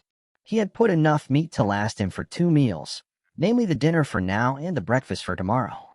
Having done this, Linmu walked to the Northwind Inn. As it was nighttime, there weren't many people out, except for the areas where the restaurant and eateries were located at. Linmu stepped into the inn and looked at the entry desk. There was a different clerk than morning sitting at the desk. He walked up to the clerk and showed him the small wooden plate. The clerk seemed to already know him, thus he responded with respect and asked him if he wanted any assistance. Linmu just told him he wanted to use the kitchen, to which the clerk nodded and gestured him to follow him. Linmu followed the clerk to the kitchen, located in the backyard. There he saw the cook Fatty Yuan sitting to the side and drinking from a gourd. He was taking large sips and already seemed to be drunk. After speaking some words with Linmu, the clerk bade him farewell and left. Linmu approached the cooking area and took out the meat from the large sack. He washed the meat and chopped it up. He then took some vegetables and spices that were kept to the side and chopped them up as well. Having done this, he took a large pot that was hanging from the wall and set it on the stove. Adding the meat along with the other ingredients, Linmu covered the pot. He saw that there were only embers left in the stove with no flames left, thus he added more wood and ignited the flames. He placed the bellows in front of the opening of the stove and started to blow air into the stove. Soon the fire was blazing hot and the pot started cooking. Linmu stopped blowing the bellows and sat down. He started chanting the Severing Heart Sutra and recuperated the spirit chi he had consumed. While he was doing this, the cook Fatty Yuan was watching him with hazy eyes. The cook's face was red, and he seemed to be murmuring to himself. 30 minutes later, a delicious aroma started arising from the pot. By now Linmu had replenished a small part of his spirit chi. Soon Linmu's stomach groaned after smelling the delicious aroma. Thus he stopped cultivating and stood up. Even the cook seemed to have become a little sober after smelling the aroma. What Linmu had cooked just now was the meat from the spirit beast he had killed. Because the spirit beast had little meat and was rather bony, Linmu chose to make a stew instead of the roast he usually made. Lin Mu removed the pot's lid and scooped out a large serving of stew into a bowl. He then sat down on the side and started eating the stew. The cook named Fatty Yuan stood up in a seemingly drunken stupor and walked up to the stew while speaking to himself.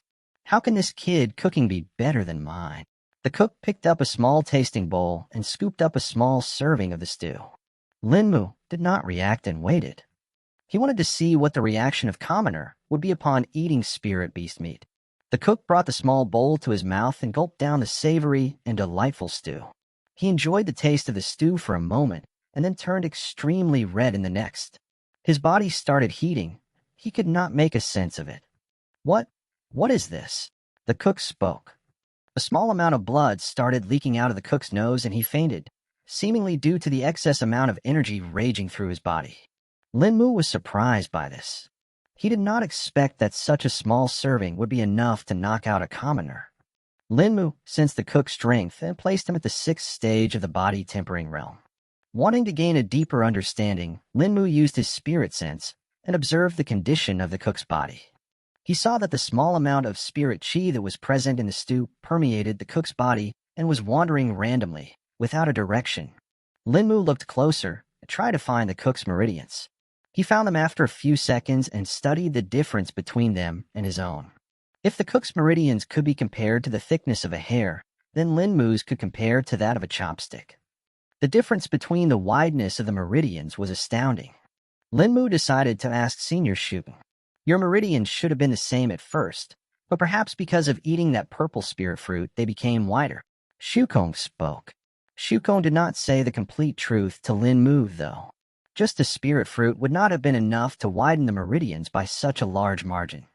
It was rather the subtle effect of the mysterious ring which had actually been changing Lin Mu's constitution. Soon Lin Mu had emptied out the pot and had finished eating. He then sat down to chant the Calming Heart Sutra and assimilated the vital energy. He sensed the overflowing vital energy present in the stew that he had eaten. He also sensed that the spirit chi that was present in the beast meat was readily absorbed by his body without needing much effort. The spirit chi in the meat was enough for him to replenish his entire store. After assimilating all the spirit chi, Lin Mu stood up and walked up to his room. He sat down on his bed and continued his cultivation session. He cultivated for a couple of hours until he felt tired and sleepy. Lin Mu soon fell asleep and appeared in the sleepscape. It was finally time for Lin Mu to start practicing the 1,000 Armament Blade scripture. There were many weapons that were described in the manual, and from those Lin Mu had a spear, axe, hatchet, and dagger that he could practice with. He started with the spear as it seemed to be the easiest to him. The manual described simple moves and stances for each weapon. Though they seemed to be simple to practice, what they contained was the pure essence of that weapon. When Lin Mu started practicing, he found the process to be easy and simple, but the more he practiced, the more he became aware of the hidden complexities of the spear. He would thrust and experience that he thrusted, yet it did not feel right to him. It was as if the manual was making him reveal his weaknesses. In a little while, Lin Mu was lost in the practice. He did not even realize as the hours passed by and morning came. His consciousness disappeared from the sleepscape and returned to his body. Lin Mu slowly opened his eyes and looked at the unfamiliar ceiling above him. Standing up to stretch, Lin Mu flexed his body. He then heard a knock on his door, which prompted him to open it. It was the clerk who had knocked. "The breakfast is ready, sir, or would you prefer to cook yourself again?" the clerk asked. "Both," Lin Mu shortly answered. The clerk felt a little strange at Lin Mu's answer, but did not mind it for long and gestured Lin Mu to follow him. They went downstairs and walked to the left. They entered a small hall in which many people were currently sitting and eating their breakfast. The clerk brought Lin Mu to an empty table and let him sit while he brought him some breakfast. The breakfast was rather simple, consisting of some steamed buns, light soup, and vegetables. Lin Mu finished the meal in a few minutes, yet did not feel the least bit satisfied. The clerk was standing beside Lin Mu the entire time he was eating. The other patrons of the inn saw this and felt a little strange upon seeing the clerk standing beside Lin Mu. They wondered what could be the reason, but did not really mind it as much. Most of the patrons of the inn were hunters with some other people like merchants, travelers, and mercenaries mixed in. Just as Lin Mu was about to get up, he saw someone familiar walk in from the entrance of the hall. It was none other than the mercenary Yin Zhong from the Fierce Blood Mercenary Company. Along with him, the rest of his team members also walked in. He spotted Lin Mu and approached him. "Greetings, Brother Lin Mu," Yin Zhong said. "Ah, hello," Lin Mu awkwardly replied. The other mercenaries also greeted Lin Mu next. "Are you done with your breakfast, Brother Lin Mu?" Yin Zhong asked. "No, not yet. I'm going to make more for myself," Lin Mu answered. "Was the food here not to your liking?" the Yin Zhong asked. "Oh, that's not it. I'm just used to something different," Lin Mu replied. Yin Zhong nodded in response and did not ask any further. Lin Mu left the mercenaries and walked to the kitchen to prepare the meat for himself. In the kitchen, the cook Fatty Yuan was cooking food and seemed to be very energetic. Probably the effect of the stew from yesterday, Lin Mu thought. Lin Mu took out the remaining meat from the sack and covered it with spices before setting it to roast in a clay oven. The meat was cooked after 15 minutes, thus Lin Mu did not have to wait long. After finishing his meal, Lin Mu left the inn and walked out of the town. While he was on the way to the forest, Lin Mu spotted many black dots appearing in the air, though the one difference was that these black dots seemed to be aligned in a curving line. Lin Mu became intrigued upon seeing this, thus he decided to check and open the spatial rift. Lin Mu looked around and ensured that there was no one watching him. He then extended his hand towards a black dot and willed it to open. In the next moment, the spatial rift opened and Lin Mu inserted his hand inside. Once his hand went inside the spatial rift, Lin Mu sensed that it was not a normal spatial rift. It was instead a teleportation channel. Excited at the prospect of finding something valuable again, Lin Mu searched around for the object that was being transported. 15 minutes later, Lin Mu touched a small cylindrical object. After storing the object inside the ring, he pulled his hand out. Withdrawing the object from the ring, Lin Mu looked at it. The object in his hand was a rolled-up scroll, which had a wax seal placed on its opening. "A letter," Lin Mu muttered. Lin Mu had not expected to find a letter in the teleportation channel. He had heard from Senior Shukong that using a teleportation formation required spirit stones, and sending even a small item required a sizable sum of spirit stones. He determined that the letter was definitely valuable, as the sender considered it worthy enough to be sent by the teleportation channel. Lin Mu looked at the wax seal on the letter and found it to be familiar. The wax seal on the letter depicted 3 cauldrons with a peony flower placed above it. "The Tri-Cauldron Peony Sect?" Lin Mu muttered. Suddenly something clicked in Lin Mu's mind, and he linked the events together. The 4 vessels restoration pill and the spirit stones. Both of them were sent by the Tri-Cauldron Peony Sect. The only question left was why, which would be answered once he opened the letter. Lin Mu was about to break the wax seal and open the letter when the voice of Senior Shukong rang in his head. "Don't open the seal. It has an identification formation placed on it which would alert the sender and perhaps even the receiver. Place it in the ring. I'll open it," Shukong spoke. Lin Mu instantly stopped and heeded Senior Shukong's words. He stored the letter in the ring and waited for Senior Shukong to reply, and a minute later he got it. "You can take it now," Shukong spoke. Lin Mu saw that the wax seal had been broken, and the letter could now be unrolled. He opened the letter and started reading it. The letter was addressed to the mayor of Wu Lim City, Wu Sun. It read, "Mayor Wu Sun, despite your incessant reports about the missing 4 vessels restoration pills, the Peak Master has rejected your demand for replacement. He is completely sure that the pills were sent, and there is no conspiracy against you. As for your report that we sent a stone instead of the pills, they are completely false and baseless. The Peak Master has warned that this is the last time he will tolerate this insolence. Any further, and the cooperation between us shall end forever. The Tri-Cauldron Peony Sect has been true to its words and has always provided the best quality pills. Your accusations paint us in a bad light and are unacceptable. Since you have been doubtful about our services, we have decided to terminate our previous contract. We have returned the spirit stones you had remaining with us, as you should have noticed. The Peak Master has instructed that you should cease your incessant messages. If any more messengers are found to have contacted the sect with the same reports, they shall be executed and our cooperation shall directly end. Only contact us if you want to commission more pills or other services from the sect." Lin Mu was a little dumbfounded after reading the entire letter. He knew that only a very rich person would be able to buy the 4 vessels restoration pills, but he had not expected for that person to be the mayor of Wulim City. Lin Mu had also unknowingly created a conflict between the mayor and the Tricauldron Peony sect. The result of this conflict also did not seem well to him. He could not imagine what would happen next. He had taken the one thing that would have prevented it from happening, the letter in his hands. Seemingly in a dilemma, Lin Mu asked Senior Shukong for advice, who ended up giving him a rather quick and short answer. "Don't bother," Shukong said. "It is not your place to interfere. Let their destinies progress as it is. Besides, you don't have the capabilities to do so right now anyway, and if you do end up coming in contact with them, it won't bid well for you." Shukong further explained. Lin Mu thought over his words and found them to be true. There was no chance that he will contact them, and if he does, it will probably end up harming him instead. He had unknowingly stolen 2 precious items from the mayor, so he should be hiding instead.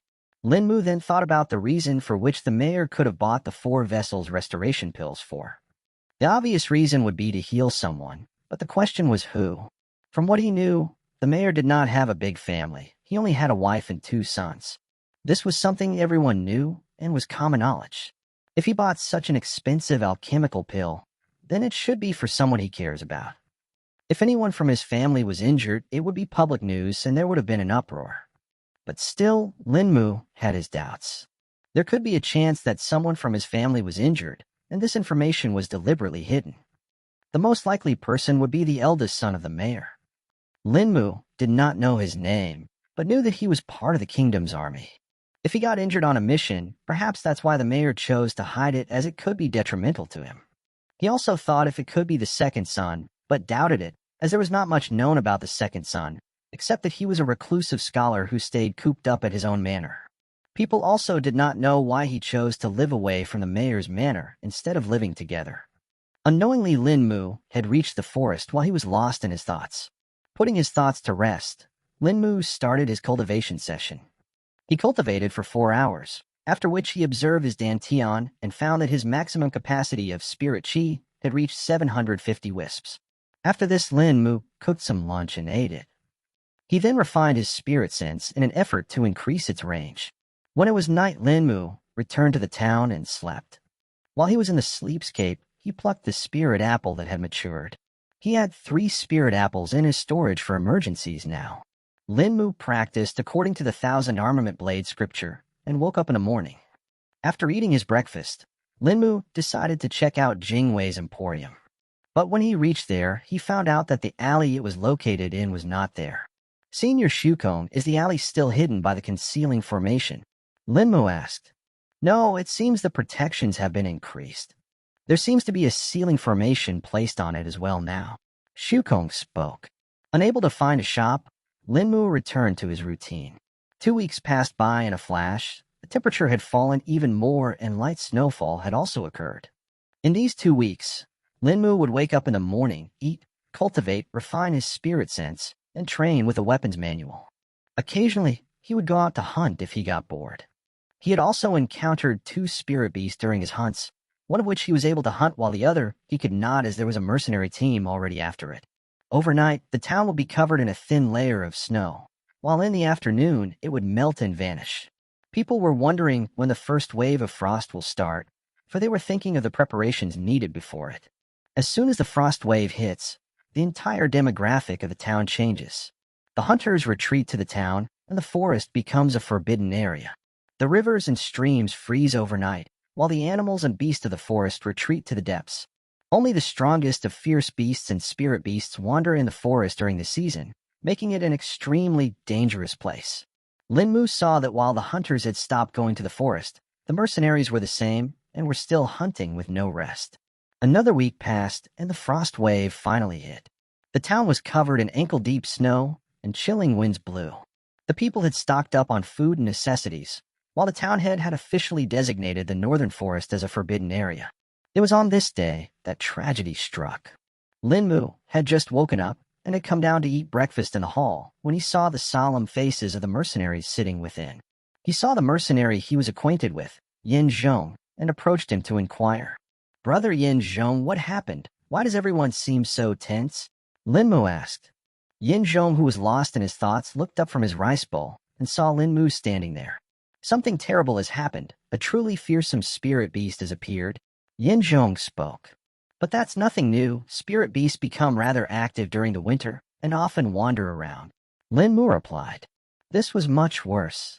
Yesterday, an elite team of mercenaries composed entirely of cultivators disappeared. It belonged to the Ashen Cloak Mercenary Company, which is considered as the strongest mercenary company in this region. Yin Zhong spoke and took a pause as if it was hard for him to speak. Lin Mu felt a little lost seeing Yin Zhong like this. He wondered why the mercenaries would be so depressed at this, because this was something that often occurred in their line of business. It was only when Yin Zhong resumed speaking that he understood why. Yin Zhong took a deep breath before speaking again. The elite team of the Ashen Cloak Mercenary Company was not like the other elite teams. It was bigger, much bigger. Yin Zhong spoke. Lin Mu was getting tense upon hearing this, thus he gulped before asking. How many were there in the team? 80 mercenaries. Yin Zhong replied. All cultivators. Lin Mu inquired. Yes, all cultivators. Yin Zhong answered while nodding his head. Lin Mu went silent for a bit as he contemplated about the situation. How were they found? Lin Mu asked. Lin Mu understood that the more he knew about the situation, the better it would be for him.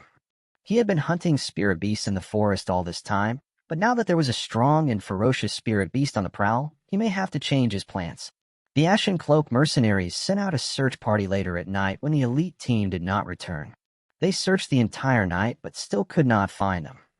It was only around 4 hours ago that they found them, or rather their remains. Yin Zhong answered. Remains? You mean there were no bodies? Lin Mu asked. Yes, all that they found there was splattered blood and chunks of flesh along with the bits and pieces of their armor, which helped to identify them. Yin Zhong replied with a heavy voice. Lin Mu was shocked by this, as he could not think of any beast that could do this. Sure, a beast to be able to kill such a large number of mercenaries, but it certainly could not eat them all.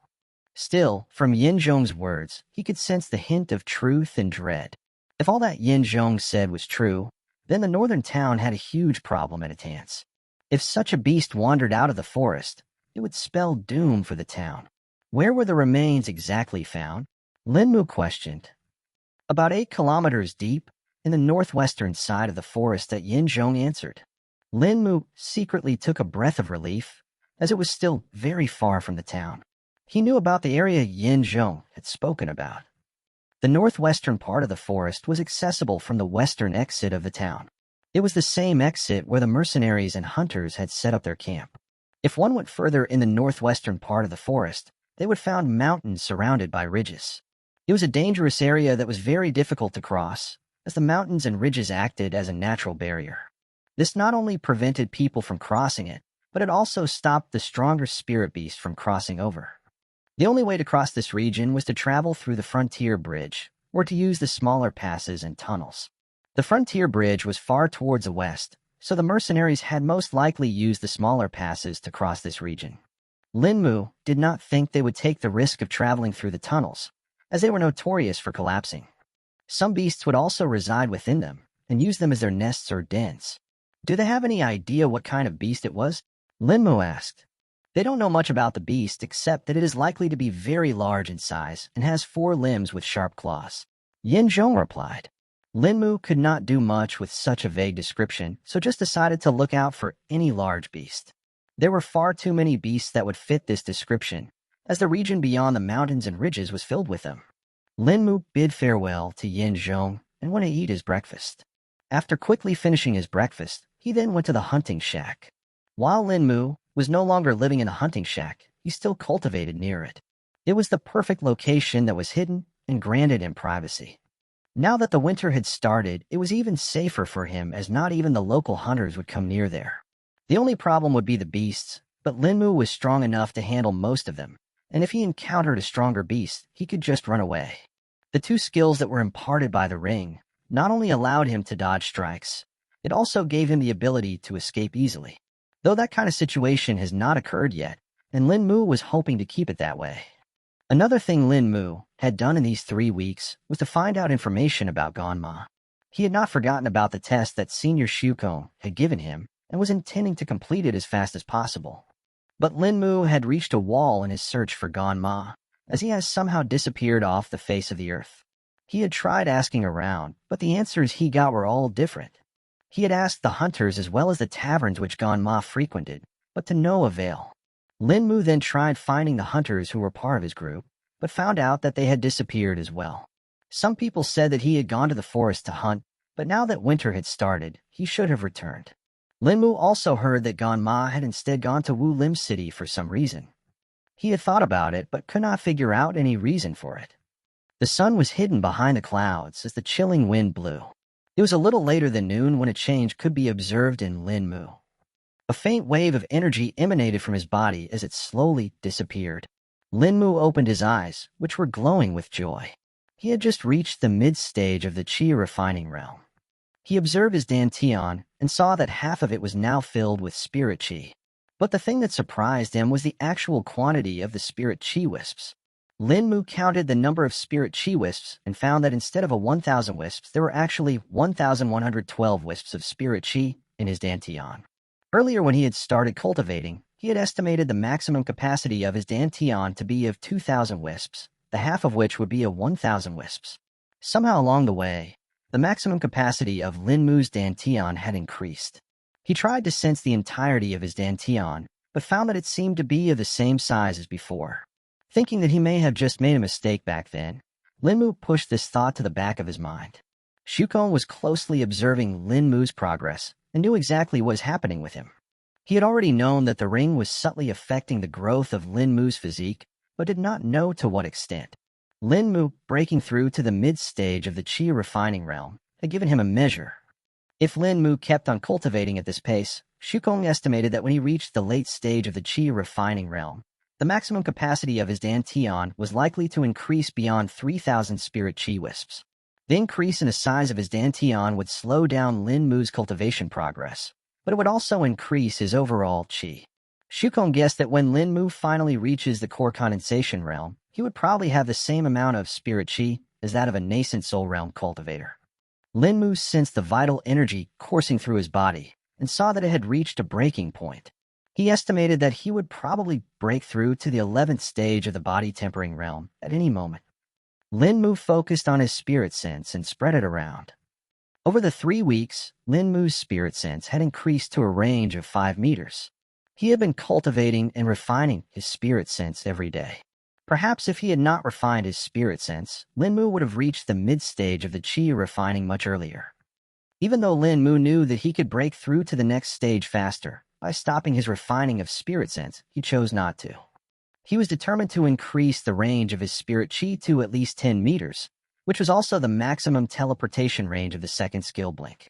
Senior Shukong had also told Lin Mu that, by stabilizing his pace of cultivation, he was only helping his future progress.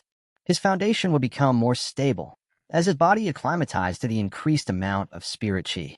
Lin Mu cultivated all the way to midnight, and only stopped when his spirit Qi was reduced to 200 wisps. After this, he returned to the town and went to the inn to eat his dinner. But while he was walking towards the inn, a pair of eyes were hidden in the darkness, watching him. Lin Mu stepped inside the inn, and the eyes that were watching him disappeared. Completely unaware of this occurrence, Lin Mu went to eat dinner.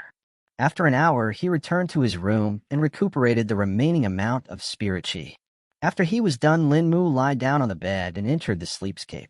As soon as he appeared in the sleepscape, he saw the spirit apple tree in front of him. He looked at it and saw a change in it. There were 3 spirit apples hanging on it, 1 ripe and 2 unripe. Over the weeks, Lin Mu had been plucking the ripened spirit apples from the tree and had stored them in the ring. He had stockpiled a sufficient quantity of spirit apples and would be ready for most emergencies. Lin Mu could only think of one reason why the number of spirit apples had increased, him breaking through to the mid-stage of the Qi condensation realm. Senior Shukong had already told him that the Garden of Karma would develop along with its owner. Thus, with this knowledge, he only had more things to look forward to in the future. Lin Mu then started practicing with 1,000 armament blade scripture and engrossed himself in it. A few hours later, he heard Senior Shukong's voice in his mind, which prompted him to stop. He then let Senior Shukong out of the ring. As soon as Shukong appeared in the sleepscape, he flew away to observe it. He returned a few seconds later, having completed his survey. He floated in front of Lin Mu and spoke. So it has started developing a little now. Yes, it has. The number of spirit apples has grown by 1. Lin Mu replied. That's not all. Its area has also increased by a minute amount. Shukong added. Lin Mu was a little surprised but understood. Senior Shukong's senses were much stronger than his and could even find microscopic changes that were hidden from him. He then sat down and waited for Senior Shukong to start his lesson. Lin Mu had been learning Tao script from Senior Shukong every day in his sleepscape. Although he studied every day, it was still difficult for him to learn the Tao script. Senior Shukong had explained to him that Tao script was not just about reading the characters. The characters also contained more intent and meaning in them than he understood. Thus, for him to learn even one character took him a long time. Until now, he had barely learned 7 characters, and even the understanding of those characters was still kind of shaky for him. He was able to read them and understood some part of its meaning, but the intent was still fuzzy. There were far too many variables that influenced the use of the Tao script, which was why it was so difficult for him to learn it. Senior Shukong had told him that Tao script was the only universal writing script that could be understood by every species in the cosmos. Lin Mu was fascinated by this and asked Senior Shukong how this was possible if there was no one to teach them. Senior Shukong explained that Tao script was actually not created by a person, but was rather a natural creation of the heavenly Tao. He told Lin Mu that any species would be able to read it once they reached a sufficiently high cultivation realm. Tao script was often present on natural treasures and precious materials. It was the imprint of the Tao itself, thus would enable a person to learn it if they spend a sufficient amount of time comprehending and learning it. Tao script's direct relation to the heavenly Tao was what made it so important in the construction of formations, refinement of alchemical pills, forging of spirit tools, and creation of techniques. It would still take Lin Mu a long time till he learned enough Tao script to learn from the legacy of the lost immortal. More time passed by and Lin Mu woke up. He stood up and looked out of the window. It was snowing outside, and the town was covered in a thick sheet of snow. Looking at the people walking outside, Lin Mu could estimate that the snow was at least 6 inches deep. While this kind of snow would not bother him, the same could not be said about the commoners as they did not have the same resistance to cold and higher strength as him. A minute later, he saw the team of snow cleaners pass by. The snow cleaners were equipped with shoves and other equipment, which helped them clear out the snow from the streets. Though the most eye-catching were the snowplows, which were pulled by horses. Although it could not cover the entire street, it still reduced the workload of the snow cleaners. Having watched enough, Lin Mu went down to cook and eat his breakfast. He walked into the hall and saw that it was surprisingly empty. Most of the mercenaries that should be present here at this time had disappeared to heaven knows where. The only people that were currently sitting there were the other hunters and regulars. A clerk saw Lin Mu and approached him. "Do you need anything, sir?" the clerk asked. Every clerk in the inn now knew about Lin Mu and also knew that he was a cultivator. Thus they were always respectful and courteous to him. The other patrons of the inn used to be surprised at this, but had become pretty used to it by now. "Why is the hall so empty?" Lin Mu questioned. The mercenaries were called in for an emergency meeting after what happened last night. The clerk answered. Lin Mu felt a depressing feeling rising from the pit of his stomach upon hearing the clerk's words. "What happened last night?" Lin Mu asked. "You didn't hear? The entire town was in an uproar last night. 2 teams of mercenaries disappeared from their camp last night." The clerk replied. 2 teams? How many people were there in total? Lin Mu impatiently questioned. "Around 15 people." The clerk answered. "Did no one see them?" "There are hundreds of people in the camp," Lin Mu stated. "That's the reason why all the people are scared. They somehow disappeared in the midst of so many people, and no one knows how or why." Another thing was that, out of the 15 mercenaries, 3 were cultivators. The clerk replied. "People are scared, hence the town head has advised everyone to be careful and stay inside their homes as long as possible." The clerk added. Lin Mu was lost in thought after hearing this. An uneasy feeling kept on prodding Lin Mu's mind, as if it was warning him. He was also a little worried, as even cultivators had disappeared. If there was someone or something capable of doing this, they must be very strong. Lin Mu quickly finished his breakfast and left the inn. There was one big task that he was intending to do today. The task was none other than buying back his house. 2 weeks ago, he had gone to the town center and had asked the staff working there about his house. They had informed him that while he could indeed buy it back, he would still need to wait until the town head returned from Wulim City. Apparently, all the town heads were ordered by the mayor to present themselves at the city hall as soon as possible. The town head had thus been absent for the past 2 weeks. Even the workers at the town center felt strange when the town head did not return for so long. Now that Linmu knew that the town head had returned, he wanted to go there as fast as possible. The town center was located in the center of the town, as its name suggested. It was close to where the merchants had set up the market when they had visited the town a month ago. Linmu reached the town center after 15 minutes and looked up at the tall building. It was the tallest building in the town, and also the oldest. He walked in through the main door, at the sides of which 2 guards were standing. The guards looked at him and blocked his path. Linmu informed him of his purpose here, and they let him inside after asking him to leave his sword outside. He had already known about this, thus did not mind. Linmu walked up to a staffer that was working at a desk. "What are you here for?" the staffer asked. "I'm here to buy back my confiscated property." Linmu spoke with determination. The staffer showed a surprised expression but soon became calm. "And what property is that?" the staffer questioned. Linmu then informed the staffer about his name and the location of the property. "Please wait here while I go inform the town head," the staffer spoke. The staffer then stood up from his seat and went up the stairs. Linmu had to wait 30 minutes before the staffer returned. "The town head has given his permission. You can claim your property as long as you pay the fine of 1,200 gold coins," the staffer informed. Linmu was dumbstruck by the price the staffer had just quoted. There was no chance that the fine could be this high.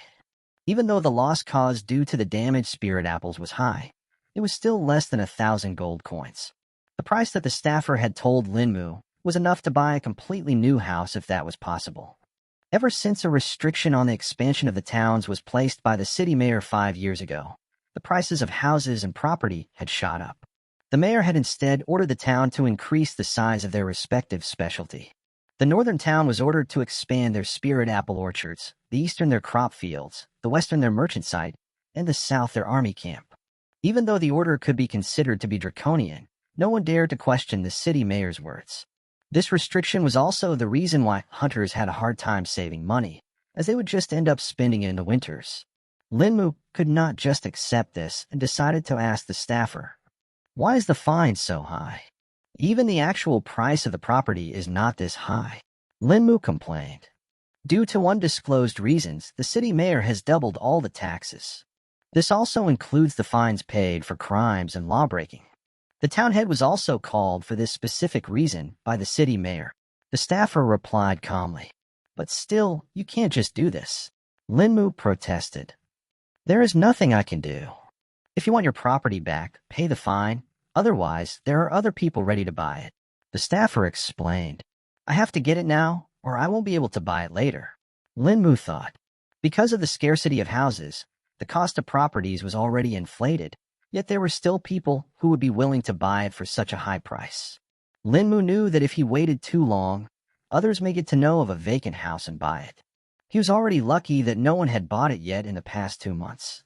Linmu gritted his teeth and decided to pay the price. "Fine, I'll take it," Linmu spoke through clenched teeth. Linmu then put his hand in the sack he was carrying on his back and withdrew the exact amount of coins. He then placed them on the counter and let the staffer see it. The reaction of the staffer was worth watching as Linmu saw his jaw drop. The staffer had frankly not expected this to happen. He had originally thought that Linmu would just be put off by the fine and walk away. Even he himself had not expected for the fine to be so high. He could not think why the city mayor would double the taxes. But now that he had seen Linmu put out such a large amount of coins, he'll definitely have to inform the town head. Linmu saw the change in the staffer's expression and knew what he was thinking. He guessed that he may have some problems in the future, so decided to end it before they started. "Take care of those coins. You wouldn't want to get into trouble, would you?" Linmu said with a stern tone. And as Linmu said that, he grasped the edge of the desk and crushed it in his hands. The staffer saw this and immediately became silent. Linmu could even see the speck of fear in his eyes. Feeling a little satisfied, he took the deed of the property from the staffer and walked away. It was good that there were few people in the hall, so no one noticed this. The staffer waited until Lin Mu walked away and watched his back. Once he was gone, the staffer gathered the coins in a pouch and walked upstairs to the town head's office. The staffer stood in front of a door and knocked. "Who is it?" a voice asked from behind the door. "It's me, Kuan Ming, town head," the staffer spoke. "Come in," the town head replied. The staffer opened the door and walked into the office. The town head was sitting behind a desk and was drinking a cup of wine. The town head was old and his head was nearly bare. With a thin mustache and a small beard, he looked sly. The staffer walked up to the desk and placed the pouch on it. He looked up at the town head and waited for him to speak. "What's this?" the town head said as he looked at the pouch that was kept on the desk. "The fine, sir. That boy Lin Mu paid it in full," Kuan Ming answered. The town head looked a little surprised as he placed his cup down and picked up the pouch. He waited in his hand for a bit before pouring it out on the desk. A small pile of gold coins was soon formed on the desk. "I've already counted it, sir. It's a total of 1,200 gold coins," Kuan Ming spoke. "And he paid it all at once?" the town head asked. "Yes, sir." It seemed he was ready for it somehow. Kuan Ming replied. A complex expression appeared on the face of the town head, and he appeared to be thinking. Kuan Ming seemed to understand the town head's thoughts, thus spoke. "That boy Lin Mu's a cultivator, sir. He gave me a little warning before he left." Kuan Ming spoke. "Are you sure?" the town head asked. "Yes, sir. He was able to crush my desk with little effort," Kuan Ming answered. A perplexing expression appeared in the town head's face, and he waved his hand, gesturing for Kuan Ming to leave. After the staffer left the office, the town head opened a drawer and withdrew a sheet of paper. He picked up a brush from the side of the desk and started to write on the paper. Outside the town center, Lin Mu was walking towards the location of his house. His house was located towards the eastern part of the town. It was the most densely populated area in the town and was also the area with the most houses. Lin Mu reached his house in 30 minutes and stood in front of its gate. There was a lock on the gate along with a sheet of parchment that read "sealed." Lin Mu took out a small key that he got along with a deed and opened the lock. He then tore the parchment from the gate and walked in. Lin Mu's house consisted of a courtyard in which the living quarters were located, along with 3 bedrooms and a kitchen. It was an old-style house that was common in this region. There were some trees and plants in the yard, along with enough space for Lin Mu to practice his skills. He looked around with nostalgia in his eyes and felt somber. It had only been a little over 2 months, yet he felt as if years had gone by. The place looked familiar to him, yet a little different, perhaps because he had gone through so many life-altering changes. Lin Mu saw the yard, which was littered with dead leaves and the dust that had settled on the doors. He opened the door to his room and saw the dust floating in the air. Looking around, he saw the nearly empty room. Most of the valuables had already been sold off when his mother had fallen sick during the plague last year. Thus, he did not have a lot of furniture in the house. There were only some beds, tables, and chairs. There wasn't anything else left. Though the most valuable thing to Lin Mu was the graves of his parents and those of his ancestors. He walked to the backyard of his house and kneeled at the graves. There were 8 graves marked on the land. 2 of them belonged to his parents, while the rest belonged to his grandparents and the ancestors that came before them. Lin Mu's family has always had only 1 child in each generation, thus there weren't many graves. Usually, the woman who married into the clan would not have a grave in the cemetery. She would instead be sent back to her own clan when she died. But because Lin Mu's mother was an orphan, she was buried in the clan cemetery. Lin Mu kneeled at the graves until it was sunset and prayed to his ancestor.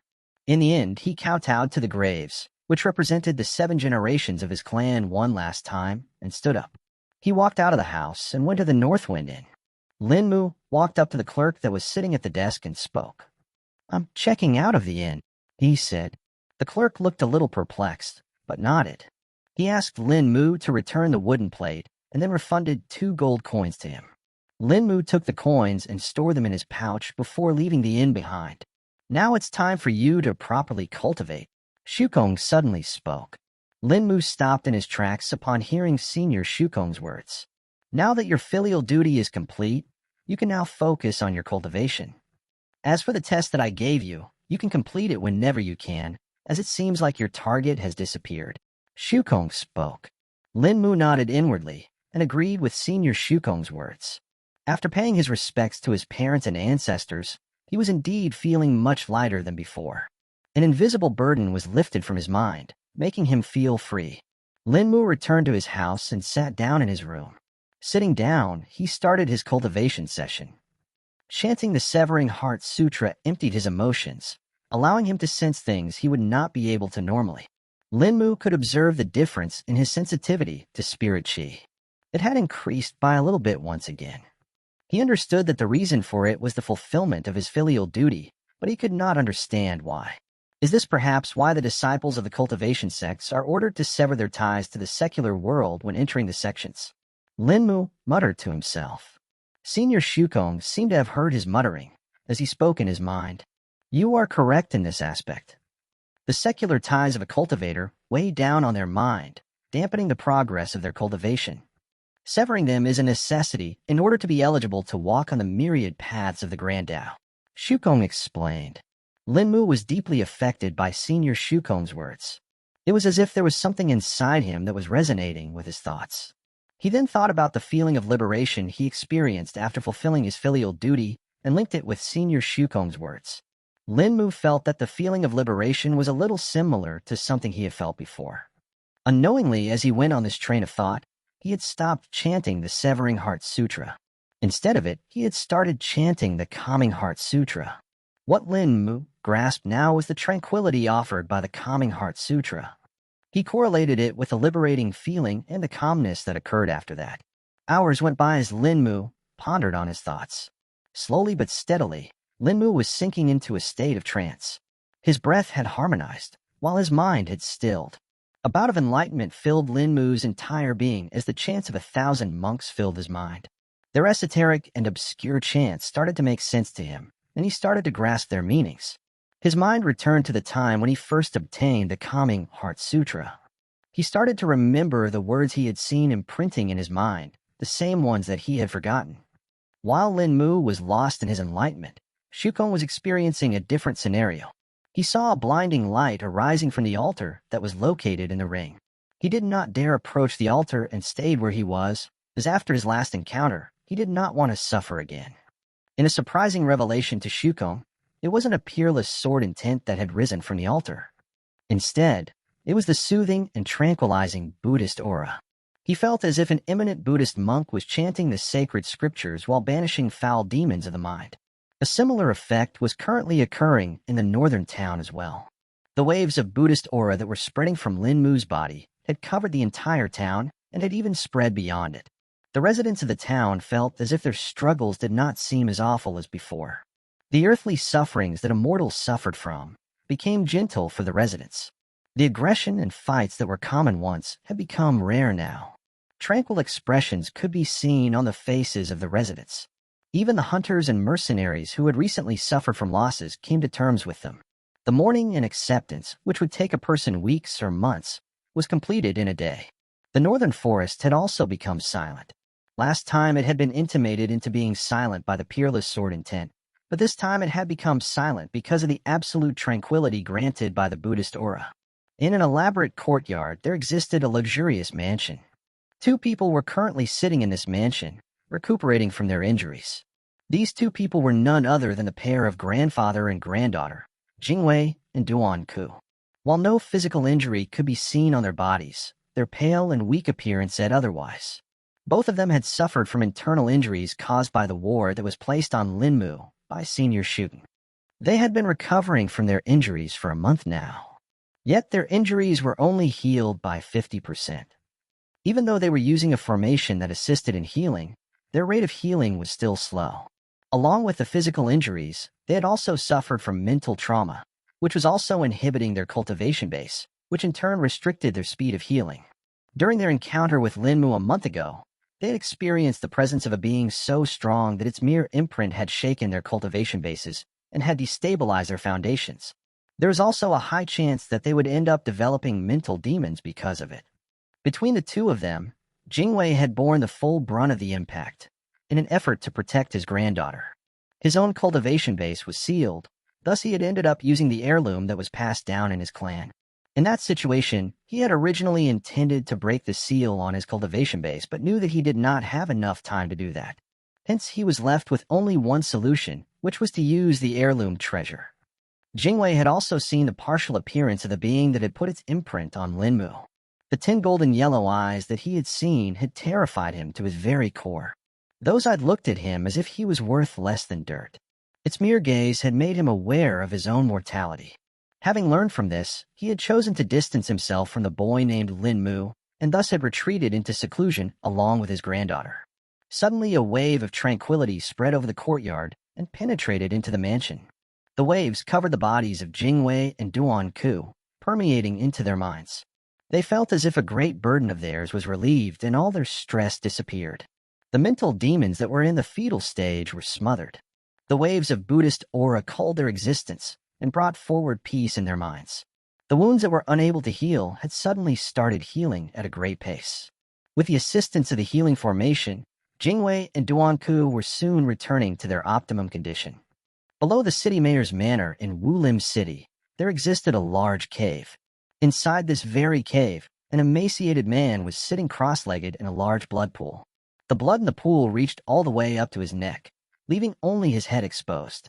Outside of the blood pool, 4 large troughs could be seen. These troughs were carrying more blood into the blood pool. The supply of the blood seemed to be endless, yet the blood pool never overflowed, making one think where it went. Currently, the emaciated man had an expression of pain on his face. He seemed to be trying his best to resist it, yet a few stray grunts still escaped his mouth. With each pain-filled grunt, the blood in the pool rippled.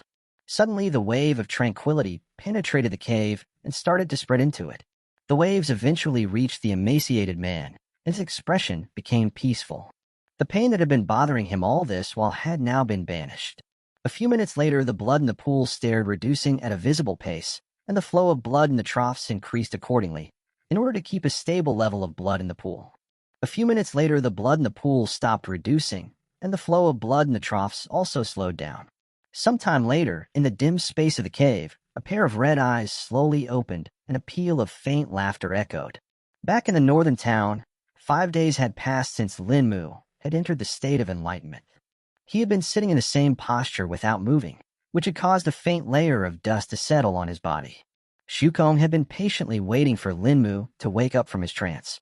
During this period, even he had an acceleration in the speed of his cultivation. Back when he had created this avatar, he had not given it any of his cultivation base. He had been intending to use this avatar to only absorb the absolutely pure and refined spatial energy present in the ring. Shukong's main body had long since exhausted its potential. He did not have any growth in his cultivation base for the past 10,000 years. His encounter with Linmu had renewed his hope. Thus he had created this avatar to absorb the spatial energy and also to assist Linmu in the process. In the blink of an eye, another 2 days passed by, and now it had been a week since Linmu had entered his trance. Finally, on the morning of the 8th day, Linmu opened his eyes. Upon opening, Linmu's eyes looked dull and empty, but slowly they lit up and gained their vigor back. Linmu looked around and remembered where he was. He stood up and shook off the dust that had settled on his body. He opened the door of the room and walked outside. Linmu was feeling uncomfortable because of the dust, so decided to take a bath. He walked to the small well in the yard and drew up some water for a bath. A few minutes later, Linmu was refreshed, but then suddenly his stomach started groaning. A severe pang of hunger struck him as he realized that he had probably not eaten for a while. He withdrew the beast meat from the ring and started to cook it. Meanwhile, in the ring, Shukong was engrossed in absorbing the spatial energy. His progress had been great, and he had increased his cultivation base by a significant amount. The effect of the Buddhist aura on him was much greater than he thought. Shukong's gains in these 7 days were more than the entire month. He reckoned that if he was able to somehow maintain this pace, he'll probably be able to exceed his previous cultivation level in less than 1,000,000 years. While 1,000,000 years would be an unimaginable amount of time for most people, it was but a mere fraction of his lifespan. For beings of his standing, it was immensely difficult to progress in cultivation. Their pace could even be considered to be slower than that of a snail. Shukong still felt nice that his decision to start over by creating an avatar was correct. He wondered if that old monster knew an artifact like the ring existed, would he turn green with envy? A few thousand years ago, in the grand void, a colossal platform could be seen floating into space. It was black in color, and its size was immeasurable. The borders of the platform could not be seen, making one wonder about its actual size. On this colossal platform, an old ruined temple existed. The walls of the temple were mottled and degraded. It seemed as if they would collapse at any moment, yet it did not happen, and they stood tall and unyielding. Hundreds of sky-piercing pillars held up the ceiling of the temple, which was glowing with a faint light. A giant figure was approaching the colossal platform from above. The figure soon landed on the platform and walked towards the temple. The figure had a pale white body, 8 legs, and 10 golden yellow eyes. This was none other than the Void Weaver spider, Shu. Shukong walked towards the gate of the temple and entered through them. Even though Shukong's body was colossal, it had no problem passing through the gates, as they were even more massive. The inside of the temple looked similar to the outside, except for a large number of statues and sculptures placed inside of it. Some of the statues and sculptures looked lifelike, while others looked esoteric, making one lose themselves in its origins. The statues were made of a variety of materials and depicted beasts, demons, devils, plants, ghosts, humans, gods, Buddhas, immortals, and a myriad of weapons. The more Shukong walked forward, the more the number of statues increased. At a certain point, paintings also started appearing on the walls. The paintings were of various beings, landscapes, and mystical things. Shukong kept on walking, and after an unknown amount of time, he finally reached the end of the temple. At the very end of the temple, a massive stone throne was erected. The throne was empty, yet a presence could be felt from it. Shukong looked up at the throne and spoke. "I'm here, old monster." Shukong's deep voice echoed in the temple, making the statues shake. A faint silhouette appeared on the throne and then slowly materialized. A person was now sitting on the throne. Compared to the throne, the person could be considered to be tiny. The person was wearing long and pitch-black robes, which had twinkling stars depicted on it. The stars would move and fade, thus making them look alive. The person was wearing a hood over their head, and one could not see their face as it was hidden by darkness. The person gently lifted its head towards Shukong and spoke. "I see that. My duty is complete." Shukong spoke. That could be said to be true and false." The hooded person replied. "Stop with your word games and speak straight with me," Shukong said with a hint of annoyance. "In terms of that place, your duty is complete, but overall, it is not." The hooded person spoke. "Just tell me the new coordinates, then." Shukong spoke with a sigh. A surge of chi was released from the hooded person, which was then absorbed by Shukong.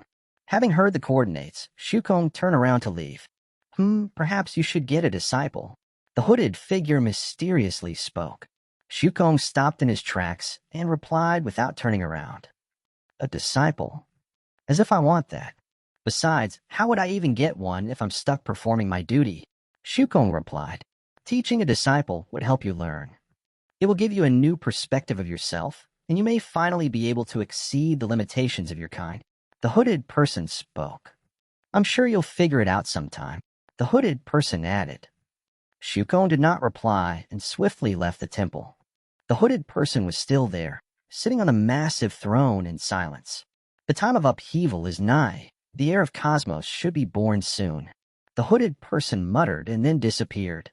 Back at the northern town, Linmu had just finished eating. He had ravenously devoured all the meat that he had stored in the ring.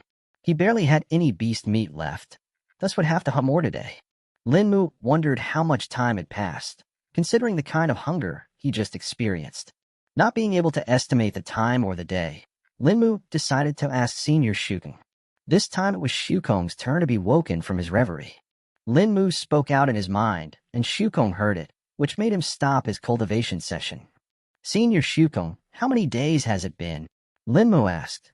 It should be a week since you entered your state of enlightenment. This is the 8th day," Shukong answered. Linmu was a little shocked by this revelation. He had expected it to be a couple of days, but never a week. "So, what did you gain from the enlightenment?" "If you stay in that state for such a long time, you should have some really great gains." Shukong spoke enthusiastically. Linmu nodded and spoke. "Yes, Senior, I ended up learning a lot of things." My comprehension of the Calming Heart Sutra has also progressed to the next stage.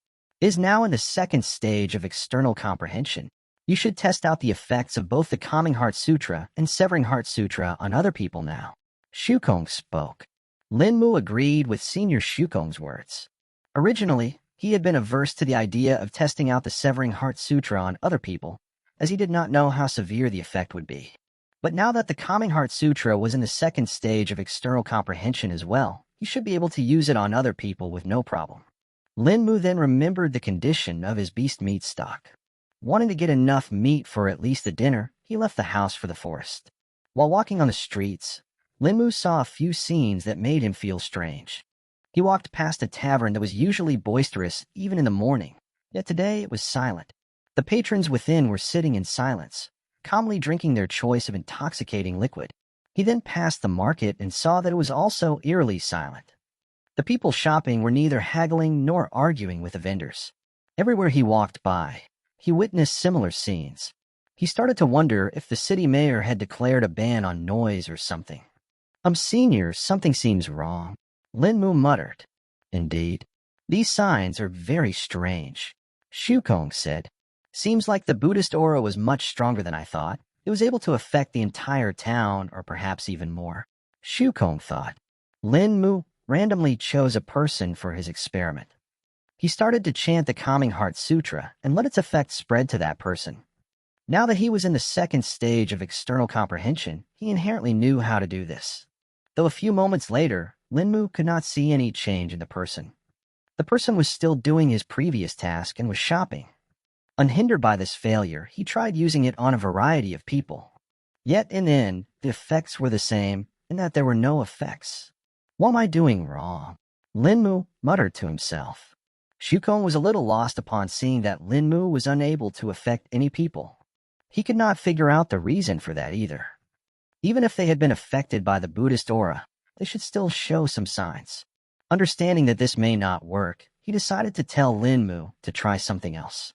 Try using the Severing Heart Sutra on them, Shukong said. But Senior, Lin Mu spoke. Trust me. I think the reason why they are not affected by the Calming Heart Sutra is that they are already under its effects. Shukong spoke, interrupting his sentence. Already under its effects? What do you mean, Senior?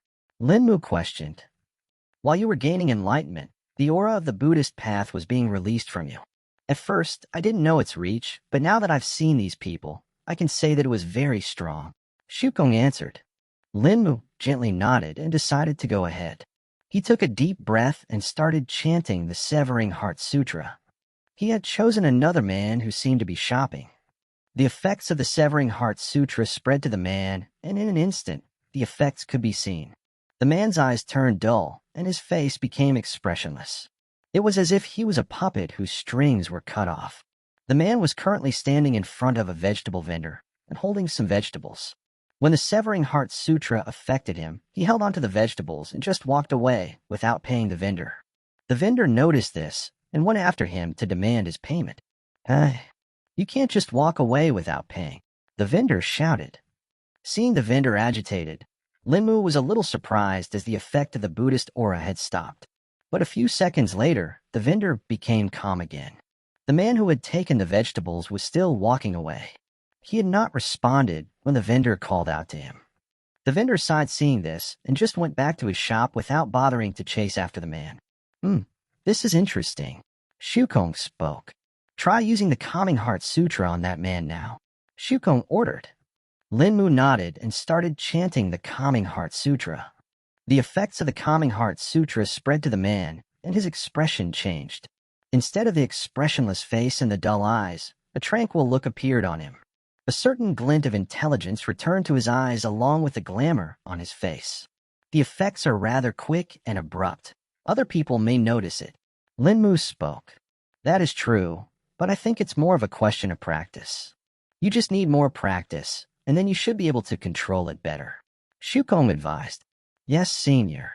Lin Mu affirmed. Lin Mu then set out to test the other aspects of the two sutras. He tested out its duration and range.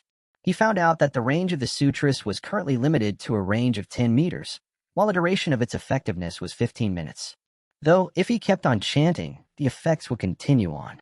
Linmu also found out that the more he used the two sutras on other people, the more tired he got. This fatigue was not physical, but rather mental. If he continued using it despite his fatigue, a splitting headache would soon stop him. It took him 4 hours to test it all out, and he even had to change his test subjects, as he could not just randomly follow people for that long without raising suspicion. Also, the people who he tested the sutras on started to feel strange as their emotions were going haywire. Linmu did not want to push his luck and harm innocent people, hence he stopped his experiment. Linmu then walked out of the town and went towards the forest to hunt. He reached the forest after 10 minutes and looked around for changes. The forest also felt a little calmer than normal. Though it was not completely silent, the noise was lower than normal. Did the effect spread to the forest as well? Linmu questioned himself. It does seem like it, though I think the intensity was much less. The effect of the sutras on beasts should be different than humans. Most beasts have a distinct set of emotions than humans, thus you'll have to test out the specific effect yourself. Shukong replied. I'll have to capture some beasts then. Linmu muttered. Linmu walked into the forest and went towards the depths of the forest. He wanted to hunt some spirit beasts, or at least some high-tier beasts, as he did not feel satiated by lower-tier beasts. He soon found a beast, but it was a mid-tier beast. Not wanting to waste the time, Linmu swiftly killed it and stored it in the ring. A few minutes later, he encountered a high-tier beast. The beast had gray and green spotted skin with short limbs. It was the size of a calf and looked like a mix between a leopard and a bull. The beast had a screeching voice that disoriented Linmu for a bit. While Linmu was disoriented, the beast pounced on him, which he had to dodge by using the skill flicker. After dodging, he twisted around and slashed at the beast, killing it. He stored the corpse and continued his hunt. Linmu hunted 4 high-tier beasts and 9 mid-tier beasts over 4 hours, but he still could not find any spirit beasts. Only when the sun was about to set did he encounter a spirit beast. The spirit beast was the same kind of spirit beast that he had hunted before. The beast was hiding on the top of a tree and was stalking him. Linmu had to use his spirit sense to get its exact location. The beast was around 4 meters away from him. Having confirmed this, Linmu used the second skill blink and appeared on the branch. The beast seemed startled by this and could not react. Linmu stabbed his short sword through its back and ended its life. He then stored the corpse and decided to return to the town. Increasing the range of my spirit sense was definitely a good decision, Linmu thought. The sky had turned dark, and it had started snowing. The cries of the beasts had faded away, only to be replaced by the silence of freezing snow. While on the way to the town, Linmu saw a small group of people standing on the side of the road. They were all wearing dark gray clothes and had their faces covered. Linmu looked at the 6 darkly dressed individuals who were standing 100 meters away from him. They noticed him at the same moment Linmu noticed them. They tensed up and then placed their hands on the hilts of the swords they were carrying. It looked like the men were hiding something as they were trying to cover something behind them. Even Linmu became nervous upon seeing the men, as he could tell that something was definitely wrong. I thought the routes were already blocked. What do we do now, first brother? One of the darkly dressed men spoke. Damn it. Those guys can't even do a single task correctly, another man said. Silence. It's just a kid, we'll take him as well. Master will be fine with some extra goods anyway. The man named the first brother grimly spoke. The first person to react among the 6 was the man to the very right. He walked towards Linmu and then started running as he drew his sword from its sheath. Focus and brace yourself. Use your spirit since there may be cultivators. Shukong spoke in a firm tone. Linmu instinctively started chanting the Calming Heart Sutra. His mind tranquilized and he could think clearly. The movement of the man approaching him slowed down by a notch, and he could see the man's tracks. As soon as the man got in the range of Linmu's spirit sense, he detected that the man was not a cultivator and was instead at the 9th stage of the body tempering realm. Feeling assured, Linmu drew his sword, set his hand straight, and entered a stance. Linmu bent to the side in an effort to dodge the man's blade and barely scraped by. That was close. Linmu muttered, You're not going to avoid the next one. The man spoke. The man approached Linmu again and slashed at him, which he blocked with his short sword. Linmu then pushed back and deflected the sword. How? The man exclaimed upon seeing Lin Mu's strength. Lin Mu had an advantage over the man as he was already in the 10th stage of the body tempering realm, along with being a cultivator at the mid-stage of the chi refining realm. The companions of the man noticed this and were just about to warn him when, Erd, the man shouted as he was stabbed through his heart. Lin Mu took advantage of the moment when the man was shocked and stabbed through his heart. The man collapsed in the next moment, freeing Lin Mu's attention. Fourth brother. No, shouted the darkly dressed man who had spoken the first time. He's strong. We have to be careful. Fifth, sixth, pull his attention. Third, attack him from the back. First brother spoke. Second brother, wait for the right moment to strike. This boy is not simple. First brother spoke again. The men named fifth and sixth advanced towards Lin Mu from the opposite side, while a man named third circled around Lin Mu. The remaining two men were glaring at Lin Mu, looking out for an opportunity. Knowing that it will be difficult for him to go against three people at once, Lin Mu decided to split them up beforehand. Lin Mu withdrew the hatchet from his ring and strengthened his arms with spirit chi. Seeing that a hatchet had appeared in Lin Mu's hand out of thin, the three approaching men were a little stunned.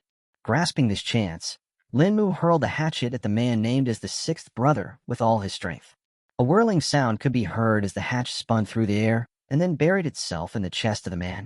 Unable to utter even a single word, the man crashed to the ground, his life or death unknown. Retreat. He's a cultivator. He has a spatial treasure. The second brother yelled. Quick. First brother spoke as he tensed his jaw. Now that the battle was tilting in his favor, Lin Mu did not want to slow down and let go of the lead. He instinctively chanted the Severing Heart Sutra and targeted the two men, fifth and third brother. The two men slowed down as their eyes turned dull. Lin Mu blinked forward and appeared at the sides of the two men.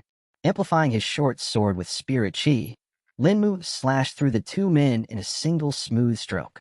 The defenses of the two men could not resist the sharpness of a spirit weapon, thus they were split into halves. Horrified and furious at the development, the remaining two men shouted and sprinted towards Lin Mu. Rage burned in their eyes, as they regretted underestimating Lin Mu. The man named First Brother reached Lin Mu in the next moment and struck him with his sword. Lin Mu sensed his cultivation and estimated it to be at the mid-stage of the chi refining realm. Blocking the strike with a buckler, Lin Mu twisted to the side. Suddenly, Lin Mu's spirit sense detected something coming at him from the back. Unable to dodge the incoming object, Lin Mu flickered, and then the object passed through his back. He saw the object and found it to be a small dagger that was dripping with a black liquid. Careful. He has some mysterious martial techniques, the second brother warned. Lin Mu blinked to the back of the man named First Brother and cut at it. Second brother noticed this and jumped forward to block it. Damn it. Lin Mu cursed. Lin Mu stored the short sword in a ring and seamlessly withdrew the spear from it. Having lost the force from the short sword, second brother's sword went straight ahead, through which Lin Mu flickered and moved away. Then, using his legs as a pivot, Lin Mu twirled and pierced the spear through second brother's jaw. The spear entered at the base of his jaw and went straight through the top of its skull. You, First brother said with great rage in his voice. Not bothering with the man's words, Lin Mu lunged at him. The man's eyes flared as he bit on his tongue and spit out some blood. Gesturing with his left hand, the man drew some pattern in the air. In the next moment, veins appeared on his face as his eyes turned red. He's using a sacrificial technique. You need to end it quickly. Shukong spoke with urgency. Lin Mu blocked an attack with his short sword, which made him recoil in pain. The man's strength had nearly tripled as Lin Mu was barely able to dodge it. I won't be able to win against him in a straight fight. I have to find some other way, Lin Mu thought. Lin Mu then chopped at the man's arm, which he blocked with his own sword. But at this moment Lin Mu used the skill, Flicker, and the short sword passed through the man's sword. He then canceled the skill at the very last moment, making a deep cut appeared on the man's arm and shoulder, making him wince with pain. Now, with his short sword stuck in the man's arm, Lin Mu was unable to withdraw it. Choosing to leave his sword behind, Lin Mu blinked to the back of the man. Entering the stance for the boulder collapsing fist, Lin Mu coiled his hand back. His breath melded with the stance as the spirit chi formed a spiral in his hand. Putting all his bets on this final attack, Lin Mu executed it. boulder collapsing fist. Phew. A whistling sound could be heard as a jet of air shot forward, which made the man's clothes flutter and tear. Then, a sickening sound could be heard as Lin Mu's fist made contact with his back. Crack flush. Lin Mu's fist broke through the man's back while turning his insides to mush. The fist then punctured through the chest and sprayed out the man's pulverized innards. The now-dead man was stuck standing on the ground, with Lin Mu elbow deep in him. Lin Mu then slowly withdrew his blood-drenched hand and sat down on the ground, breathless. Looking at what he had just done made him feel sick, but then the effects of the calming heart sutra resolved it for him. That was horrifying. Lin Mu spoke. You'll get used to it soon. Shukong spoke. At least you kept your wits. Good job defeating those men. I can certainly see the improvement. Shukong then spoke with a chuckle. It was all due to Senior's guidance. Lin Mu politely replied. Senior Shukong had been giving him pointers whenever he trained, which had helped him improve. Although Senior Shukong himself had a completely different fighting style, he was still experienced enough to give pointers to him. Perhaps if he ever started giving lectures to the public, even immortals would attend to take benefit of it. Now won't you take a look at your spoils? Shukong spoke. Ah, yes. Lin Mu replied as he stood up. The first thing Lin Mu did was to store the bodies inside the ring. After this, he went to the place where the 6 men were originally standing. There was a large rock placed at this location which seemed to be hiding something. Lin Mu gazed at the rock and saw a small pool of blood near it. He looked behind it and saw something that shocked him. Gone Ma? Lin Mu would have never expected that the man he was looking for the past few weeks would turn up in front of him, dead. Indeed, the dead body that he found behind a rock was none other than Gon Ma, the leader of the hunter group, and also one of the only 5 cultivators in the town. Lin Mu could not understand why he would turn up dead here. It was obvious that it was the 6 men that had killed Gon Ma, but the question was why. Lin Mu looked around and did not notice any specific signs of struggle, which made him think that Gon Ma was killed rather quickly. He checked Gon Ma's body and found that the only wound he had was on his neck. Though weirdly, it was bandaged, and it seemed as if it was done after his death. Why would they bandage his neck after his death? Lin Mu muttered. Check the other men. Maybe you'll get some hints. Shukong spoke. Lin Mu nodded and withdrew every dead body that he had stored in the ring and checked them. Out of the 6 people, 2 were cultivators while the rest of them were in the 9th stage of the body tempering realm. One of the cultivators was at the mid-stage of the Qi refining realm, while the other was at the early stage of the Qi refining realm. In a small town like the northern town, any cultivator was a big deal and commanded great respect. For 2 unknown cultivators to just appear randomly was extremely strange. Even the other 4 men that were in the 9th stage of the body tempering realm could be considered to be at the top levels of strength in the town. Lin Mu removed the cloth that was covering their faces and tried to identify them. He did not find any of them familiar, except for one person. It was the person named Second Brother that he found familiar.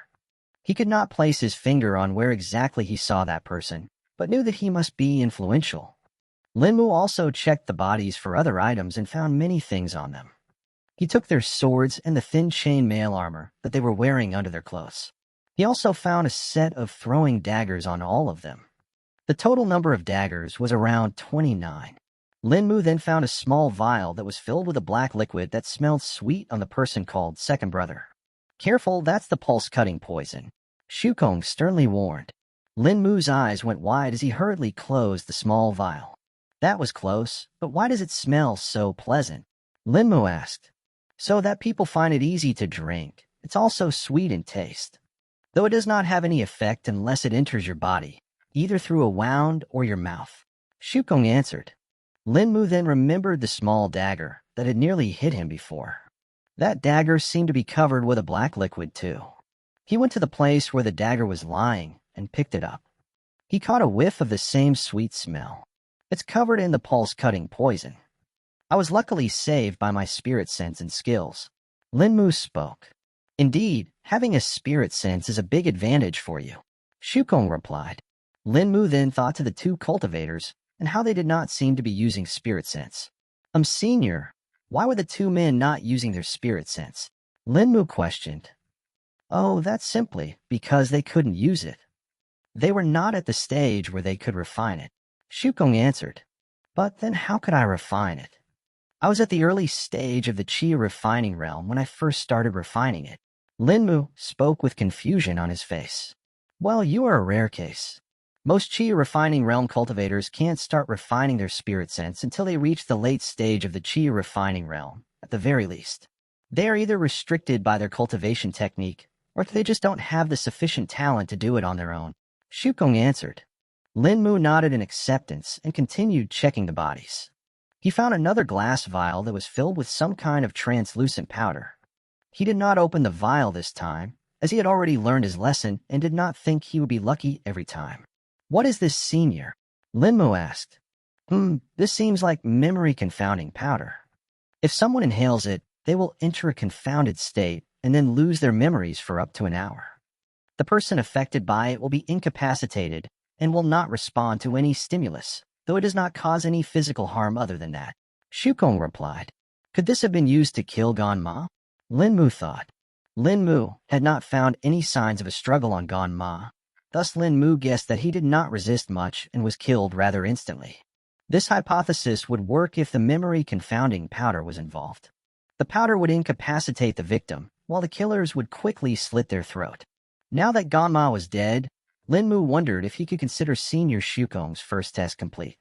Senior Shukong seemed to have sensed Linmu's thoughts as he spoke in his mind. You killed 2 cultivators, thus you can consider your first test complete, and anyway that man Ganma is already dead. Linmu was about to store the bodies back into the ring when he saw a small piece of paper that had fallen to the side. It was stained with blood and was lying near the place where he had killed the first brother. Linmu picked it up and opened it to read what was written inside. The town and the route surrounding it will be blocked on account of a wandering spirit beast tonight. Your orders are the same as before. Capture the target, but make sure that it does not lose too much blood. Master has specially told us to save the blood. Once you are done with the task, deposit the target at the same location as before and return to your posts. Though it should not happen, ensure that no one sees you. If someone does spot you, make sure that they don't live to tell the tale. 3 other teams are out doing the same tasks as you, so remember to tell the password before you talk to them. If they don't say the password, kill them. You have my permission. Linmu took a deep breath after reading the letter. He was shocked by the machinations that were happening. Seems like someone was targeting Ganma specifically. Is that the reason why he had disappeared from the town these past weeks? Linmu thought out loud. That's not all. According to the letter, there are 3 more teams out there. You need to be careful, Linmu. Shukong advised. Those 15 mercenaries that disappeared from the campgrounds, could they too have been abducted by these men? Shukong thought. Linmu then walked back to the town and halted near the entrance after seeing some people there. He saw a couple of townsmen that were trying to enter the town but were currently being blocked by the guards. Halt. All entrances to the town and its roads are blocked. Where are you coming from? The guards spoke to the townsmen. We were just returning from the fields. One of the townsmen replied. Why are the roads closed? Another townsman asked. The guards looked at the faces of the townsmen closely before answering. A warning was issued on account of a spirit beast. Someone spotted it wandering outside the forest. The guards spoke. The townsman looked visibly shocked and scared upon hearing the guard's words. We didn't know that. If we knew this, we would have never gone out. The townsman replied. One of the guards gestured to the other and then nodded. Come with us. You need to show us your goods and let us examine them. The guard spoke. The townsman did not protest and went ahead with the guard's orders. The guards examined the satchels that they were carrying and then let them through after examining them. Linmu was standing behind a tree in the darkness while watching all these events. After observing this, he was about to walk towards the entrance when Senior Shukong spoke in his mind. Stop. Don't go there. Something seems wrong. Go a little farther away and climb up the wall instead. Shukong ordered with a stern tone. Linmu did not question Senior Shukong's words and just obediently followed them. He walked a little distance from the entrance and found a suitable spot. He looked up at the tall wall and thought of a method to climb. Linmu gauged the wall's height and estimated it to be a little more than 10 meters. He then found a tree that was close to the wall and climbed it. The branch on which Linmu was standing was about halfway at the height of the wall, yet it was a little too far from it horizontally. Linmu strengthened his legs and jumped towards the wall. While he was in midair, he extended his spirit sense and then used the second skill, blink, to teleport to the top of the wall. After reaching the top of the wall, he spied the other side and saw a guard following townsmen. Linmu climbed down and followed the guard from afar. He suddenly saw a glint in the guard's hand and became alert. Linmu hid behind a wall and peeked out from the edge. He then saw the guard pull out a small metal contraption from his sleeves. Linmu could not see the contraption clearly except for the glint of light it reflected. Linmu walked around the wall and used the alleyways to get close to the guard. The guard was pointing the contraption towards the townsmen and stalking behind them. The townsmen were completely unaware of the guard following behind them and were just conversing amongst themselves. The townsmen soon reached the residential district and entered their houses. The guards saw this and waited for 30 minutes before leaving. Linmu took a breath of relief and went back to follow the guard. The guard did not return to his post, but instead went to a different location. He went towards the southern entrance, which leads towards Wulim City, and entered the guard's barracks there. Linmu could not enter the barracks without rousing suspicion, thus he just spied on it from the outside. Linmu stood there for an hour and gave up after seeing that no one came out of it anymore. He then returned to his house to rest. 20 minutes later, Linmu was sitting in his room while staring at the small piece of paper he had picked up. He was observing it against the light of a lamp and discovered that there was a small symbol written on the bottom of the paper. Linmu had not seen it before, as the symbol was covered with a splotch of blood. He tried to decipher it and could only comprehend that the symbol looked like two cones intersecting. What could this mean? Linmu thought. Rest for now. You'll probably find out something in the morning. Such a conspiracy can't be hidden for long. Shukong spoke. Linmu nodded and lied down on the bed. A minute later, he appeared in the sleepscape and started his daily practice. He had experienced the effects of the 1,000 Armament Blade scripture today and felt that it was indeed a top-quality manual. Even though he had barely learned a part of the manual, he still felt that he had improved a lot. Right now, in order to improve more, he needed the rest of the weapons that were mentioned in the manual. He had asked in the weapon shops in the town and got the same answer from all of them. They did not have those weapons as they were either unpopular or expensive. If Linmu wanted those weapons, he would have to get them custom-made or he would have to buy them from Wulim City. Linmu knew that even if he got them custom-made, the weapons would probably not be of a good enough quality. Thus, he had decided that he would head to the Wulim City sometime later to buy the weapons. But for now, he would just have to do with the weapons he had. Linmu also had a few more reasons for which he wanted to visit the Wulim City. He wanted to see the cultivators that lived in the city and also to check out the shops that catered to the cultivators. He also wanted to experience the average life of a cultivator in the city, as he had no sample to compare it with here. Senior Shukong had told him some stories of cultivators, how they were glorified and venerated, yet Linmu still wanted to see it for himself. After a few hours of practicing the 1,000 Armament Blade scripture, Linmu learned more Dao script from Senior Shukong. In the end, he plucked the 2 ripe spirit apples hanging on the tree and fell asleep. After his breakthrough to the mid-stage of the Qi refining realm, the sleepscape had undergone some development, and the spirit apple tree now bore 2 apples instead of 1 every day. Linmu had also thought that he could also sell these spirit apples as a source of income, though he could not do it in the town, as it would be too suspicious and no one would actually be able to afford it. Linmu woke up in the morning to the sound of a commotion. What's going on so early? Linmu groggily muttered. Linmu walked out of his room and into the courtyard. He could already hear the gaggle of noises outside on the street. He opened the gate and peeked outside.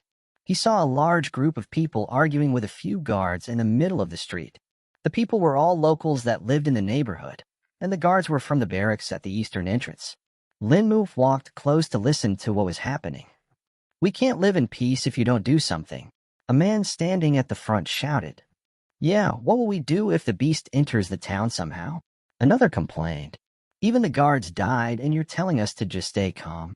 A woman protested. The guard lifted his hands and gestured for the people to calm down as he spoke. "People, please listen to me. We are doing all we can right now, but this is the town head's orders. All residents of the town are ordered to stay inside the residential district until further orders." Linmu felt confused by the people's words. Thus he tapped a person's shoulder to talk to them. "What? Linmu, it's you. When did you return? I haven't seen you for months here." The man spoke. The man Linmu had chosen to speak to was a neighbor that lived a few houses away from his own. I recently moved back here. Never mind that, though. What's actually happening here? Lin Mu replied. Oh, you didn't hear. There was another spirit beast attack. The man spoke. What do you mean another spirit beast attack? Lin Mu asked. A few scouts had spotted a spirit beast wandering out of the forest. Thus, the captain of the guards had ordered the closure of the town yesterday. Apparently, the second vice captain himself led a team of guards to drive the beast away, but they did not return yet. Then another team was sent out to find them, which only led to them finding a few pools of blood and remains of bodies. The neighbor spoke. The vice captain. Wait, was that person from yesterday, the second vice captain, maybe? Lin Mu thought. So why are the people angry? Lin Mu asked. Some townsmen never returned after yesterday, so they are scared. The guards are also not doing much and have just been told to give us some orders. The neighbor replied. Lin Mu had an idea what happened. Thus he nodded to his neighbor and walked away. The crowd, too, disappeared after the guards placated them. Lin Mu wanted to verify if the person called second brother and the vice captain were the same. He had seen the other vice captain before, so knew that it wasn't that person. He went to the town center to check for it. Lin Mu knew that as long as he greased the palm of a clerk, he should be able to get some information. It took him 15 minutes to reach the town center, and upon reaching the town center, he saw another crowd of people gathered around. But this time, these were not the residents of the town, but rather the mercenaries. The crowd was not making much noise and was just standing there looking at the town center with anger in their eyes. Not wanting to bother the mercenaries, Lin Mu slipped into the building from the side. He saw the staffers working on their desks, and the clerks running around doing their tasks and carrying rolls of papers. Lin Mu chose a clerk that passed by him and called out to him. The clerk stopped and looked at him with an annoyed face. In response, Lin Mu instantly pulled out a silver coin from the pouch. Brother, may I have a moment of your time? I'll definitely make it worth your while. Lin Mu spoke. Lin Mu could see the shine of greed in the clerk's eyes and knew that he had him in his palm. What would you like, brother? The clerk spoke as he eyed the silver coin. Lin Mu passed the silver coin to the clerk and patted his back to gesture him to go to a corner. The clerk obediently followed and guided Lin Mu to a different room. There were some other clerks in the room who were working on their own tasks and did not pay attention to the two of them. I would like some information about what's happening in the town. Lin Mu asked. What do you mean by that, brother? Everyone knows what happened. It was a beast attack. The clerk replied. I would like a few more details. Lin Mu spoke. The clerk thought for a moment before speaking again. The truth is, we don't know what exactly happened. The clerk replied. Lin Mu felt strange about the clerk's words. He thought that he may be lying at first, but then looking at his face made him think differently. Though he thought he should listen to the complete story first. The report about the spirit beast was given by a mercenary to the second vice captain. The second vice captain thus issued the order to close the town and the routes leading to it.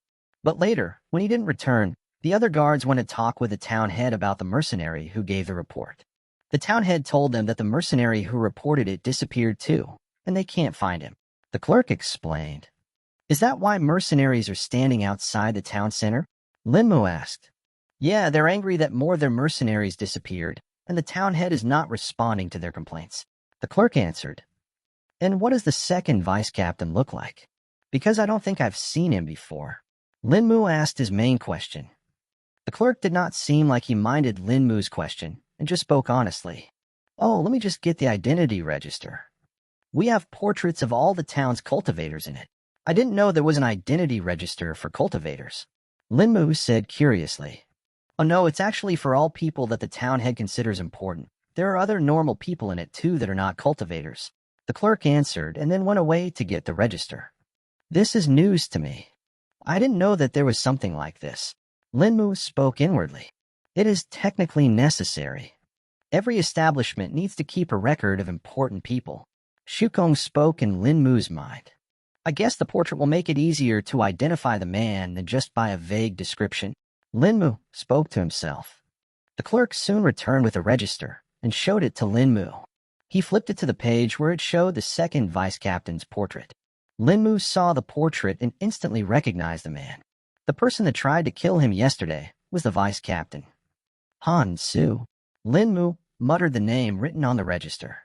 Yes, that's the vice captain's name, the clerk responded. Even after completing his main task, Linmu still felt curious about the situation. Thus he decided to get more information. I also heard that some guards and townsmen disappeared. The clerk did not straight away answer Linmu's query, but instead looked at his coin pouch. Linmu understood this and pulled out another silver coin before passing it to the clerk, who swiftly hid it in his sleeve. We have some contradicting statements about that. Some people say that they saw the townsmen enter the town safely, while the guards say that they never returned. As for the guards, we don't know what happened, but the current theory is that they saw the beast and went after it only to never return. The clerk spoke. That is strange, Linmu muttered. Having got his share of information, Linmu was ready to leave. He gave another silver coin to the clerk and then left the building. Upon leaving, he saw that the mercenaries were still standing there and were not budging at all. While leaving, Linmu felt a gaze at the back of his head and turned around but did not notice anyone specific. Pushing the thought to the back of his mind, he walked away. Half an hour later, Linmu returned to his house. As soon as he entered his room and closed the door, Senior Shukong spoke in his mind. You were being followed. Though it seems they stopped before they entered the residential district. Was that the gaze I felt on me? Linmu asked. It seems like it, though they did not follow you all the way. They're wary of something. Shukong replied. Could it be related to the attacks? Because we know that 3 more teams of those men were out there, and that the townsmen we say yesterday disappeared as well. Linmu spoke. We'll have to wait and watch. Though I recommend that you focus on extending the range of your spirit sense, as it will help you in sensing other people. The longer your range is, the easier it will be for you. Shukong advised. Yes, Senior. Linmu accepted. Before starting his practice, Linmu decided to cook some food. Half an hour later, he had eaten his food and was ready to start his cultivation session. But suddenly, he heard someone knocking at the gate. Linmu walked out and opened the gate. Upon opening it, he found his neighbor standing outside the gate. It was the same neighbor he had talked to earlier in the morning. Did you need something, Xiaolu? Linmu asked. Xiaolu had been Linmu's neighbor for many years and was 4 years older than him. He used to live with his uncle, but he too died in the plague that happened last year. Since then, he had been living alone as well.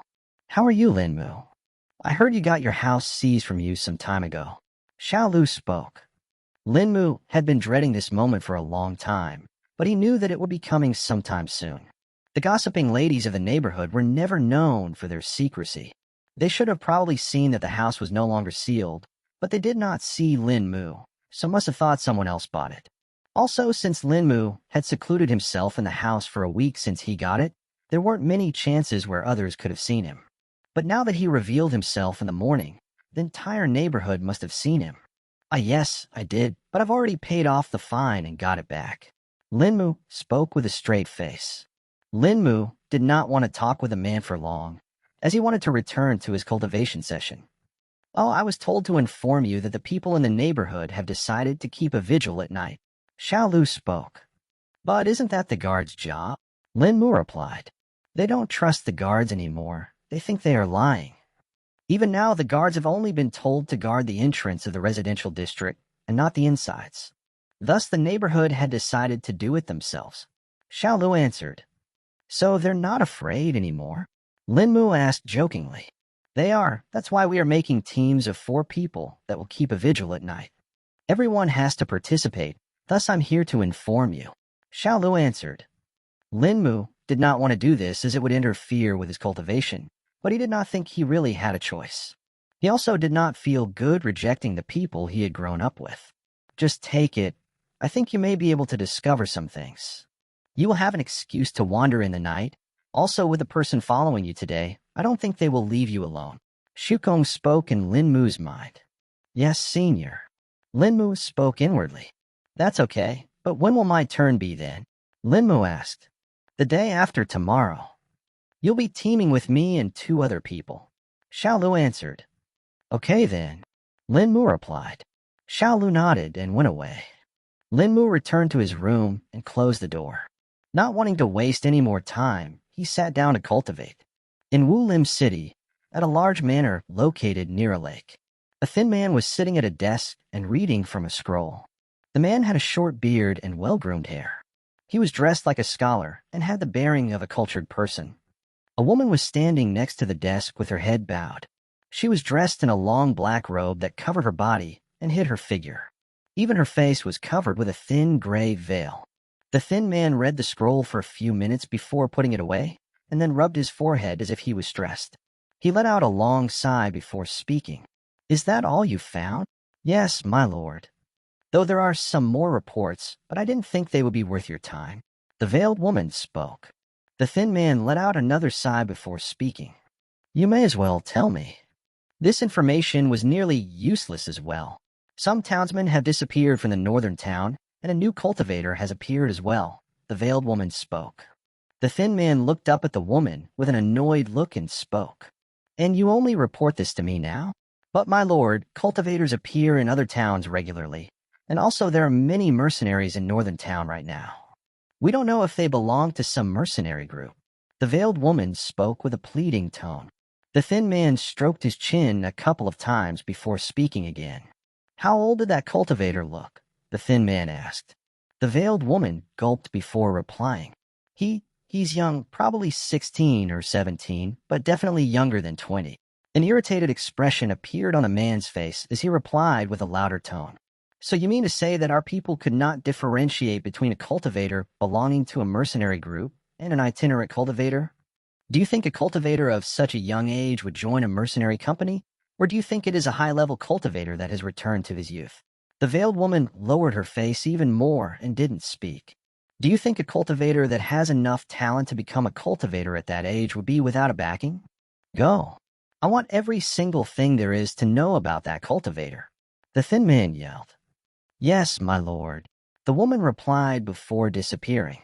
The thin man sighed to himself before standing up and walking up to a shelf and opening a drawer. He then pulled out a jade slip and looked at it for a moment before keeping back into the drawer and closing it. "Sigh, it is not the time yet," the man muttered before walking to a window and staring outside.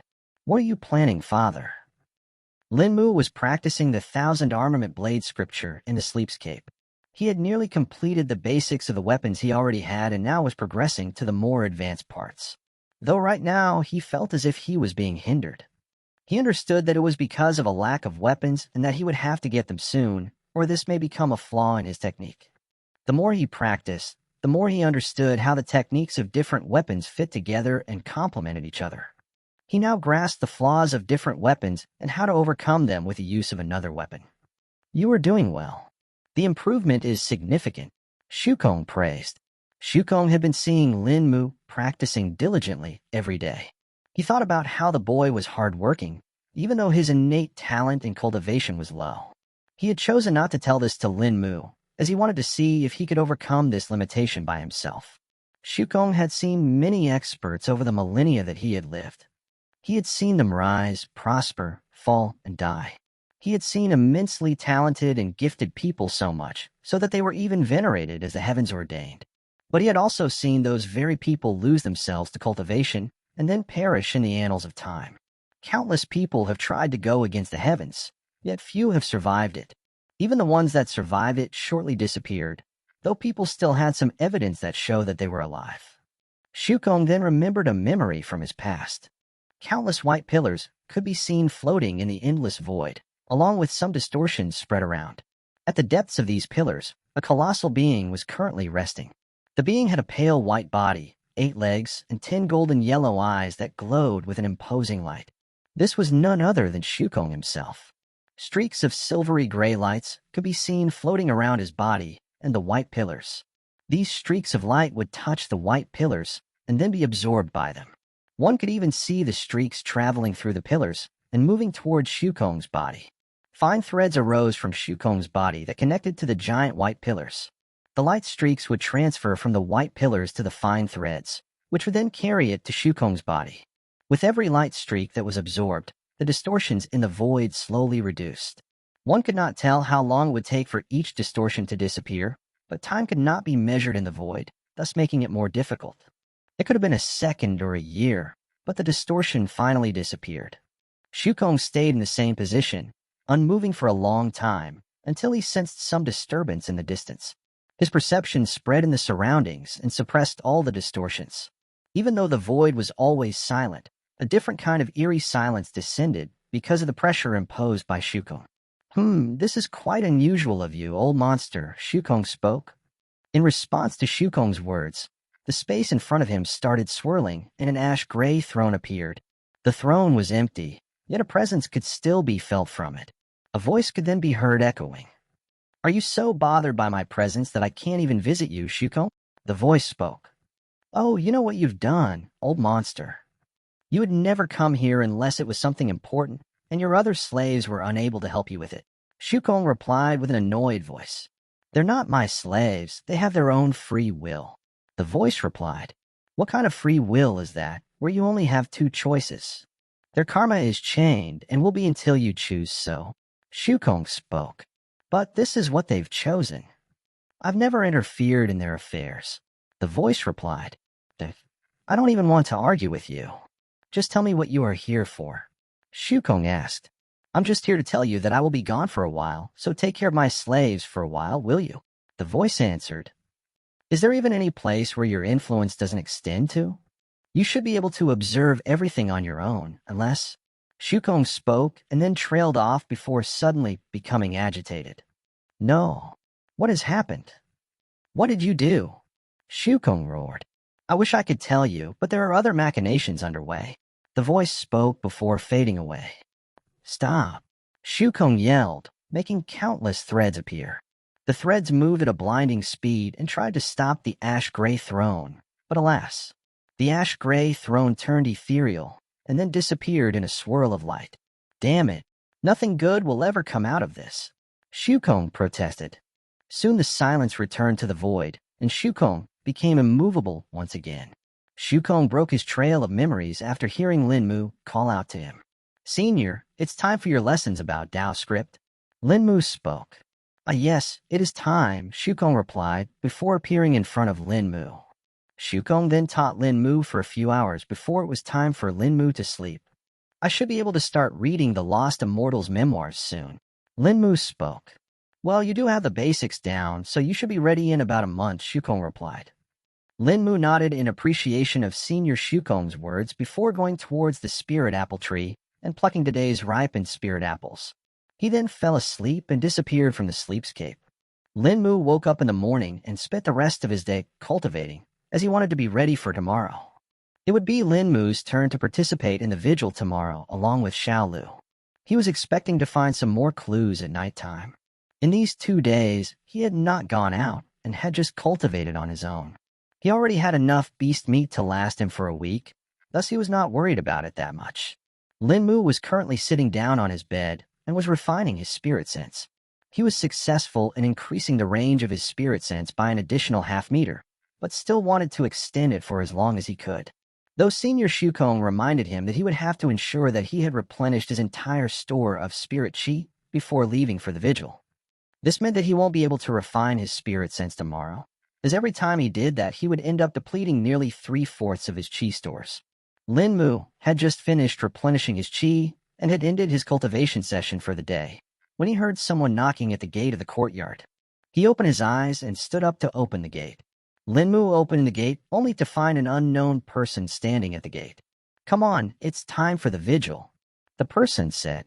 Okay, where's Xiaolu though? Linmu asked. He's already gone ahead. You were late, so I was asked to come to get you, the person replied. Is that so? Linmu spoke with a calm voice. Linmu then locked the gate before leaving with the person. They walked for 5 minutes before reaching their destination. The spot they were at was an open square that was located at the center of the residential district. Upon reaching there, he saw 3 people standing there. One of them was Xiaolu, another person was a portly man whom Linmu had seen the day, and the last person was none other than the person with whom Linmu had his first big conflict with, Yuan Tu. Linmu had not expected to meet his old enemy Yuan Tu here. In the past, he would have never expected that a man he called uncle would wrong him. While Yuan Tu was not his actual blood uncle, he was once friends with his father. They were not close friends, but were friends indeed. Linmu saw the look in Yuan Tu's eyes and understood that he was shocked to see him here too. Lin Mu then looked at his physical condition and saw that he had visibly thinned down. It seemed like he had not taken to prison well. Lin Mu was also wondering when Yuan Tu got out of prison. He had expected for him to stay in the prison for a longer time than this. He definitely did not expect that someone would be willing to bail him out. He did not know what it would cost to bail him out, but knew that it must be a high amount. Yuan Tu had not expected to see Lin Mu today at all. He knew that Lin Mu had no house to return to, so he should either be living at some inn or somewhere else. He would never have guessed that Lin Mu was actually able to pay the fine and get his house back. Yuan Tu had gotten out of prison recently and had returned to live at his house in the neighborhood. A couple days ago, some people came to inform him that a vigil was going to be held in view of the recent events that occurred. The people from the neighborhood had also asked him about his absence, but he just told him that he was visiting some family members in the eastern town. Yuan Tu was frankly shocked upon hearing that some people had disappeared and a spirit beast had apparently attacked as well. Yuan Tu had seen a terrifying spirit beast before, a few years ago. An injured spirit beast had wandered out of the forest and encountered some hunters. Out of a team of 10 hunters, only 3 survived, with Yuan Tu being one of them, along with Lin Mu's father. Ever since then, Yuan Tu gave up on being a hunter and just worked in the orchards. It was also because of this that he was promoted to the position of a team leader in the orchards. After the initial surprise faded from Yuan Tu's eyes, he scanned Lin Mu from top to bottom. He could see visible changes in the boy. He had somehow grown a little in the past month and was taller than before. He had also developed slight muscles, and even his face had a glow that was a stark difference from his previous dull look. Yuan Tu could not help but wonder what the boy had gone through in the past few weeks.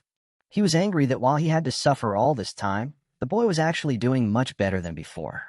The one saving grace he had while he was in the prison was that Lin Mu would still be suffering out there being homeless and broke. But now that he had seen him again, he felt his rage reigniting. He felt like teaching him a lesson right then and there, but knew better to not act on it. He would bide his time and look for the right time. He just decided to not interact with him for now. Yuan Tu forcefully suppressed his rage and avoided looking at him as it helped him divert his thoughts. He looked at the boy's expression and reached a tacit understanding. Lin Mu saw the look that Yuan Tu gave him and knew what he was thinking. Seeing him avoid him just made it easier for him. Lin Mu was already a cultivator and was much stronger than before. He had nothing to fear from Yuan Tuesday. It didn't matter to him if Yuan Tu doesn't interact with him. While this silent interaction was happening, Xiaolu witnessed the entire thing and knew that something was off. Xiaolu knew that Yuan Tu and Lin Mu had a conflict, but he did not know the exact terms of it. He only knew that a week after Lin Mu's house was seized, Yuan Tu had disappeared as well. When he came back a couple of days ago, he just told everyone that he had gone to visit his family in eastern town for a bit. Once Lin Mu reached near the 3 people, the portly man glanced at him and then spoke. "Now that we're all here, it's time for us to start the vigil." The portly man then pointed towards a wooden box that was kept near his feet and spoke. "Every one of you, please pick a gong from the box. If you encounter anything suspicious, remember to run first, and then alarm us all by ringing the gong. We don't want any untoward incidences." The portly man spoke with a serious tone. Everyone nodded at the portly man's words, and then went forward to pick a gong and a small mallet. Lin Mu was the last person to pick a gong up.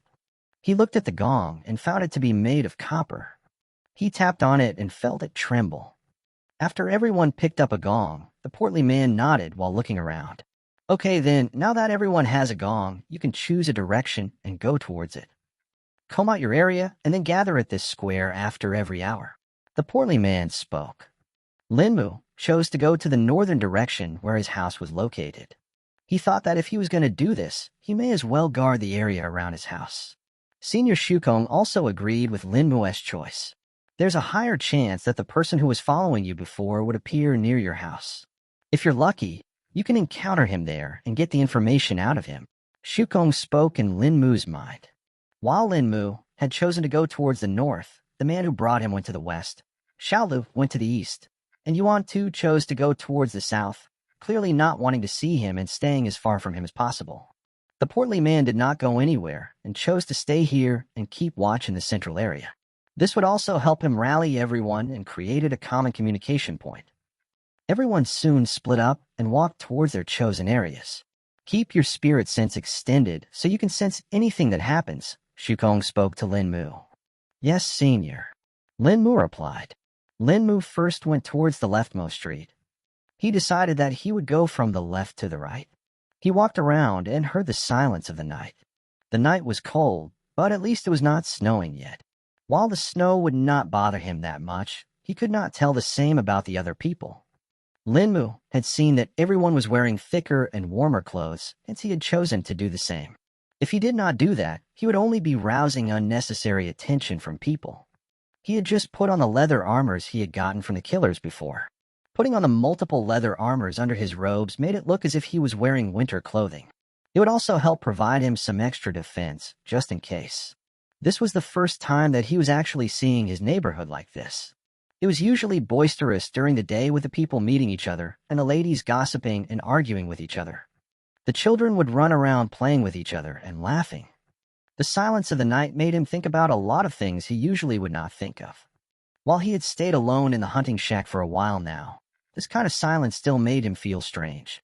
It's as if the forest is more alive than this place. Lin Mu thought out loud. Shukong heard Lin Mu's words and felt a little surprised. He can already sense it. Shukong thought. You are right, Lin Mu, Shukong spoke. What do you mean, senior? Lin Mu asked. What you're feeling right now is the lack of ambient spirit chi. The reason you feel that the forest is more alive is because it is filled with vitality. While this place does have more people, it still lacks the raw vitality and spirit chi. Shukong replied. This is also why most of the cultivators choose to live in places rich in spirit chi. The cultivation sects are prosperous only because they are built on lands rich in spirit chi. This not only increases the progress of their disciples by multiple folds, it also helps temper their minds. Shukong added. Is this why you want me to start my journey soon, senior? Lin Mu asked. Yes, it's part of the reason. Right now, since your cultivation is still low, it would not matter to you as much, but once it rises later, you will feel the difference in the environment. You will be uncomfortable in a place that's lacking in spirit chi. Shukong answered. Lin Mu took Senior Shukong's words seriously and cemented his resolve. Wulim City. Inside a large mansion situated beside a lake, a thin and scholarly man was relaxing on a lounger in a library. The library was rather dark, with the only source of light being the lamp that was placed on a table. The thin and scholarly man had his feet up on a lounger and was reading a book. He had a calm look on his face and seemed to be engrossed in the content of the book. A veiled woman appeared from the darkness and came to stand beside the man. She bowed her head and stood silently. The thin and scholarly man let out a sigh and spoke without looking away from the book. You have something for me, I hope? Yes, my lord. It's about the new cultivator. The veiled woman replied. The thin and scholarly man nodded and allowed the veiled woman to approach. Go ahead, the thin man said. The veiled woman then produced a scroll in her hand, likely from a spatial treasure, and passed it to the thin man. I've taken the liberty to compile all the intelligence we've gathered, my lord. There are some parts you'll find rather fascinating. The veiled woman spoke with a respectful tone. The thin man opened the scroll and started reading it with his full concentration. At first, the man's expression seemed rather disinterested, but later it became more interested until finally, it reached the peak of elation. Ha ha. The thin man laughed out loud. You've done well, very well. Seems like we have an interesting contender here. The thin man spoke with a joyous tone. How do we proceed, my lord? Do we bring him to you? The veiled woman questioned. We know that his senses are sharp, and he's been able to detect our people before. We also don't know who's backing him, but considering his strength and talent, I would say it's someone strong. The man said and paused before continuing. Don't approach him for now, and just observe him. Try to get a clue about his backer. If it's someone from our list, eliminate him. Otherwise, we may have a new pawn to play with. The thin man said. My lord, we still have one of our men watching him. He still has the old orders and is following them. He may end up making contact with a boy, which may end in conflict. The woman added. The thin man stroked his beard before speaking. This does make it a little difficult. Try to send a message as soon as possible, and if something does happen, try to avoid further conflict. We'll compensate him later. As you wish, my lord. The veiled woman respectfully spoke and turned around. But just as she was about to leave, the thin man spoke up again. Just in case, assign one of our higher core members to him. The veiled woman seemed to be surprised, but it could not be seen from because of her veil. Are you sure, my lord? All 3 of our higher core members are currently assigned to long-term missions. If we recall any one of them, then all of their progress may go to waste. The veiled woman asked with an unnerved voice. The veiled woman was rather shocked by her lord's words. She did not expect that her lord would place such a big importance on that cultivator who was still a teen. She knew how much every higher core member was worth. Each and every one of them was a core condensation realm cultivator and was trained in reconnaissance and assassination. Even she herself, who was considered to be the closest person to her lord, couldn't compare in strength with a higher core. Yes, if he is what I think, then it would certainly be worth it. The thin man answered with determination in his voice. Who should I assign then, my lord? The woman asked. Assign the second member of the higher core. His character would suit this mission, the thin man ordered.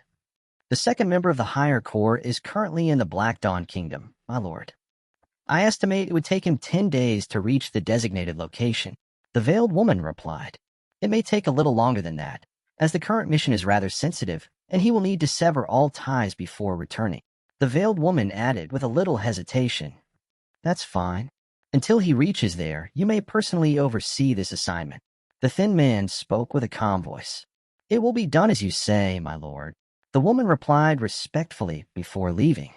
A few minutes later, after the woman was gone, the thin man stood up and withdrew a jade slip out of a spatial treasure. He held it in his hand and let it activate. The jade slip shone for a bit and then buzzed. I may have a new solution, elder brother. The thin man spoke. Back at the northern town, Linmu was patrolling his neighborhood. So far, he had not seen anything strange or unusual. He also had a doubt whether the townsmen who disappeared were taken by the darkly dressed men or someone else. He had seen the guard follow the townsmen who had entered the town all the way to their houses. He had also seen the guard withdraw a strange contraption from his sleeve. Because of the darkness, Linmu was not able to see what it was but could guess that it was something metallic as it gave off a glint. He knew that it was not something a guard would carry and was specially made for an unknown reason. The guard was a definite suspect as he had disappeared later as well. Perhaps I should have focused on that guard from the start, Linmu thought. In the blink of an eye, an hour went by, and it was time for him to return back. He reached the square and saw that 3 people were already standing there. The only person who was missing was Xiaolu. The portly man approached Linmu and spoke. So, did you find anything unusual? Linmu shook his head as he replied. No, everything seemed to be normal. All the houses are silent, and everyone is sleeping. Except for a few stray dogs and cats. There's no one wandering out. That's good. Now we only have to wait for Xiaolu to return and report. The portly man spoke. 15 minutes passed by, and there was no sign of Xiaolu. The portly man seemed to be getting nervous now. 5 more minutes passed, and the portly man was just about to speak something when Linmu interrupted. Ah, there he comes. Linmu spoke. The 3 men looked around but could not see anyone there. Where? The 3 men asked in unison. Linmu then understood their confusion. The men could not see as far as him in the darkness. No wonder they were confused. He then pointed at an alley, and everyone followed his finger. A few seconds after hearing the sounds of someone running, they could see the sprinting figure of Xiaolu appearing from the alley with 4 dogs chasing him. Help! He shouted. The man who had brought Linmu went forward to help, but before he could even do anything, the dogs stopped by themselves. They growled a little and then started yelping, and the next second they scampered away. Xiaolu did not see this happen as he was still in a state of panic. He stopped when he couldn't hear the sounds of the dogs behind him. He looked at the people in front of him and asked, "What happened? Where did they go?" The rest of the 3 people along with Linmu were confused by this development. That was strange. They weren't barking, only chasing. The man who had brought Linmu spoke. The portly man nodded before turning to Xiaolu. Why were they chasing you? Did you provoke them? The portly man questioned. Xiaolu shook his head as he answered. No, not at all. They just randomly started chasing me, when I was just about to return. I don't know why. Linmu then realized something. Wait, you were shouting all this time, right? Why didn't the residents wake up? And where's the gong? Linmu asked. I threw the gong at the dogs when they were chasing me. As for the residents, I didn't pay attention. Xiao Lu replied. The portly man seemed to have realized something, and his face turned pale. Oh no. Ring the alarm quick. I fear something bad is happening. The portly man exclaimed. The other people hesitated and did not understand the portly man's nervousness, but Linmu started banging the gong without a second thought. Alarm! Alarm! Wake up, everyone!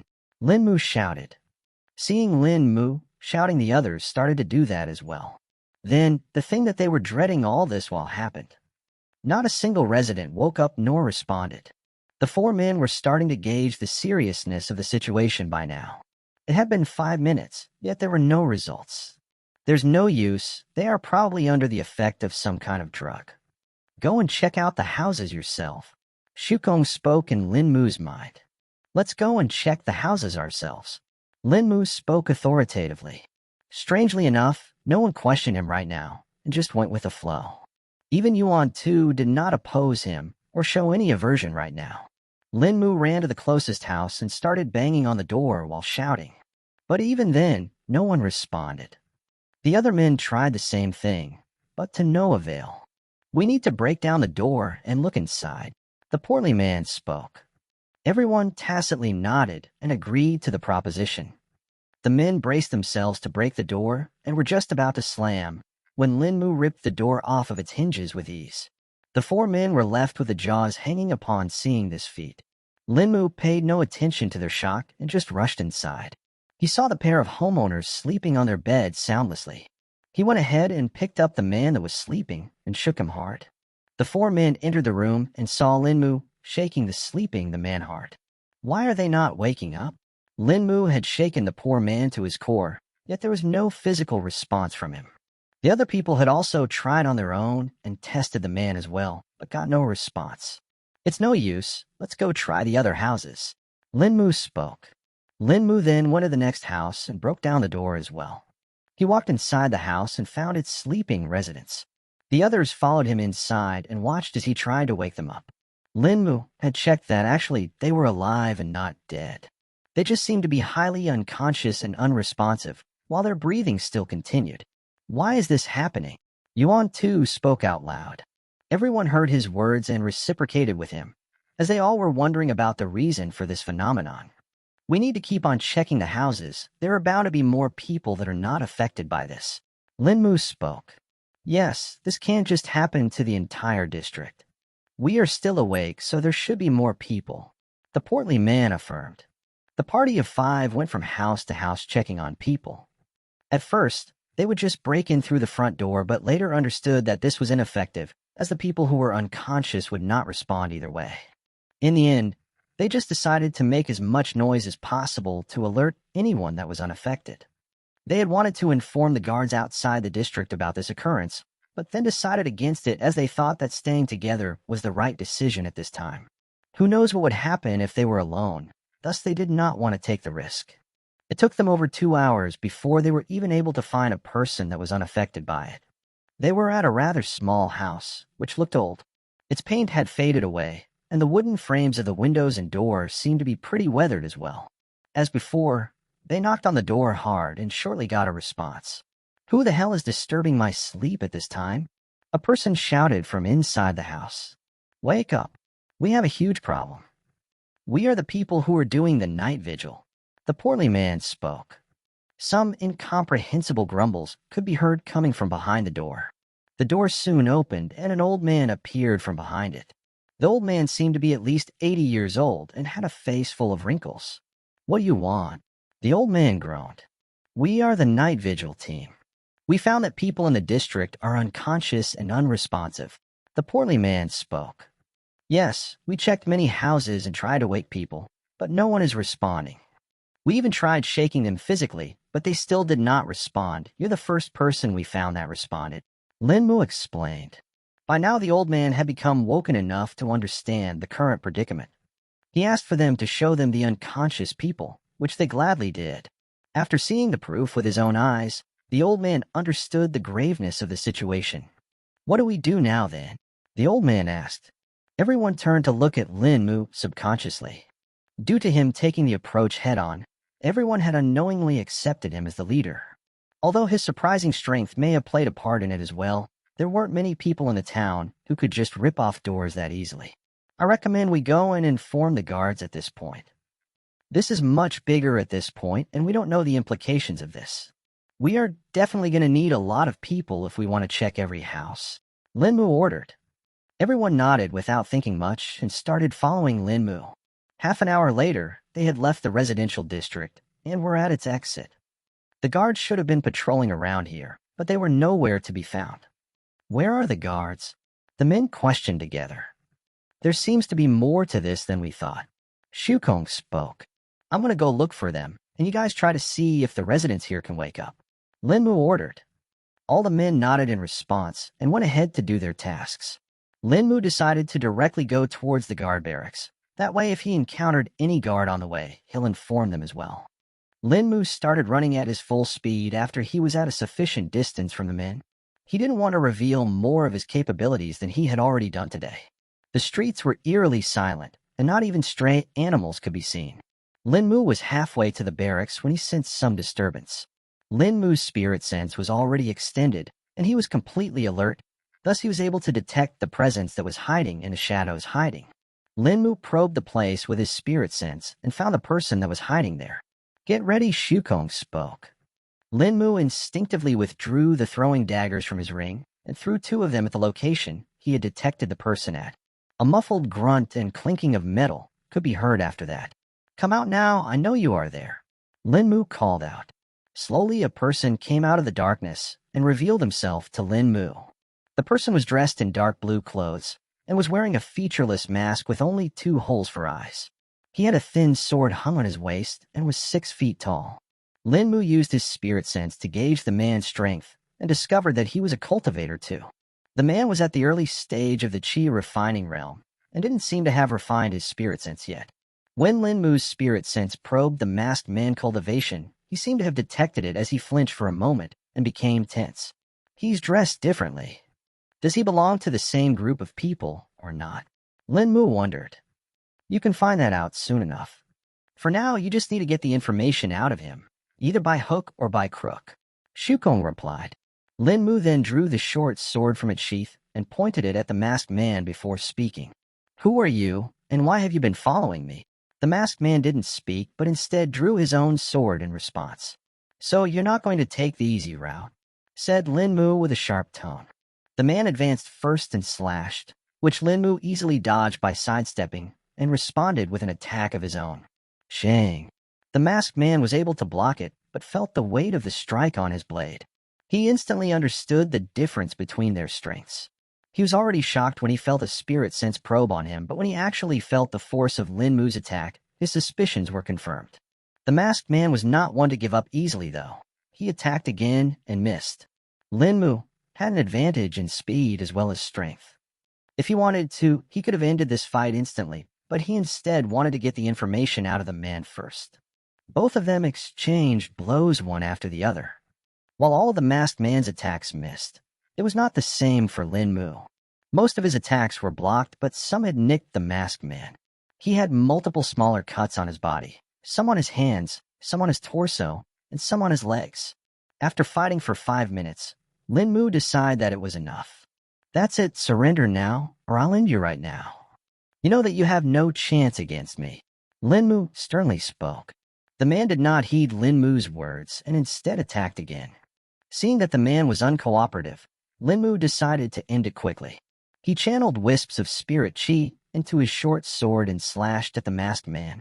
The man tried to block it in turn, but was unsuccessful as Lin Mu's blade just cut through his own sword effortlessly.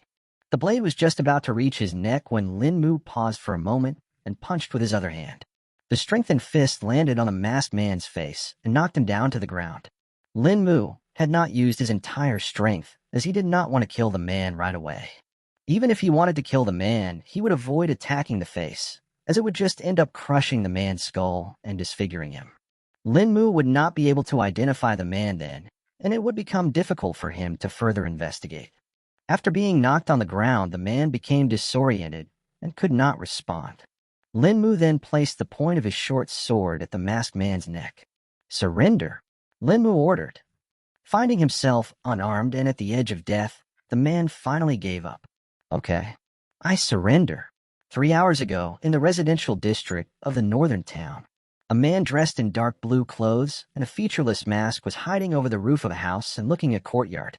He had been in that position for many hours now, but was still not bothered. He had stayed there all this time, unmoving and nearly invisible. Eventually, he saw an average-looking man approach the courtyard and then knock on its gates. A minute later, he saw the door of the house inside the courtyard open. A short-haired boy around the age of 15 walked out and opened the gate. Both of them talked for a couple of minutes before walking away. The man was leading, while the boy followed behind him. Seeing that his target was moving, the masked man finally got a chance to stretch his tensed body. While it was normal for him to hide like this for an extended period of time, as it was part of his job, it still tired him out every time. He was a cultivator, sure, but he was only at the early stage of the chi refining realm, and was not like the tireless core condensation experts who could work tirelessly for weeks.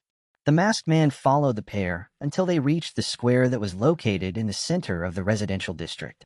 He then saw them talk amongst themselves about the night vigil. They talked for about 5 minutes before they separated again and went in different directions. The masked man followed the boy towards the northern direction, which was the same way they originally came from. He saw the boy look a little lost in his thoughts while patrolling the streets. The expression on the boy's face actually reminded himself of his own situation many years ago. He too was once lost in the world and didn't know what to do. That was until he met his Lord, who gave him the opportunity to become a cultivator. For this grace that his Lord had bestowed upon him, he had chosen to serve him till his death. He would jump into the inferno of hell if his Lord so asked him to do. He was his Lord's blade, and such was his duty. He, along with his fellow comrades, all worked for the glory of his Lord. They were all useless before. It was their fortune that they met their Lord who had allowed them to become worthy. Unknowingly, more time passed, and an hour had gone by. The masked man had seen the boy mutter something to himself multiple times over the time period. He had found this a little strange, but had just attributed this to the boy's eccentricities. He did not know why he had been ordered by his Lord to watch this boy, but knew that all he had to do was to follow his orders. The masked man had observed the boy for over a week and had found out that the boy was much stronger than he looked. To him, if he was not informed beforehand, he would only think that the boy was an average body tempering realm expert. But beneath that facade of naivety, it hid a full-fledged chi cultivator. The masked man could not figure out how the boy became a cultivator at such a young age. Even for him who had above-average talent, it took him over a decade to be able to become a cultivator. It was a little shocking for him to see such a young cultivator in a small town like this. While there were young cultivators like this in Wulim City as well, they all belonged to influential families and clans. For an orphan boy with an insignificant background like his, it should have been nearly impossible, but here he was existing and defying the odds. The masked man snapped out of his thoughts upon seeing that the boy was returning to the square. A few minutes later they reached the square, and he saw the boy talk with the 3 men standing there. One of the men was missing, and they seemed to be waiting for him. After a while, they started getting impatient, only to hear the boy speak out loud. The missing man had returned, but not without a pack of stray dogs chasing him. It was at this time that things started going haywire. The masked man saw that the chasing dogs were not barking. This was probably the most abnormal thing, as dogs always barked while chasing their prey. Yes, prey. He had seen the look in the stray dog's eyes. They were fueled with bloodlust and wanted to kill. The masked man suddenly realized the reason for the silent but murderous dogs. They had been poisoned with beast inciting powder. The beast inciting powder was used to provoke beasts and create a rampage. It was outlawed in the Shuangqian kingdom, and its possession was punishable by death. The masked man could only think of a few people or organizations that could have access to it. The beast inciting powder was not only expensive but also difficult to create. To use them on normal animals such as these stray dogs was only a waste. Then in the next moment, he saw something which he could not explain. The stray dogs halted before the 5 people and growled for a bit before yelping out as if they were scared by the most dangerous of predators. He had never seen this before, as no beast affected by the beast inciting powder would ever flinch. They would mindlessly chase down their prey and tear them to shreds. The occurrence in front of him was simply unscientific. Though this was not the end of the bizarre situation. The men soon talked amongst themselves and figured out the strangeness of the current scenario. Then the masked man heard something which made him realize that in all this mess, he had failed to recognize a huge thing. While the stray dogs were barking and the man being chased was crying out for help, no one heard it. This was even more unusual than normal, as all the residents of the town were rather anxious due to the recent string of disappearances and the spirit beast attacks. They should have woken up rather easily, but even in all this hullabaloo, no one responded. The masked man then saw the men trying to alert the residents, but to no avail. He even saw his target, the boy, pull out a door from its hinges without any hesitation, revealing a part of his strength. 30 more minutes passed by as the masked man saw the party of 5 people getting more and more anxious. They were searching for any resident that could be awakened. Even the masked man himself was worried because of this development. The masked man knew that he would have to inform his lord about this phenomenon. It was not easy to incapacitate so many people without leaving a witness, thus he knew that someone big was behind this act. His lord had many plans and liked to know everything that happened around, hence this was definitely something that he needed to inform his lord about.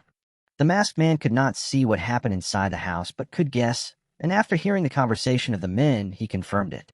The people inside were alive but unconscious. Not just that house, but every house that the party of 5 men visited. The masked man knew about some substances and techniques that could be used to put someone in a deep sleep like this, but not on an extensive scale such as this. Doing it at such a large scale would require a large retinue of people, and to do it covertly would require even more immense influence and power.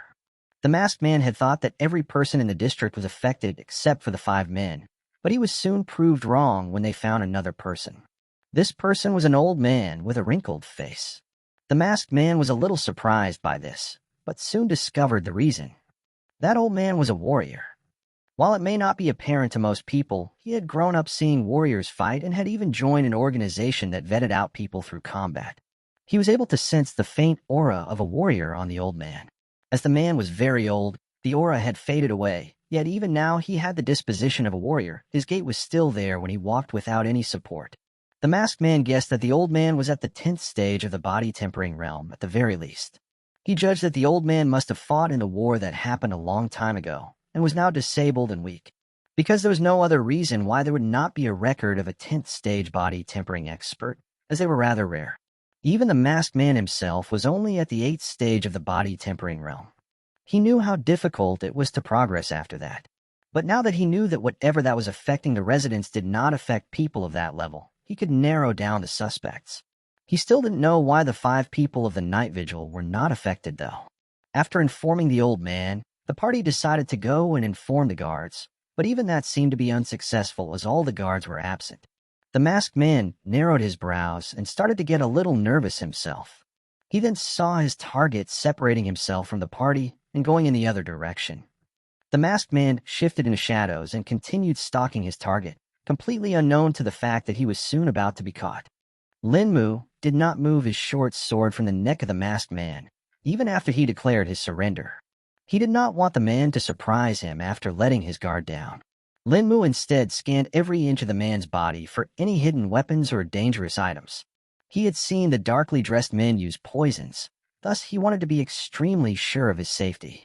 After scanning the man with his spirit sense, Linmu found a few weapons hidden on his body. This included 4 daggers, 1 each hidden at the ankles and wrists, along with a set of metal needles which seemed to be steeped in some kind of black liquid, most likely to be poison. Linmu took away all of these weapons from the masked man before allowing him to sit up. "Now speak, who are you from, and why have you been following me?" Linmu questioned with a stern tone. The masked man seemed to hesitate a bit before speaking. "I am but my lord's tool, and I was ordered by him to observe you." Linmu narrowed his eyes upon hearing the masked man's words. It was a little surprising to him that it was actually someone else that was pulling the strings from the behind. He then thought of the similarities between the men who had tried to kill him before and this man. "Are you part of the same group of people that killed Ganma?" Linmu questioned. The masked man tilted his head slightly upon hearing Linmu's words, as if he was confused. Isn't Ganma the second hunter who became a cultivator? The masked man thought before speaking. Ganma's dead, the masked man asked. Linmu closely observed the masked man and could tell the genuine confusion in the man's voice. You didn't know that, but know who he is? Linmu asked. We know who he is, but according to our intelligence, he has been missing for nearly a month now. The masked man answered. We? So you are with those men? Linmu uttered before straightening his blade. Seeing that his target had assumed something wrongly, the masked man put up his hands in protest. No, we are not who you think. Though if you allow me to contact my lord, I can find it out for you. The masked man replied. Linmu felt a little surprised at the masked man's words, but did not accept them right away. There were a few more questions he wanted the answers to. Are your people behind what's happening in the district right now? Linmu questioned with a grave expression. No, we're not, but I can't tell you that we wouldn't do something like this. Even my lord would like to find out more about this and why this happened. But let me tell you this, that whoever has done this is very influential and has a lot of resources. The masked man spoke. Why do you say that? Linmu asked. Whatever substance that is being used to induce the sleep into the district's residents is definitely expensive and difficult to get. The masked man answered. Linmu did not believe the masked man at first, but then he heard Senior Shukong talk. He's probably telling the truth. A substance that can incapacitate so many people at once is definitely hard to come by in a lower-level world like this. Shukong spoke. The masked man saw that Linmu's expression had turned dull for a moment. He didn't understand why, but after that, the boy nodded to himself and spoke. Okay then, for now I'll accept your answer, but I won't trust you completely, Linmu said. The masked man thought to himself for a bit before speaking. I have a little more information that may be helpful to you. Go ahead, Linmu replied. The dogs that were chasing that man, I know why they were not barking. The masked man answered. And why is that? Linmu asked. They were affected by a poison called as the beast inciting powder. The masked man answered. It was probably an inferior version of that poison, seeing that it was able to affect normal animals, Shukong informed Linmu. You know what it is, Senior? Linmu curiously asked. Yes, it's a rather infamous poison and is known in most of the worlds. It does not directly harm the beasts. Rather, it just sends them into a mindless rage. If a normal animal is poisoned by it, though, then they will just explode. Shukong explained. Is this poison something that's easily available? Linmu asked out loud. To the masked man, it seemed as if the boy was asking him, but Linmu was actually asking both Senior Shukong and the masked man.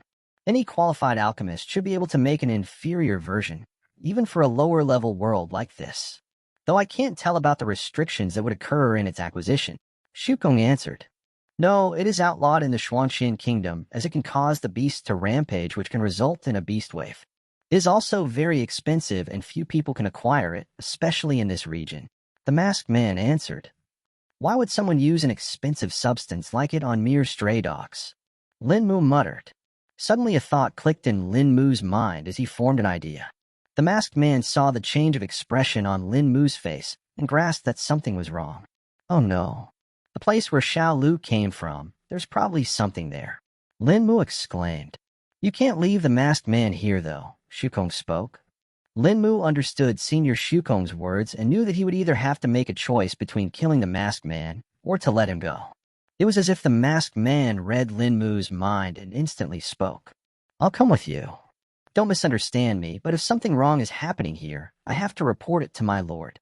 Linmu stared at the masked man for a few seconds before he lifted his short sword from his neck.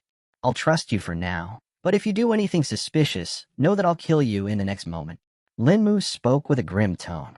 Linmu had not exposed all of his capabilities, thus was confident in being able to kill the masked man any time that he wanted. With his two skills of flicker and blink, it would be a piece of cake. The masked man gently nodded and then stood up, intending to follow Linmu. Both of them then started running towards the residential district. With their full speed, they reached the residential district in 5 minutes. The masked man was having a hard time keeping up with Linmu, even after strengthening his legs with spirit chi. With speed and spirit sense like this, the boy is rather talented. I can't even estimate his cultivation. Is he perhaps in the peak stage of the chi refining realm? The masked man thought to himself. The masked man had only seen such speed and spirit sense in his senior comrades. He had also experienced spirit sense before, thus was able to tell when Lin Mu's spirit sense probed him. It was also because of this he was shocked, as according to the knowledge he had, spirit sense could only be refined when a cultivator reached the peak stage of the Qi refining realm. What he didn't know was that Lin Mu's speed was not just because of his Qi cultivation, but also because of his 10th stage of body tempering realm vitality. Him being able to refine spirit sense could also be attributed to his unique situation, in which he actually did not have a cultivation technique at all, but was rather using an auxiliary cultivation technique unique to him. People of a lower-level world like this would never be able to comprehend this, as they simply did not have the information or the capabilities. Even if someone told them that it was possible, they would just deny it. After reaching the square located at the center of the residential district, Lin Mu turned towards the eastern direction and started running towards it. He kept an eye out for anything abnormal that stood out and also focused his senses. A minute later, they reached the end of the street and started looking around for any clues that may have been left behind. Xiaolu should have most likely encountered the stray dogs here. Lin Mu spoke while looking at the mud prints on the ground. The mud prints were of the stray dogs and were faintly visible in the darkness. He followed them and found out that they lead to an old warehouse. The warehouse was used by the local residents to store their surplus crops, but ever since the reduction in population from last year's plague, its use had become less. Lin Mu noticed a small hole at the base of a wall that was big enough for a dog to pass through. There were paw prints coming out of the hole. Lin Mu found the side door of the warehouse and broke through it with ease. The masked man followed behind Lin Mu tensely. Even he was feeling the grimness of the situation. Lin Mu looked at the relatively empty warehouse that had a few crates, wooden boxes, and sacks lying around. Lin Mu suddenly squinted his nose as he smelt something. Blood. Both Lin Mu and the masked man spoke out in unison. After shaking hands, both of the men developed an understanding. Lin Mu returned all the masked man's weapons except for the poison needles. The masked man also tacitly understood and did not ask for them either. From the bandaged wounds, we can assume that this has been done by the same people who attacked you before. Now we only need to find some more clues here if we can. The masked man spoke. Lin Mu nodded his head and went around to search for clues. It didn't take him long to find them either, as it was right in front of him. He looked at the first corpse and checked it. He soon found a small vial filled with some kind of colorless powder in it. The vial was hidden in the sleeve of the corpse and was dangling by its tassel. When the masked man turned the corpse a little, it must have gotten loose. Lin Mu picked up the vial and saw that its cap was actually a little loose and some of the powder had actually spilled out onto the sleeve of the corpse. The masked man saw the vial in Lin Mu's hand and suddenly exclaimed, "The beast inciting powder." Lin Mu's eyes narrowed upon hearing the masked man's words, and he looked at the small vial. So this is what caused the stray dogs to attack Xiaolu. Lin Mu stated. The stray dogs came in contact with the powder that was spilled onto the sleeves while eating the hand and probably went insane. The masked man deduced. Lin Mu nodded and then continued. Now the question is, why did this person have this powder? I originally thought that the culprit spread the poison, but now it seems otherwise. Still, it is not easy to get this poison. It is a mystery how this mercenary came upon it. Even an elite mercenary doesn't have the capabilities or the reach to obtain a poison such as this. The masked man spoke. It's also a little strange that the attackers didn't search his corpse. The masked man added. That is true, but we still don't know what their objective is. Lin Mu replied. That's not all. Lin Mu, you're forgetting something. Shukong interrupted. What's senior? Lin Mu asked. The effect of the beast inciting powder is to send the beasts into a mindless rage, but when the stray dogs encountered you, they ran away, Shukong answered. Lin Mu realized the meaning of Senior Shukong's words and spoke to the masked man. Was there an abnormality in the beast inciting powder, or the stray dogs? Because they ran away after encountering me. The masked man felt confused upon hearing Lin Mu's words, but tried to think over it. He had not paid attention to the occurrence at first, but now that he was remembering it, something like this shouldn't happen according to his knowledge. Beasts affected by the beast inciting powder don't even fear death and plunge in headfirst into conflict. Them being afraid of Lin Mu was extremely strange. You are right, but I don't know what the abnormality could be. The masked man spoke. Lin Mu suddenly realized something as his eyes went wide. It couldn't be because of your imprint. Could it, Senior? Linmu questioned. That should not be possible, as the imprint is only detectable by cultivators or beasts of a higher cultivation. Shukong spoke and took a pause. But if it was detected by the stray dogs, then that vial of beast inciting powder is certainly abnormal. If it was also able to increase the sensing capabilities of a normal animal, then it's probably not simple. Shukong explained. After hearing Senior Shukong's explanation, Linmu thought of something before looking at the masked man. Do you know anyone that is more knowledgeable about this beast inciting powder? Linmu asked. The masked man snapped out of his thoughts after hearing Linmu speak and looked up at him. I myself don't know, but there should be someone my comrades know. The masked man answered. Well then, I would like to meet them as well. Linmu stated. That can be arranged. The masked man simply replied. Linmu turned to look at the corpses and spoke. Now that we have that behind us, what do we do with the corpses? We can't leave them here. Yes, that is a problem. I'll have to inform my superiors about this. The masked man spoke. Though if these corpses are left here and the entire neighborhood is asleep, then I think that they may be coming here to collect them or do something else. Linmu replied after thinking for a bit. Also, if the culprits find you, I doubt you will be able to fight against them alone. Linmu added.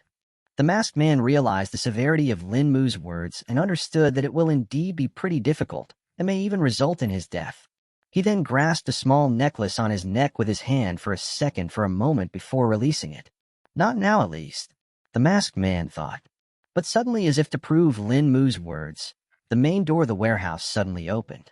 A group of 8 men dressed in black clothes walked in and saw both of them standing near the corpses. The men were covered from head to toe and could not be identified. They were all equipped with similar-looking swords on their waists and seemed to have armor hidden beneath their clothes. The 8 men looked at the duo with wide eyes before one of the men shouted, Kill.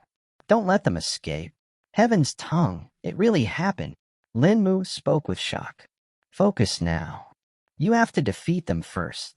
Shukong sternly warned. The masked man drew his sword and muttered to himself. Shouldn't have hesitated. Linmu drew his short sword and extended his spirit sense. He quickly detected the strength of the 8 men and informed the masked man. 4 of them are spirit chi cultivators, the rest are body-tempering realm experts. 2 of the cultivators are at the mid-stage of the chi refining realm, while the other 2 are at the early stage. The masked man narrowed his eyes and tightened his grip on the handle of the sword. I'll have to reveal a few of my skills, I'm afraid. Linmu spoke to Senior Shukong. It's fine. Better to kill them now and deal with the situation later. You can't hesitate in moments like these, Shukong advised. Linmu nodded and spoke, so be it. In the next instant, a fierce expression appeared on Linmu's face as he started chanting the Severing Heart Sutra. All of the 8 darkly dressed men were approaching the duo at once, so Linmu chose to target one of the mid-stage chi refining realm cultivators. The masked man heard the strange chants that were being uttered by Linmu and felt a chill in his spine. Suddenly, Linmu disappeared in front of the eyes of the 8 men, surprising them. Even the masked man was rather surprised at this occurrence, after he could not see Linmu beside him. The masked man then turned to face the attackers and saw Linmu standing behind them. Linmu triggered the second skill blink and appeared right behind the 8 men. He slashed his short sword at the neck of the mid-stage chi refining realm cultivator and instantly decapitated him. Because his companion was under the effect of the Severing Heart Sutra, he didn't react fast enough. Taking this opportunity, Linmu strengthened the short sword with spirit chi wisps and waved his blade again, severing the heads of the 3 body-tempering realm experts. Now there were only 4 attackers left, 3 chi cultivators and 1 measly body-tempering realm expert. The first person to react was the masked man as he threw one of his daggers at an early-stage chi cultivator and then slashed at another. The early-stage chi cultivator could not dodge in time as the dagger was buried in his throat, killing him. This reduced the number of attackers to only 3, relieving most of the burden on the duo. The remaining mid-stage chi refining realm cultivator finally reacted and cut at Linmu with his own sword while shouting curses at him. Linmu dodged the sudden attack by using the first skill flicker and let the attack pass through him effortlessly. Spinning around, Linmu seamlessly withdrew a spear from his ring and impaled it into the 1 remaining body-tempering realm expert. The masked man had also clashed with the early-stage chi refining realm cultivator, and was crossing his sword with him. They exchanged a few blows and seemed to be at nearly the same strength. Lin Mu was still fighting with the other cultivator and was dodging one cut after the other. Lin Mu's superior speed and agility were proving advantageous here. Flitting around in a warehouse, Lin Mu dodged each and every blow. He glanced at the masked man every few seconds to check how the fight was going. Seeing that the masked man would not be able to defeat his opponent quickly, Lin Mu decided to give him a little helping hand. The fierce look reappeared on Lin Mu's face and sent a chill down the spine of the mid-stage Qi refining realm cultivator that was fighting him. He then started chanting the Severing Heart Sutra again and targeted the early-stage Qi cultivator that was fighting the masked man. A dull look suddenly appeared on the face of the early-stage Qi cultivator as he faltered for a moment. Taking grasp of this opportunity, the masked man ended his life and accomplished his task. Having done this, he looked at Lin Mu and his opponent. But he was shocked as soon as he looked at them. The mid-stage Qi cultivator was no longer alive. Lin Mu had used this short time period when the cultivator was distracted by his companion's death to split him in half. Lin Mu looked at the short sword in his hand and marveled at its effectiveness. Truly an excellent specimen of a blade, he praised. Unlike Lin Mu, who was marveling at his blade, the masked man was rather shocked and a little fearful at his display. He was surprised at Lin Mu's sudden disappearance at the start, but attributed to some kind of speed skill. But when he produced weapons out of thin air, he understood that the boy also had a spatial treasure. The masked man was no stranger to spatial treasures and had seen many of them, but in the case of Lin Mu, he was truly shocked. The first point was that how would he get a spatial treasure in such a backward place? Even in Wu Lim City, only influential or rich people had spatial treasures. The second point, which was more shocking, was that the spatial treasure was unlike anything he had seen. The speed at which Lin Mu was able to withdraw a weapon was instant. Even the best spatial treasure he knew of couldn't do a feat like this. And even if he had the highest quality of spatial treasure, just the cost to get one forged would be sky-high. That's right, the highest quality spatial treasures couldn't just be bought. There was a big demand for it, but no supply. One could only commission an expert to forge a spatial treasure, and that too only top-grade spirit tool refiners could actually make spatial treasures. Even from them, only a master-grade spirit tool refiner could do it, thus making a high-quality spatial treasure no small feat and would require months, if not years of work. Just the basic ingredients required to forge a spatial treasure would be worth a huge fortune and needed a long time to gather. This reduced the supply of spatial treasures in the Great Zhou Empire. Besides, there were only a handful of master spirit tool refiners currently in the entire Great Zhou Empire. This resulted in the highest quality spatial treasures being monopolized by the powerful sects and the nobles of the empire and the residing kingdoms. It was in fact considered a sign of authority and influence. If someone saw a person with a spatial tool of this quality anywhere, one would have to be careful with their words and had to avoid offending them. This entire thought train of the masked man led him to misunderstand Lin Mu's status and made him think that he was the disciple of a hidden expert or the heir of a noble clan. I need to inform the Lord quickly. I can't let him make a mistake and offend someone he can't afford to, the masked man thought.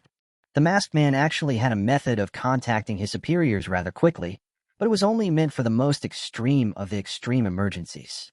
Even the arrival and the attack of the culprits was not worth using it according to him, but this demonstration of strength that Lin Mu had just done completely turned his viewpoint and sent his caution reeling.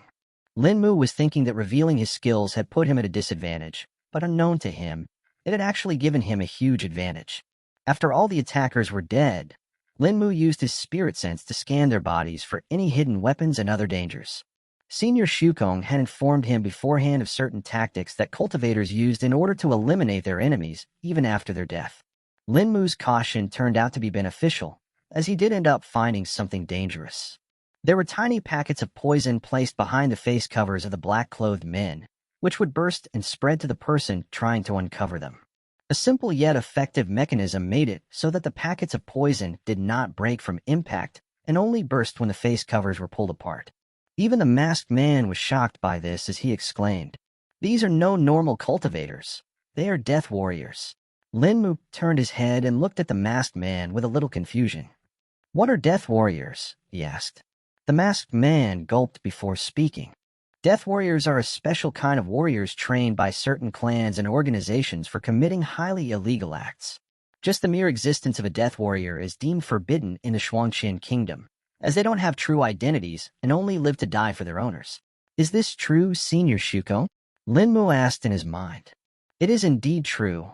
Death warriors are a unique breed of warriors in many of the worlds, though the standard may greatly vary. These dead men can barely even be considered cultivators, not to say about true death warriors. Shukong spoke with disdain in his voice. Linmu was rather surprised, as this was the first time he had heard Senior Shukong talk in such a disdainful tone. It was as if he felt offended by the mediocrity of these death warriors and did not deem them worthy of their title. Unwilling to question Senior Shukong, Linmu just accepted his words calmly. Linmu then carefully removed the packets of poison that were hidden in the face covers of the attackers. There was a small clasp hidden near the back of the neck, which when released would allow one to remove the face cover without breaking the poison packets. After removing the face covers of the 8 men, Linmu tried to identify them. But he did not find anyone familiar and could not find any common points between them either. They had no identification marks such as tattoos or brands either. Neither did they carry any piece of intelligence such as the letter Linmu obtained last time. The masked man also observed the faces of the culprits and did not find them familiar. His eyes then went towards the swords of the 8 culprits. He picked them and observed them closely. He then disassembled the handle of the sword and revealed the base of the sword. There were a few words carved on the base of the sword. They read, Xiangwei Jin Armaments. Linmu curiously looked at what the masked man was doing and paid attention to it. After the words that were carved on the base of the sword were revealed, he was a little surprised. What is that? Linmu asked.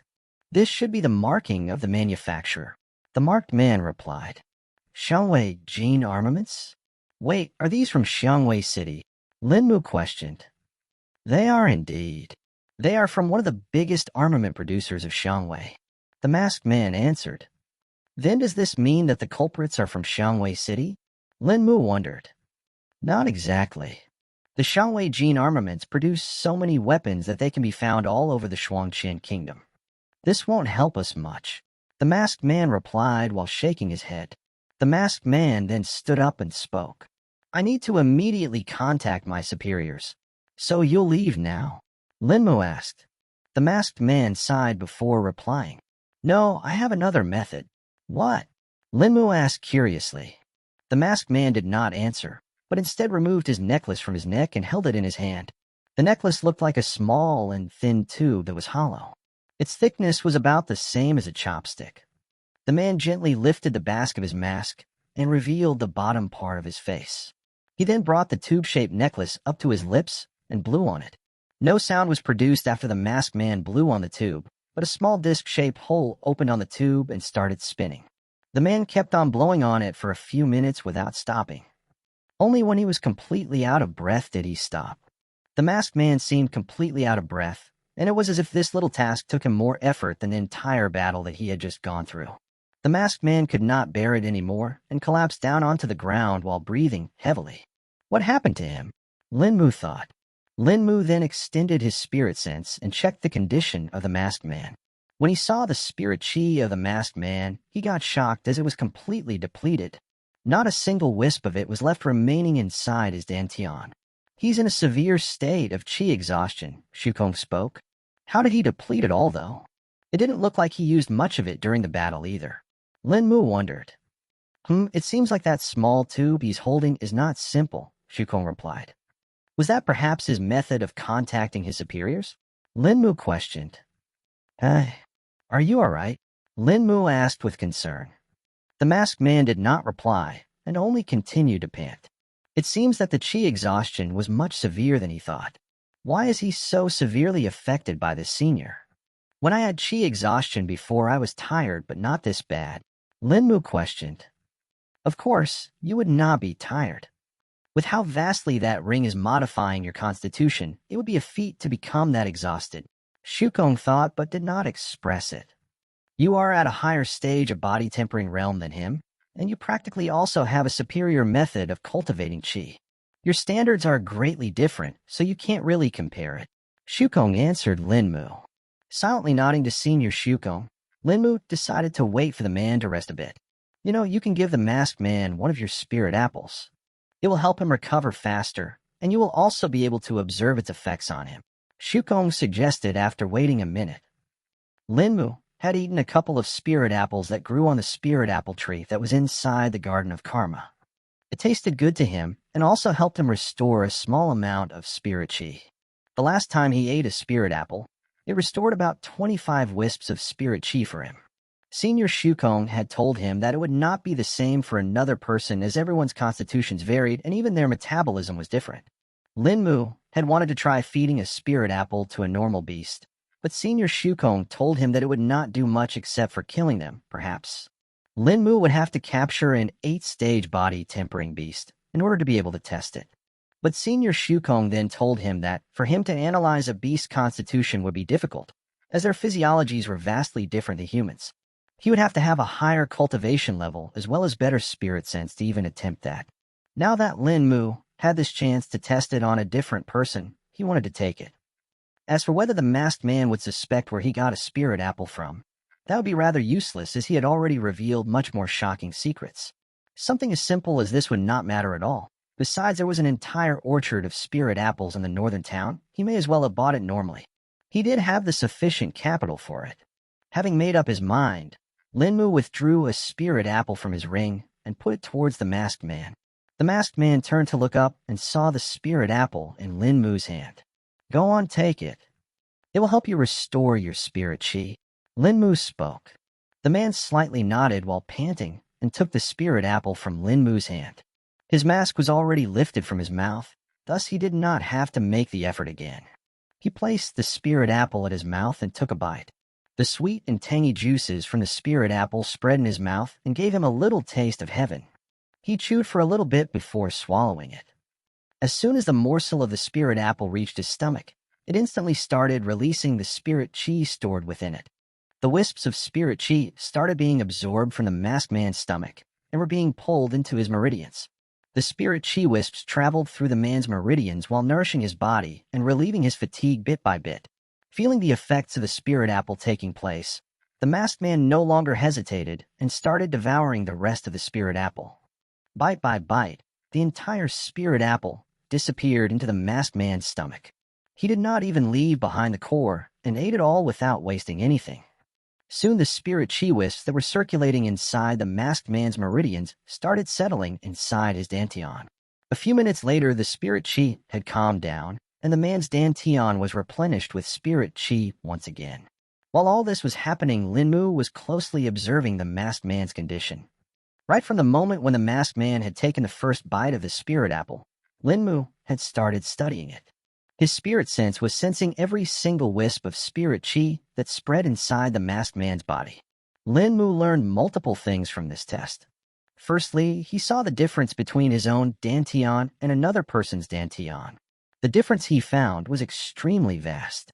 He found out that the capacity of his dantian was nearly thrice that of the masked man's. The second thing he learned was the meridians of the masked man. He was able to learn the masked man's chi cycle pattern.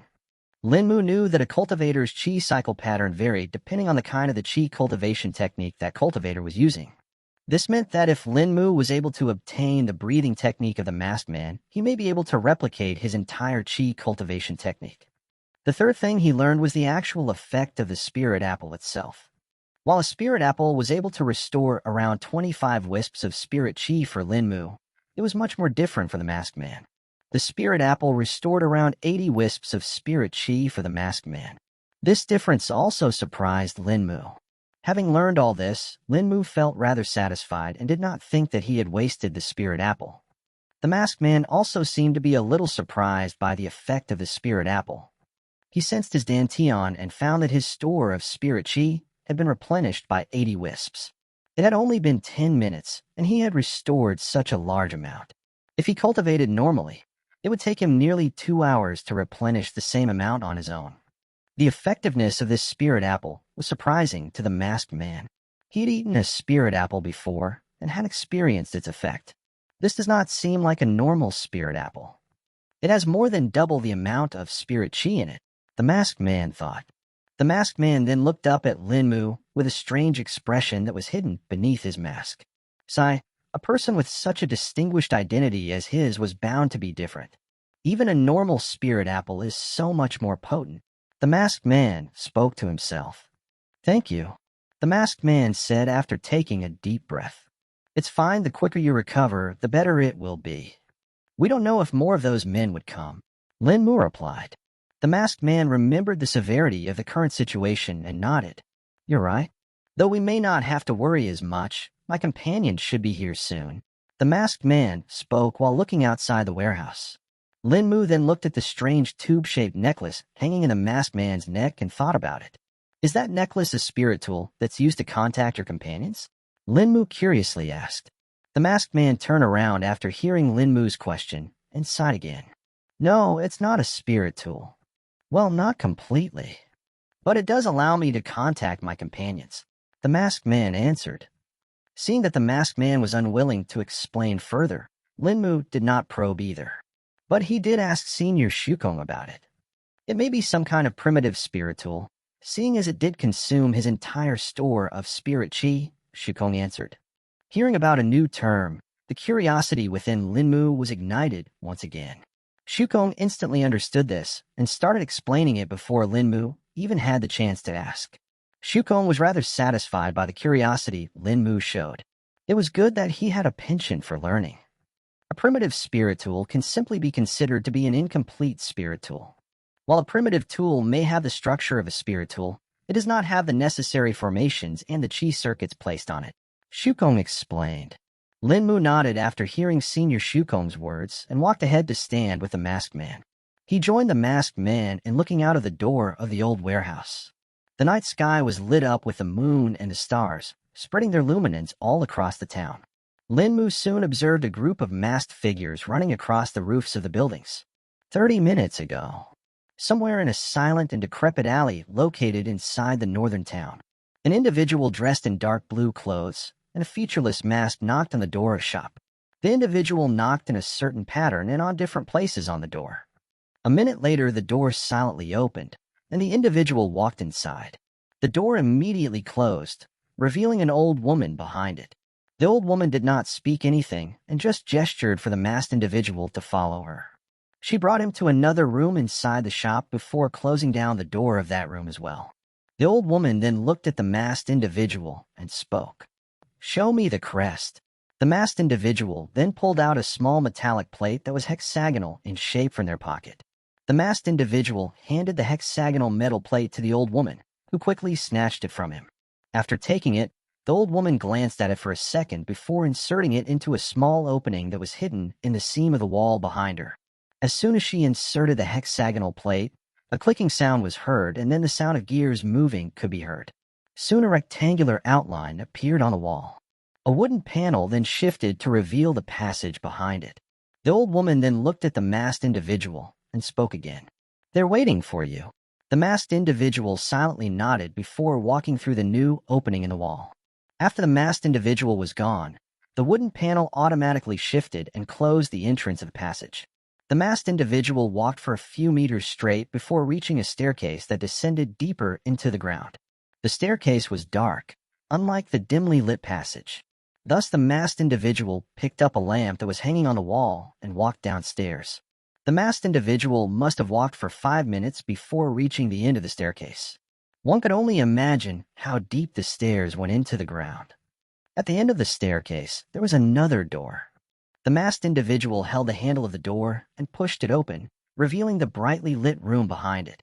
Quickly closing the door, the individual walked inside. You're late. A voice spoke inside the brightly lit room. The masked individual turned towards the source of the voice and replied, I found a few more clues of those people. The voice of the masked individual was feminine and cold, making one feel the chill on their skin. The masked individual then removed their mask, which revealed a beautiful face that was marred by a scar that extended from the left temple to the chin. The masked individual was actually a woman. And what kind of clues did you notice? The voice asked. Whoever they are, they have been going to the northern forest every day. I also found a few traces of blood on the route towards the northern forest. The unmasked woman replied. We'll investigate it then. The voice spoke as it got closer. Soon a man appeared in front of the woman. The man had short hair and was wearing dark blue clothes similar to that of the woman's. He had an average face that one did not find peculiar. Any new information? The woman asked. Nothing in particular. Most of our companions are still out doing their tasks, while the rest returned an hour ago to report. You're the only one who was late. The man replied and took a pause. Well, not just you. Haywan has not returned yet either. The man added. Why is he late? He's the most punctual of us all. The woman asked. Haywan was assigned a tailing mission recently. He's been on it for a few days now. The man answered. Tailing mission? Did they find a potential suspect? The woman questioned. We do not know. He was directly informed by the leader. The man answered. We'll just have to wait for him then, I guess. The woman replied while walking towards a chair. Perhaps. The masked man spoke with an uneasy voice.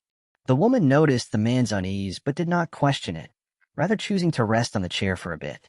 The man also sat down on a chair nearby and closed his eyes. A few minutes passed until a very high-pitched sound could be heard in the room. The pair of man and woman abruptly stood up with their eyes wide open.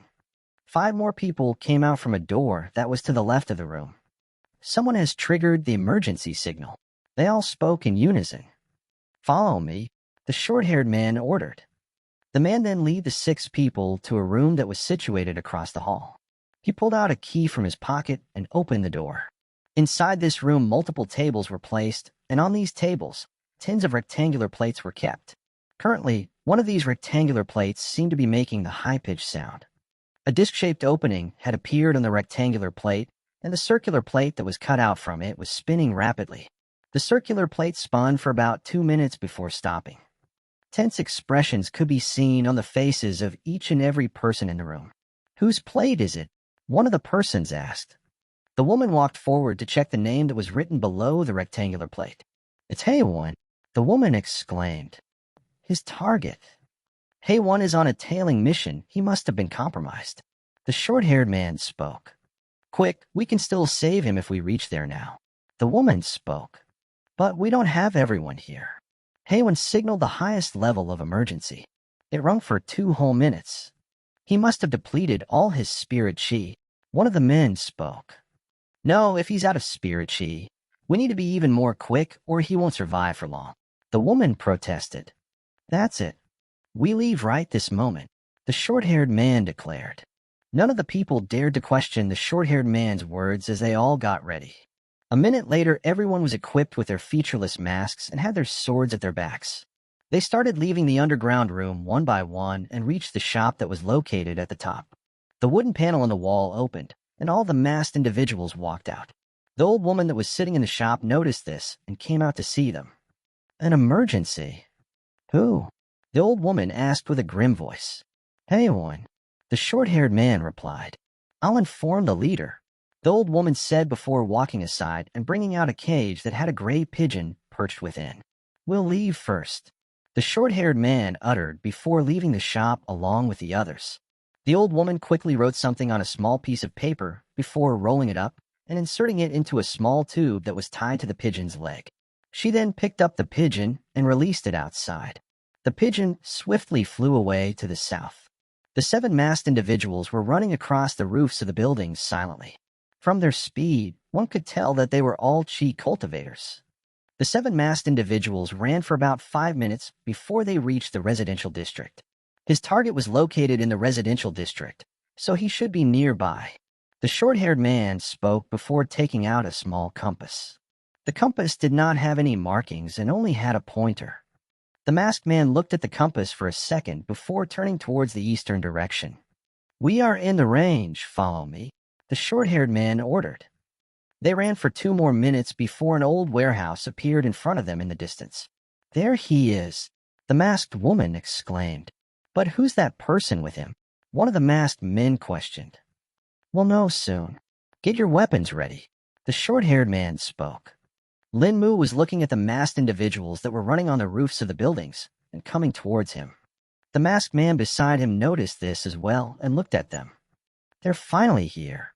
The masked man spoke while sighing with relief. Lin Mu watched as the 7 masked individuals soon reached them with their weapons drawn. The masked individual that was standing at the front came forward and pointed at him with his sword. Get away from him. The short-haired man spoke. The masked man that was standing beside Lin Mu suddenly felt alarmed upon hearing the man's words and walked forward to stand in front of Lin Mu. Lower your sword, Captain. He means no harm, the masked man hurriedly informed. The short-haired man stared at him for a few seconds before speaking. Fine. Now, tell me, why did you use the emergency signal when you were completely fine here? Come see. The masked man spoke shortly while gesturing to the other men. Lin Mu narrowed his eyes upon seeing the forceful attitude of the masked man's companions.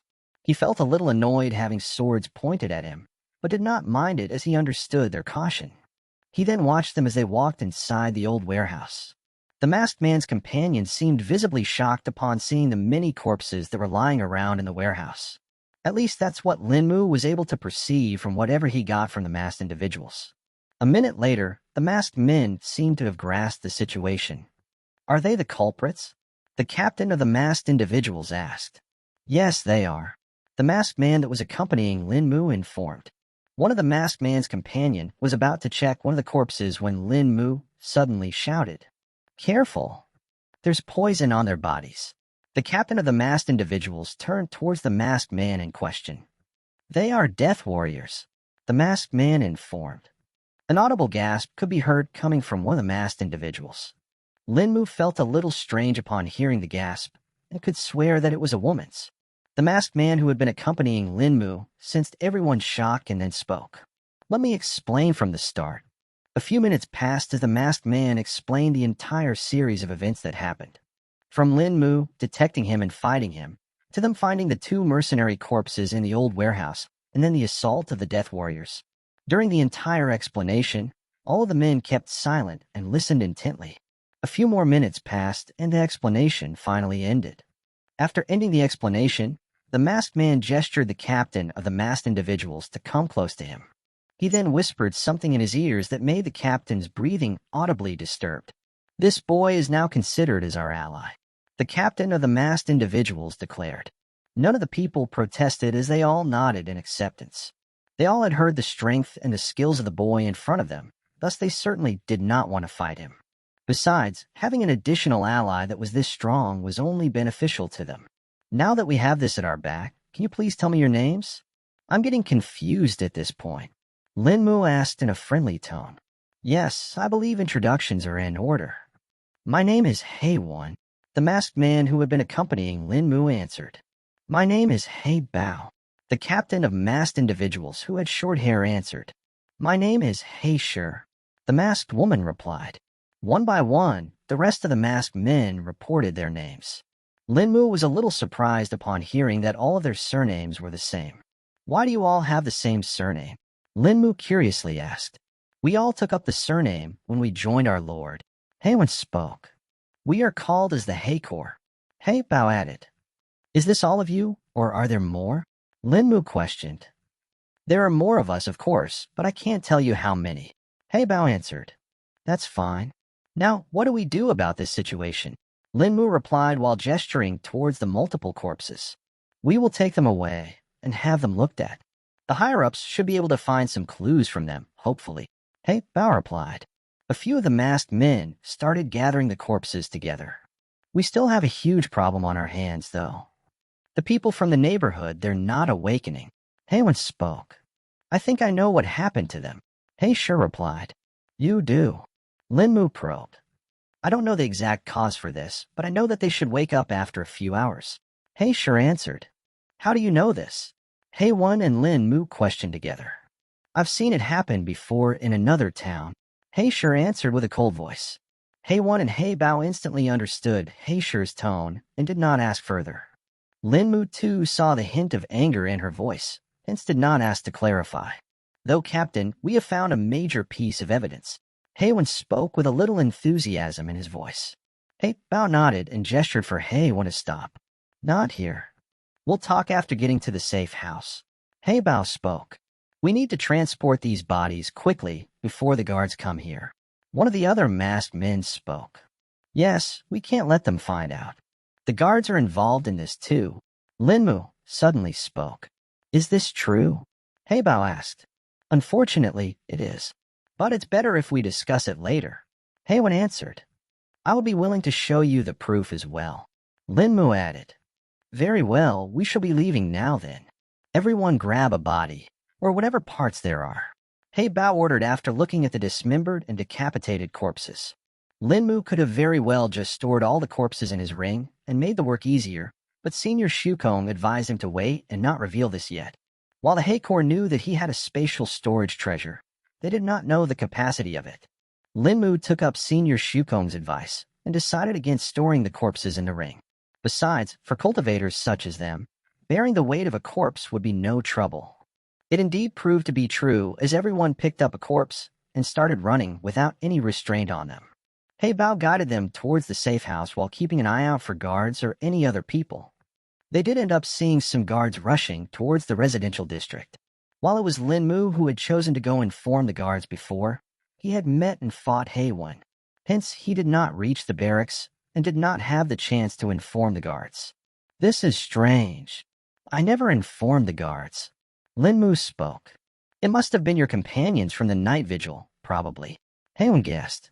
I hope so. Lin Mu replied with an unsure tone. 15 minutes later, Lin Mu and the rest of the Heikor reached the dark and decrepit alley in which their safe house was located. He Bao seemed to be a little nervous upon reaching the safe house and seemed to be looking around a lot while swiveling his neck. Looks like he hasn't refined his spirit sense yet either. Lin Mu thought. Lin Mu wanted to probe the Heikor with his spirit sense to find out their cultivation bases, but did not do that as it could be considered to be an offense. Wanting to maintain his allied relations for now, he chooses to avoid that. Lin Mu then saw He Bao knocking on the door of a shop in a particular pattern. He himself had seen this shop before a long time ago, but had never bothered to go in and check what they sold. There was no signboard hanging over it either, thus it made it harder for one to know its purpose. After He Bao knocked on the door of the shop, it opened and the face of an old woman was revealed. She glanced at everyone carrying corpses on their backs for a second before finally settling on Lin Mu's face. She just threw a questioning gaze onto He Bao and did not speak. He Bao just nodded in response. The old woman then gestured for everyone to come inside. Lin Mu and the rest walked in with He Bao leading them. Lin Mu then saw the inside of the old shop. While it was not explicitly dusty or dirty, the items kept in the room did seem to be modeled due to age. There were mostly paper scrolls, brushes, inkstones, inkwells, parchment paper, sheepskin, silk scrolls, and a variety of other materials that may be used in writing and literary arts present in the shop. Lin Mu was a little surprised by this shop. He did not think a shop like this ever existed in the northern town. Literary supplies like these weren't really needed as much in a small town like the northern town. There were indeed other shops that sold writing materials in the town, but they did not sell them exclusively as this shop did. Instead, they sold them in addition to other sundries. Especially for high-end supplies such as the silk scrolls and the inkstones, there was a very small demand. People preferred to use normal paper scrolls and lampblack for writing instead. The old woman then took them to another room at the side and took out a hexagonal metal plate. She then inserted it into a small opening in the wall. Soon the wooden panel of the wall shifted, and an opening was revealed. The old woman went to another room and left them on their own. He Bao then picked a lamp with his free hand and took them to the actual safe house that was located at the bottom of the shop. Lin Mu and the rest of the Heikor were currently walking on the stairs that led to the entrance of the safe house. The stairs were dark, but the lamp that He Bao was holding helped to dispel the darkness, allowing them to watch their steps. We must be at least 50 meters deep underground, Shukong spoke. We are? How much time must have been needed to build this passage? Lin Mu internally exclaimed. Use your spirit sense to check the walls. I'm finding them to be a little strange, Shukong spoke. Yes, Senior. Lin Mu responded. Lin Mu then used his spirit sense to probe the walls and found out the walls were a little hollow, and there was an empty pocket behind the plain wall. The brick walls of the passage seemed to have been added later to make it look much more smoother. The actual walls of the passage were hidden behind these walls and seemed to be made out of completely solid rocks. This place does not seem dug out, Senior. It's actually a cave. Lin Mu reported his findings. Indeed, digging such a deep tunnel would have been immensely difficult, especially in a town. This cave should have existed here for a long time. Shukong replied. Lin Mu nodded in response and continued following He Bao. Soon they reached the end of the staircase and came upon a door. The door was plain and did not seem to have a lock or a latch. He Bao pushed it open and walked inside. The others too walked in and then closed the door. The room was brightly lit up, and Linmu felt a little uncomfortable after traveling in dim light for a while. A minute later, his eyes adjusted and he no longer felt any discomfort. He looked around in the room and found that its walls were also made up of bricks. There were 3 doors in the room, with one being the one they came from. The other 2 were located to the left and right of the entrance door. The room was a little large and seemed more like a hallway than an actual room. Except for a few chairs and a table placed in the room, it was relatively empty. "Let's go, we need to store these corpses in the storage, or they will start decaying soon." He Bao spoke to everyone while gesturing them to follow. He then went towards the room that was at the left and swung open the door. Another room came into their sights, but this one was different. This room had weapons and other pieces of equipment set up on stands. In this room, he opened another door and showed them in. This was the room intended for storage. The room was much more colder than the other rooms and had stone walls, unlike the brick ones. There were a few miscellaneous items placed around the room, but nothing valuable. He Bao then placed down the corpse he was carrying to the side. The others too placed them down in a single file, allowing them to view them with ease. After everyone was done with this small task, He Bao looked at Linmu and spoke. "So, what's this evidence you were speaking about earlier?" He Bao questioned. Linmu withdrew the small blood-stained letter he had obtained from his attackers and presented it to He Bao. "This is what I was talking about. I obtained this from the men who attacked me earlier," Linmu answered. He Bao looked at the message written on the letter and read it out loud for everyone to hear. Strained expressions appeared on everyone's face except for Linmu after hearing the message that was written on the letter. "So it seems there are more of these death warriors out there." Hewen spoke. "Not exactly. The ones that I found were not death warriors," Linmu replied. A complex expression could be seen on He Bao's face as he was lost in his thoughts for a minute. "How did you reach the conclusion that the men that attacked you previously and the ones you fought today are the same?" He Bao asked. "It was because of the way they dealt with the corpse. They tied their wounds after their death," Linmu answered. "Indeed, their target was Ganma the hunter before this." Hewen added, "You mean one of the 2 hunters that are cultivators?" He sure asked. "Yes, that Ganma. Let me just show you," Linmu replied. Linmu then withdrew Ganma's corpse from his ring and placed it on the ground for everyone to look at. He Bao nodded after looking at the corpse for a moment before speaking again. "You also said that the guards were involved in this. What did you mean by that?" He Bao questioned. "Yes, the vice captain of the town's guards, Han Su, was one of the persons that attacked me," Linmu answered. Seeing that the people were still a little reluctant, Linmu decided to just show them all of the corpses of the attackers. If Linmu withdrawing the corpse of Ganma did not move the He Core at the start, him bringing out 6 more corpses definitely shocked them. Before this, only He Wen and He Bao knew about Linmu's spatial treasure, but now with him withdrawing the corpses, everyone here knew that he had a high-quality spatial treasure. Their looks towards him seemed to be filled with a mix of shock, awe, and fear. Linmu could understand the shock, but not the awe and fear. "It seems they fear your status," Shukong spoke. "My status?" Linmu questioned. "They probably developed a misunderstanding after seeing you have a spatial treasure. They should be pretty rare in a low-level world like this after all," Shukong answered. "Use this misunderstanding to your advantage," Shukong added before going silent again. "As you wish, senior," Linmu responded in his mind. Though after seeing the condition of the corpses Linmu withdrew, the expressions of the people became more dreadful, especially after seeing the corpse that had a huge hole in his chest, which was caused by Linmu using the boulder collapsing fist. What did this kid do to inflict such a huge hole? It was as if it exploded from the inside. Hewen thought. The members of the He Corps had seen a lot of gruesome sights, but even for them, the level of carnage Linmu inflicted was a little too much to digest. If what Hewen said is true, then this kid should already be at the peak stage of the Qi refining realm.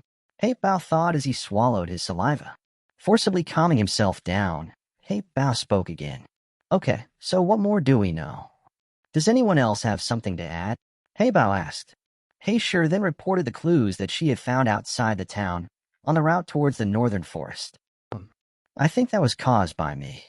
That's the place where I fought these men. Linmu spoke with an awkward tone. A fall expression could be seen on Heisher's face as she sighed, but did not speak anything. The other members also reported their findings, but none of them were considered to be significant or useful for Heibao. Though Linmu caught onto some words that one of the members of Heikor had said, he had reported that a black market shipment that was being smuggled recently disappeared. He said that the contents of it were likely to be some kind of prohibited substances. Could it be the memory-confounding poison? Linmu muttered. Heisher, who was standing beside Linmu, heard his words and spoke. Wait, memory-confounding poison. Why do you think it is that? Oh, I found a vial on one of the attackers. Linmu replied casually while withdrawing the said vial from his ring. Everyone took a step back in sync upon seeing the vial in Linmu's hand. Of course, the disappearance of the mercenaries from their camp. They were affected by the memory-confounding poison. One of the men of the Hay Corps exclaimed. Well, that solves some part of the mystery for us at least. Heibao spoke with a slightly relieved tone. We should wait till the morning. The higher-ups should be coming soon. Heibao spoke. Yeah, they should be able to find something on these corpses, something that we missed. Wei sure added. Seeing that everyone was agreeing, Linmu went with the flow. So what do I do now? I still want some answers from your superiors. Linmu spoke with a straight tone. I already know that. After the higher-ups come in the morning, I'll inform them of your request. Heibao replied. Though I think the Lord will be personally interested in you now. Heibao spoke internally. Heibao then gestured for everyone to disperse. Heiwen looked at Linmu and spoke. Follow me. I'll show you a place to rest. Linmu nodded and followed Hei, went to another room. Seems like someone is targeting the cultivators in the town. Linmu casually spoke while walking with Heiwen. We suspected that too initially, but seeing the evidence, I guess we confirmed it. Nearly all of the cultivators of northern town are gone now. Heiwen replied. Oh no, not all. There's still old man Jingwei. Linmu subconsciously spoke. Who? The surprised shout of Heiwen attracted the attention of a few people, including Heibao, who was following from the back and was apparently heading towards the same location as them. What did you say? Heiwen asked with a perplexed expression. Linmu had thought that the Hay Corps must have known about Old Man Jing as well, since they had information about all of the cultivators that were in the town. By now, Heibao had also come close and seemed to be interested in their conversation. What happened here? Heibao questioned. Captain, I think we missed some intelligence about another cultivator that lives in the town, and Linmu here knows about him. Heiwen replied. Heiwen was wondering if their intelligence collection ability had really fallen so far behind that even a kid knew more about things now. What cultivator are you talking about? Heibao asked again. Old Man Jing. Linmu stated. Heibao's expression suddenly fell upon hearing the name, and cold sweat appeared on his forehead. Heiwen saw the changes on Heibao's face and wondered if something wrong had happened. Is there something wrong, Captain? Heiwen asked with concern. No, nothing. As for the cultivator Linmu's talking about, I know about it.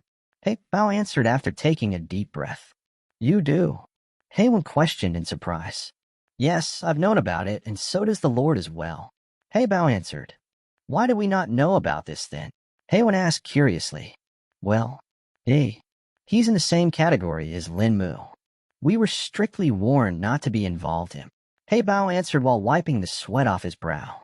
We've been having so many difficult scenarios lately. Don't you think that we should have been informed?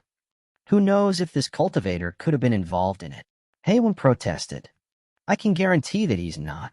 Linmu declared after hearing the conversation. Sai, considering our current situation, I'll ask the leader to brief you about it in the morning when she comes. Heibao spoke.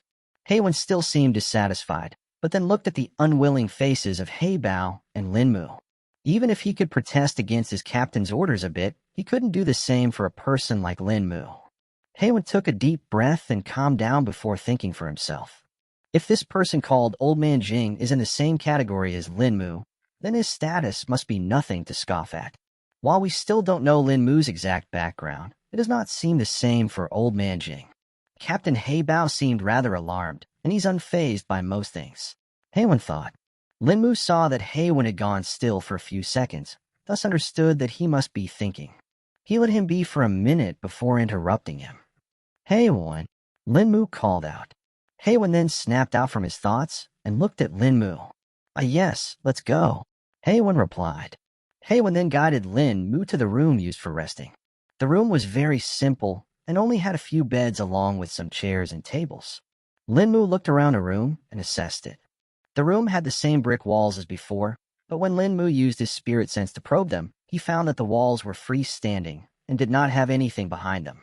The back of the walls was completely hollow and was unlike the passage where there was a rock wall behind a brick wall. The brick walls themselves were only about a foot thick. Lin Mu could not gauge how far back the rock walls must be, as his spirit sense was dampened after traveling through a foot of solid wall. "Is this place a cave?" Lin Mu muttered. Haywin was still a little involved in his thoughts, thus could not hear what Lin Mu said properly. "Did you say something?" Haywin asked. "Oh no, nothing," Lin Mu answered, not wanting to bother with it for now. Haywin just nodded and gestured towards the beds. "You can take whichever bed you want for resting. The leader should be here in the morning, or if we're lucky before daybreak," Haywin answered. Lin Mu nodded and then thought for a second before asking, "What more can you tell me about this leader of yours? Honestly, I don't know much other than that she's a woman and is the closest person to our Lord. You can ask her yourself in the morning when she comes. Until then, just wait," Haywin asked while shrugging his shoulders. Lin Mu nodded and just picked a bed randomly to rest on. He did not choose to sleep, but instead just decided to cultivate till the morning. He sat down cross-legged on the bed and started chanting the Severing Heart Sutra. Over the few weeks, Lin Mu's control over his spirit chi had increased, and now he could actually control it without the use of the Severing Heart Sutra. But even so, chanting the Severing Heart Sutra increased the efficiency by multiple times. By now, Lin Mu had also understood what kind of effect the Severing Heart Sutra had on other people.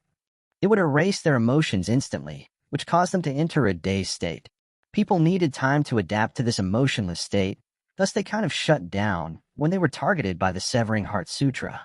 Though Lin Mu still thought that there were more methods to use the Severing Heart Sutra than just this.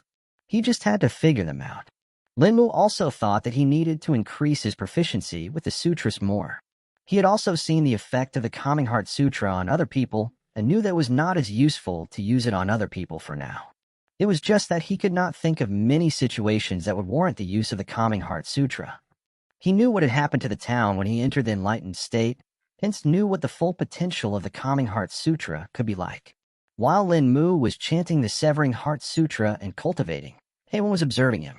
He could hear some esoteric chants that were coming out of Lin Mu's lips and did not know what to make of it. The chants seemed mysterious to him, and he could not understand them at all. Instead, if he focused on the words that Lin Mu was chanting, Haywin himself started feeling very nervous. It was as if he was forbidden from hearing the chants and something bad would happen to him.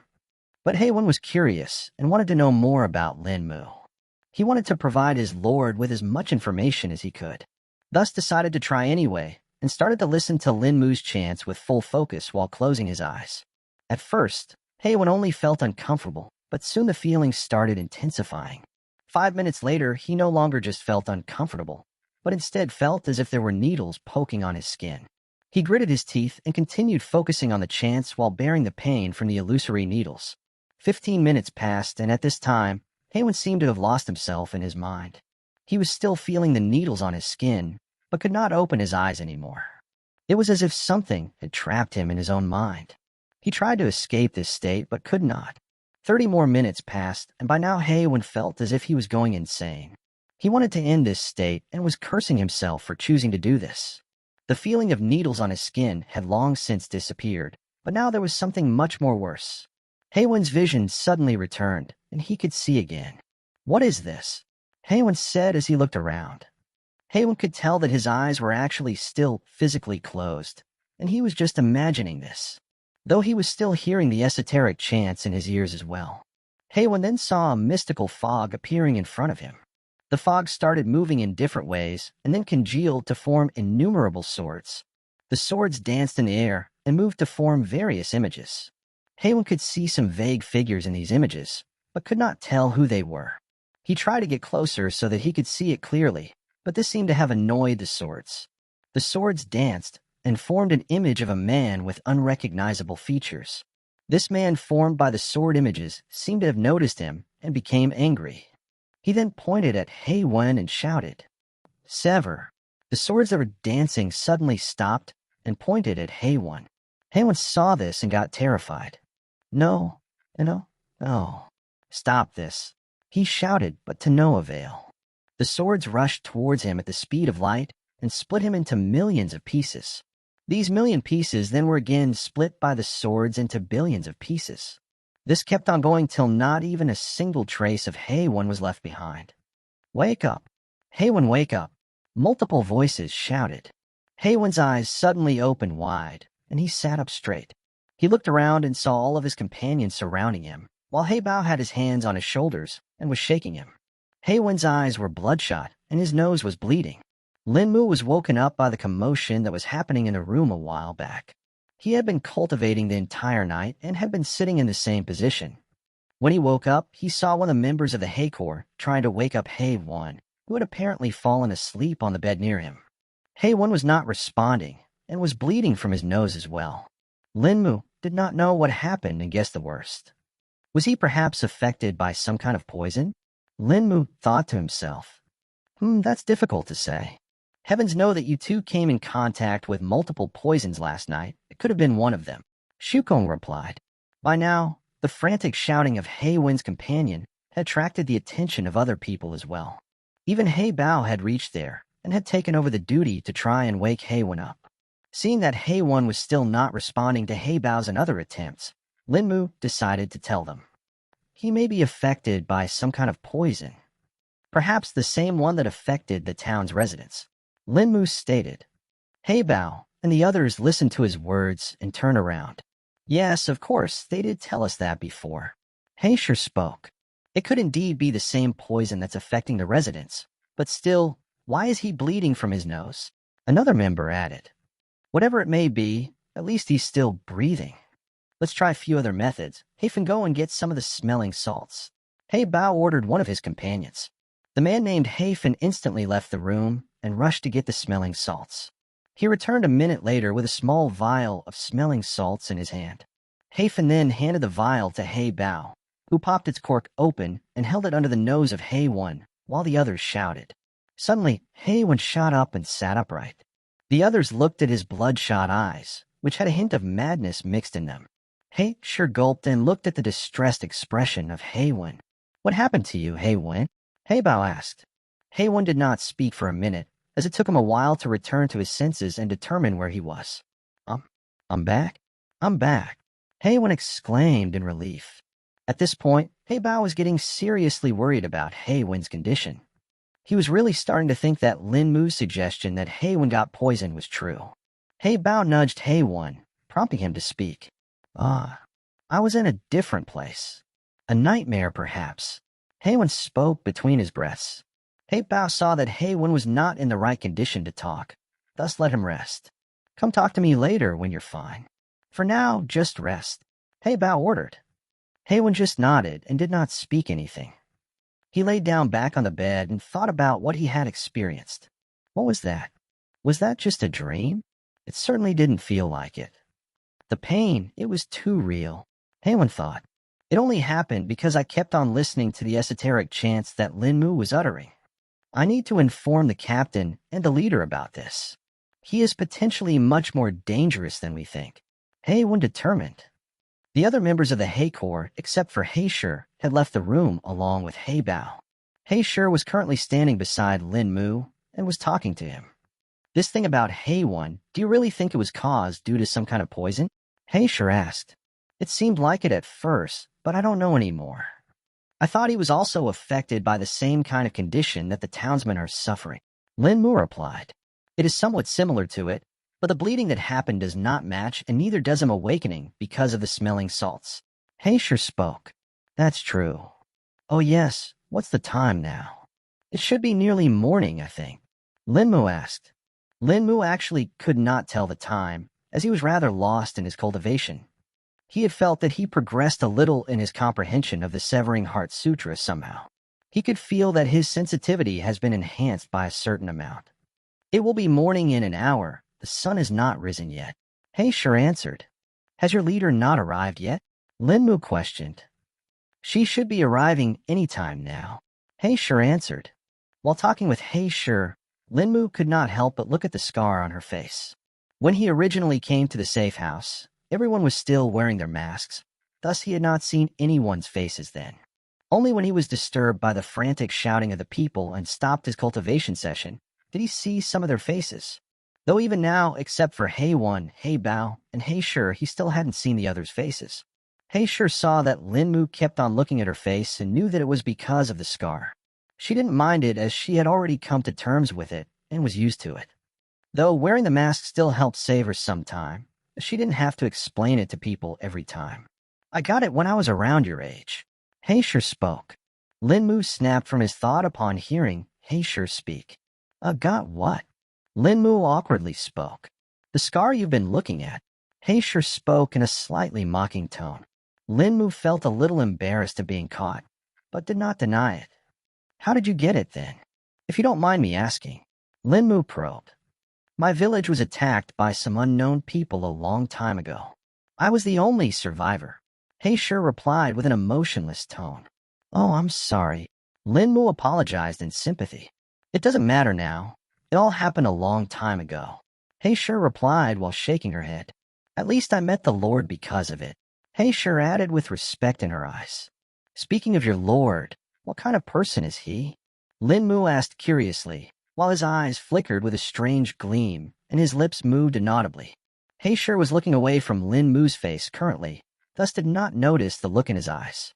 She just felt strangely calm and relaxed, which made her wonder why. Our Lord is a benevolent person who helped us in our most desperate times. He pulled us from the depths of despair and gave us our current standing. He taught us to cultivate, and we pledged to join him in fulfilling his goals. We owe our lives to him. Hey Sure spoke in a deeply respectful tone that bordered on obsession. Hey Sure didn't even realize that what she was uttering in her current state. She just kept on uttering without stopping. Though most of what she spoke of was the praises of their Lord. She only stopped when she was called by one of her companions. She then nodded to Linmu absent-mindedly and went to attend to her companion. Only after she left the room did she suddenly think, why did I just say all that? That isn't like me. Hey Sure thought with alarm. After Hey Sure was gone from the room, Linmu spoke in his mind. You were right, Senior. They seem abnormally obsessed with this Lord of theirs. At least your Calming Heart Sutra helped us in determining this. Though I would say you should stay alert when meeting the leader of their group. Shukong replied. At a certain distance away from the northern town, a carriage was traveling at great speed. It was moving towards the town and seemed to be coming from the direction of Wulim City. The carriage was being pulled by 4 black stallions that looked robust and hardy. Every step of theirs made a loud clopping sound that traveled far. The carriage was lightly decorated, yet still looked elegant.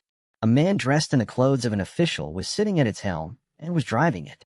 4 more men dressed in black clothes and large straw hats were following the carriage from behind. They were riding similar-looking horses and seemed to be traveling at the same speed as the carriage so as to keep up with it. Inside the carriage, 4 more people were currently sitting. Except for one person, all of them seemed to be extremely alert, and they were wearing featureless masks. Out of the 4 persons, only one person was a woman, and she had a veil on her face that hid her features. This woman was currently sitting in a meditative posture and seemed to be cultivating. The carriage driver that was sitting at the front of the carriage turned to the back and knocked on the front window of the carriage. One of the masked men sitting inside the carriage opened the window and looked at the carriage driver.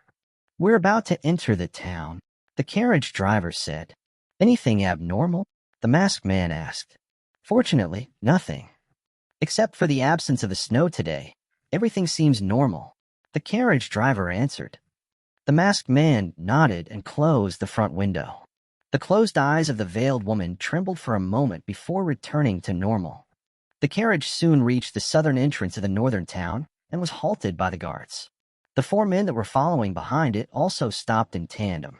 The guard who stopped the carriage came forward and looked at the carriage.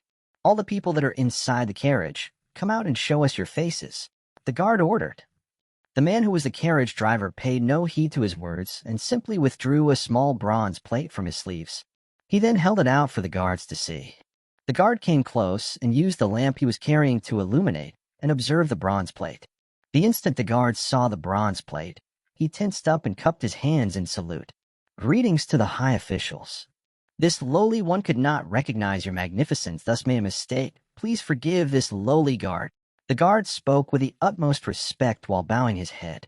The other guards that were standing around, too, joined him and greeted them with a salute. Greetings to the high officials. The guards shouted in unison. A single knock came from inside the carriage, and the driver understood it. The carriage driver then just gestured with his hand for the guards to clear the road. The guards instantly understood this and opened the gate. They then moved to the side and bowed their head while saluting. The carriage driver flicked the reins, and the carriage started moving again. The carriage moved at a slower speed than before. After entering the town, it continued on. While on their way, they saw multiple guards running around busily. The men inside the carriage seemed to have noticed the sound as they opened the windows to look outside. They saw the abnormal amount of guards and became conceited. Is this what we are here for? One of the masks spoke. The closed eyes of the woman sitting inside the carriage trembled once again as her lips gently moved. Don't bother and just hurry for now. The veiled woman spoke with an indifferent tone. All the masked men immediately nodded, and the driver seemed to have heard this as well. The driver then cracked the whip in his hand, urging the horses to run. The carriage picked up speed and rushed through the streets. A couple of minutes later, the carriage once again slowed down as it entered a narrow alley. The alley was just wide enough to let the carriage barely pass. The carriage then came to a halt in front of an old shop that did not have a signboard. The veiled woman sitting in the carriage opened her eyes and gestured to the masked men. The driver of the carriage jumped down from it and went to the side to open its door. One of the masked men first alighted from the carriage, looked around, and pointed with his hands to the exits of the alley. The other 4 black-robed men that were following the carriage instantly understood the orders and split into 2 pairs and stood at the 2 ends of the alley, preventing anyone from entering. Everyone then alighted from the carriage, with the veiled woman being the last person.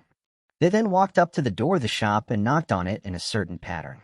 Unlike before, there was no delay in opening the door, as it instantly opened. The old woman who was in charge of the shop greeted the visitors by saluting with cupped hands and stood at the side as they walked inside. She did not speak anything, and the men did not expect anything either. The veiled woman walked into the shop and looked around for a second before walking into the next room immediately. 2 of the masked men stayed in the shop while the other 2 followed her. They smoothly opened the hidden entrance of the safe house and walked downstairs. They reached the bottom of the stairs soon and opened the door that was standing in their way. As soon as they opened it, a brightly lit room appeared in front of them. A few people were already waiting for them in 2 files. They were all standing as they looked at the woman and shouted in unison. Greetings to the mistress. Indeed, Linmu had just used the Calming Heart Sutra to influence the mind of Heisher. Senior Shukong had just suggested him to try using it on people while asking them questions. Linmu had seen the effects of the Calming Heart Sutra before, but this was another addition method that Senior Shukong had come up with. Shukong had been analyzing the effects of the sutras every time Linmu used them and had concluded that they could be used to influence the mind of a person. Shukong knew that it won't be 100% effective, but knew that if it was used in the right situation, while asking the right questions, it could be rather effective. The first attempt had proved that the Calming Heart Sutra could be used in this method as well. Heibao inwardly sighed with relief upon seeing the veiled woman who had just entered the safe house. Finally, she's here, Heibao thought. Heibao had been extremely stressed ever since last night's events. He had experienced one shock after the other and was becoming more and more worried. Their investigations were not bearing fruit for a while, but now that they actually had some leads, it just seemed like a mountain fell on his mind. It started with the emergency signal called by Hei-Wan, then the appearance of the culprits' corpses, after was that the surprise of Lin Mu's status, and then finally the incident with Hei-Wan this morning. Heibao felt that everything was occurring too fast, and it was beyond his capacity to handle the alone. Heibao walked forward and greeted the veiled woman personally. Greetings, leader. We have been waiting for your arrival. Heibao spoke. So what was the emergency for which you have summoned me here? The veiled woman coldly asked. Heibao took a deep breath before speaking again. I'm afraid we have more than one issue that needs to be addressed. If you may, please. Heibao added while gesturing towards the other room. The veiled woman did not speak anything, but simply followed Heibao's lead. Heibao brought her to the locked room, which he opened to let her inside. This was the same room where the plates which were used to send an emergency signal were kept in. These plates were very precious, thus were kept securely locked in this room, which also served as a meeting room for important matters. The room was 15 meters long and 10 meters wide in size. It had a tall ceiling, from which multiple lamps were hanging. There were also some vents that were atop of the room, which supplied fresh air to it. On one side of the room, there were multiple tables on which the rectangular metal plates were kept. These plates hung from a stand each and had a circular cutout in it. This circular metal disc would start spinning whenever an emergency signal was triggered. The veiled woman looked towards the rectangular plates and quickly spotted the one plate whose inner disc was not in the right place. Hey Bao noticed this and quickly spoke. It was Hei-Wen who used the distress whistle to trigger the emergency signal. The veiled woman looked towards Hei-Bao and continued following him to the large table that was kept on the other end of the room. She then sat down at its helm on a large and comfortable chair before speaking. "So is Hei-Wen fine now?" the veiled woman asked. "He was when we originally returned last night, but today in the morning there was an incident," Hei-Bao answered. "What kind of an incident?" the veiled woman questioned. Hei-Bao took a deep breath and thought about everything for a second before starting his explanation. He knew that it was going to be long and winded, thus wanted to get all his thoughts in order first. The veiled woman waited patiently in silence, for she trusted her subordinates. Hei-Bao then started explaining all of the events of yesterday. His explanation lasted for a good 15 minutes, and he added every minor thing during it as he didn't want to miss anything. He knew about his leader's capabilities, thus knew that the more thorough he was in his explanation, the more concise conclusion she would reach. After finishing his explanation, Hei-Bao took another deep breath and stopped. The veiled woman also went silent and thought for 5 minutes before speaking again. "I would like to see the corpses of the culprits and also the evidence you had found." Hei-Bao nodded and retrieved the blood-stained piece of paper from his pocket before passing it to the leader. She looked at the paper and read it quickly before analyzing its every inch. She even smelt it for a moment just to get an accurate judgment. "Let's go and see the corpses now," the veiled woman ordered. "Yes, leader," Hei-Bao replied politely. Hei-Bao then guided the veiled woman to the storage room where the dead bodies of the culprits were stored. As soon as they reached the cold room, the woman approached the bodies. Hei-Bao suddenly felt a certain wave pass through and understood that it was just the spirit sense probe of the veiled woman. The veiled woman did not touch any of the bodies, but instead just scanned them with her spirit sense. She seemed to have frowned for a moment, but it wasn't visible under her veil. A minute later, she was done with the observations. "They are death warriors, low-level ones, but death warriors indeed," the veiled woman concluded. "We can also confirm that the town guards may be involved in this. From now on, all the town guards are to be closely investigated," the veiled woman added. "Leader, the boy named Lin Mu also wants to meet you." Hei-Bao spoke with bated breath. "Yes, I want to meet this boy as well. The Lord is especially interested in him," the veiled woman replied with a little interest in her voice. "Leader, I'm afraid that we may be going beyond our limits with that boy. I can tell with a great surety that he is a Category 4 party." Hei-Bao seriously spoke. The veiled woman's pupils widened underneath her veil. "That boy also knows about the other Category 4 party in the town, Old Man Jing," Hei-Bao added. If the veiled woman's shock was hidden because of her veil at first, now it was completely revealed as even Hei-Bao could hear her breath getting rough. He could swear that he even saw her tremble for a brief moment. "Do you have an estimate about his cultivation base?" the veiled woman questioned. "I did not dare confirm it myself, but Hei-Wen is sure that it should be at the peak of the Qi refining realm, as the boy has refined his spirit sense as well. We also witnessed the carnage he had caused. All the bodies that you see here are his handiwork," Hei-Bao explained. He has skills that are rather strange and terrifying. Hei-Wen seemed to have experienced it and has become very disturbed because of it," he added. 15 minutes before the arrival of the leader, Hei-Wen had taken a brief rest and was now feeling a bit better. Even still, the thoughts of the nightmare that occurred before haunted him. He could even remember the pain of being cut to pieces by millions of swords, clearly. Hei-Wen wondered what kind of cultivation technique or skill Lin Mu practiced that even his mere presence caused him to experience this kind of a backlash. Just him hearing the esoteric chants was enough to defeat him. Though after experiencing this, Hei-Wen did not completely regret it. "At the very least, I'll be able to inform the Lord about this." That way he won't be at a disadvantage. Haywin thought. With this thought in mind, Haywin wanted to find Heibao. Heibao had already asked him to come to meet with him after resting, so this just met his purpose. Haywin soon found Heibao in his personal room. He saw that the door was already open, thus he just walked in.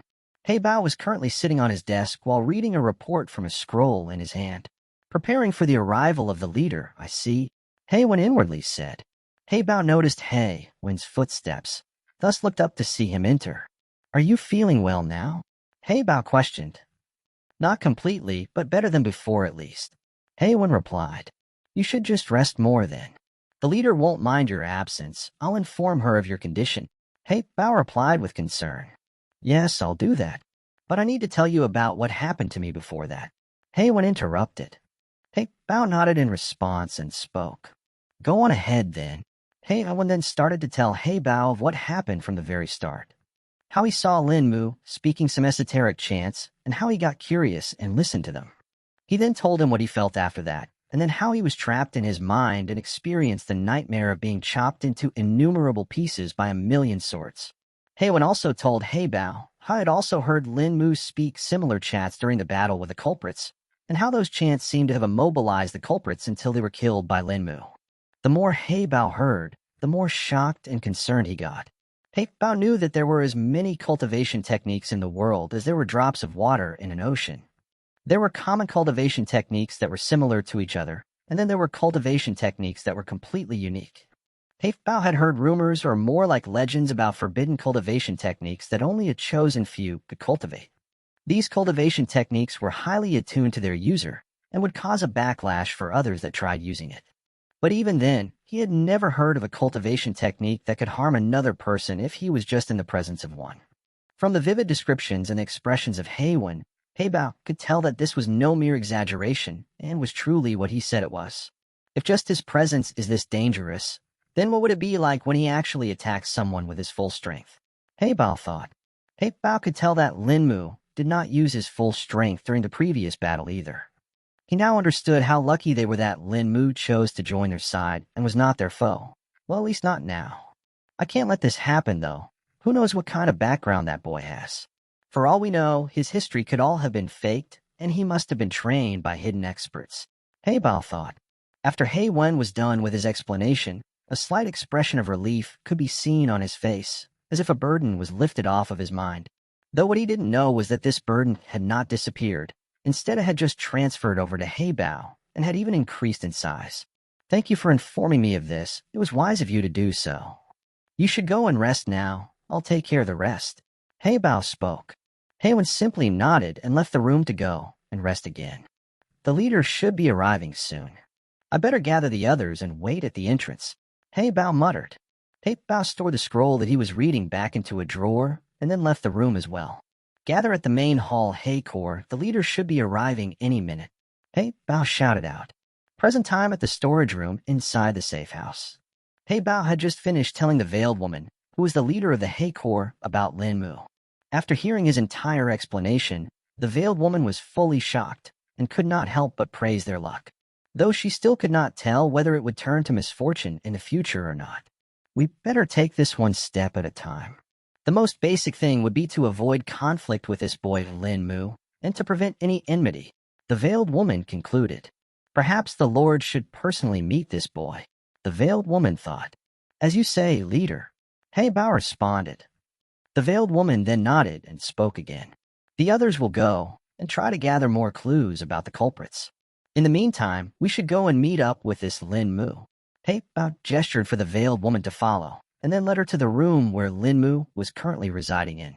They reached the room in a minute, and Heibao opened the door. He walked in first and looked for Linmu. He instantly spotted Linmu, as he was still sitting in the same position on the bed. Linmu was not as focused on cultivating right now, thus was easily able to detect when the door of the room opened. His eyes snapped open, and he saw Heibao entering the room with another person in tow. This person had a veil on their face that hid their features, but Linmu could tell that it was a woman. The leader of the Heikor, Linmu softly muttered. Keep your spirit sense alert. She may try to probe you, Shukong ordered.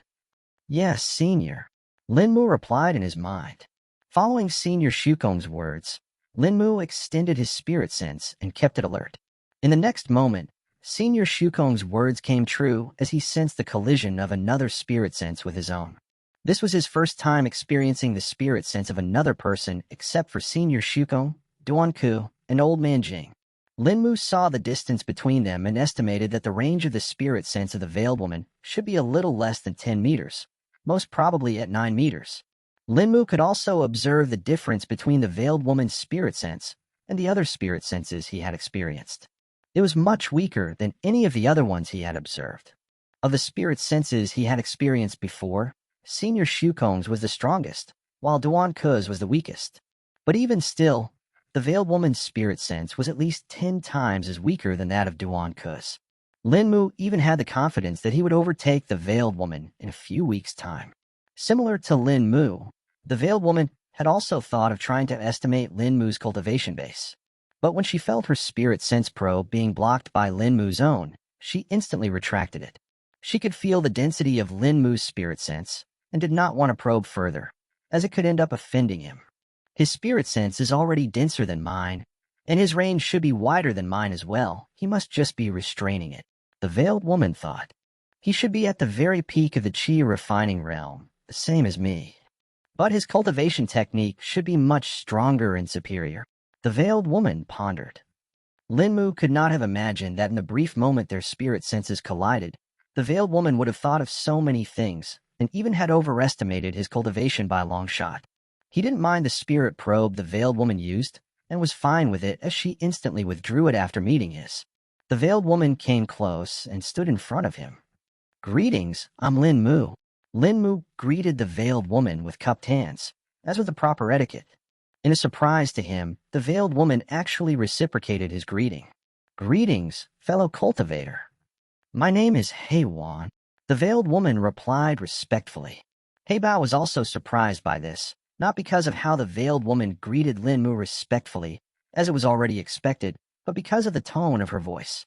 The leader, who was always cold and straight with her tone, had suddenly switched it for a mellow and genial tone that was bordering on the realm of sweet too.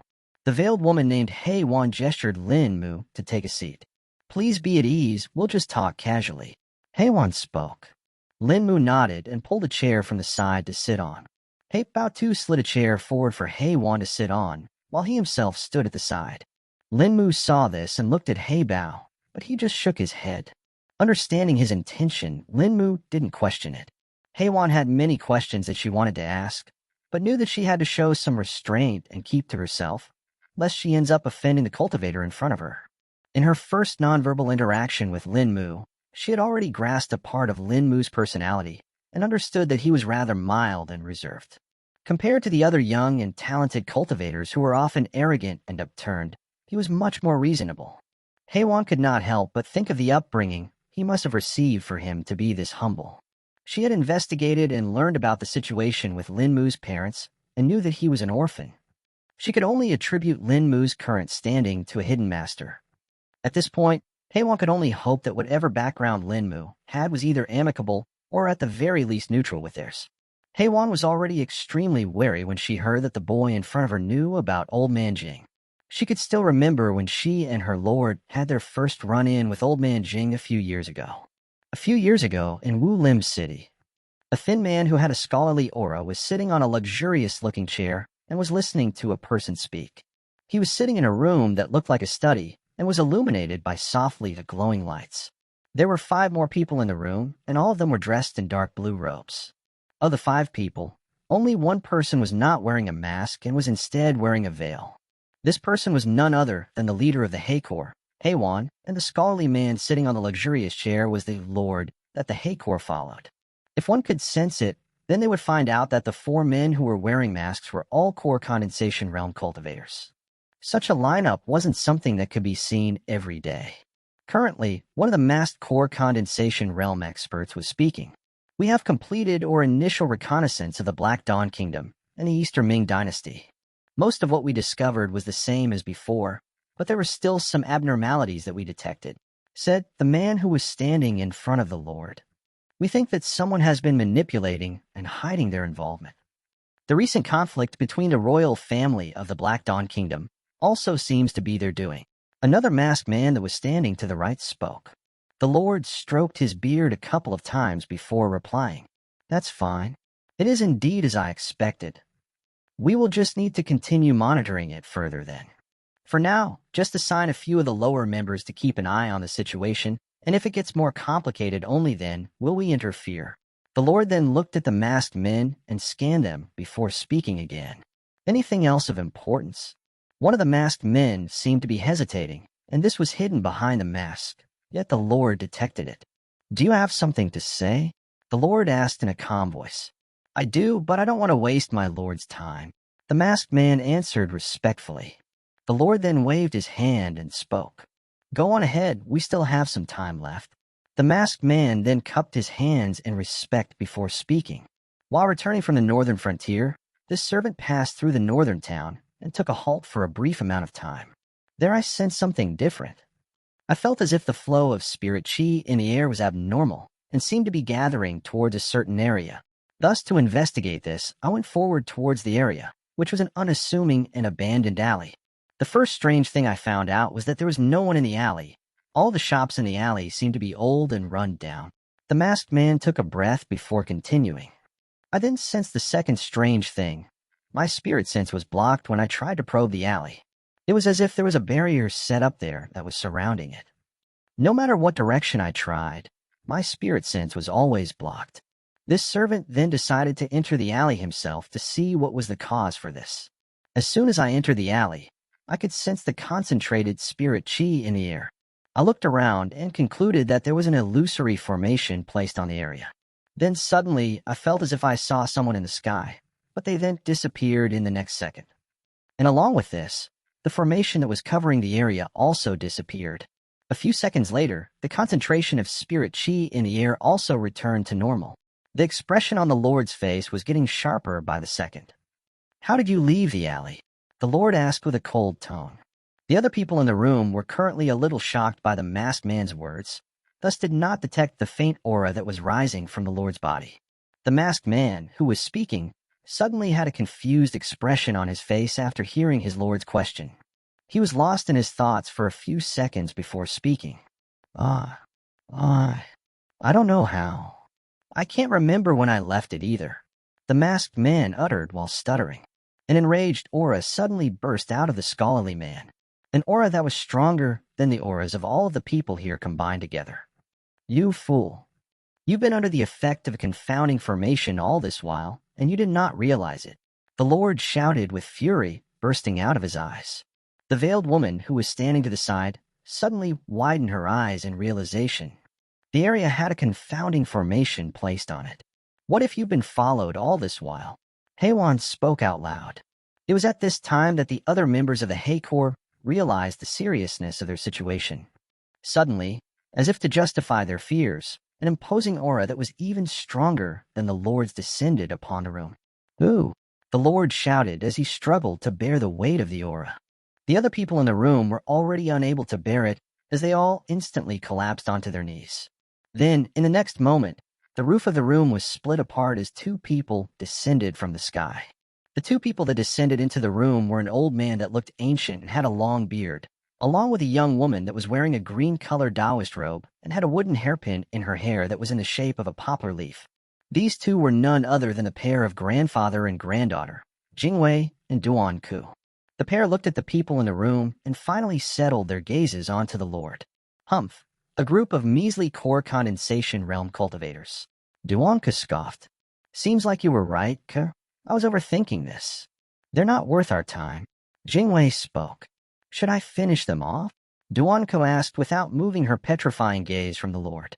Jingwei seemed to be thinking as he did not answer right away. Instead, a wave of imposing spirit chi emanated from him and spread around. A few seconds later, he seemed to have reached a conclusion as he spoke. No, leave them for now. Jingwei spoke while looking at his granddaughter.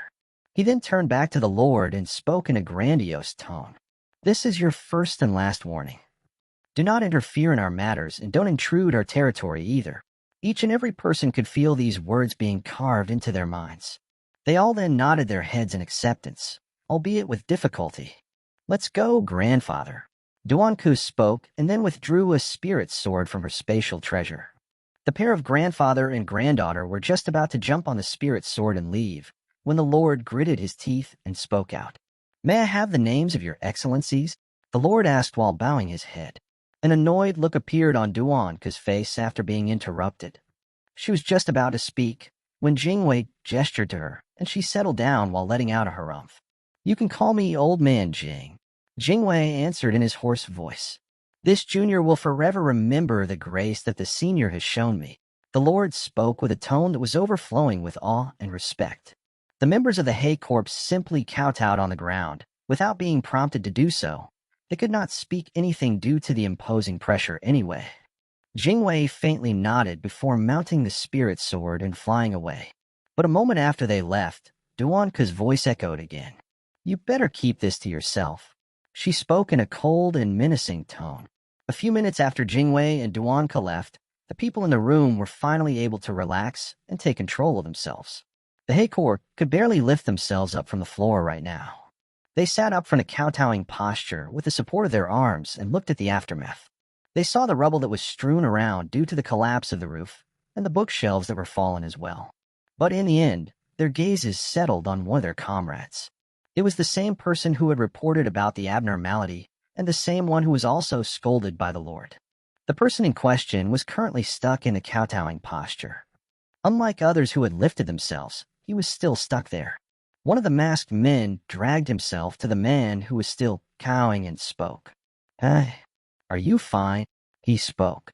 Suddenly the Lord, who was bowing all this time, plopped down onto his throne. "It's no use. He's already dead." The Lord spoke with a tired tone. "Wow, what?" everyone uttered in unison. The masked man who was near the kowtowing man shook him and saw him fall over onto the other side. The masked man who was kowtowing until now was bleeding from his eyes and mouth. His pupils had overturned into his skull, and he was no longer breathing. The veiled woman gasped and looked over to the Lord and calculated her words before speaking. "My Lord, were they?" "I fear yes." The Lord shortly spoke while rubbing the bridge of his nose. The Lord could already feel the headache coming. He hadn't thought that a routine mission would end up causing such a huge mess. He had lost one of his core condensation realm cultivators, and had also offended a hidden expert that was at the very least a doubt shell realm cultivator. The other masked men were finally able to lift themselves off the ground. They stood up shakily and looked over to their Lord. "What was their cultivation?" one of the masked men asked. The other masked men also joined in on the question, as they were curious too. They did not understand the meaning of the interaction between their leader and their Lord. The Lord heard the question and sighed with dissatisfaction. "It was good that I chose Hei Wan to become the leader, even if she is weaker than them," the Lord thought. The old man was at least a doubt shell realm cultivator, while the woman was probably a core condensation realm cultivator since she was able to fly using a spirit sword. Though she could be stronger than that too. Hei Wan answered for her Lord. Hei Wan could sense the growing dissatisfaction in her Lord, thus answered for him. She also wondered how they were going to approach this matter in the future. Lin Mu was looking at Hei Wan, trying to grasp her personality. The genial way she had talked to him had made him feel strange. Thus, he wanted to know a little more about her. "So you say these people have been abducting mercenaries?" Hei Wan asked. "I don't exactly know, but it does seem like it. They even had memory-confounding poison with them," Lin Mu answered. Lin Mu then withdrew the small vial of memory-confounding poison that he had stored in the ring. He then passed it to Hei Wan, who took it. She looked at it for a minute and seemed like she was using her spirit sense to determine its authenticity. "It is indeed memory-confounding poison," Hei Wan concluded. They also found some beast-inciting powder on a mercenary. Hei Bao spoke up. Hei Wan's eyes narrowed upon hearing this. "You found it on a mercenary and not on a culprit?" she asked to confirm. "Yes, I found it on one of the dead mercenaries' body. I actually wanted someone to look at it and find out where it came from," Lin Mu replied. "While I know a little about poisons, I'm not really an expert in this. I'll have to ask someone else." Hei Wan spoke. Lin Mu nodded in understanding. He already knew that they would need an alchemist to take a look at it, as only the people capable of making it would be able to know what it was. But even then, we still need to investigate its source. Hei Wan spoke and then turned towards Hei Bao. Investigate the identity of the mercenary first, and try to find out his associates. Heiwan ordered. Yes, leader. Heibao answered. Heiwan and Lin Mu then talked about a multitude of topics. Lin Mu told her about his side of the story, and Heiwan intently listened. While she already knew most of this, she still wanted to hear a first-hand account. Heiwan could feel goosebumps on her body upon imagining the scenes of Lin Mu fighting against the culprits. Her curiosity about Lin Mu's background was increasing by the minute. But she knew that asking it outright might be troublesome, thus she decided to wait for an opportune moment. After hearing Senior Shukong's praise about the Lord, Lin Mu understood that he must be careful with him. A person as smart as the Lord must be carefully dealt with. Heibao saw that Lin Mu was still staring at the metal plates, thus spoke out. Are you fine? Lin Mu snapped out of his thoughts and hurriedly spoke. Ah, yes. Let's go now. Heibao nodded and led Lin Mu out of the safe house. A few minutes later, they were standing in the shop upstairs. There, Heibao went to talk with the old woman and spoke to her about Lin Mu and their current situation. The old woman did not speak much and only nodded before leaving the room to do her own tasks. Heibao showed Lin Mu off to the door and let him leave. Lin Mu stepped out of the door and saw the dim sunlight that was illuminating the town and the clouds that were trying to block it. There did not seem to be any snow today, and the previous day's snow had melted too. He let out a breath and saw it fog up. Should I take a look around at town? Lin Mu muttered to himself. I think you should get an idea of what's actually happening. You may also need to talk with those people from the night vigil. Shukong advised. Ah, yes, the night vigil. I nearly forgot about them. Lin Mu replied. Having decided what he was going to do, Lin Mu chose a path and started walking on it. He first decided to go check on the mercenary camp as it was close by. The safe house was located in the western part of the town, thus this was the most obvious choice. Lin Mu saw some people while walking and observed that they seemed to be unnerved, and some seemed to even be scared. Lin Mu spotted some familiar faces, but they were not the residents of the eastern part. He continued on and reached the mercenary camp. As soon as he got close to the mercenary camp, he could hear the increase in the noise. He crossed the exit and saw the mercenaries gathered up in an area. They all seemed to be shouting about something, and tall and muscled mercenaries seemed to be directing them. Lin Mu went to the group to try and listen to what was happening. He glanced at the tall and muscled mercenary and could sense that he was different. He got even more closer and narrowed his eyes after hearing their shouts. We won't stand this anymore. They did not listen to us when mercenaries disappeared, and now that it happened to their own townsmen, they're up in arms about it. The tall and muscled mercenary shouted. Yes, the crowd shouted. They did not give us answers first, and now they suspect us. We won't bear this injustice. The tall and muscled mercenary shouted. Yes, we won't. The crowd shouted again. Lin Mu was a little stunned after hearing the mercenaries' shouts. He would have never thought that instead of doing a proper investigation, they were instead trying to pin it on the mercenaries. Has the town head become senile? Lin Mu wondered. The machinations seem to be running deep. There's more to this than we think, but unless we look more into it, we won't know. Shukong replied. Should we interfere in this, though? Lin Mu questioned himself. You're not directly involved in this, except for the part where you were attacked. I would say that you should just watch and wait. Let these Heikors do their part. Though the final decision is still up to you. Shukong advised. Lin Mu thought it over for a minute and then made up his mind. We'll wait and watch. Only if push comes to shove will we act. Besides, I still need to cultivate. Lin Mu spoke. Lin Mu then turned around and was just about to walk away when he suddenly felt something. Spirit sense. Lin Mu whispered and turned around. The instant Lin Mu turned around, his eyes met the eyes of the mercenary that was directing the crowd. Their gazes clashed and Lin Mu understood. He spread his spirit sense probe and started to observe everything more closely. Lin Mu found the source of spirit sense and determined it to be the mercenary. The leading mercenary showed momentary shock when Lin Mu did this. The leading mercenary then withdrew his spirit sense and nodded at Lin Mu before gesturing with his eyes. Lin Mu understood this and walked aside. It seems like he wants to meet you, Shukong spoke. Indeed, let's see what he has to say. Lin Mu replied and readied himself. While waiting for the mercenary, Lin Mu probed the other mercenaries in the crowd and discovered that there were 2 more cultivators in there.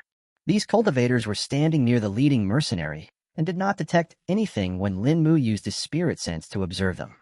These two probably don't have spirit sense and haven't experienced it before either, I think. Lin Mu guessed.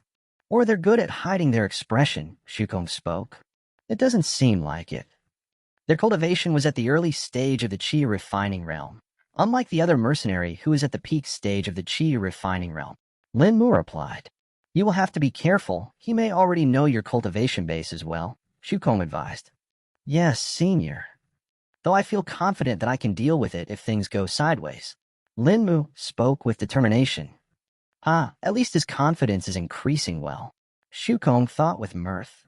Lin Mu waited for the mercenary and kept on listening to the shouts of the crowd. My fellow mercenaries, even if we are from different companies, we need to unite. Our superiors are out there working hard and thus can't help us currently. We need to deal with this ourselves. The leading mercenary said before shouting one last time. Yes, the crowd shouted in unison. The leading mercenary then left the area, and the crowd dispersed into smaller groups.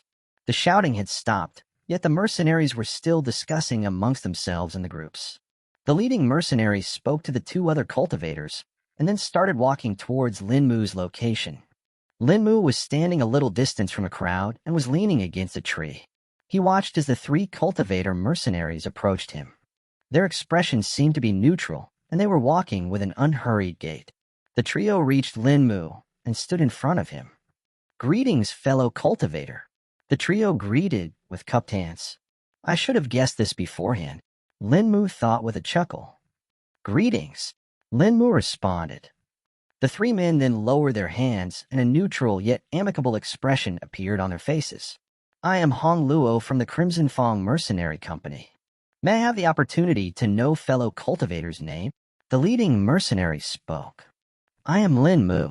The two accompanying cultivators had an irked expression upon hearing Lin Mu introduce himself in this way. But then the leading mercenary seemed to have secretly tapped them, after which they abruptly changed it back. This happened in nearly an instant, yet Lin Mu was able to detect it. Why are you here, brother Lin Mu? Hong Luo asked. Oh, I was just passing by and heard some shouts, thus I came to look. Lin Mu spoke. Yes. We are, you see, in a rather complex predicament, Hong Luo replied. What's exactly happening, though? I would like to know more. Lin Mu questioned. I'm sure brother Lin Mu must have heard about the recent incidents of mercenaries disappearing. Hong Luo spoke. I did indeed, and something happened in the town as well, I reckon. Lin Mu replied. Since you already know this, then it's more simple to explain. The town head basically suspects that someone from the mercenaries is to blame for the disappearances. They did not listen to us when the first incident happened, and now when a townsman disappeared, they have the audacity to blame us. Hong Luo explained. That is rather wrong of the town head, Lin Mu replied. Lin Mu did actually feel that something was wrong with the town head. He seemed to be acting strangely and was taking absurd decisions. Brother Lin Mu is on the same page as us. That makes me delighted. Hong Luo spoke, while the other two cultivators nodded. Lin Mu then realized that the two cultivators had not spoken anything yet. And these two are? Lin Mu questioned. Forgive me, I forgot to introduce them. These two are the Ming brothers, and they are both mute, thus they can't speak. They are part of the Crimson Fong Mercenary Company as well. Hong Luo answered. So what did you want from me? Lin Mu asked the actual question that he's been meaning to do. Upon hearing Lin Mu's question, Hong Lu's expression became serious. Hei Wan and Lin Mu's conversation lasted for over an hour, and they only stopped when one of the masked men that came with Hei Wan entered the room. Hei Wan looked at him and gestured with her hand for him to speak. It looks like the residents are finally waking up. The town head has also issued a warning, the masked man reported. Hei Wan nodded her head in response and turned to Lin Mu. Seems like our conversation ends here. You can leave for now. We'll inform you when we find more about things. Hei Wan spoke. Sure, Lin Mu answered. Hei Wan then turned to Hei Bao and spoke. Give him an identity badge as well. As you command, leader. Hei Bao replied, and then gestured for Lin Mu to follow him. Lin Mu then exited the room along with Hei Bao and went to the room where the emergency signal plates were kept. After entering the room, his attention was instantly pulled towards the metal plates that were kept on stands. Hey Bao walked up to his desk and withdrew a hexagonal badge from it. He then handed it to Lin Mu and spoke. This is an identity badge for our core. You can use this to enter the safe house if you need to report something, or if there's an emergency. Thanks. Lin Mu replied and then looked towards the plates. What are those? Lin Mu asked. Hey Bao looked at where Lin Mu was pointing and saw that it was the emergency signal plates. He wondered if he should tell him about it or not, but then decided to tell him. He had seen how the leader was very respectful with Lin Mu and already knew that they would probably be allies in the future. They're used for emergencies. Whenever a member is in the most dire of emergencies, they can use the whistle to alarm us. Hey Bao answered. Lin Mu then remembered the small tube that was hanging on Hey Win's necklace. He had blown on it and called for help. How does it work, though? Lin Mu questioned. Hey Bao had a confused look upon his face after hearing Lin Mu's question. I actually don't know exactly how. Our Lord designed this, and the only thing I know is that it makes a noise when a whistle is blown. Hey Bao replied. Lin Mu used his spirit sense to observe the metal plates and found out that they were actually of different thicknesses. Although the plates looked the same, there was a difference in the thickness and size. This is rather innovative. Someone actually found a way to use earth and spirit metal without placing formations on it. Shukong suddenly spoke. Earth and spirit metal? Lin Mu asked. It's a common type of spirit metal that's used in the manufacture of spirit tools and spirit weapons. Usually, in order to use it, one needs to place formations on it. But the way these are designed, they don't need any formations to work. These can actually be called as primitive spirit tools. Shukong answered. Lin Mu's curiosity was ignited once again after hearing Senior Shukong's words. So, does this mean Senior knows how it works? Lin Mu inquired. Yes, I can. These plates work due to a phenomenon called as qi resonance. When air is blown into an emergency whistle, it is also charged with spirit qi. This qi is absorbed by the whistle and is then released in the form of a certain type of wave. As long as the person using it is in the range of the plate, the disc in the center of it will start resonating and will spin. And due to the difference in the dimensions of the plate, the emergency whistles can be made uniquely for each individual. Shukong explained. Lin Mu intently listened to Senior Shukong's words and felt amazed at learning this. Whoever this lord is, we can safely assume that he is very smart. He used such an ingenious method that it would actually be appreciated in some of the higher worlds as well. Shukong praised. Hong Luo took a deep breath and thought for a moment before speaking. Brother Lin Mu, as you can see, we don't have many cultivators left here. While we have many mercenaries in the body tempering realm, there are only the 3 of us left here now. Hong Luo spoke. Only 3 of you. The last time I came here, there were at least 10 cultivators here. Where did everyone go? Lin Mu interrupted. While Lin Mu had known that a few mercenaries that were also cultivators had disappeared, there were still at least 10 cultivators remaining. Now that there were only 3 of them left here, it was a little surprising to him. Another elite team of mercenaries had to leave for the mission in the northern forest about a week ago. I was appointed to keep watch on the camp and to relay any message to the teams working in the forest, but as you can see, the incident happened. Hong Luo spoke inside. Then did you inform your superiors about this? Lin Mu questioned. Yes, I did. But the problem is that the elite teams are hunting spirit beasts deep in the forest. Just reaching their location would maybe take around 5 days. And if we were to add the time required to find them, it would be increased even more. I sent one of my junior cultivators to inform them about 3 days ago. But I fear that by the time they know about this, something worse could have happened. Hong Luo answered. Lin Mu was now starting to understand more about their current predicament. Then what you require from me is help? Lin Mu asked. Yes, we do. Hong Luo simply answered. But why me? Lin Mu curiously asked. Hong Luo and the other 2 sighed in helplessness upon hearing Lin Mu's words. We tried asking the other cultivators in town before. But the 2 hunters that are cultivators have disappeared, and the only other remaining cultivators are the captain and the 2 vice captains of the town guards. Obviously, the latter are not going to help us. Hong Luo explained. Lin Mu thought over what Hong Luo had said until now, and wondered how he should approach this. He didn't want to get involved as it would take up his time and will slow down his cultivation progress. Another reason was that with the conspiracy and machinations that were going on in the underbelly of the town, Lin Mu did not know what kind of powers he would face. While he had been able to fight against the culprits who were at the mid-stage of the Qi refining realm, and was confident that he would be able to hold himself against one at the peak stage of the Qi refining realm, he did not know if he will be able to do the same with a cultivator that was at the core condensation realm. I think you can try helping them if they offer you proper benefits. Don't forget that you are still lacking in resources. Shukong spoke. Linmu knew that while he was able to cultivate on his own with little problems, he still needed certain resources that could help him.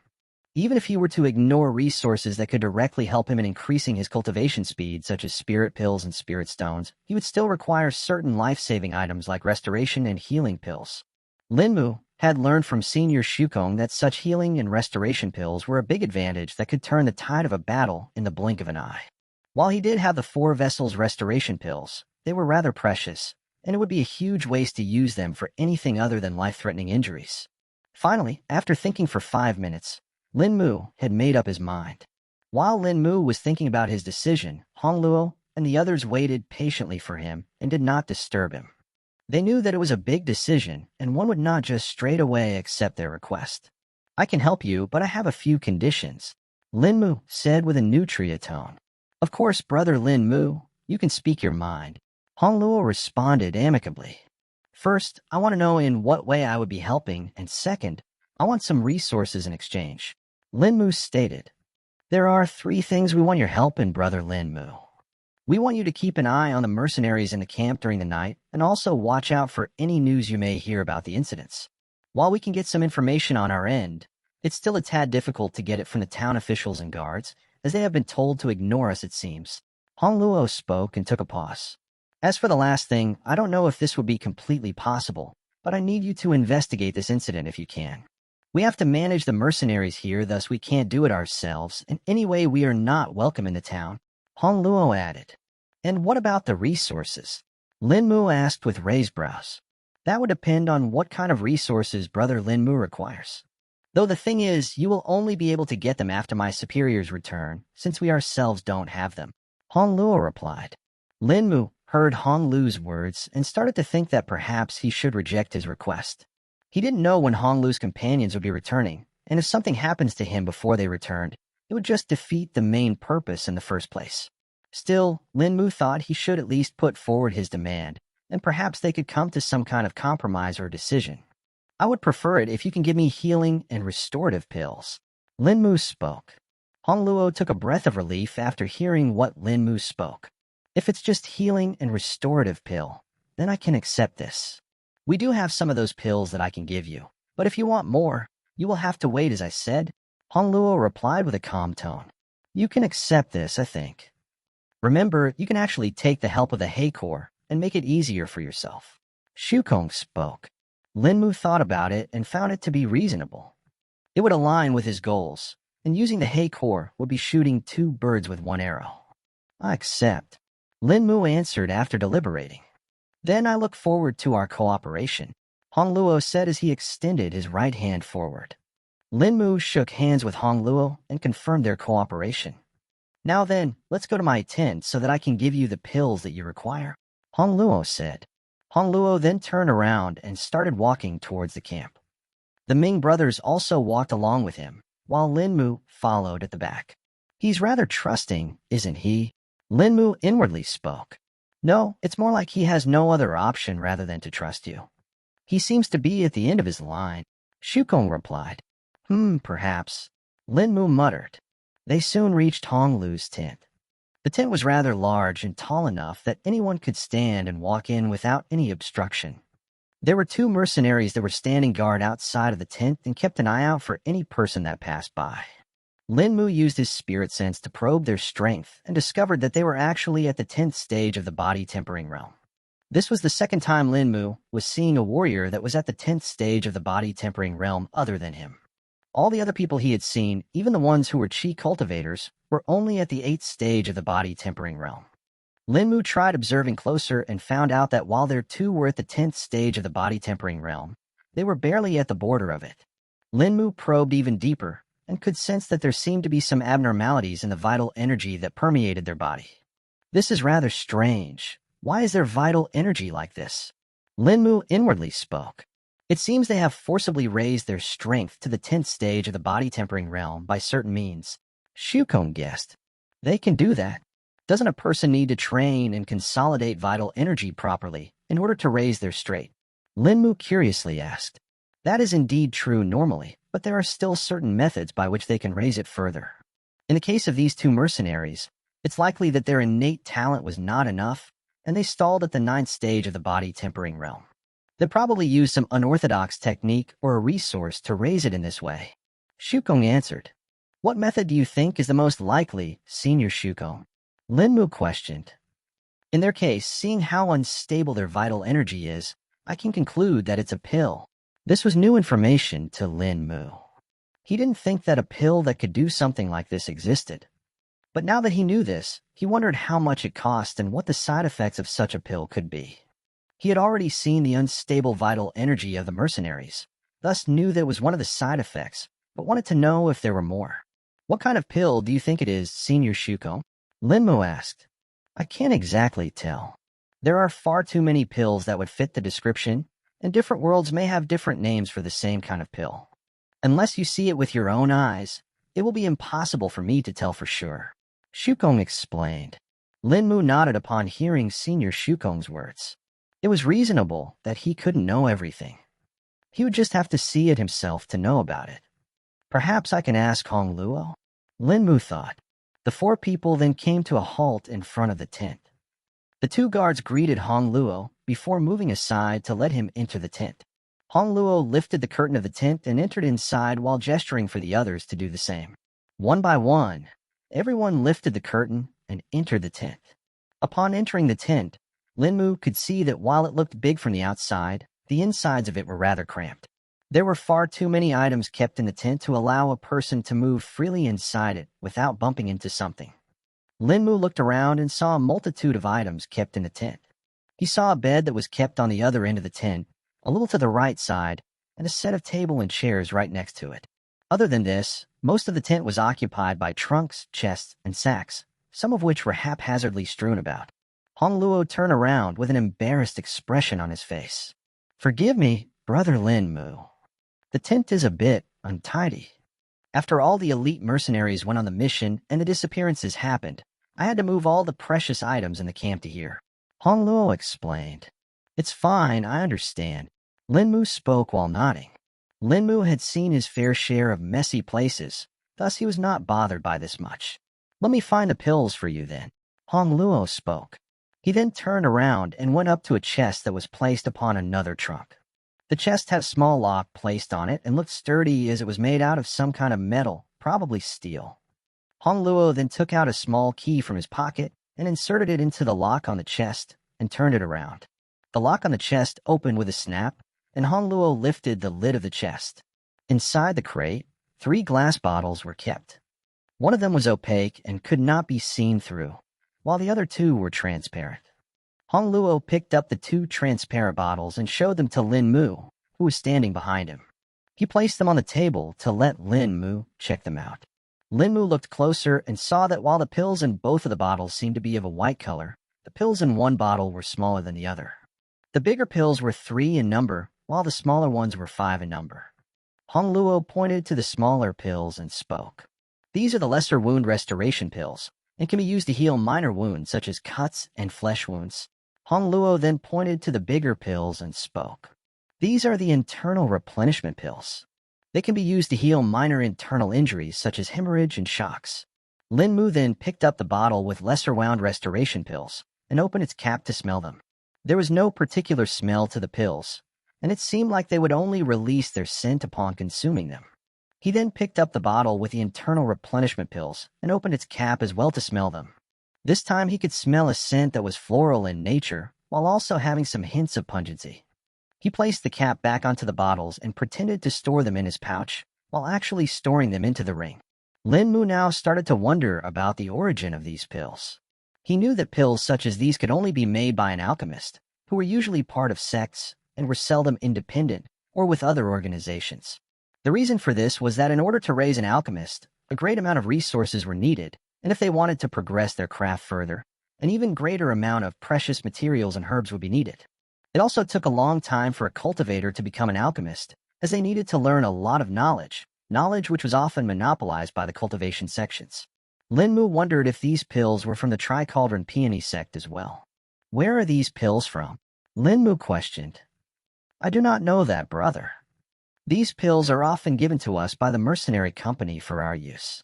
They usually acquire these from the markets in Xiangwei City, thus these pills could be manufactured by any of the sects or other organizations. Hongluo answered. Linmu then looked at the last bottle of pills in the chest and spoke. What kind of pills are those? Honglu's brows furrowed upon hearing Linmu's question, and a complex expression appeared on his face. He seemed to be deliberating on whether to tell Linmu or not.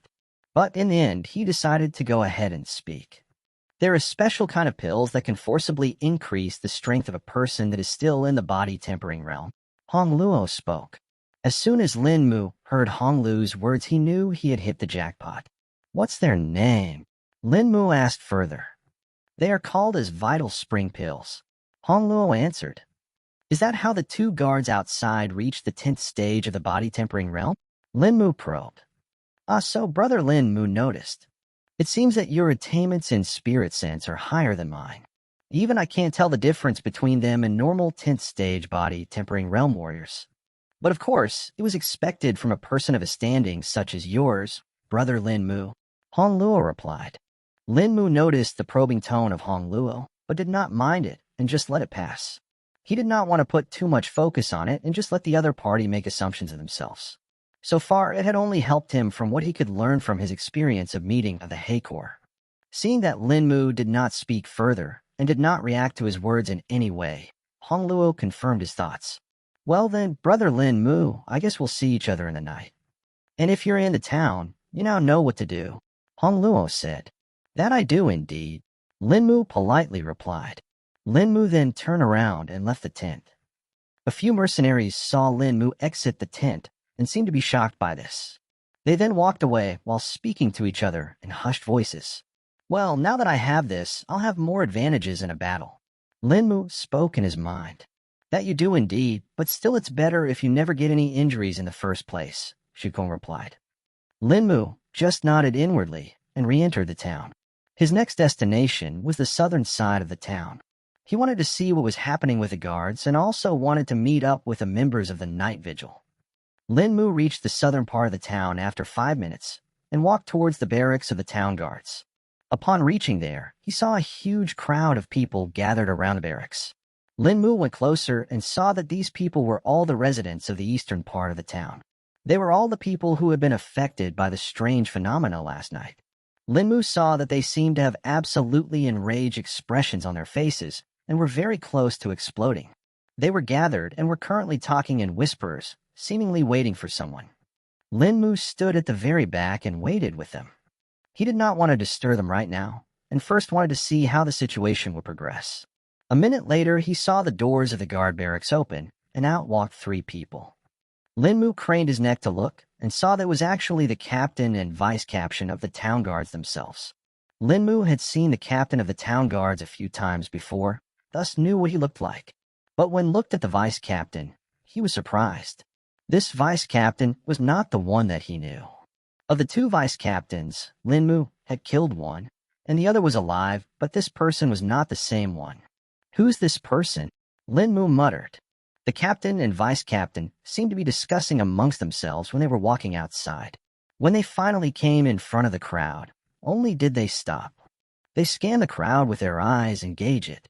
Linmu knew that they may use spirit sense, thus he stood at a far enough distance such that it won't reach him.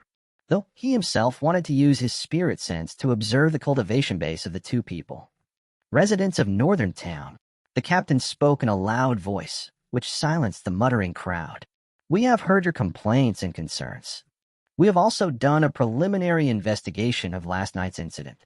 The town head has also listened to it and has decided on a course of action. The captain spoke and was then interrupted by the crowd. What do you mean complaints and concerns? This is a threat to our life. People from the crowd shouted. Yeah, we had to make our own night vigil because the town head didn't agree to assign guards. You people only found out because of the night vigil. If they were not there, who knows what would have happened? The crowd could no longer keep silent, and everyone started shouting. The captain could be seen getting more and more tense with each passing moment. But it was now that Lin Mu saw something that pulled his attention. The vice captain that was standing beside the caption was not getting tense. Instead, he seemed to be getting annoyed instead. Silence. The vice captain shouted. One more word and we shall arrest all who defy. The vice captain declared. The crowd went silent for a moment from the vice captain's shout and then erupted in an even greater uproar. You can't do that. We are not in the wrong here, you are. The people from the crowd hooted. Crack. Suddenly a cracking sound was heard as the vice captain disappeared from his position. My shouted the man who had protested. The vice captain was standing above him and had his leg placed on the man's arm. From the awkward angle it was bent at, one could tell that it was broken, if not from the painful shouts of the man. Anyone else? The vice captain spoke with a domineering voice. The people were stunned upon seeing this act. Soon fear replaced their stunned expressions, and they stepped back a few steps. Even the captain of the guards seems to be shocked by the vice captain's actions. He quickly came towards the vice captain and spoke to him. Why did you do this? This was too harsh, the captain said with concern. These people will not understand unless we make an example. The vice captain spoke after harumphing loudly. The vice captain then lifted his leg from the injured man's arm and walked back. The captain too followed him. Now listen to this with all your attention, because I'm only going to say it once. The vice captain spoke. The people in the crowd all gulped and listened with intent. The vice captain nodded with a little satisfaction and looked at the captain with a smug look. The captain did not speak anything and just sighed. From today onwards, no one is to leave their houses at night under any conditions. The guards will be patrolling at night, and if anyone is found wandering out at night, they will be arrested on the spot. The vice captain spoke. The vice captain then took a pause and looked around in the crowd. We suspect that the culprits of last night's incident may be one of the townspeople. Thus, if we find anyone wandering out in the night, they will be arrested without any excuses and sent to prison. The vice captain added. The people in the crowd became even more fearful after hearing the orders and gulped. After this, the captain came forward and placed his hand on the vice captain's shoulder. Fear not, though. As long as everyone follows the orders, they will all be safe. The captain spoke in an assuring tone. The crowd finally calmed down a little bit after hearing the captain, even though it wasn't as much because the injured man was still grunting in pain. Also, the town head is ordered to meet all the people who were part of the night vigil. So all those that are already in the crowd should come forward now, and the rest shall report here later as well. The captain informed. Now disperse. The vice captain ordered. The crowd quickly left, for the fear that the vice captain stuck had in their hearts was still fresh. Lin Mu was feeling incredibly suspicious of all the words that the captain and vice captain of the town guard spoke, though the most suspicion he had was on the vice captain. He did not know this person who had suddenly popped out of nowhere and had also become so domineering. The town guards had never behaved like this before. Sure, they were overbearing sometimes, but never as much as the vice captain. Lin Mu was standing a little distance away from the crowd, so the captains had not seen him yet. He then stopped a random person who was walking by and spoke to him. Brother, do you know who that vice captain is? Lin Mu asked the man. That's the new vice captain of the town guards. His name is Han Lei. The man answered. Han Lei? Is he related to the Han Su somehow? Lin Mu thought. Why was the vice captain replaced, though? And where is the other vice captain as well? Lin Mu asked curiously. Lin Mu wanted to know what the people knew about Han Su after he had killed him. He also wanted to know why the other vice captain was replaced, as he certainly seemed to be someone with a higher authority. Even the captain did not dare to stop him when he acted and just spoke a few measly words after he injured the man in the crowd. Oh, you didn't hear. Vice Captain Han Su disappeared after the spirit beast attack. Most people think that he was eaten.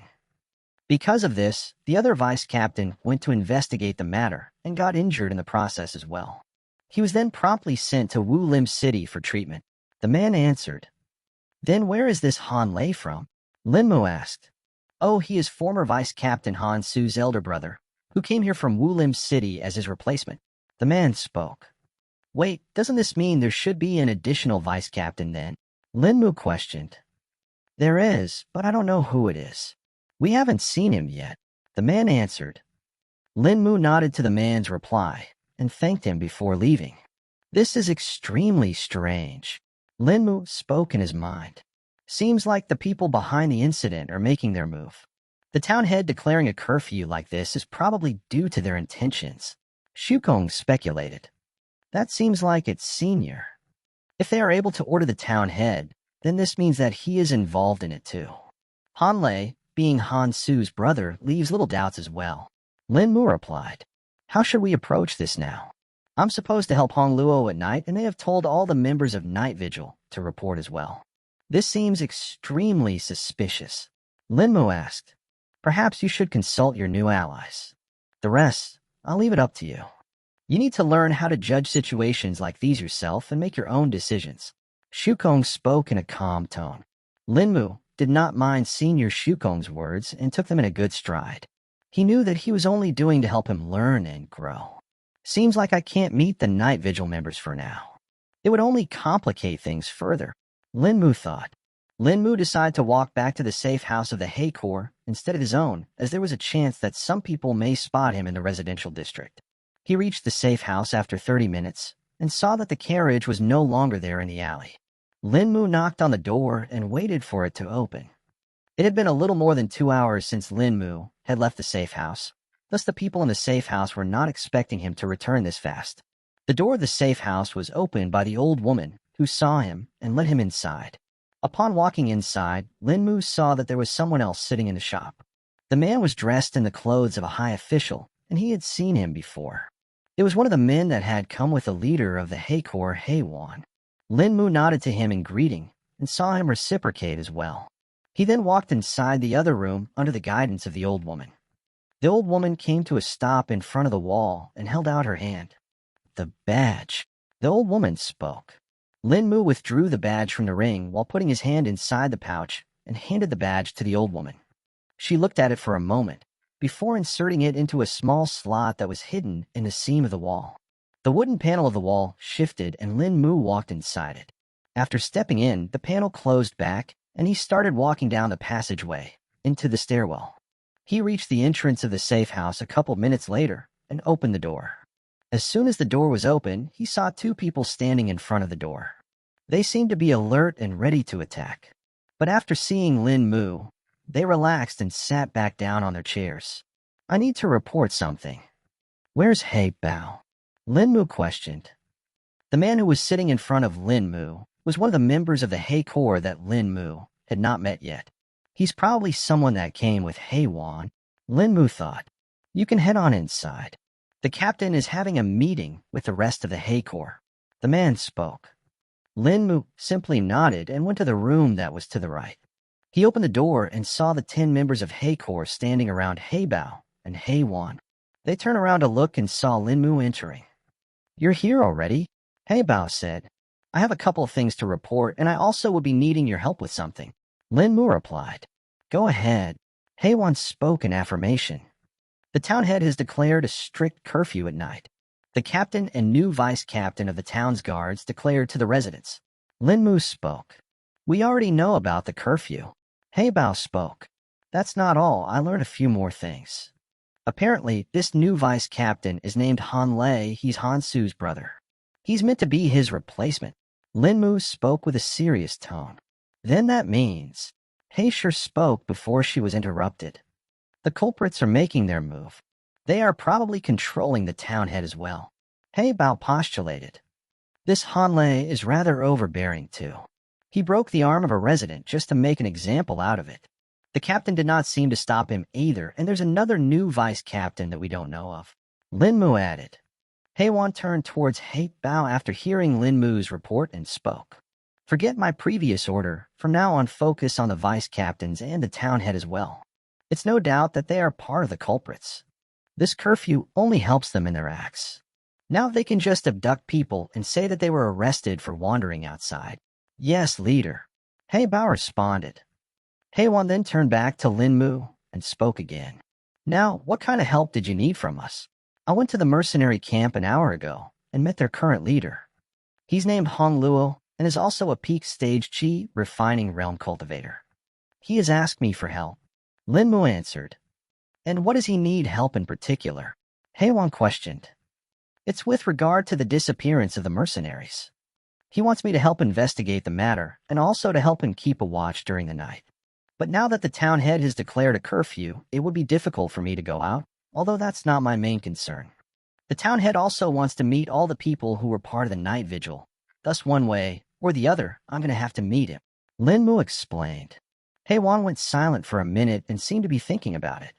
The other members of the Hei Corps also stayed silent, so as to not disturb their leader. It should be no problem. I'll dispatch some of our members to keep watch on the mercenaries at night. It aligns with our goals, anyway. As for the investigation about the disappearance of mercenaries, we are already on it. Heiwan spoke after thinking for a bit, and then turned to face Hei Bao again. I know what to do. Hei Bao spoke before Heiwan could even speak. Heiwan simply nodded in appreciation. Now about this meeting with the town head, what are you going to do? Heisher asked. I want to meet him right now. Better get it done as soon as I can. Delaying it would be no use, as they should already know about me because of the other people from the night vigil. Lin Mu replied. That should be fine, but just in case, have Heisher follow you. That should help avoid any untoward incidents. Heiwan suggested. I'm fine with that, Lin Mu answered. Okay then. Now everyone knows what to do, so get going, Heiwan ordered. Yes, leader. All the members of the Hei Corps replied in unison. Nodding in understanding, Lin Mu turned back to leave. Heisher too followed behind him and left the room, while the other members dispersed as well and went to prepare for their missions. Before walking out the door of the safe house, Heisher picked up her mask and put it on. She also brought an additional mask with her and handed it to Lin Mu. What's this for? Lin Mu asked, although he knew why. Have it just in case. You are an ally of the Hei Corps now anyway, so you have the right to use it. Heisher answered. Lin Mu nodded and took the mask. He then opened the door of the safe house and walked up to the shop above it. The old woman who was watching the shop handed him the badge back before he left. I'll take another route and keep on following you.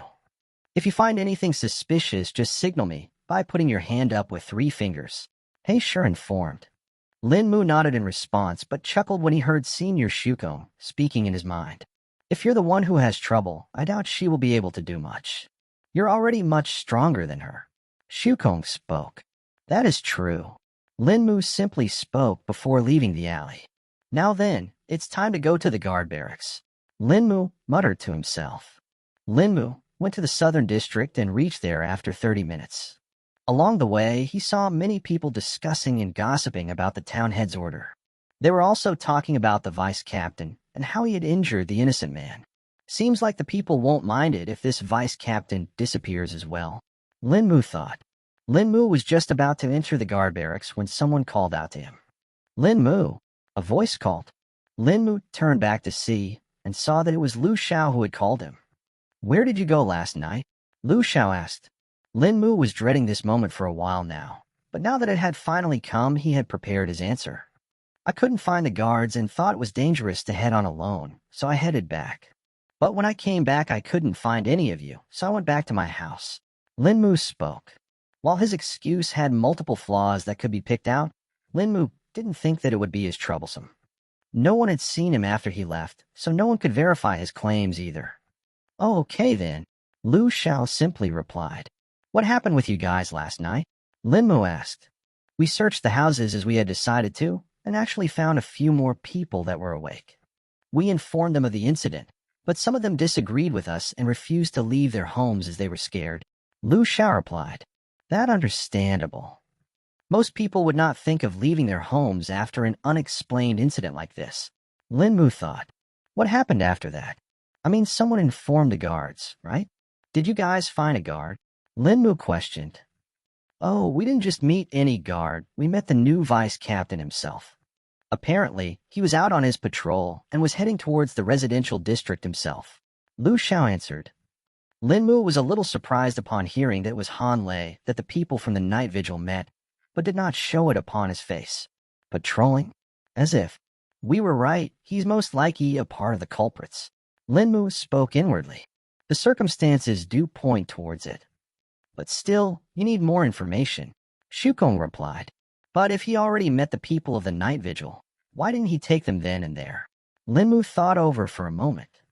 Who else was with you when you met the new vice captain last night? Lin Mu inquired. Oh, it was just me, Yuan Tu, and Fu Lao, the old man who was leading the night vigil. The rest of the newly awakened people were out looking for other people. Lu Xiao answered. That makes sense. If it was just the three of them, then he should have become cautious since there were others still spread out. Lin Mu thought. This Han Lei probably didn't want the news to be released in an uncontrolled manner. So he opted to instead release it by himself in the morning. Xu Kong spoke. Han Lei was going towards the residential district. This means that he was probably heading to that old warehouse as well.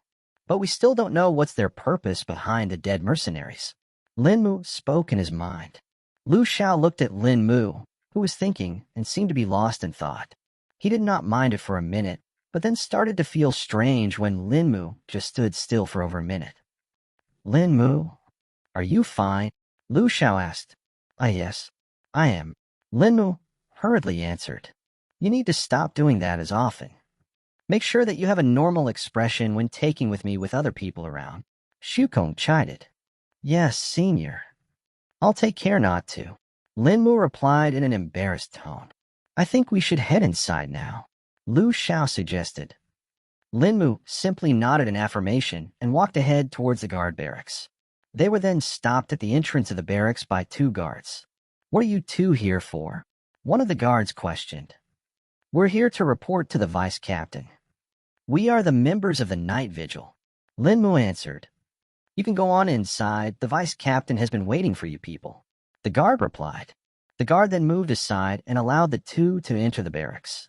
The second guard gestured for them to follow him inside. Under the guidance of the guard, the two swiftly reached the vice captain's chamber. They then came to a stop in front of the door of the chamber, and the guard knocked on the door.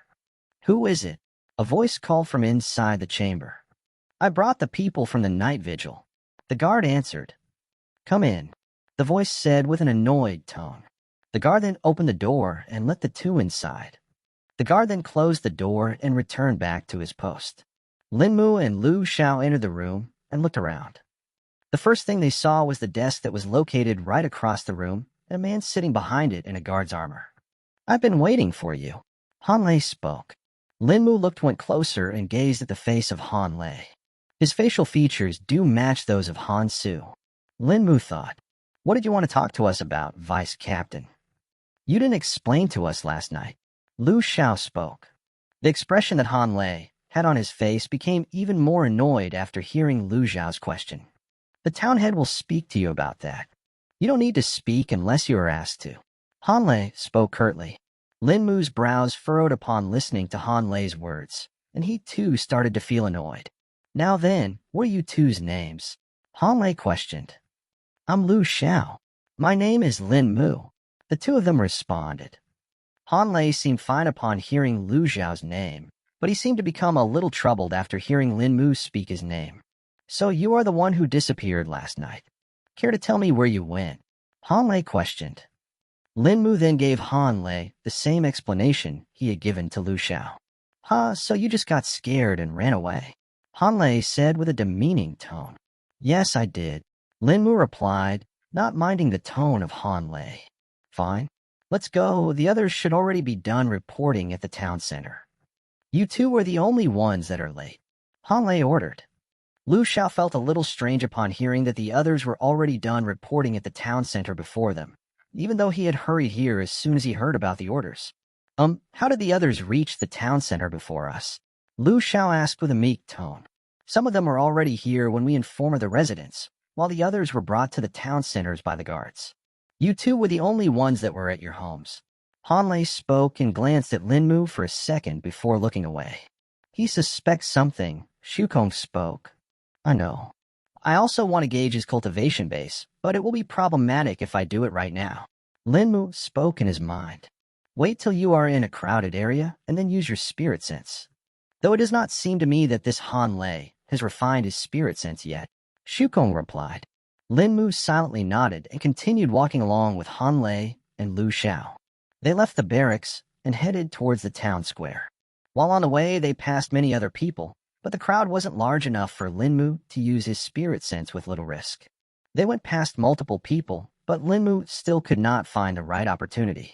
Finally, when they were at the town square, Lin Mu got the chance to use his spirit sense. To his luck, the mercenaries had once again gathered in front of the town center, giving him the perfect opportunity. Lin Mu released his spirit sense probe and observed the cultivation base of Han Lei. To his surprise, he found out that Han Lei was at the late stage of the Qi refining realm. He was even at the 9th stage of the body tempering realm, and was probably at the very cusp of it. Han Lei had become the first cultivator Lin Mu had met until now that was at such a high level of the body tempering realm. He's stronger than his father, though it still should not matter as much. Lin Mu spoke inwardly. While Lin Mu was gauging Han Lei's cultivation base, he had suddenly become alert. Han Lei had felt the spirit sense probe and was now looking around, trying to find its source. But since he didn't have a spirit sense of his own, he could not pinpoint the location of the probe. Having the tens of mercenaries around didn't help him either. These damned mercenaries, meddling where they don't belong. Han Lei cursed under his breath. Lin Mu and Lu Xiao too stopped after seeing Han Lei halt in his tracks. Lu Xiao looked at Han Lei, and then at Lin Mu. "What's he doing?" Lu Xiao whispered. Lin Mu didn't answer but just shrugged his shoulders, indicating that he didn't know either. After looking around for a bit, Han Lei's gaze finally settled onto Lu Xiao and Lin Mu. He glanced at the expressionless Lin Mu and the lost Lu Xiao, and just grunted in response. "Come on, don't waste my time," Han Lei uttered. The trio then passed by the mercenaries who were standing in front of the town center. The mercenaries gave way to them after seeing that it was the vice captain, but not before giving him mean looks. Soon they had entered the town center and were on their way towards the town head's office. They had to climb 2 floors before they reached the town head's office, which was located at the very top of the building. Lin Mu looked around and saw some luxurious vases and calligraphy scrolls hanging on the walls along the way, and even more in the office itself. After entering the office, they saw that the town head wasn't present in the office. This is rather decadent, Lin Mu thought with unease. These kinds of luxuries were rather uncommon in the northern town, so Lin Mu was a little surprised on seeing them here. Wherever the town had presented himself to the public, he was always in plain clothes, thus it gave a different impression to most of the people. But now that Lin Mu had seen this, he understood that there was more to the town head that was hidden to the eyes. This is a rather common thing which you will see in nearly all worlds. There is no lack of people that pretend to be something else in front of others.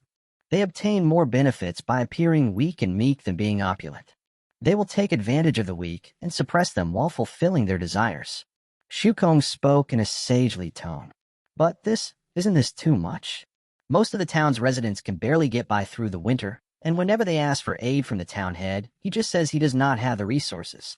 Lin Mu spoke frustratingly. "It is indeed as you say. But this is the true reality of this world," Shukong replied.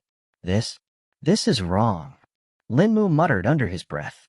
But unlike before, Lin Mu's mutter was a little too loud and was heard by others as they turned around to look at him.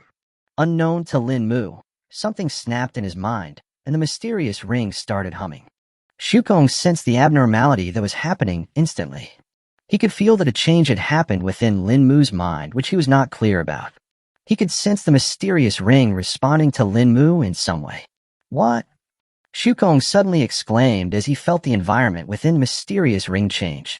Shukong could see that the mysterious ring had become active once again as a beam of light was being emanated by the ethereal altar. He rushed towards the ethereal altar to observe what exactly was happening with it. While this was happening in the mysterious ring, Lin Mu was clueless about it in the real world. Right now, his mind seemed to have entered a strange state where he felt as if he couldn't think straight, and a myriad of thoughts were going rushing through it. He didn't notice that the people in the office were staring at him either. "Lin Mu." Lu Xiao called out but received no response. Then the sound of a door opening could be heard, and footsteps approached them. "What did that boy say?" "This is wrong," an approaching voice said. Lu Xiao and the vice captain saw the town head entering from another room that was attached to the office. He came in and saw the 3 people standing in his office. The town head recognized the new vice captain, Han Lei, but did not know who the other 2 people were. Lin Mu had his head down the entire time, as if he was lost in thinking. The town head could not see Lin Mu's clearly, thus he came even closer. "Who's this Han Lei?" the town head questioned. The annoyed expression that Han Lei had on his face was still there and showed no signs of dissipating. He looked at the town head and spoke. "They are the remaining people from the night vigil." Han Lei spoke in a curt tone, paying no heed to the status of the town head. Lu Xiao was shocked upon seeing the manner in which Han Lei had spoken with the town head. All the people from the northern town were usually respectful in talking with the town head, and seldom did they behave like this. Even the captain of the town's guards was very respectful of the town head. The only other person who could speak with the town head on the same level was the supervisor of the Spirit Apple Orchards, Li Ping, and even that was only because he was appointed by the mayor of Wulim City. The town head paid no heed to Han Lei's tone and just looked at Lin Mu. What was this boy saying again? The town head asked as if he had not heard the previous words clearly. He said something about this being wrong. Han Lei answered. The town head stroked his beard a couple of times before speaking. And what is this thing that's wrong? Everything. Lin Mu lightly muttered in response. Look at me and speak, boy. Do not disrespect me. The town head spoke in a grim tone. The vice captain, too, was feeling furious after seeing Lin Mu act like this.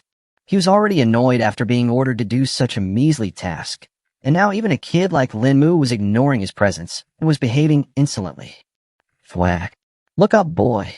Han Lei shouted as he slapped Lin Mu's back in anger. Han Lei had expected for Lin Mu to stumble ahead after getting hit, but in a surprise to him, he didn't react at all. Even when he had hit Lin Mu, Han Lei felt as if he had hit a stiff surface. Is he wearing armor beneath his clothes? Han Lei thought. Lin Mu finally looked up and glared at the eyes of the town head. But when the town head looked at his face and his eyes, alarm bells rang through his mind. A furious expression could be seen on Lin Mu's face, and his eyes were bloodshot. I said everything. Lin Mu spat out. Back in the mysterious ring, Shukong was traveling at a great speed towards the glowing ethereal altar in the distance. The altar was currently glowing with a white light, and waves of energy could be felt emanating from it. What is happening this time? Shukong muttered. Is he going to have another bout of enlightenment? Shukong wondered. Soon Shukong reached the altar and saw the changes in it. The altar was no longer ethereal, but had instead turned corporeal now, and even its size seemed to have increased. Large and complex runes could be seen rising from the altar and spreading around it. Shukong looked at the runes and for the first time found himself stumped at them. He could not recognize these runes at all. In all the tens of millions of years that he had lived, Shukong had seen countless runes and even more languages. He could say that he knew most of what there was to know about them. Were these runes? Wait, no, this can't be. Shukong shouted as he suddenly realized something. The runes had now stopped arising from the altar and were now moving around. Soon they had arranged themselves into multiple concentric formation arrays.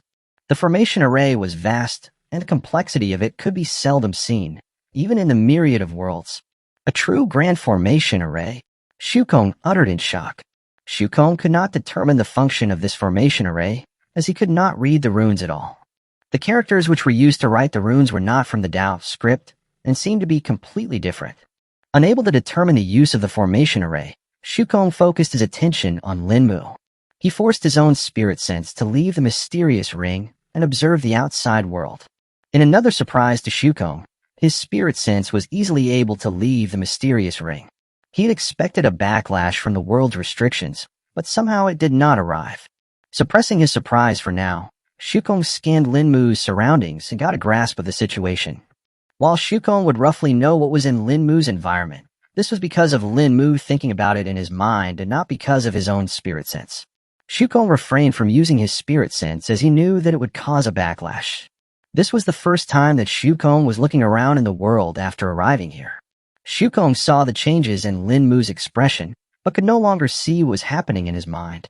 It was as if a barrier had been erected around his mind, which shielded his thoughts and prevented him from observing them. In the next moment, Shukong could feel a violent presence arising within Lin Mu. The others around him could not feel it, but since Shukong was the closest he could it be? But it's not possible. He's not even at that stage now. Shukong spoke to himself. Shukong then directed his spirit sense towards Lin Mu's dantian to observe the situation within it. His spirit sense passed through his abdomen and entered the dantian. At first, he felt a little obstruction upon entering, but his superior spirit sense was able to successfully enter it. Shukong looked around at Dantian, which had more than 1,000 wisps of spirit chi floating around in it. These wisps of spirit chi seemed to be moving in a haphazard manner, as if they were being scared by something. Then finally, in a corner of the Dantian, Shukong saw it. There was a vague figure floating in the expanse. The spirit chi wisps were running away from it. Shukong observed closely and found that the figure was wearing some commoner's clothes, and its face was just a mass of shifting darkness. The mass of darkness would sometimes morph into a masculine face, and sometimes into a feminine face. The presence of Shukong's spirit sense seemed to have disturbed the figure, and it awakened. Shriek. A piercing sound could suddenly be heard coming from the figure's head.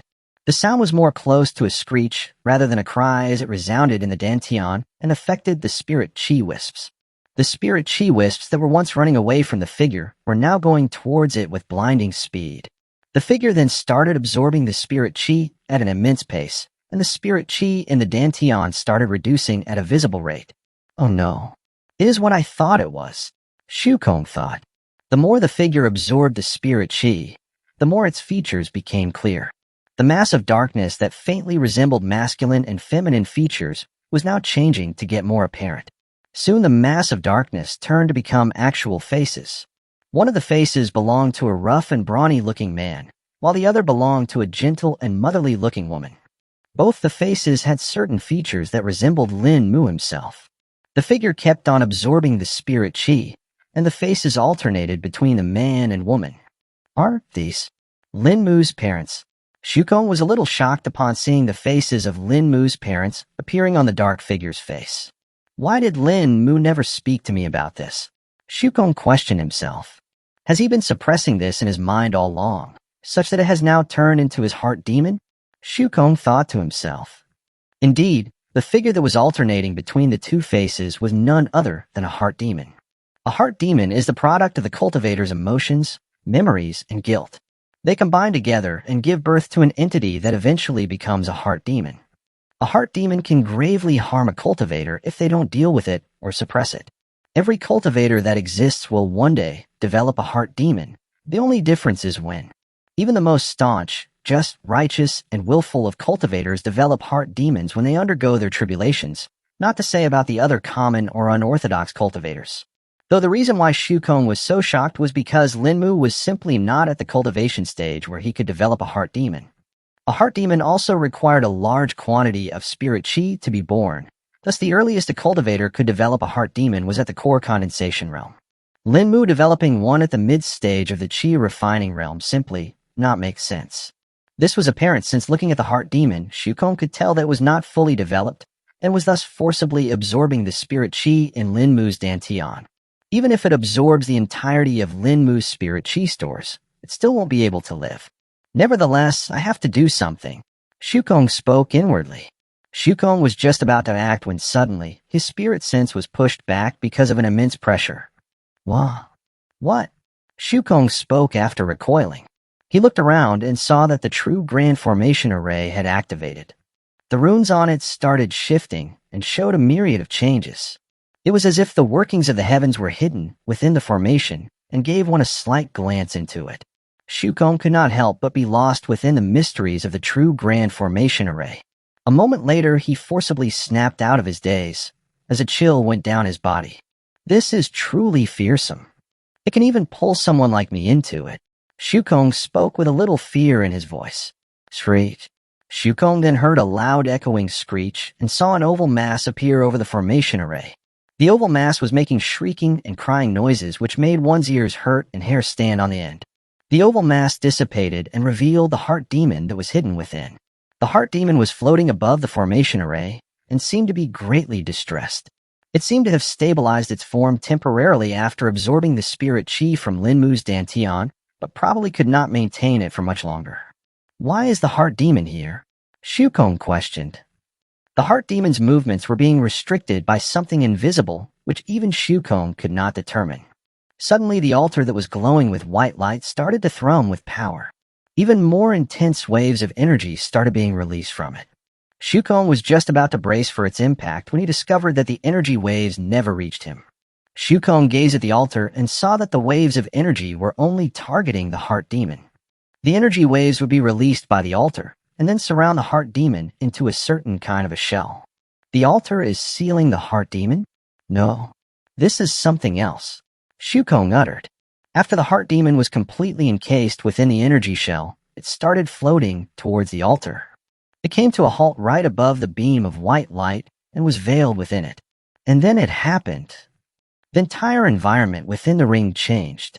The beam of light that was being emanated by the altar was no longer white. Instead, it had turned into a crimson shade of red. The light kept on being intensified until finally, it became blood red. This aura, how can it be here? Shukong uttered in between breaths. A violent and oppressive aura spread inside the ring and made Shukong recoil. There's no doubt. It is the aura of the demonic path, Shukong stated before he was pushed back a large distance away. Back in the real world, a stream of memories were currently flashing in Lin Mu's mind. A young teenage boy was standing in the doorframe while crying. He was looking at a rough and brawny man that was currently sharpening a blade with a whetstone. "Please don't go, father," the boy requested. "We don't have a choice, my son. I need to go hunt. We don't have any more money left," the man spoke. Evidently, the man and the boy were a pair of father and son. "But what if you fall sick like mother as well?" the boy spoke. "I just have to take that risk. The town head can't offer anyone aid, and this is the middle of the winter as well. I don't know what else to do. I have to buy medicine for your mother." The man spoke with determination in his eyes. The memories soon changed, and a different scene appeared in Lin Mu's mind. The boy was now standing over 2 graves alone. He fell on his knees and was kowtowing while crying. Why did this happen? If we had waited for a few more days, the medicine would have arrived. The boy yelled. "What am I supposed to do, now that you two are gone?" the boy uttered between sobs. The boy stayed in that position for a while before standing up. He then walked out of the courtyard and saw the scenes outside. Many other people could be seen crying and mourning. The boy then understood that he wasn't the only one in this situation, and there were others in the same condition as well. These memories kept on replaying in Lin Mu's mind over and over again. Each time he would think, what if it didn't happen? What if they did something different? Or what if they had chosen to wait? But every time he thought about each what if, the fury within Lin Mu's heart grew. He remembered the conditions in the past, and then how the town head had rejected everyone's calls for aid. He would then recall all the luxuries that the town head was enjoying and could not help but wonder what it was all for. Lin Mu was unaware of the events happening within the mysterious ring. He did not even react when the spirit chi within his body started depleting rapidly. The only thing that mattered to him right now was his thoughts. It was then that he heard a voice call out to him. The voice asked him what was so wrong, to which he could barely reply and could only whisper. Lin Mu then heard someone slap his back and yell at him. This did not help his condition much and only helped to infuriate him more. It was now that he looked up to glare at the voice that was calling out to him. He wanted to give a fitting response to the person who was disturbing his thoughts, disturbing his memories. But when Lin Mu looked up, he saw the person who was currently the main target of his hate. It was the person he was pinning his previous sorrow and tragedy upon. He saw the town head standing in front of him, looking at him with eyes that were intending to make him feel lowly. The fury in his heart was at its peak when Lin Mu finally mustered enough will to yell out his answer. "I said everything." And then it was as if the fury within his heart could no longer be contained. Lin Mu heard something beckoning him, calling him to come to it. He chose to respond to it and saw everything slow down. The movements of the town head in front of him froze, and even the dust particles that were floating around in the air became still. It was as if the world itself had stopped. Lin Mu then felt it. Something was pulling on his mind. He let go of his inhibitions and let it happen. He found himself in a vast empty expanse. The ground was red, as if stained by blood, and even the sky seemed to be filled with crimson red clouds. A moment later, Lin Mu could even smell the metallic stench of blood. Then he saw them appear in the sky. Thousands of vague figures started appearing.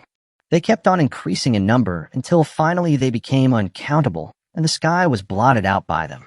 The figures were but a dark red silhouette, though they all had different shapes and sizes. Some were as big as mountains, while others were as small as bulls. Still, Even the smallest silhouette was many times bigger than Linmu. Some silhouettes had multiple hands and legs, some had horns, some had tails, while others had wings. There were a myriad combinations of such, and these figures were surrounding Linmu. Then finally he heard them talk. Thundering chants started echoing in the vast expanse, as the voices of all the figures melded together into an inhuman, demonic voice. Ignite thy heart as a furnace. Let your rage fuel your strength and unleash rampage upon the worlds. Behold the Burning Heart Sutra. While Linmu was in this blood-red vast expanse, Shukong was pondering on the scenario that was currently underway. First the Buddhist path, then the sword path, and now the demonic path. There has never been a technique that could combine so many cultivation paths into one, especially for polar opposites. The demonic path opposes the first two paths. How can it exist stably alongside them? Shukong pondered. Shukong was no longer worried about Linmu, since the heart demon had perished. His concern was that the heart demon would harm Linmu, but the mysterious ring had taken care of that and had destroyed it somehow. Although there was an immense demonic aura spread in the mysterious ring, Shukong knew that it was the ring's doing, and it was just helping Linmu. Shukong tried to observe the outside world with his spirit sense once again, but found that it was now completely impossible to do so. Before, he could still do so even with the world's restrictions, albeit he would have had to bear the backlash. But now the mysterious ring seemed to have locked itself down, preventing the spirit sense from leaving. Linmu's mind was also being shielded still, so Shukong didn't have any luck there either. I'll just have to wait and watch, Shukong muttered to himself.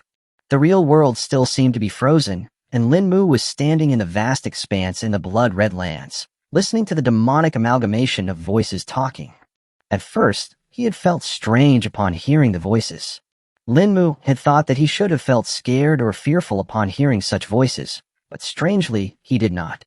Instead, the more he listened to them, the more he felt comfortable.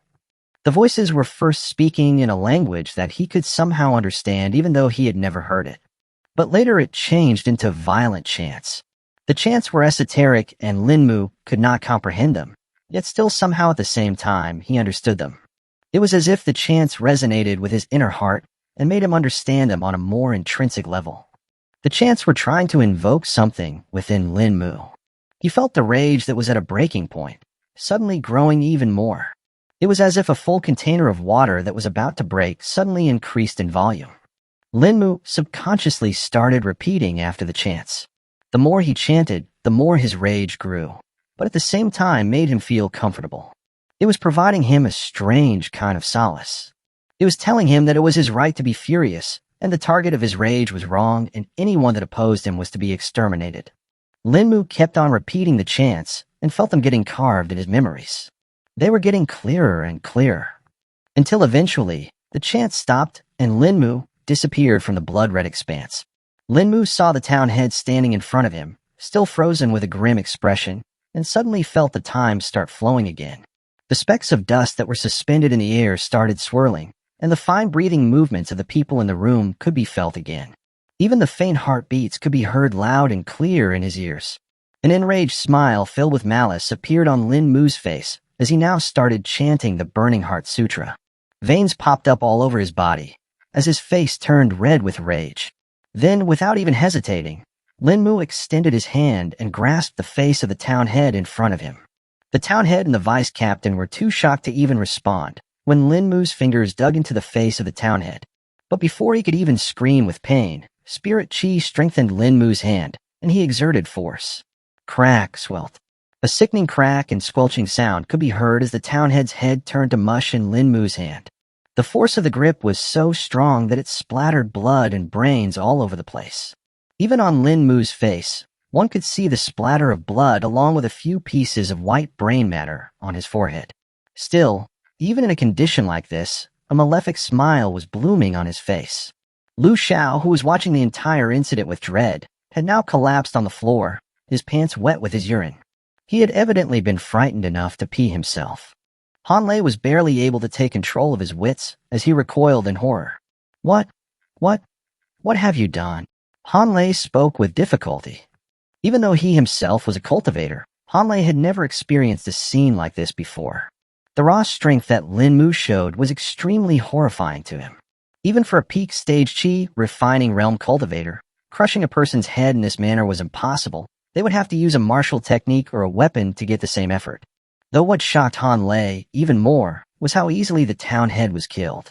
He knew something that few people in this town knew. He knew that the town head was a spirit chi cultivator as well, that too one at the late stage of the chi refining realm. He had always hidden his cultivation from everyone in the town, thus barely anyone knew about his strength. The town head's cultivation was also why the captain and vice-captain of the town's guards were so respectful of him. But seeing a person being killed like this made him doubt reality. Han Lei was suspicious of Lin Mu from the start, as he had heard that he had broken down doors with ease last night. He had heard this from the other members of the night vigil, but never expected for him to so strong as to instantly kill a cultivator. Suddenly, the gears in his mind started moving at great speed as he connected the string of incidents. You were the one who killed our men and also raided the old warehouse. Han Lei spoke in a stunned tone. Unfortunately for Han Lei, he had made a mistake when he said that. In his shock, he had given away his secrets and confirmed Lin Mu's conjectures. Though Han Lei was not the one to be completely blamed for his mistake. Perhaps if it was someone else in his position and witnessed the same set of events, even they would respond in the same way. Though Han Lei having said that only sealed his fate in the hands of Lin Mu. This only makes it easier for me, Lin Mu uttered in a hoarse voice. Han Lei drew his sword from his hilt and pointed it at Lin Mu. Don't move. Han Lei spoke shakily.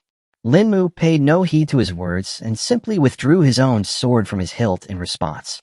He swung it towards Han Lei, who blocked it with his own sword but found it almost impossible to do so. The force of Lin Mu's attack was nearly enough to blow his sword out of his hand. Knowing that he won't be able to handle this on his own, Han Lei started to think of possible solutions. His eyes then wandered towards the collapsed Lu Xiao, as an idea popped into his mind. He strengthened his legs with spirit chi and lunged towards Lu Xiao. Lin Mu instantly followed him. He didn't even need to strengthen his legs with spirit chi, as even his own raw strength was currently enough. But even still, he was a tad too late as Han Lei reached Lu Xiao and held him up in front of him as a shield. Don't you dare move, or I'll kill your friend here. Han Lei spoke as he placed his sword at Lu Xiao's neck. Wah! Was all Lu Xiao could utter before he zipped up his lips in fear. The chattering of his teeth could be heard as he shivered with utter terror. One could tell that this day would continue haunting him for years to come and would become his worst nightmare. That is, if he were to survive today. The smile on Lin Mu's face dulled a little upon seeing this as he spoke. Futile effort. Then, in the next instant, Lin Mu's body turned blurry for a moment as he disappeared from in front of Han Lei. Han Lei's eyes turned wide open upon seeing this phenomenon, and then became forever stuck that way. A sword was now pierced through his head. It entered from the base of his neck and popped out through the top of his head. The tip of the blade was just a few millimeters away from Lu Xiao's own head, but he was unaware as he could not see behind him. The now dead body of Han Lei slumped down on the ground, freeing Lu Xiao. A minute ago, Shukong had finally felt the barrier surrounding the mysterious ring disappear. He had been trying to contact Lin Mu's mind but was unsuccessful as the shield surrounding it was still present. But now that his spirit sense could leave the ring, he could at least observe what was happening outside. As soon as Shukong's spirit sense left the ring, he saw the town head's skull getting crushed in Lin Mu's hand. He was surprised by this sudden development. But not because Lin Mu had killed someone, instead because of how quickly and effortlessly he had done it. Shukong then saw the expression on Lin Mu's face and the condition of his body. The malevolent smile on his face, accompanied by the bloodshot eyes and the strained veins, only made him think of one thing. Demonic might. He's actually able to replicate the innate ability of the demon race. Shukong exclaimed. Is this the new ability that he received from the ring? Is that why there was the aura of the demonic path in the ring? Shukong wondered. There were many more questions that were popping up in his mind, questions to which he could not find the answers to right now. But that was the least of his concerns. Shukong knew about the ability demonic might and knew the side effects that came with it. Will he be able to bear them? No. He doesn't have enough spirit chi to even reach that point. He should be exhausted any time now, Shukong thought. Shukong next saw Han Lei, revealing his secret and taking Lu Xiao hostage. He then saw Lin Mu blink and appear behind him, swiftly killing him. This is a little strange. His senses should have become dull after using the ability, but they seem to be normal still. Is this ability not demonic might? Shukong wondered. Linmu was standing over the dead body of Han Lei and the now unconscious Lu Xiao. Evidently, the entire ordeal had been extremely intense for Lu Xiao, and he had fainted due to the shock. Linmu pulled out the short sword that was still stuck in Han Lei's skull and splattered more blood on the floor. Even though he had killed both the people in the room, he still did not feel satisfied. He wanted more. The comfort that he felt while killing them was only temporary and lasted for a few minutes before fading away. The rage within him was still seething and demanded more. Linmu looked over to the unconscious Lu Xiao. It'll be a bother to explain this to him, and there are more people outside the building. Better just kill him and be done with this. Linmu spoke to himself. Shukong heard Linmu's muttering and tried to warn Linmu, but was unsuccessful as the shield in his mind was still there. It's the ability. It's clouding his mind and preventing me from talking to him. Shukong understood. Linmu was just about to stab his blade through Lu Xiao's heart when he suddenly stumbled back. His head felt like it was spinning, and a wave of intense exhaustion washed over him. Linmu held onto the wall nearby and collapsed onto the floor. Wow. What's happening? Linmu uttered before fainting. So his spirit chi finally ran out. Just in time, or he would have just complicated the situation more and increased his own work. Shukong said with a relieved tone. Let's see how long it takes for him to recover. I'll need to keep a lookout, though I don't know for how long I would be able to do that. The world's restrictions should be returning soon, Shukong concluded. Shukong had realized that the reason why the world's restrictions were not affecting his spirit sense, it was because of the mysterious ring. His conjecture proved to be right when the environment within the mysterious ring started to revert to normal. The altar returned to an ethereal state, and the beam of light that was being emanated from it was also stopped. Even the true grand formation array faded away, as if it never existed. Shukong then felt the world's restrictions acting as his spirit sense was forced to retreat back into the ring. We'll just have to leave it up to luck now. If someone discovers him, he'll just have to deal with it, Shukong thought. Fortunately for Linmu, it seemed like people seldom came to the town head's office, as even after an hour, no one came to check up on them. Not even a clerk or staffer came to pay a visit. From this, one could tell that the mayor was either very reserved or was overbearing enough that the people avoided him. Linmu eventually woke up feeling fatigued. His body was aching and felt sore as if he had overexerted himself in training. He looked around and saw the aftermath of his fight. It was then that the memories came to him. All that he had previously done hit him like a tsunami. How did I do this? And why would I even think of killing Lu Xiao? Linmu spoke to himself with dread. Finally, you're awake. All that has happened is due to the new ability that you obtained. Shukong answered. A new ability? The Burning Heart Sutra. Linmu recalled. So it's called the Burning Heart Sutra. A fitting name for its effects, I must say. Shukong replied. Do you know about it, senior? Linmu asked with a desperate tone. Linmu had been feeling a little sick due to what he had done, and his mind was not in the right condition right now either. He was desperate for answers because although he could remember the chants for the Burning Heart Sutra, its effects were much more dangerous than he thought. When he had received the Calming Heart Sutra and the Severing Heart Sutra, nothing of such sort had occurred. The effects of Burning Heart Sutra were the most impactful, or rather one could even say overbearing. Shukong knew what was going through Linmu's mind and knew that he would have to counsel him for a little bit soon. But for now, he needed to deal with the situation first. He may have forgotten that if someone discovered them here, they would be caught red-handed. I do know some things about it, but now's not the time. First, you need to deal with the scenario here. Anyone could come here and discover you. Shukong spoke. Linmu then realized the severity of the situation and became even more stressed. Sigh. First, you need to replenish your spirit chi. Eat the spirit apples that you have stored in a ring, Shukong suggested after sighing. Linmu heeded Senior Shukong's advice and withdrew 3 spirit apples from the ring and started eating them. In a couple of minutes, the spirit apples had disappeared down his stomach.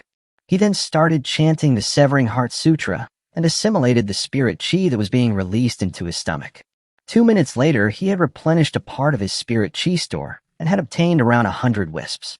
Another big thing he noticed was that after using the Severing Heart Sutra, a portion of his stress had disappeared. Linmu then informed Senior Shukong about this effect and asked for more advice. It was expected. The Buddhist path and the sword path are the opposites of the demonic path, of course. Shukong said. What are these paths you're talking about? Linmu asked. I'll explain them to you later. Just know that the Calming Heart Sutra and Severing Heart Sutra can most likely help you recover from the after effects of the Burning Heart Sutra. Shukong urged. Linmu nodded in understanding and tried chanting the Calming Heart Sutra. In another surprise to him, the effect of the Calming Heart Sutra was even better than the Severing Heart Sutra, as he instantly felt better. His normal state of mind returned and his thoughts became sharp again. Linmu now started to think of possible solutions to his current situation.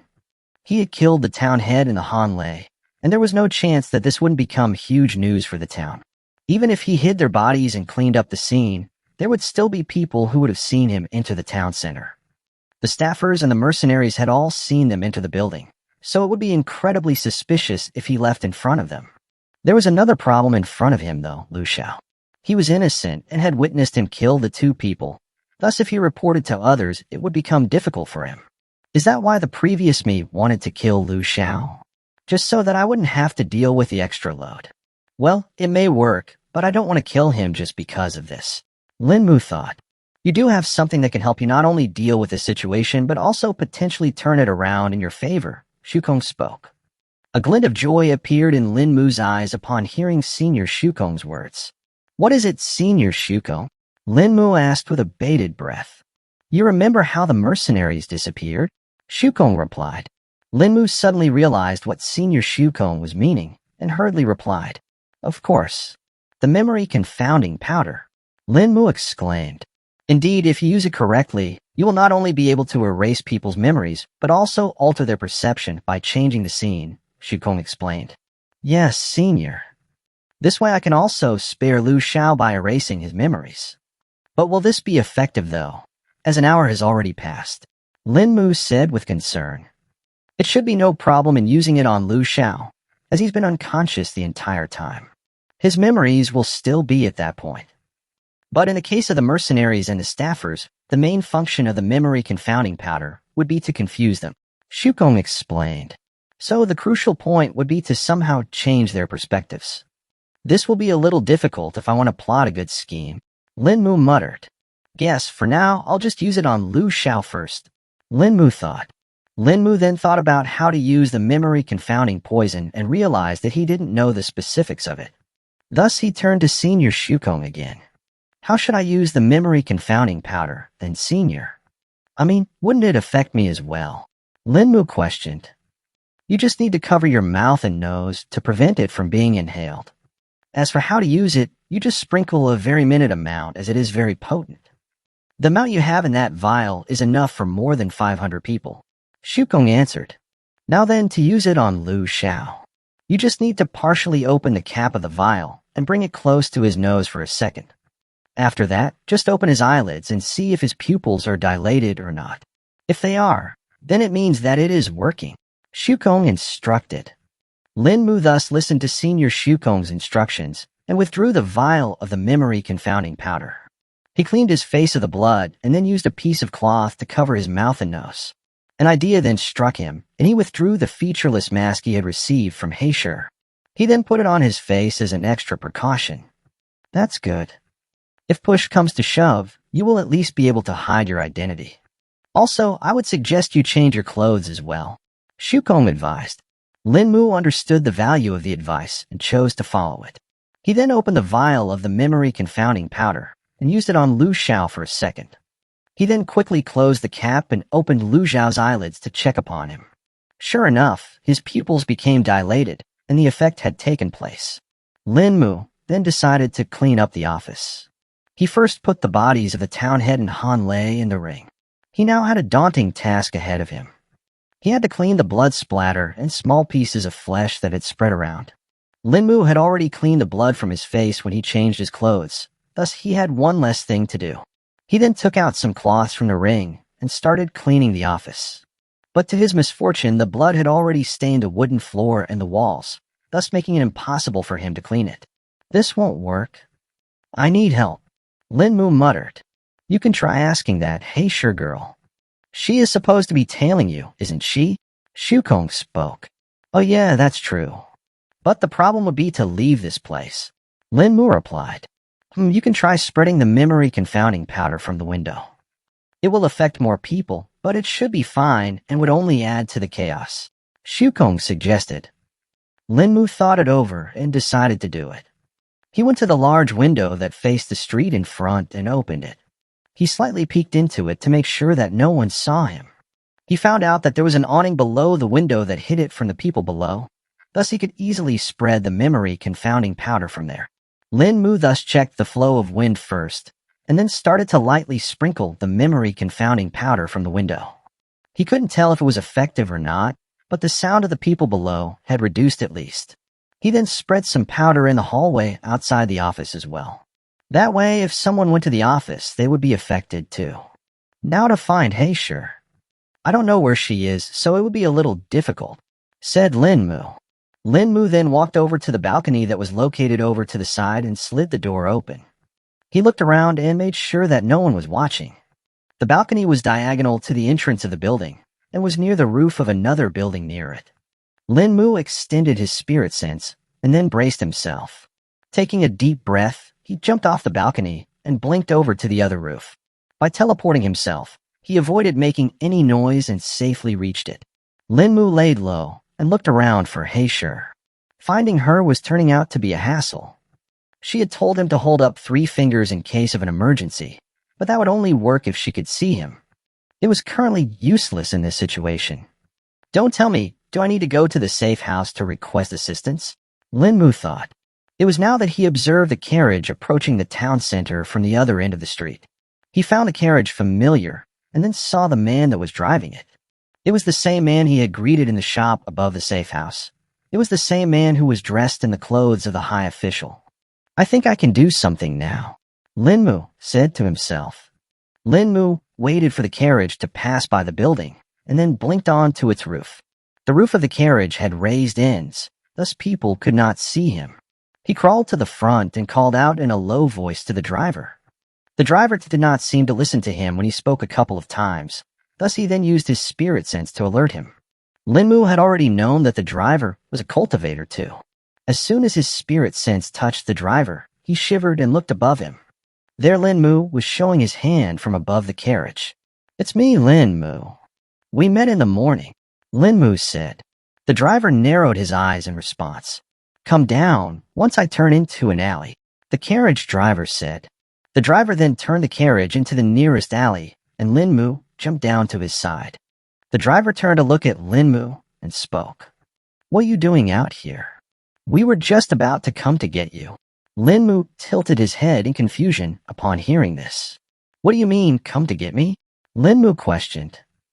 Heisher did not see you come out of the town center for 30 minutes, thus she came to report to us. The leader then told us to initiate a rescue mission. The driver answered. Just as the driver completed his sentence, the door of the carriage opened and out walked Hei-wan along with 2 more people. Seems like we were worried for nothing. Hei-wan spoke. How did you come out? Heisher has been watching the entrance all this while, said Hei-bao, who is also in high-quality clothes right now without his mask. The last person to walk out of the carriage was another person who was wearing a mask. They did not speak anything and just stood to the side. Lin Mu determined him to be the same man who had come to interrupt their meeting in the morning. No, there's actually an even greater problem. Lin Mu spoke. What kind of problem? Hei-bao questioned. It would be better if I show you in the carriage. Lin Mu spoke upon seeing a few commoners entering the alley. All of them nodded and then entered the carriage, except for the driver who instead pretended to check the horses instead. After everyone entered the carriage and they closed the door. The windows of the carriage were already covered, thus there was no fear of anyone seeing in. So, can you show us now? Hei-wan asked. Lin Mu nodded and withdrew the bodies of the town head and Han Lei, much to the shock of everyone. The people in the carriage could not believe their eyes currently. All this time they had been worried that something had happened to Lin Mu. They were thinking that his identity had been found out and that he had been caught or something. When Heisher reported to Hei-wan and Hei-bao, they had been prepared for the worst. But now that Linmu was right in front of them and had even shown them such a shocking thing, they could not help but gasp. If this the vice captain Han Lei, they who is the other person? Haewon questioned. The townhead's skull was completely crushed and was as good as gone. Thus it was no wonder that they were currently unable to recognize him. There was also the fact that he was differently dressed right now, as usually when he appeared in public, he would be dressed in the commoner's clothes and not in high-quality clothes like the ones he was in right now. This is the townhead, Linmu answered with a straight face. This is the townhead. Wow. What happened to him? Haebao spoke, stuttering. I lost control over myself and killed them, Linmu answered. Linmu could not exactly explain why he did it. Thus this was the closest manner in which he could explain it in. Though even after Linmu's explanation, their shock did not reduce even a little bit. Instead, it increased even more. What kind of kid is he? Even if he's at the peak of the chi refining realm, this isn't something that's easily accomplished. Haewon thought while looking at the nearly headless townhead. Lost control? But how?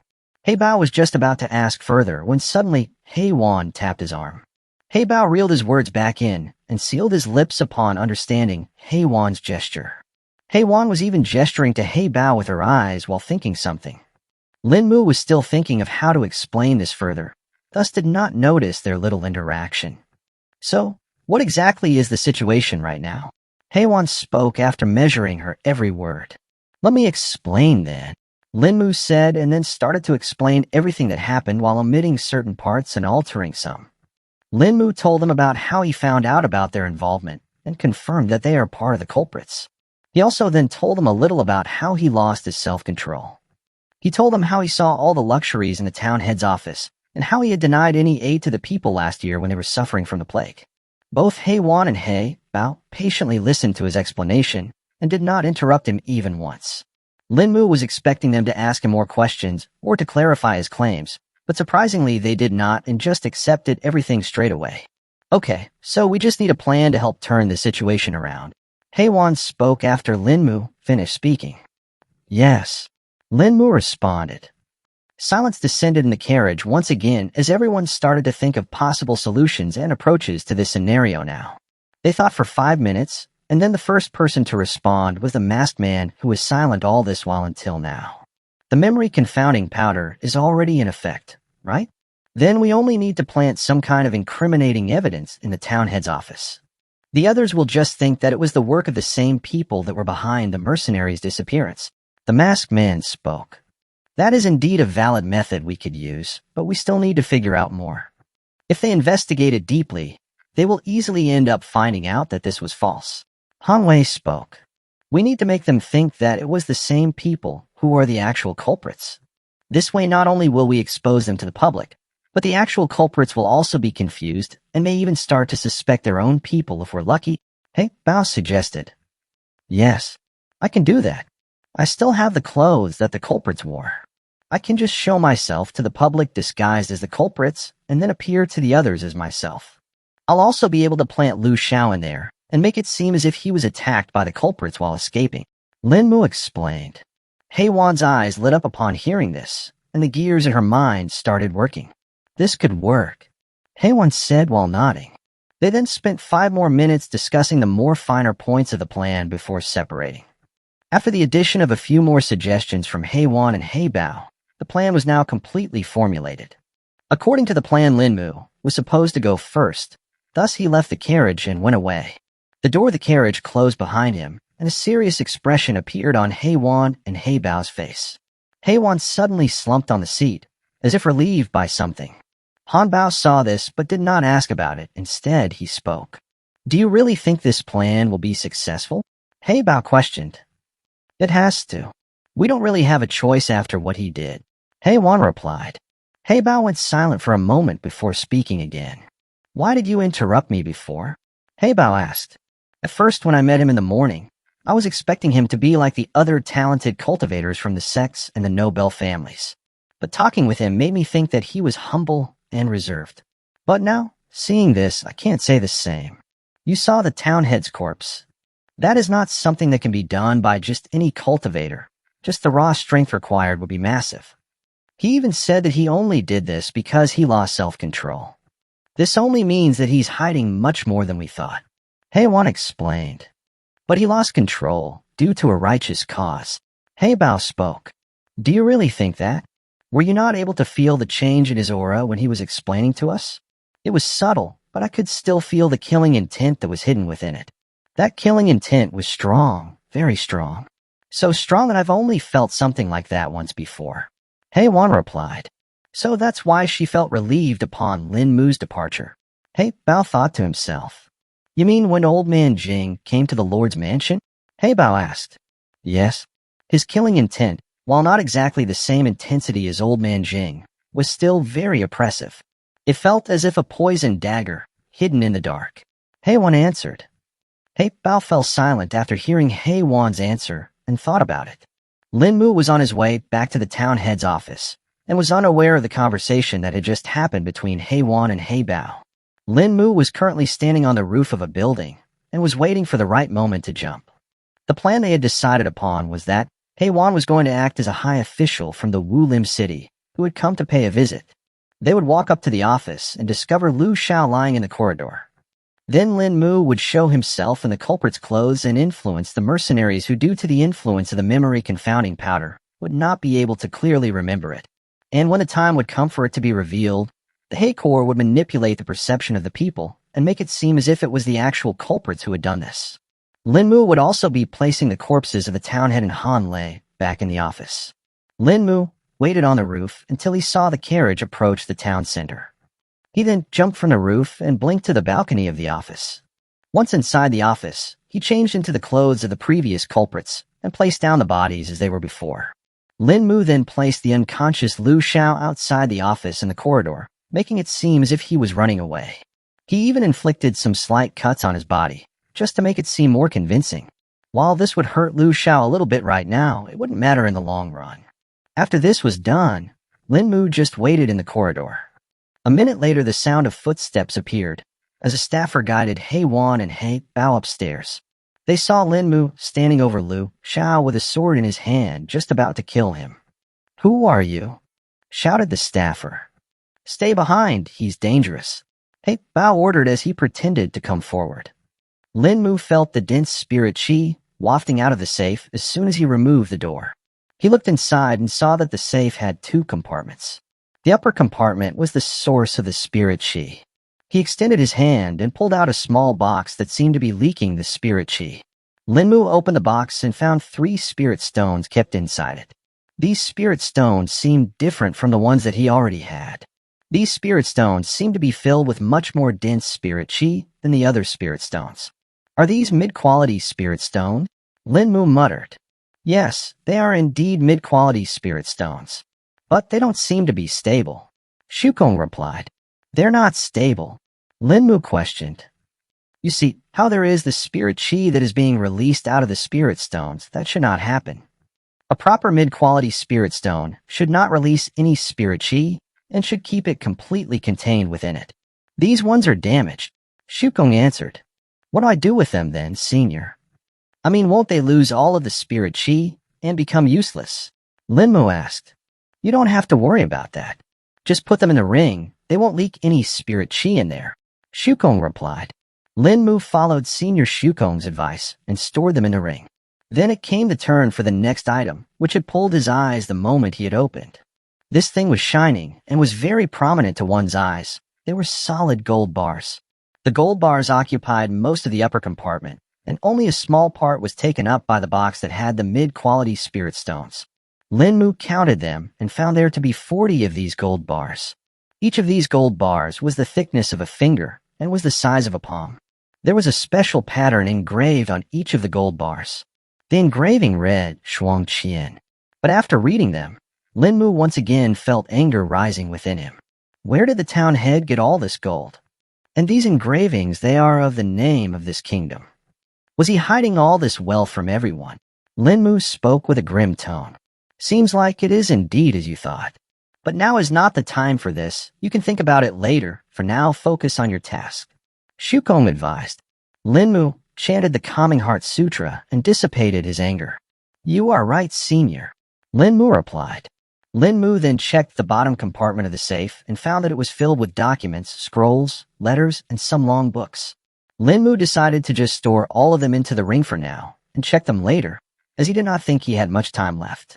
Wanting to see if they were coming close, Lin Mu went back to the door and observed the hallway with his spirit sense. Confirming that there was no one outside, he took another peek. In a surprise to him, there was no one outside in the hallway. Even the unconscious Liu Xiao seemed to have been taken somewhere. Where did they go? Are they not going to come to check? Lin Mu wondered. Seems like you have more time. You should also check the office as well. Xu Kong spoke. Lin Mu nodded and decided to check the office thoroughly. He extended his spirit sense and scanned every inch of the office closely. There were many documents and items in the office, thus it was hard for him to determine which ones were useful. There were no traces of spirit qi in the office at least, though. Lin Mu did not find any hidden compartments or such either, thus he just decided to check the more obvious places. The first place he checked was the town head's desk. There was a pyramidal pile of scrolls kept in a small stand on the desk, along with several ledgers and books. The scrolls were all already opened, thus Lin Mu took a quick glance at them. He found out that all of them were letters.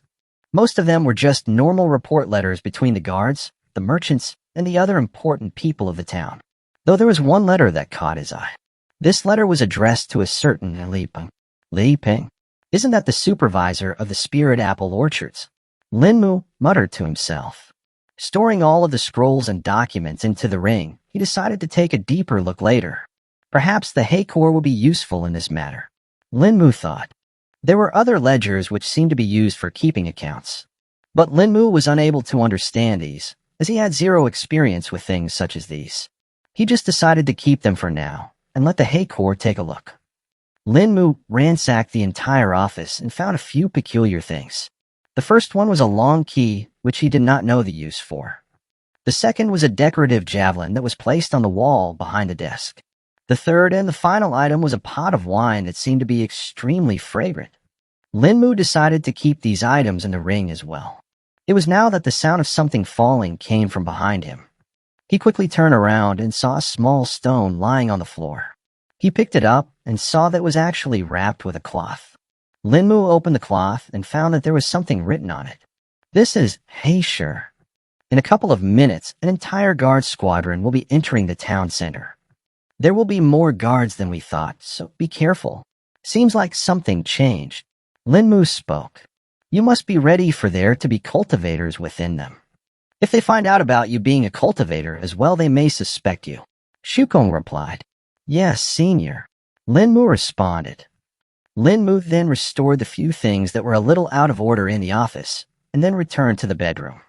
He closed and locked the door of the safe and put the bed in front of it, blocking it. He then lay down against the wall and pretended to be unconscious.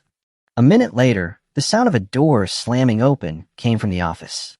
The sounds of multiple footsteps resounded within the room, spreading along with the shouts of the guards. Lin Mu heard the shouts of shock and horror, presumably because they noticed the dead bodies of the town head and Han Lei. Silence. A voice shouted. Lin Mu felt like he had heard this voice before, but could not exactly remember where. He thought that it belonged to the captain at first, but then rejected this thought as it was much more different and lower pitched. A few seconds later, the door of the bedroom also slammed open, and the guards entered the room. Over here, we found a boy, shouted the guard that had entered the bedroom. He's unconscious as well, another guard informed. Then, Lin Mu heard some different footsteps enter the bedroom. He felt that these were different than those of the guards because the noise made by their boots was different. If the guards were wearing thick leather boots, then this person seemed to be wearing fur boots instead. The footsteps came to Lin Mu's side and halted. Lin Mu used his spirit sense to observe the scene and was a little surprised to see the person who was standing beside him.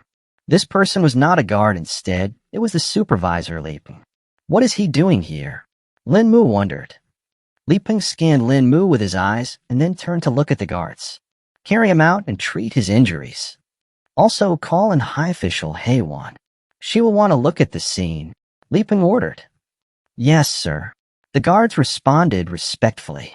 The two guards then picked Lin Mu up and carried him downstairs towards the first floor of the town center. While on the way, Lin Mu was observing the entire time. He also saw Hay-Wan standing alongside Hay-Bao outside the town head's office. The guards halted near Hay-Wan for a moment before speaking. Sir Supervisor invites Madam inside. The guard respectfully spoke. Linmu could see that Hay-Wan was looking at him, waiting for him to give a signal. Understanding this, Linmu decided to open his eyes. Oh, where am I? Linmu muttered, pretending to wake up. The guards heard his voice and looked at the now awake Linmu. Hay-Wan also looked at Linmu and signaled to him with her spirit sense. Linmu felt the spirit sense touch him and faintly nodded. What happened to this boy? Hay-Wan asked. The guards gulped for a moment before responding.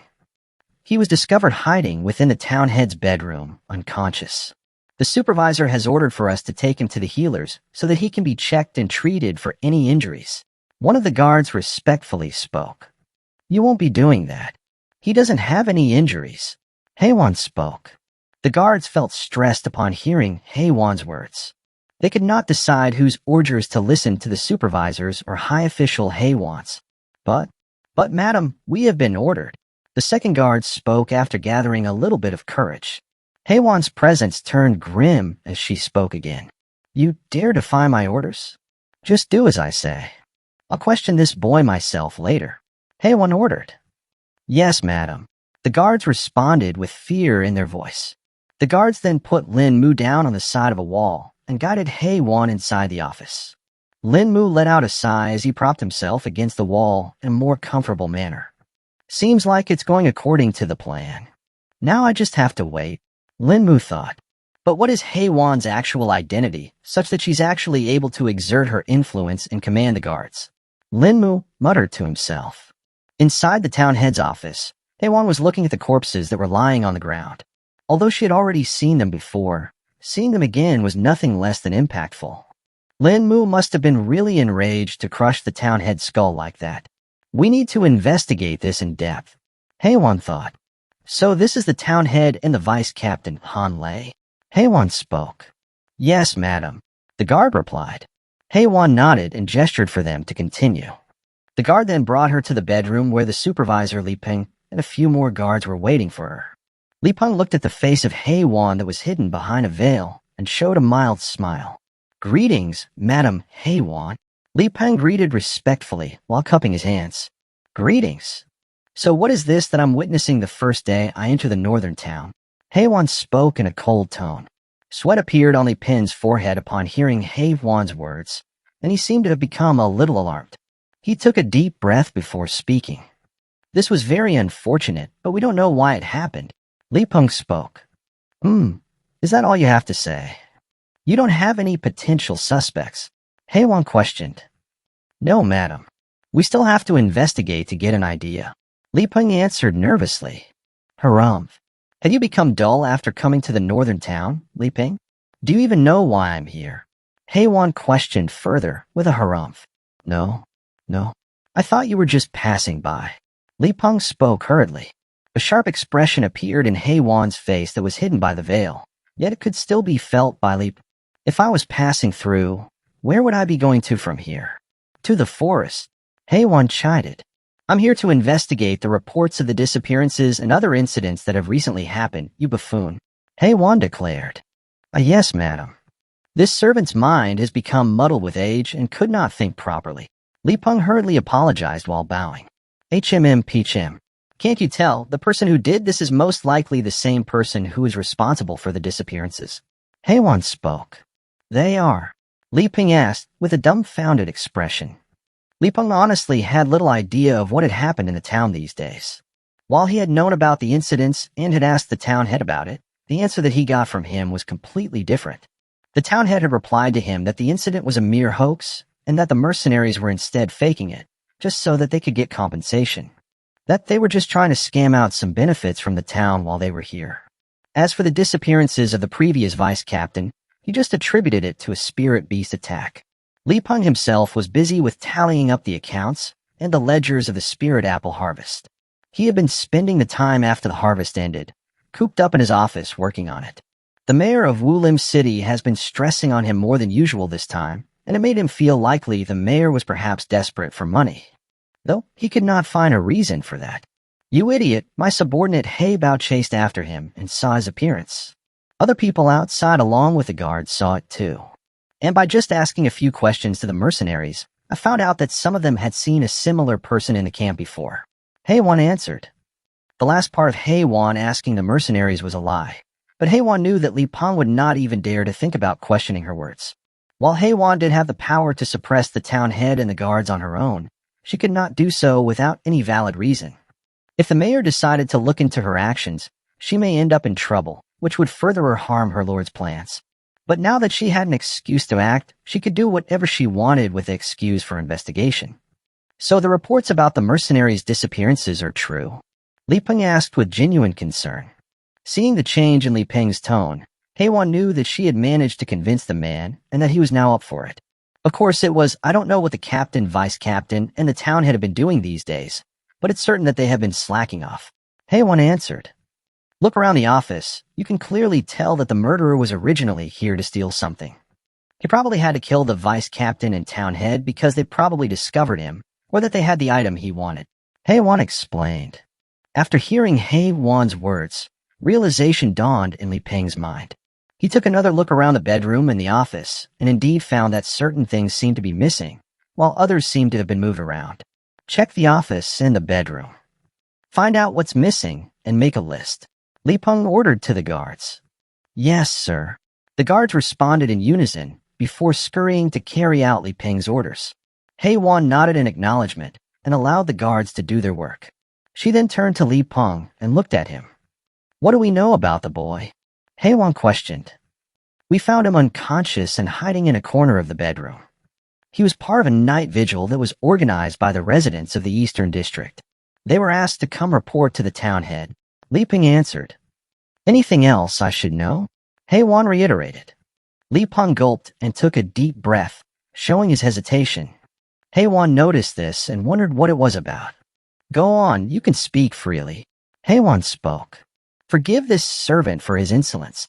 Li Peng apologized in anticipation. I know the boy. He's named Lin Mu, and I've met him before once. Li Peng spoke. Hei-wan narrowed her eyes upon hearing Li Peng's words. Li Peng has met Lin Mu before. But how? Lin Mu didn't tell us about that. Hei-wan wondered.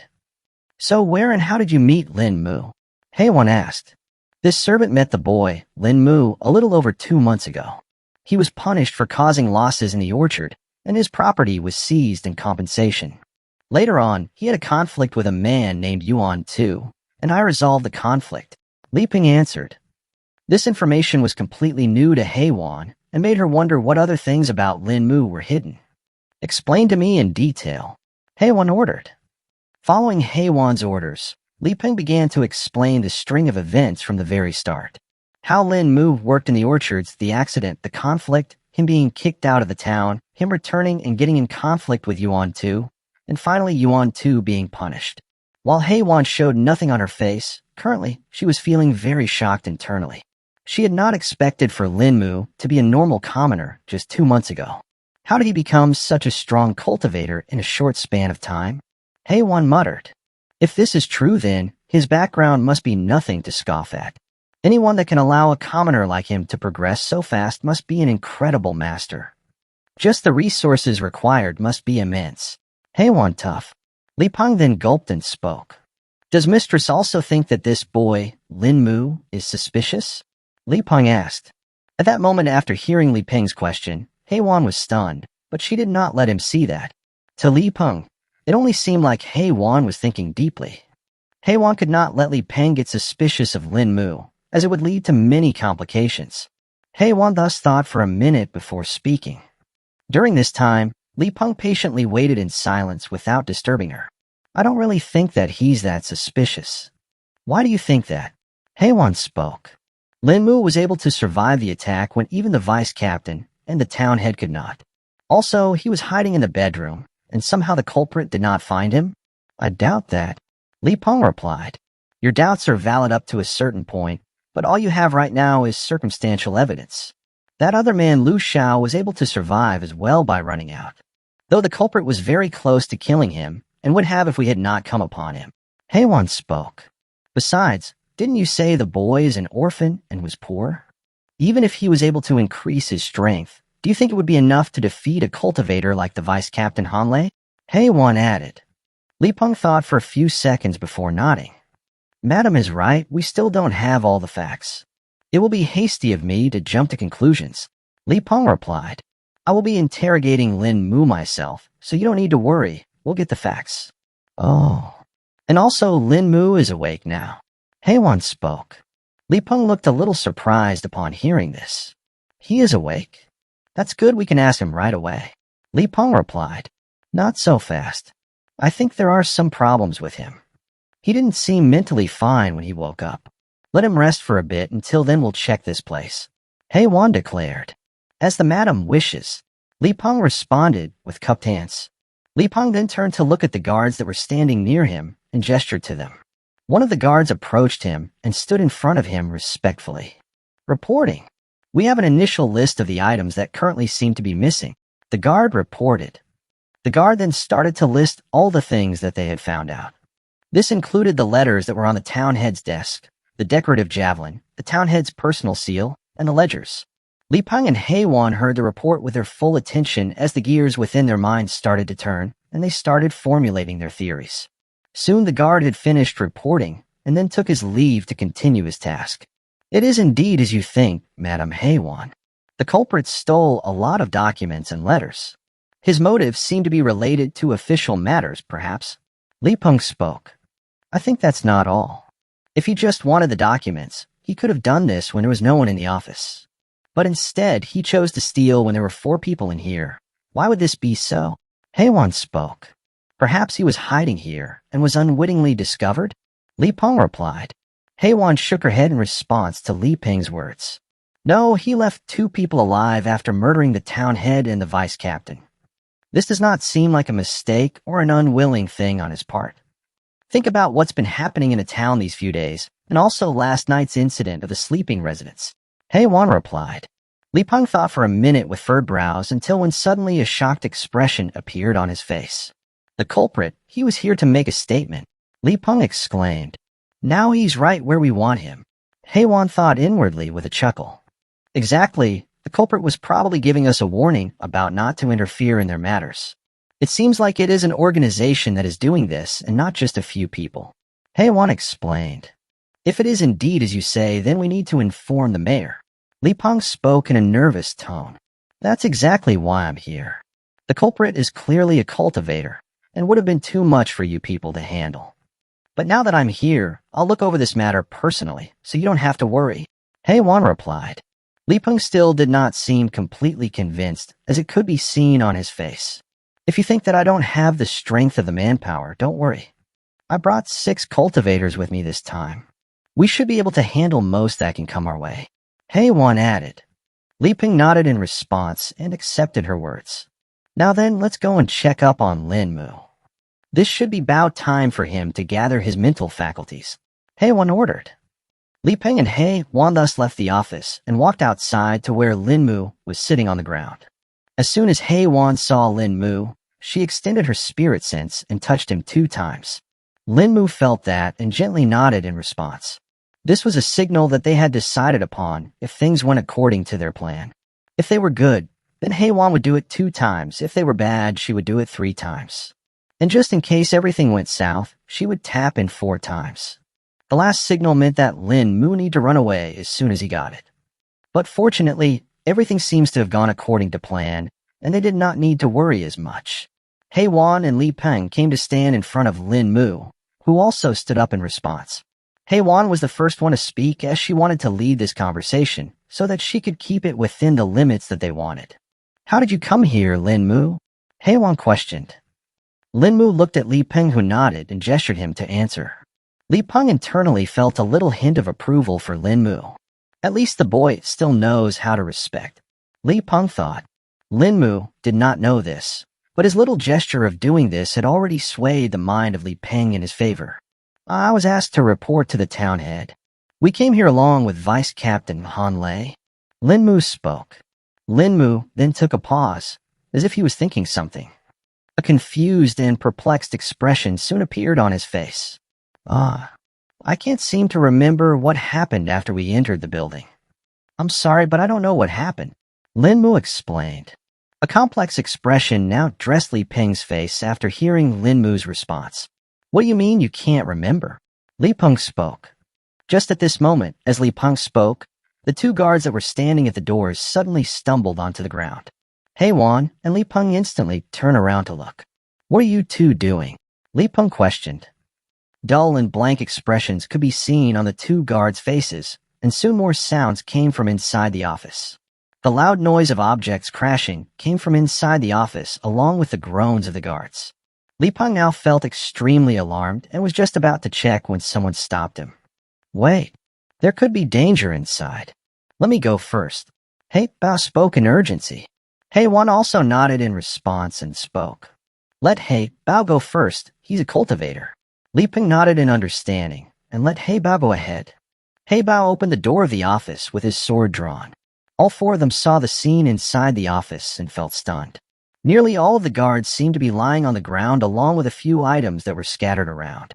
One could tell that they had collapsed on the ground, and whatever items they had in their hands had fallen along with them. Hey Bao checked up on the guards and found that they were awake. But when he tried to speak to them, he discovered that they did not respond and seemed to be in a strange kind of a daze. He tried this with nearly everyone, and the only person who seemed a little responsive was the captain of the guards. What is happening here? Li Peng questioned. We need to leave this place right now. My best guess is that they've been poisoned by something. Hey Wan answered. Hey Bao tried asking the guard captain, who was still a little normal, a few questions. But all he got in response was, Where am I? The captain spoke. The captain's reaction was the last straw that broke the camel's back, as after hearing his words, Li Peng was utterly shocked. No longer could he keep his composure as sweat started forming on his back and forehead. What kind of poison is this? Li Peng questioned. Seeing that the opportunity had appeared, Hey Wan decided to strike the iron while it was hot. My best guess is that it's a poison called the memory confounding powder. It has a delayed effect, and all that are affected by it enter a daze and lose their memory of around an hour. Hey Wan answered. The shocked expression was still there on Li Peng's face as he comprehended Hey Wan's words. Such a poison exists, and it can even affect cultivators. Truly fearsome, Li Peng uttered. You need to leave now. We won't be affected by the poison as our faces are covered, but you will be affected as well soon. Hey Wan spoke. What should I do then? Even if I leave now, won't I forget the events of the past 1 hour? Li Peng spoke. I need you to write a document and stamp it with your personal seal. Once you lose your memories, we will be able to prove that what we were saying was true. Hey Wan ordered. Li Peng realized the importance of her words and immediately nodded. Yes, I'll do as you command, madam. Li Peng replied. He then picked up a piece of parchment and swiftly wrote a letter of trust and then stamped it with his personal seal. Once the letter was done, he handed it to Hey Wan, who took it and stored it in her sleeve. Now we should be fine. I'll talk to Lin Mu, so you don't need to worry. Hey Wan spoke. A sigh of relief escaped Li Peng's lips as he heard Hey Wan's words. We're lucky that Madam Hey Wan is here. If you were not here, we would have been doomed. Li Peng spoke while walking away from the office, along with Hey Wan. It's not entirely your fault, Li Peng. It's the town head and the guard captain's fault. They have been taking things too lightly these days. They did not even inform the officials in the Wu Lim city. I only got to know of this because of a few merchants. Hey Wan replied. Now knowing that the plan was nearly complete, Hey Wan just waited for Li Peng to fall into a daze as well. Everything after that would be smooth sailing. A few minutes later, Li Peng stumbled and fell down on a chair. Hey Wan called out to him a couple of times and confirmed that he was indeed under the effects of the memory confounding powder. Should we proceed now, leader? Hey Bao asked. Yes, call Lin Mu. We are done here. I'll handle the rest myself. Hey Wan answered. Hey Bao nodded and then went to fetch Lin Mu, who was now waiting in a different room. Lu Xiao was placed in this room as well, along with a few guards and physicians. The physicians were done checking Lu Xiao, while the guards were just keeping an eye. Hey Bao entered the room and looked at Lin Mu. The guards spotted him and saluted him with cupped hands. He nodded to them and went towards Lin Mu. Let's go. Hey Bao spoke. Lin Mu nodded and started following him. A minute later, they met up with Hey Wan. Seems like the plan was successful. Lin Mu spoke with a little smile. Indeed, most of it is complete. Now all that's left is for me to continue the investigation. Hei-wan replied. Linmu thought for a moment before deciding to ask her what had been in his mind for a while now. What is your identity that you were able to command the guards and even Li Peng? Linmu questioned. That Hei Bao was about to speak when Hei-wan interrupted. It's fine. We can tell him. Hei-wan spoke to Hei Bao. She then turned to look at Linmu and spoke. The identity I'm assuming right now is actually my real identity. I am a high official from Wulim City and work under the mayor. Hei-wan answered. A slight trace of shock appeared on Linmu's face, but he managed to suppress it. I see. No wonder Li Peng seemed so easily convinced.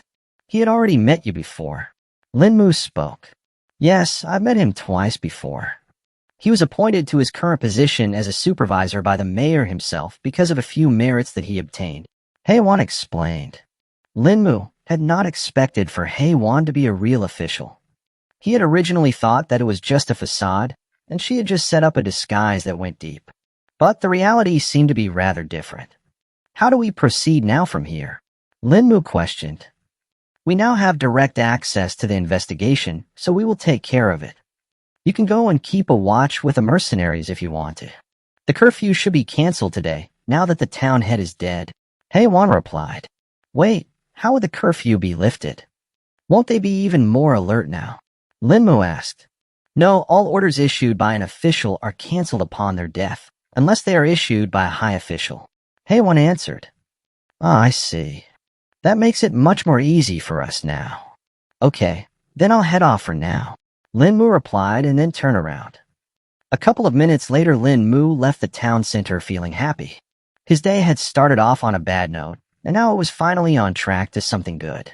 After Linmu left, Hei-wan and Hei Bao got busy with their work. They had some culprits to catch. Outside, Linmu saw the guards taking care of the mercenaries and pedestrians that had fallen under the effect of the memory-confounding powder. Linmu did a rough count and estimated that at least 100 people were affected by the poison. This is indeed rather strong and very useful. Linmu muttered to himself. Indeed, alchemical products such as there are always in demand because of this very reason. Shukong chimed in. Perhaps I should try to acquire more of it, maybe? Linmu spoke to himself. You could do that, or perhaps even learn it yourself, Shukong suggested. Linmu felt a little surprised by Senior Shukong's words. You mean become an alchemist myself? Linmu questioned. Yes, if you have the talent, that is. We don't know that yet. Shukong replied. Talent? Can't I just learn it normally? Linmu asked. Of course you can learn it by hard work, but the problem is that if you don't have the necessary talent, it will take you many years to even learn to refine the most basic pills, Shukong explained. Linmu nodded in response and wondered if he had the talent. I would need to get the required materials and study materials before that, though, won't I? Linmu questioned. Not necessarily. If we just want to check for talent, we can do that once you reach the peak stage of the Qi refining realm. Once you are at that stage, we will see if you can ignite a Qi flame. Shukong answered. A Qi flame?